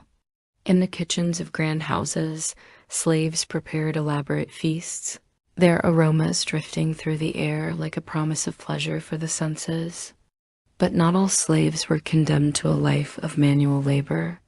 Some, gifted with intelligence and skill, became teachers, scribes, or administrators. Over time, these individuals came to hold positions of trust, managing their master's affairs with a competence that often surpassed that of free men. In the quiet corners of libraries, learned slaves copied ancient texts, preserving knowledge for future generations. The line between slavery and freedom was, at times, as thin as a thread of silk. Many slaves, through years of loyal service or the generosity of their masters, earned their freedom. These freedmen, though marked by their past, forged their way through Roman society with determination and hope. Some became prosperous merchants, others respected artisans, weaving new lives from the threads of opportunity that came their way. Rome's social structure, however, remained as solid as the columns of the Forum. At the top, The patricians, descendants of the ancient noble families, lived in opulent mansions overlooking the city. Their days passed between debates in the Senate and lavish banquets, where wine flowed as freely as political conversation. These men and women, dressed in togas embroidered with purple, walked the streets with the confidence granted by power and tradition. The plebeians, the beating heart of Rome, filled the streets and markets with their energy and vitality. Artisans, merchants, and farmers made up the social fabric that held the city together. In their small workshops and shops, they created and sold the goods that kept daily life running. Their voices rose in the assemblies, reminding the powerful that the true strength of Rome lay in its common people. Between these two worlds moved the freedmen, former slaves who had earned their freedom. With gratitude toward their former masters and ambition to forge their own destiny, they navigated the complex waters of Roman society. Many became prosperous merchants, making use of the connections they had formed during their years of servitude. Others used their skills and knowledge to rise within the public administration, becoming indispensable pillars in the functioning of the city. And at the base of this social pyramid, slaves continued their existence, seemingly invisible, yet essential to the functioning of Rome. In the households, they cared for children, cooked meals, and kept everything in order. In the streets, they labored on the construction of the great monuments that still amaze us today. Their lives, though lacking legal freedom, were filled with small joys and sorrows, with friendships forged in hardship and dreams whispered in the darkness of the night. Rome's public spaces served as a stage where its complex social hierarchy played out each day. In the Forum, the nerve center of Roman life, senators draped in white togas debated the future of the empire, while slaves and plebeians hurried about their daily tasks. The markets buzzed with activity as vendors called out their goods and buyers from all social classes bargained over prices. The public baths, places of relaxation and socialization, offered a rare space where social distinctions were slightly blurred. Here, patricians and plebeians, freedmen, and even some privileged slaves shared the healing waters and soothing steam. Yet, even in this atmosphere of apparent equality, subtle differences in behavior and clothing revealed each individual's social standing. In the amphitheaters and circuses, Roman society gathered in all its diversity to enjoy shows and races. From the marble seats reserved for senators to the upper stands where the plebeians crowded together, each section reflected the intricate social mosaic of the city.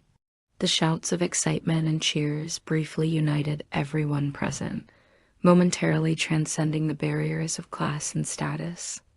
Interactions between the different social classes were governed by a complex set of rules and expectations. The patricians maintained patronage relationships with their plebeian clients, offering protection and favors in exchange for political and social support. The freedmen, grateful to their former masters, often kept close ties with the families that had granted them freedom.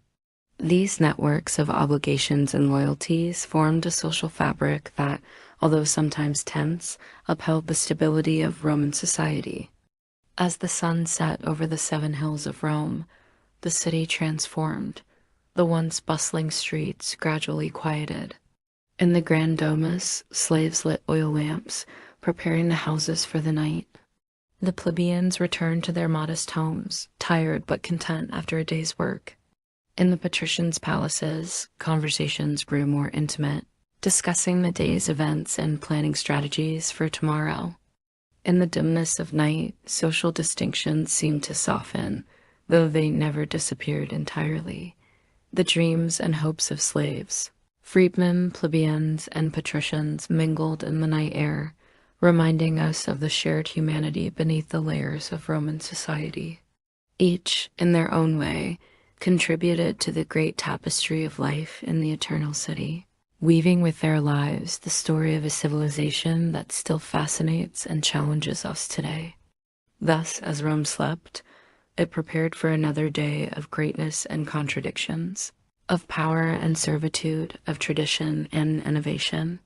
In every corner of the city, from the majestic temples to the humble homes, life went on, perpetuating a social order that, though imperfect, had sustained one of the most influential civilizations in history. And with the first ray of sunlight, Rome would awaken once more, ready to write another chapter in its eternal story. In the heart of ancient Rome, a tapestry of divine presence wove itself into every aspect of daily life, from the grandest temples that reached towards the heavens to the humble household altars that flickered with devotion. The gods, far from being distant figures, were believed to walk among the people, their influence felt in the gentle breeze that cooled sun-worn skin and in the rumble of thunder that shook the earth beneath their feet. The Roman pantheon, a rich and diverse collection of deities, reflected the city's complex history of conquest, assimilation, and adaptation. At its pinnacle stood Jupiter, the majestic king of the gods, whose thunderbolts symbolized the ultimate power and authority that governed both mortal and immortal realms. Alongside him, Mars, the fierce protector of Rome's armies, stood ready to defend the empire's borders. Venus, with her radiant beauty, embodied the essence of love and passion that stirred in the hearts of all. Minerva, her wisdom as sharp as the blade she wielded, watched over the artisans and scholars who sought to elevate human understanding. These gods, and the many others who populated the Roman spiritual landscape, were not merely abstract concepts, but living, breathing entities in the minds of the people. Their presence was honored through carefully prescribed rituals, offerings, and festivals that followed ancient traditions, believed to maintain a delicate harmony between the divine and mortal worlds. The Romans understood that to neglect these sacred duties was to invite chaos and misfortune into their lives and the life of their beloved city. Temples, those magnificent structures of marble and stone, rose from the earth as sacred homes for the gods. Their design, a testament to human ingenuity and devotion, reflected the importance of order, symmetry, and reverence in Roman society. Within these hallowed walls, priests and priestesses served as the bridge between humanity and divinity, conducting sacrifices and prayers on behalf of the community. Their solemn duty was to ensure that the gods remained pleased and willing to bestow their favor upon the people of Rome. Each god carried with them a rich tapestry of mythology, stories passed down through generations that offered explanations for the mysteries of the world. These tales were not mere entertainment, but served as a framework for understanding the complexities of existence and one's place within the grand design of the universe. The gods and their stories were portrayed as both powerful and fallible, capable of great kindness and terrible wrath, much like the humans who worship them. In this way, the myths served as a mirror, reflecting the virtues to aspire to and the vices to avoid.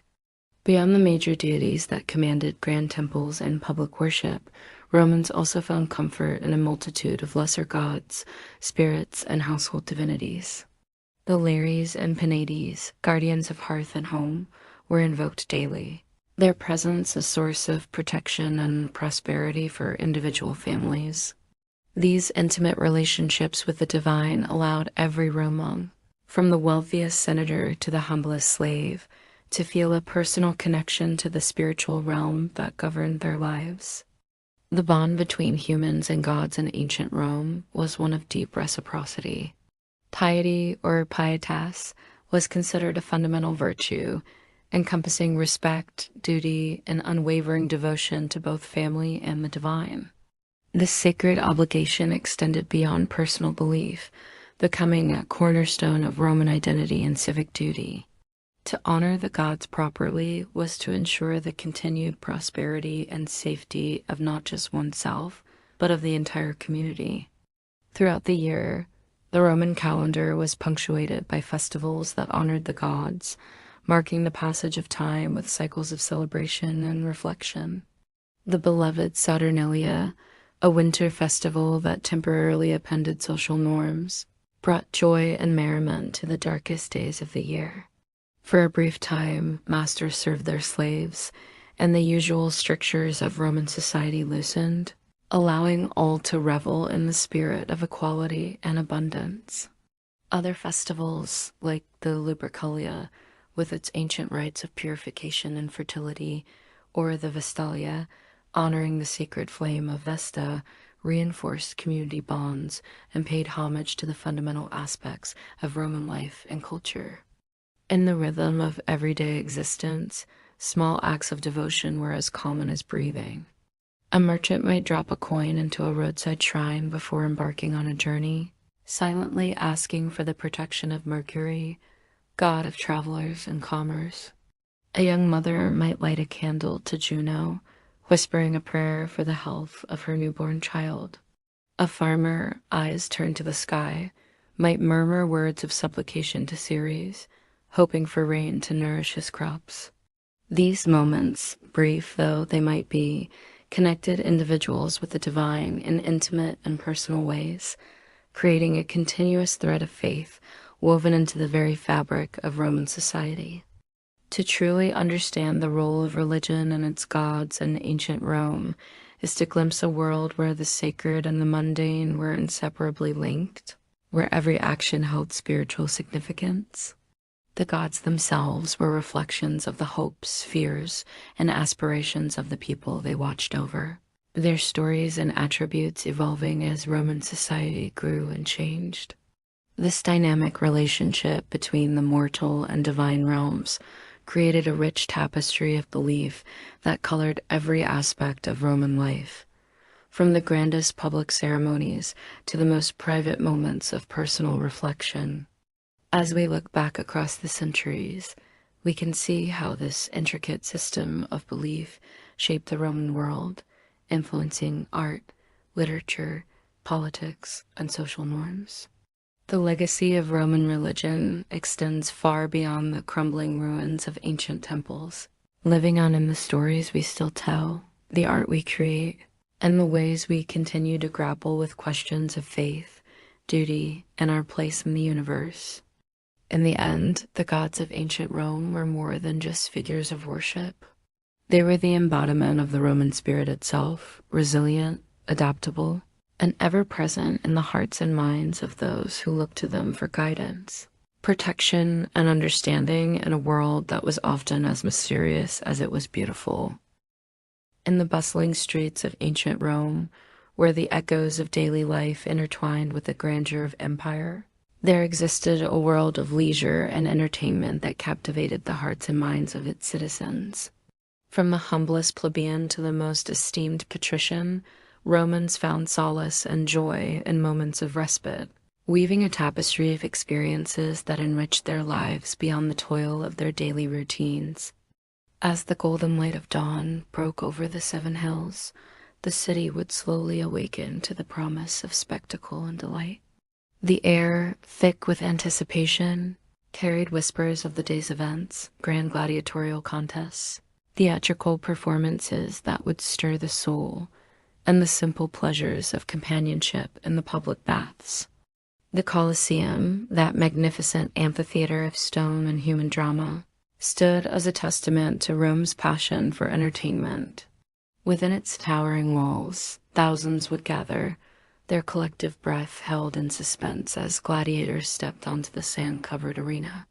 These were not mere displays of brutality, but intricate rituals that spoke to the very essence of Roman values, courage, honor, and the delicate dance between life and death. As the sun climbed higher in the sky, casting shorter shadows across the forum, another form of entertainment would unfold in the city's theaters. Here, under the open sky, actors donned elaborate masks and flowing robes, bringing to life the words of great playwrights. Comedies elicited peals of laughter that echoed off stone seats, while tragedies drew tears and contemplation from even the most stoic of viewers. These performances were more than mere distractions. They were mirrors held up to society, reflecting its virtues and vices, its hopes and fears. In quieter corners of the city, music wove its spell. The gentle strumming of a lyre, the haunting notes of a flute, or the rhythmic beat of drums could transport listeners to realms of emotion and memory.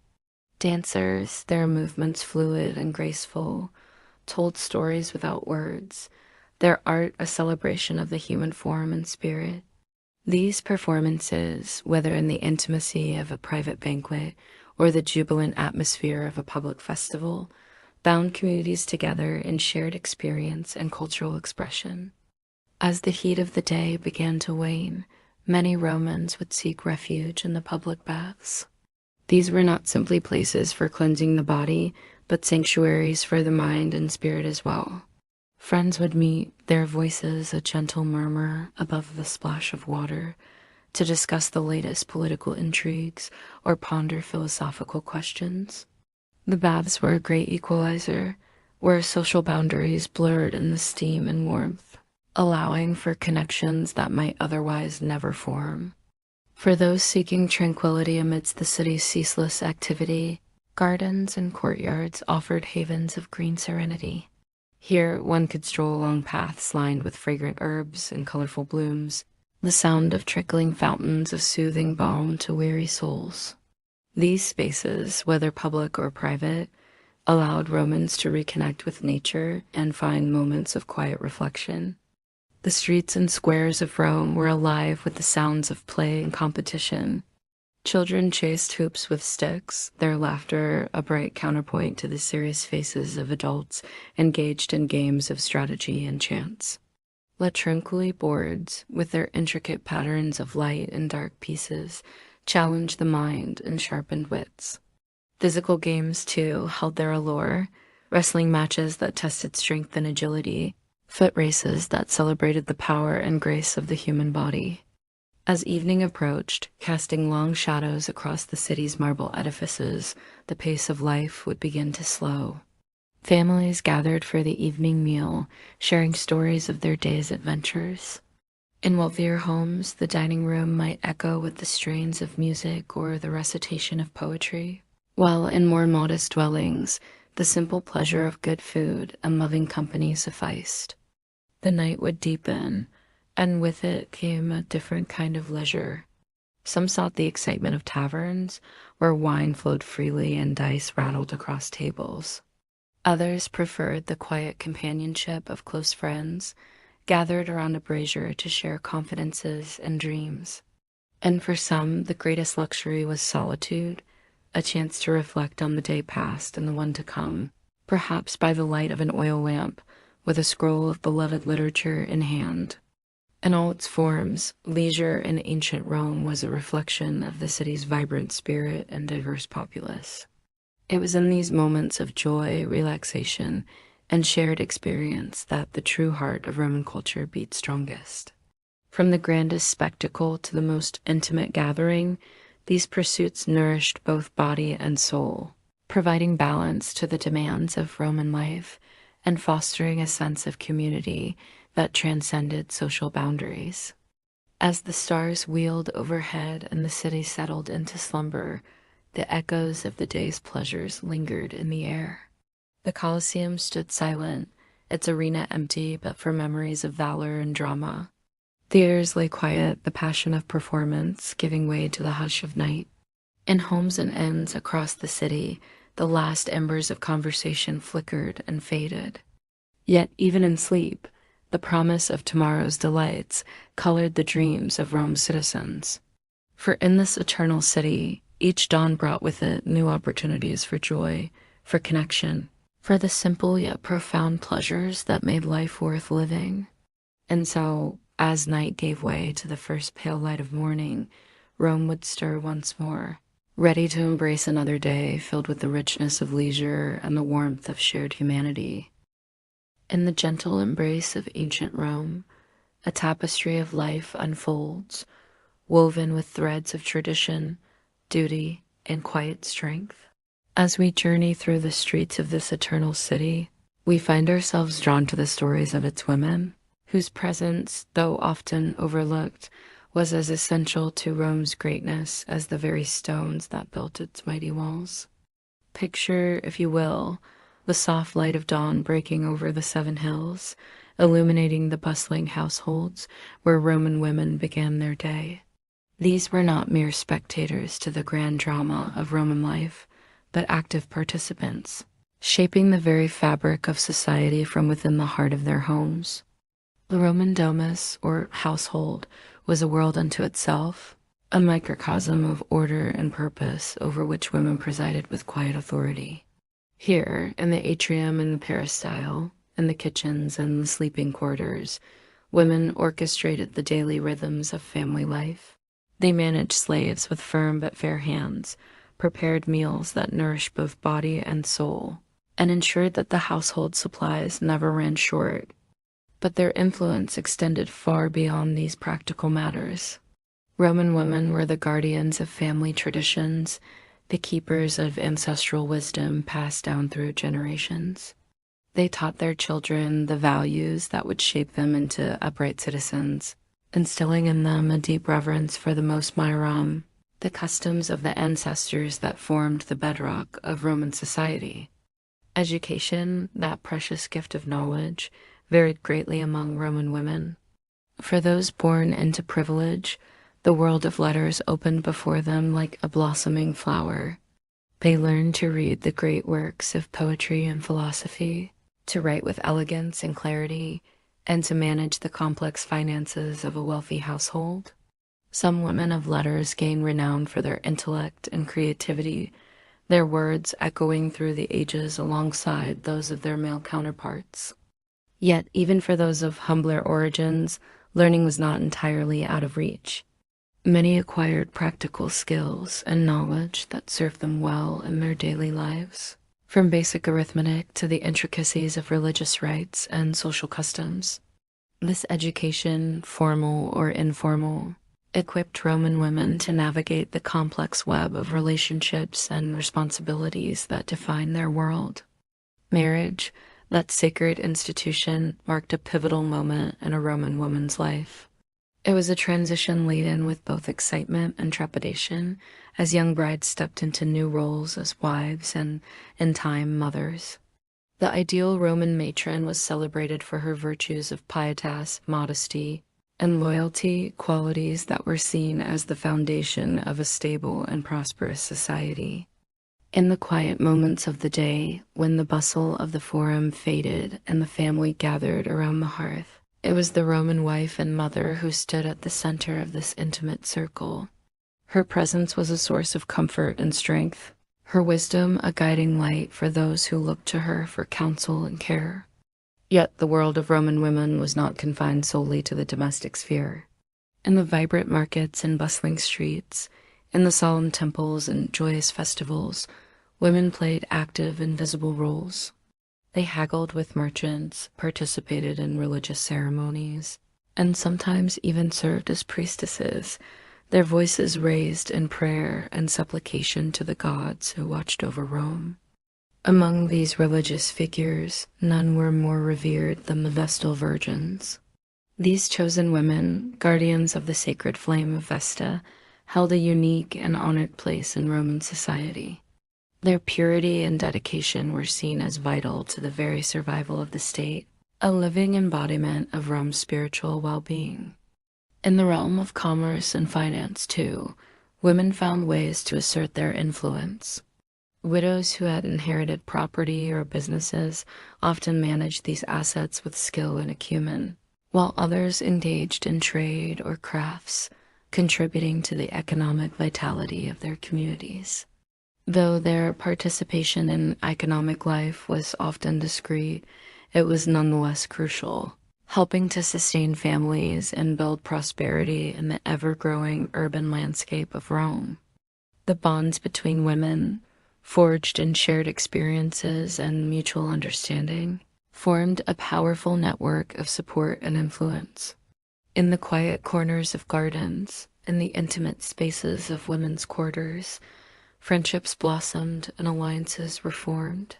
Through these connections, women found strength in numbers, sharing knowledge, offering comfort, and sometimes even shaping the course of events in ways that rippled out into the wider world of politics and culture. As the sun began to set, painting the sky in hues of gold and purple, the women of Rome turned their thoughts to the evening ahead. In homes across the city, lamps were lit, meals were prepared, and families gathered to share the day's experiences. It was in these moments, perhaps, that the true power of Roman women was most evident, not in grand gestures or public accolades, but in the countless small acts of care and devotion that held their world together. The night deepened, and stars appeared in the velvet sky above the sleeping city. In bedchambers and slave quarters alike, the women of Rome found rest, their minds filled with the concerns of the day past and the challenges of the one to come. They carried within them the weight of tradition and the hope of the future, their dreams intertwining with the very destiny of Rome itself.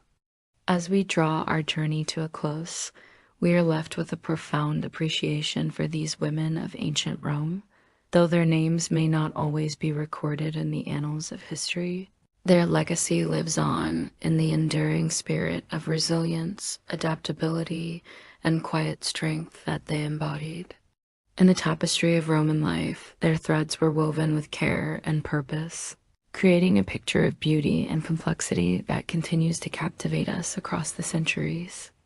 And so, as the first light of a new day begins to break over the eternal city, we bid farewell to the women of Rome, knowing that their stories, though often untold, are as vital to understanding this great civilization as any marble monument or written decree.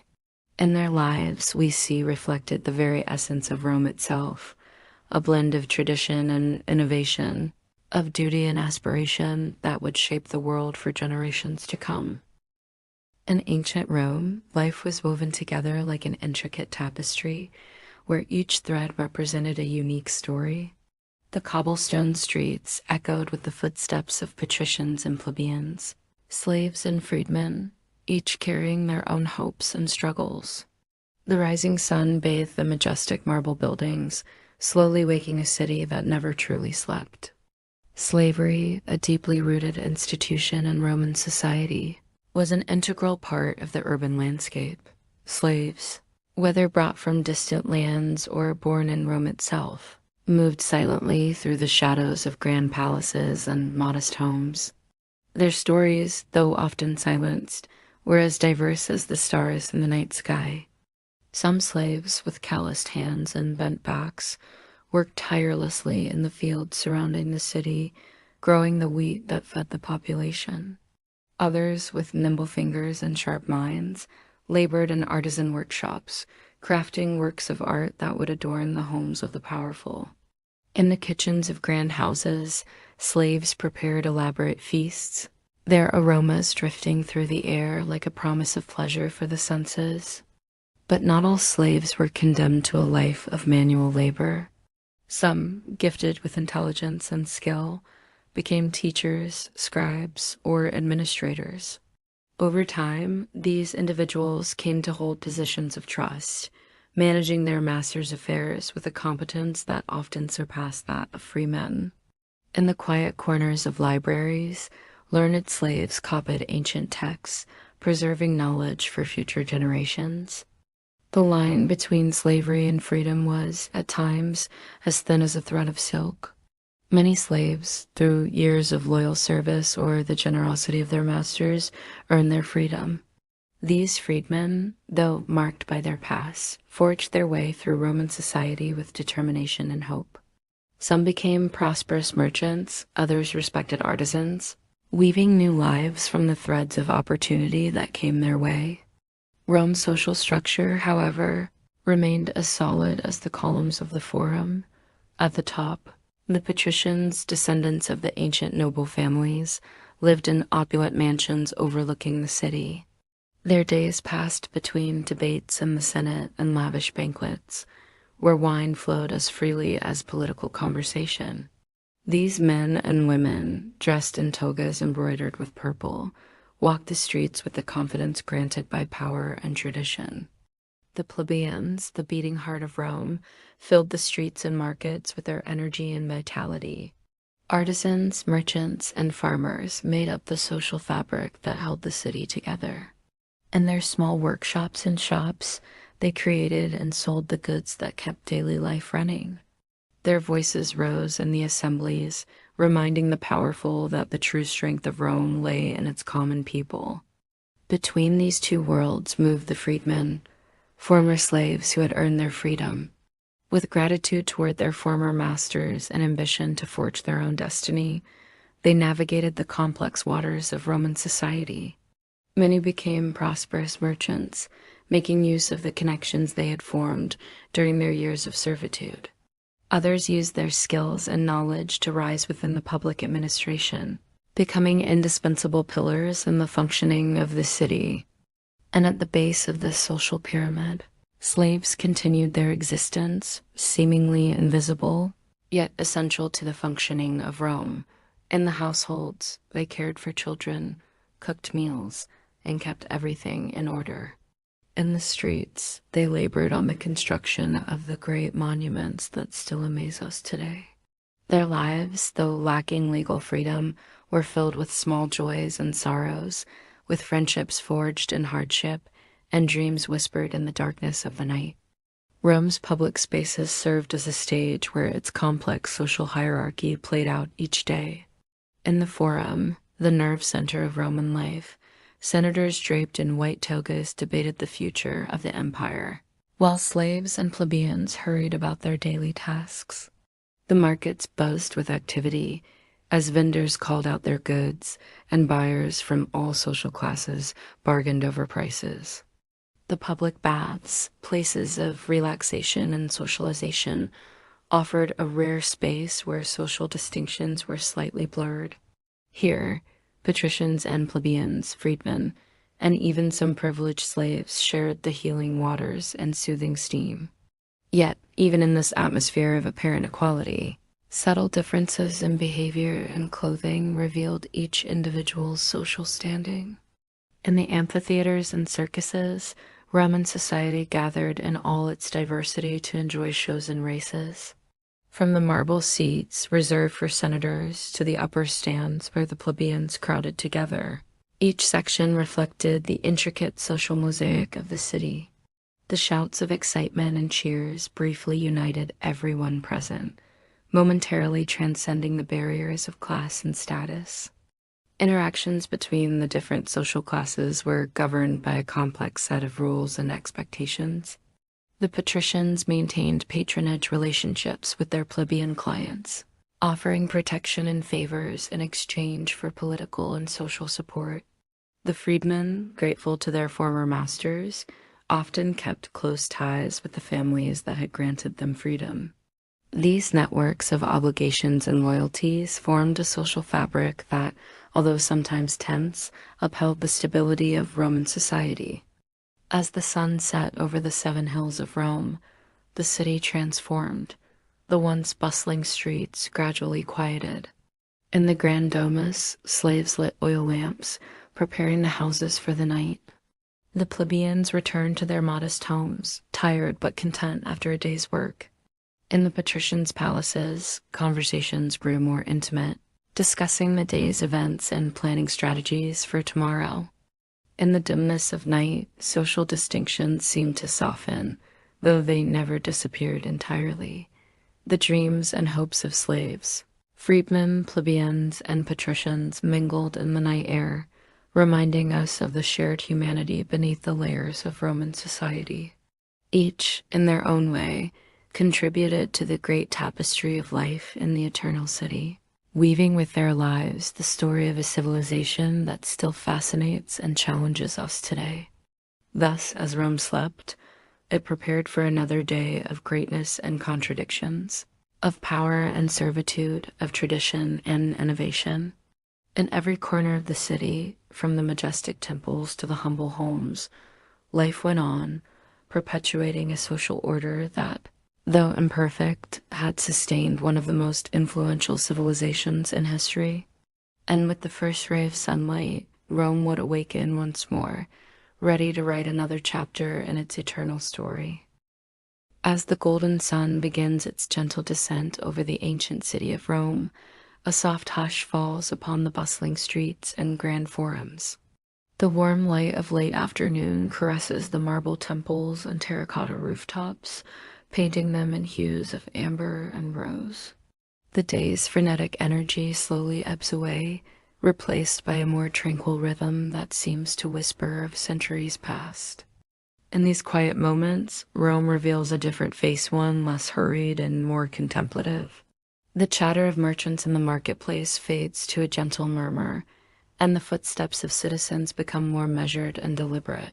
Families begin to gather in their homes, the aroma of evening meals wafting through open windows and mingling with the subtle scent of blooming flowers from nearby gardens.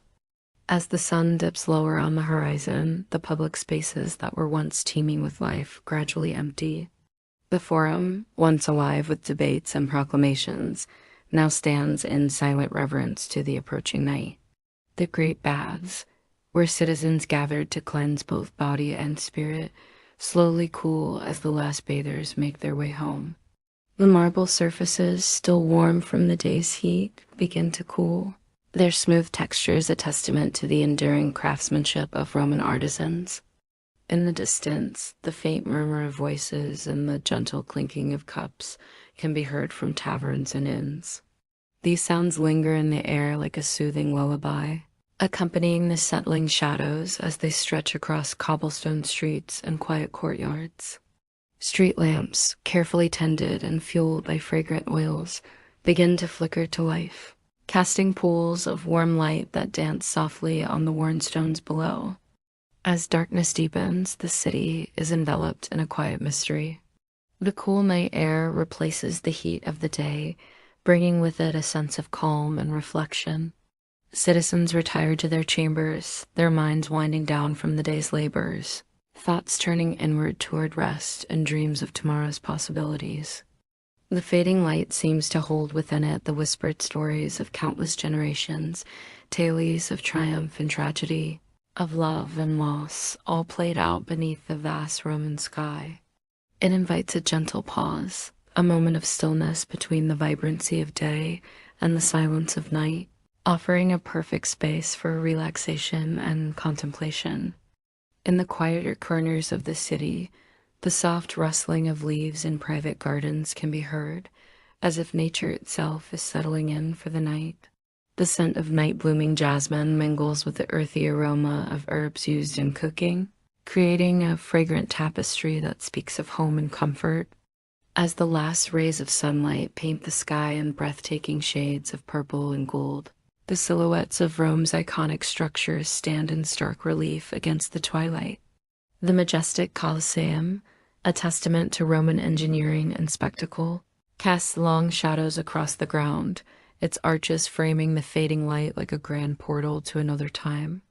In the narrow alleys and winding streets, neighbors exchange quiet greetings as they return from their daily pursuits. The sound of sandals on stone creates a gentle rhythm, a counterpoint to the distant calls of birds settling in for the night. Here and there, the soft glow of oil lamps can be seen through windows, hinting at the lives being lived within families gathering, stories being shared, and plans being made for the days to come. Near the banks of the Tiber, the river's gentle flow provides a soothing backdrop to the evening's tranquility. Fishermen moor their boats, their day's catch secured, as they prepare to return to their homes. The water reflects the changing colors of the sky, creating a mirror-like surface that seems to double the beauty of the sunset. In the heart of the city, the great temples stand as silent sentinels, their columns reaching toward the darkening sky. The fading light plays across their intricate friezes and statues, bringing to life the stories of gods and heroes that have inspired generations of Romans. As night falls, these sacred spaces take on an air of mystery and reverence, as if the very stones hold the whispered prayers of countless worshippers. The gradual transition from day to night in ancient Rome is a time of gentle reflection and preparation. It is a moment when the city seems to take a collective breath, pausing between the accomplishments of the day and the promise of tomorrow. In homes across the city, families gather around hearths, sharing meals and conversation. The flickering firelight casts warm shadows on walls adorned with frescoes and mosaics, each home a microcosm of the larger Roman world. As full darkness descends, the night sky above Rome comes alive with stars. In an age before electric lights dimmed the heavens, the celestial display would have been breathtaking, a vast canopy of twinkling lights stretching from horizon to horizon. For those who pause to look up, it is a reminder of the immensity of the universe and the place of humanity within it. The night brings with it a different kind of energy to the eternal city. While many retire to their homes, others emerge to enjoy the cooler air and the unique atmosphere of Rome after dark. In taverns and inns, lamps are lit, and the sound of laughter and conversation spills out into the streets. Poets and philosophers gather in small groups, their discussions ranging from the nature of the gods to the latest political intrigues. For the night watchmen and guards who patrol the city's streets, the falling darkness marks the beginning of their vigil. Their torches cast flickering shadows as they make their rounds, ensuring the safety of Rome's sleeping citizens. The sound of their footsteps and the occasional call of "all is well" serve as a comforting reminder of the city's ever-present guardianship. In the quieter residential areas, the soft glow of lamps can be seen through shuttered windows, hinting at the private worlds within. Families settle in for the night, children are tucked into bed with stories of Rome's glorious past, and lovers whisper promises in the intimate darkness of their chambers. As the night deepens, a profound sense of peace settles over the city. The grand structures that define Rome's skyline, the Pantheon, the temples, the palaces, stand as silent witnesses to the passage of time. In the stillness, one can almost hear the echoes of the day's activities, the debates in the Senate, the prayers in the temples, the negotiations in the marketplace, all fading into memory as the city rests. To witness the sunset in ancient Rome is to feel connected to a timeless rhythm where the end of one day seamlessly blends into the promise of the next. It is a quiet celebration of beauty, resilience, and the enduring spirit of a city that, even as night falls, continues to live and breathe in the hearts and memories of those who call it home. As the last vestiges of daylight fade from the sky, Rome settles into its nightly repose. The city that has seen the rise and fall of empires, that has been home to great thinkers and leaders, now rests, gathering strength for the dawn that will inevitably come. In these quiet hours, the eternal city dreams of past glories and future triumphs, its spirit undiminished by the passage of time. And so, as darkness fully embraces Rome, we are reminded of the enduring legacy of this magnificent city. A legacy built not just in stone and marble, but in the lives and stories of countless generations who have called this place home.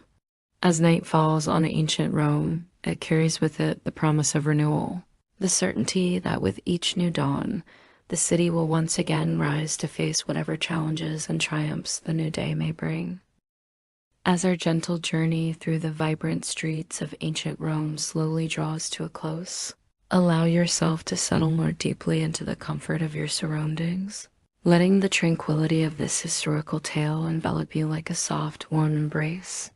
Feel the steady rhythm of your breath, calm and unhurried, as your body begins to release the tensions of the day, melting into a state of peaceful relaxation.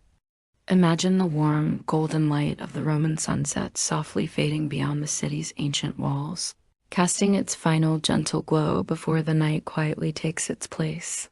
Let this serene moment guide your mind towards a place of stillness, where thoughts drift gently like leaves on a calm, meandering stream, unhurried and at peace. In this tranquil space, picture yourself standing atop one of Rome's 7 hills, gazing out over the sprawling city below. The grand structures of the Forum and the Colosseum, which once buzzed with activity, now stand in silent reverence to the approaching night.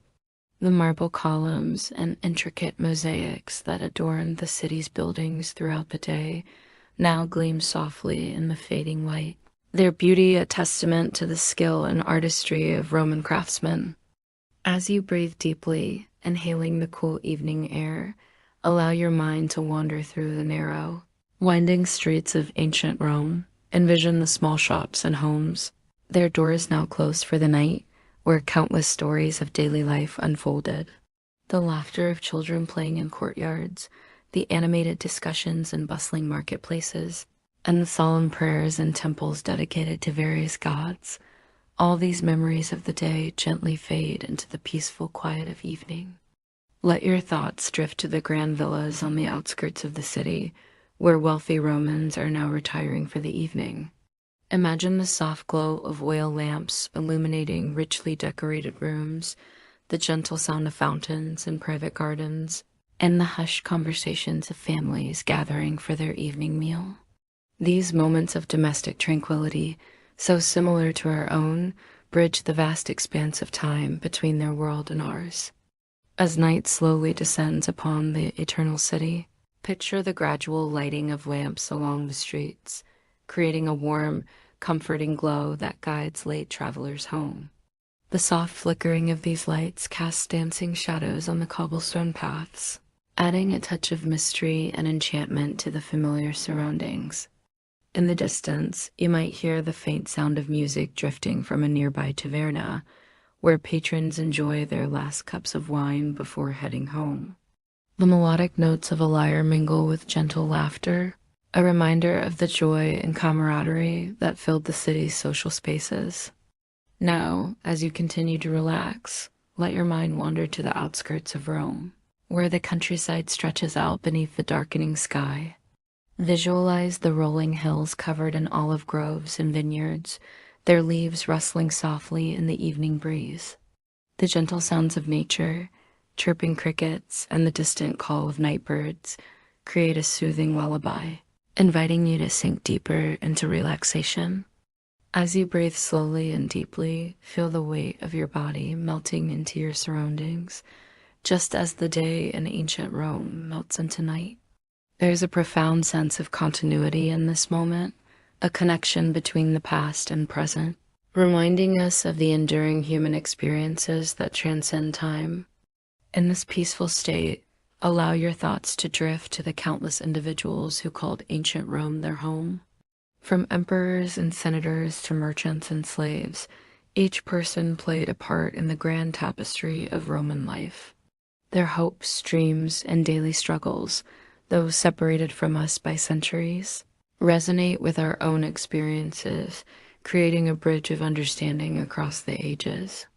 As your mind continues to calm, envision the Tiber River flowing gently through the heart of Rome, its waters reflecting the first stars appearing in the twilight sky.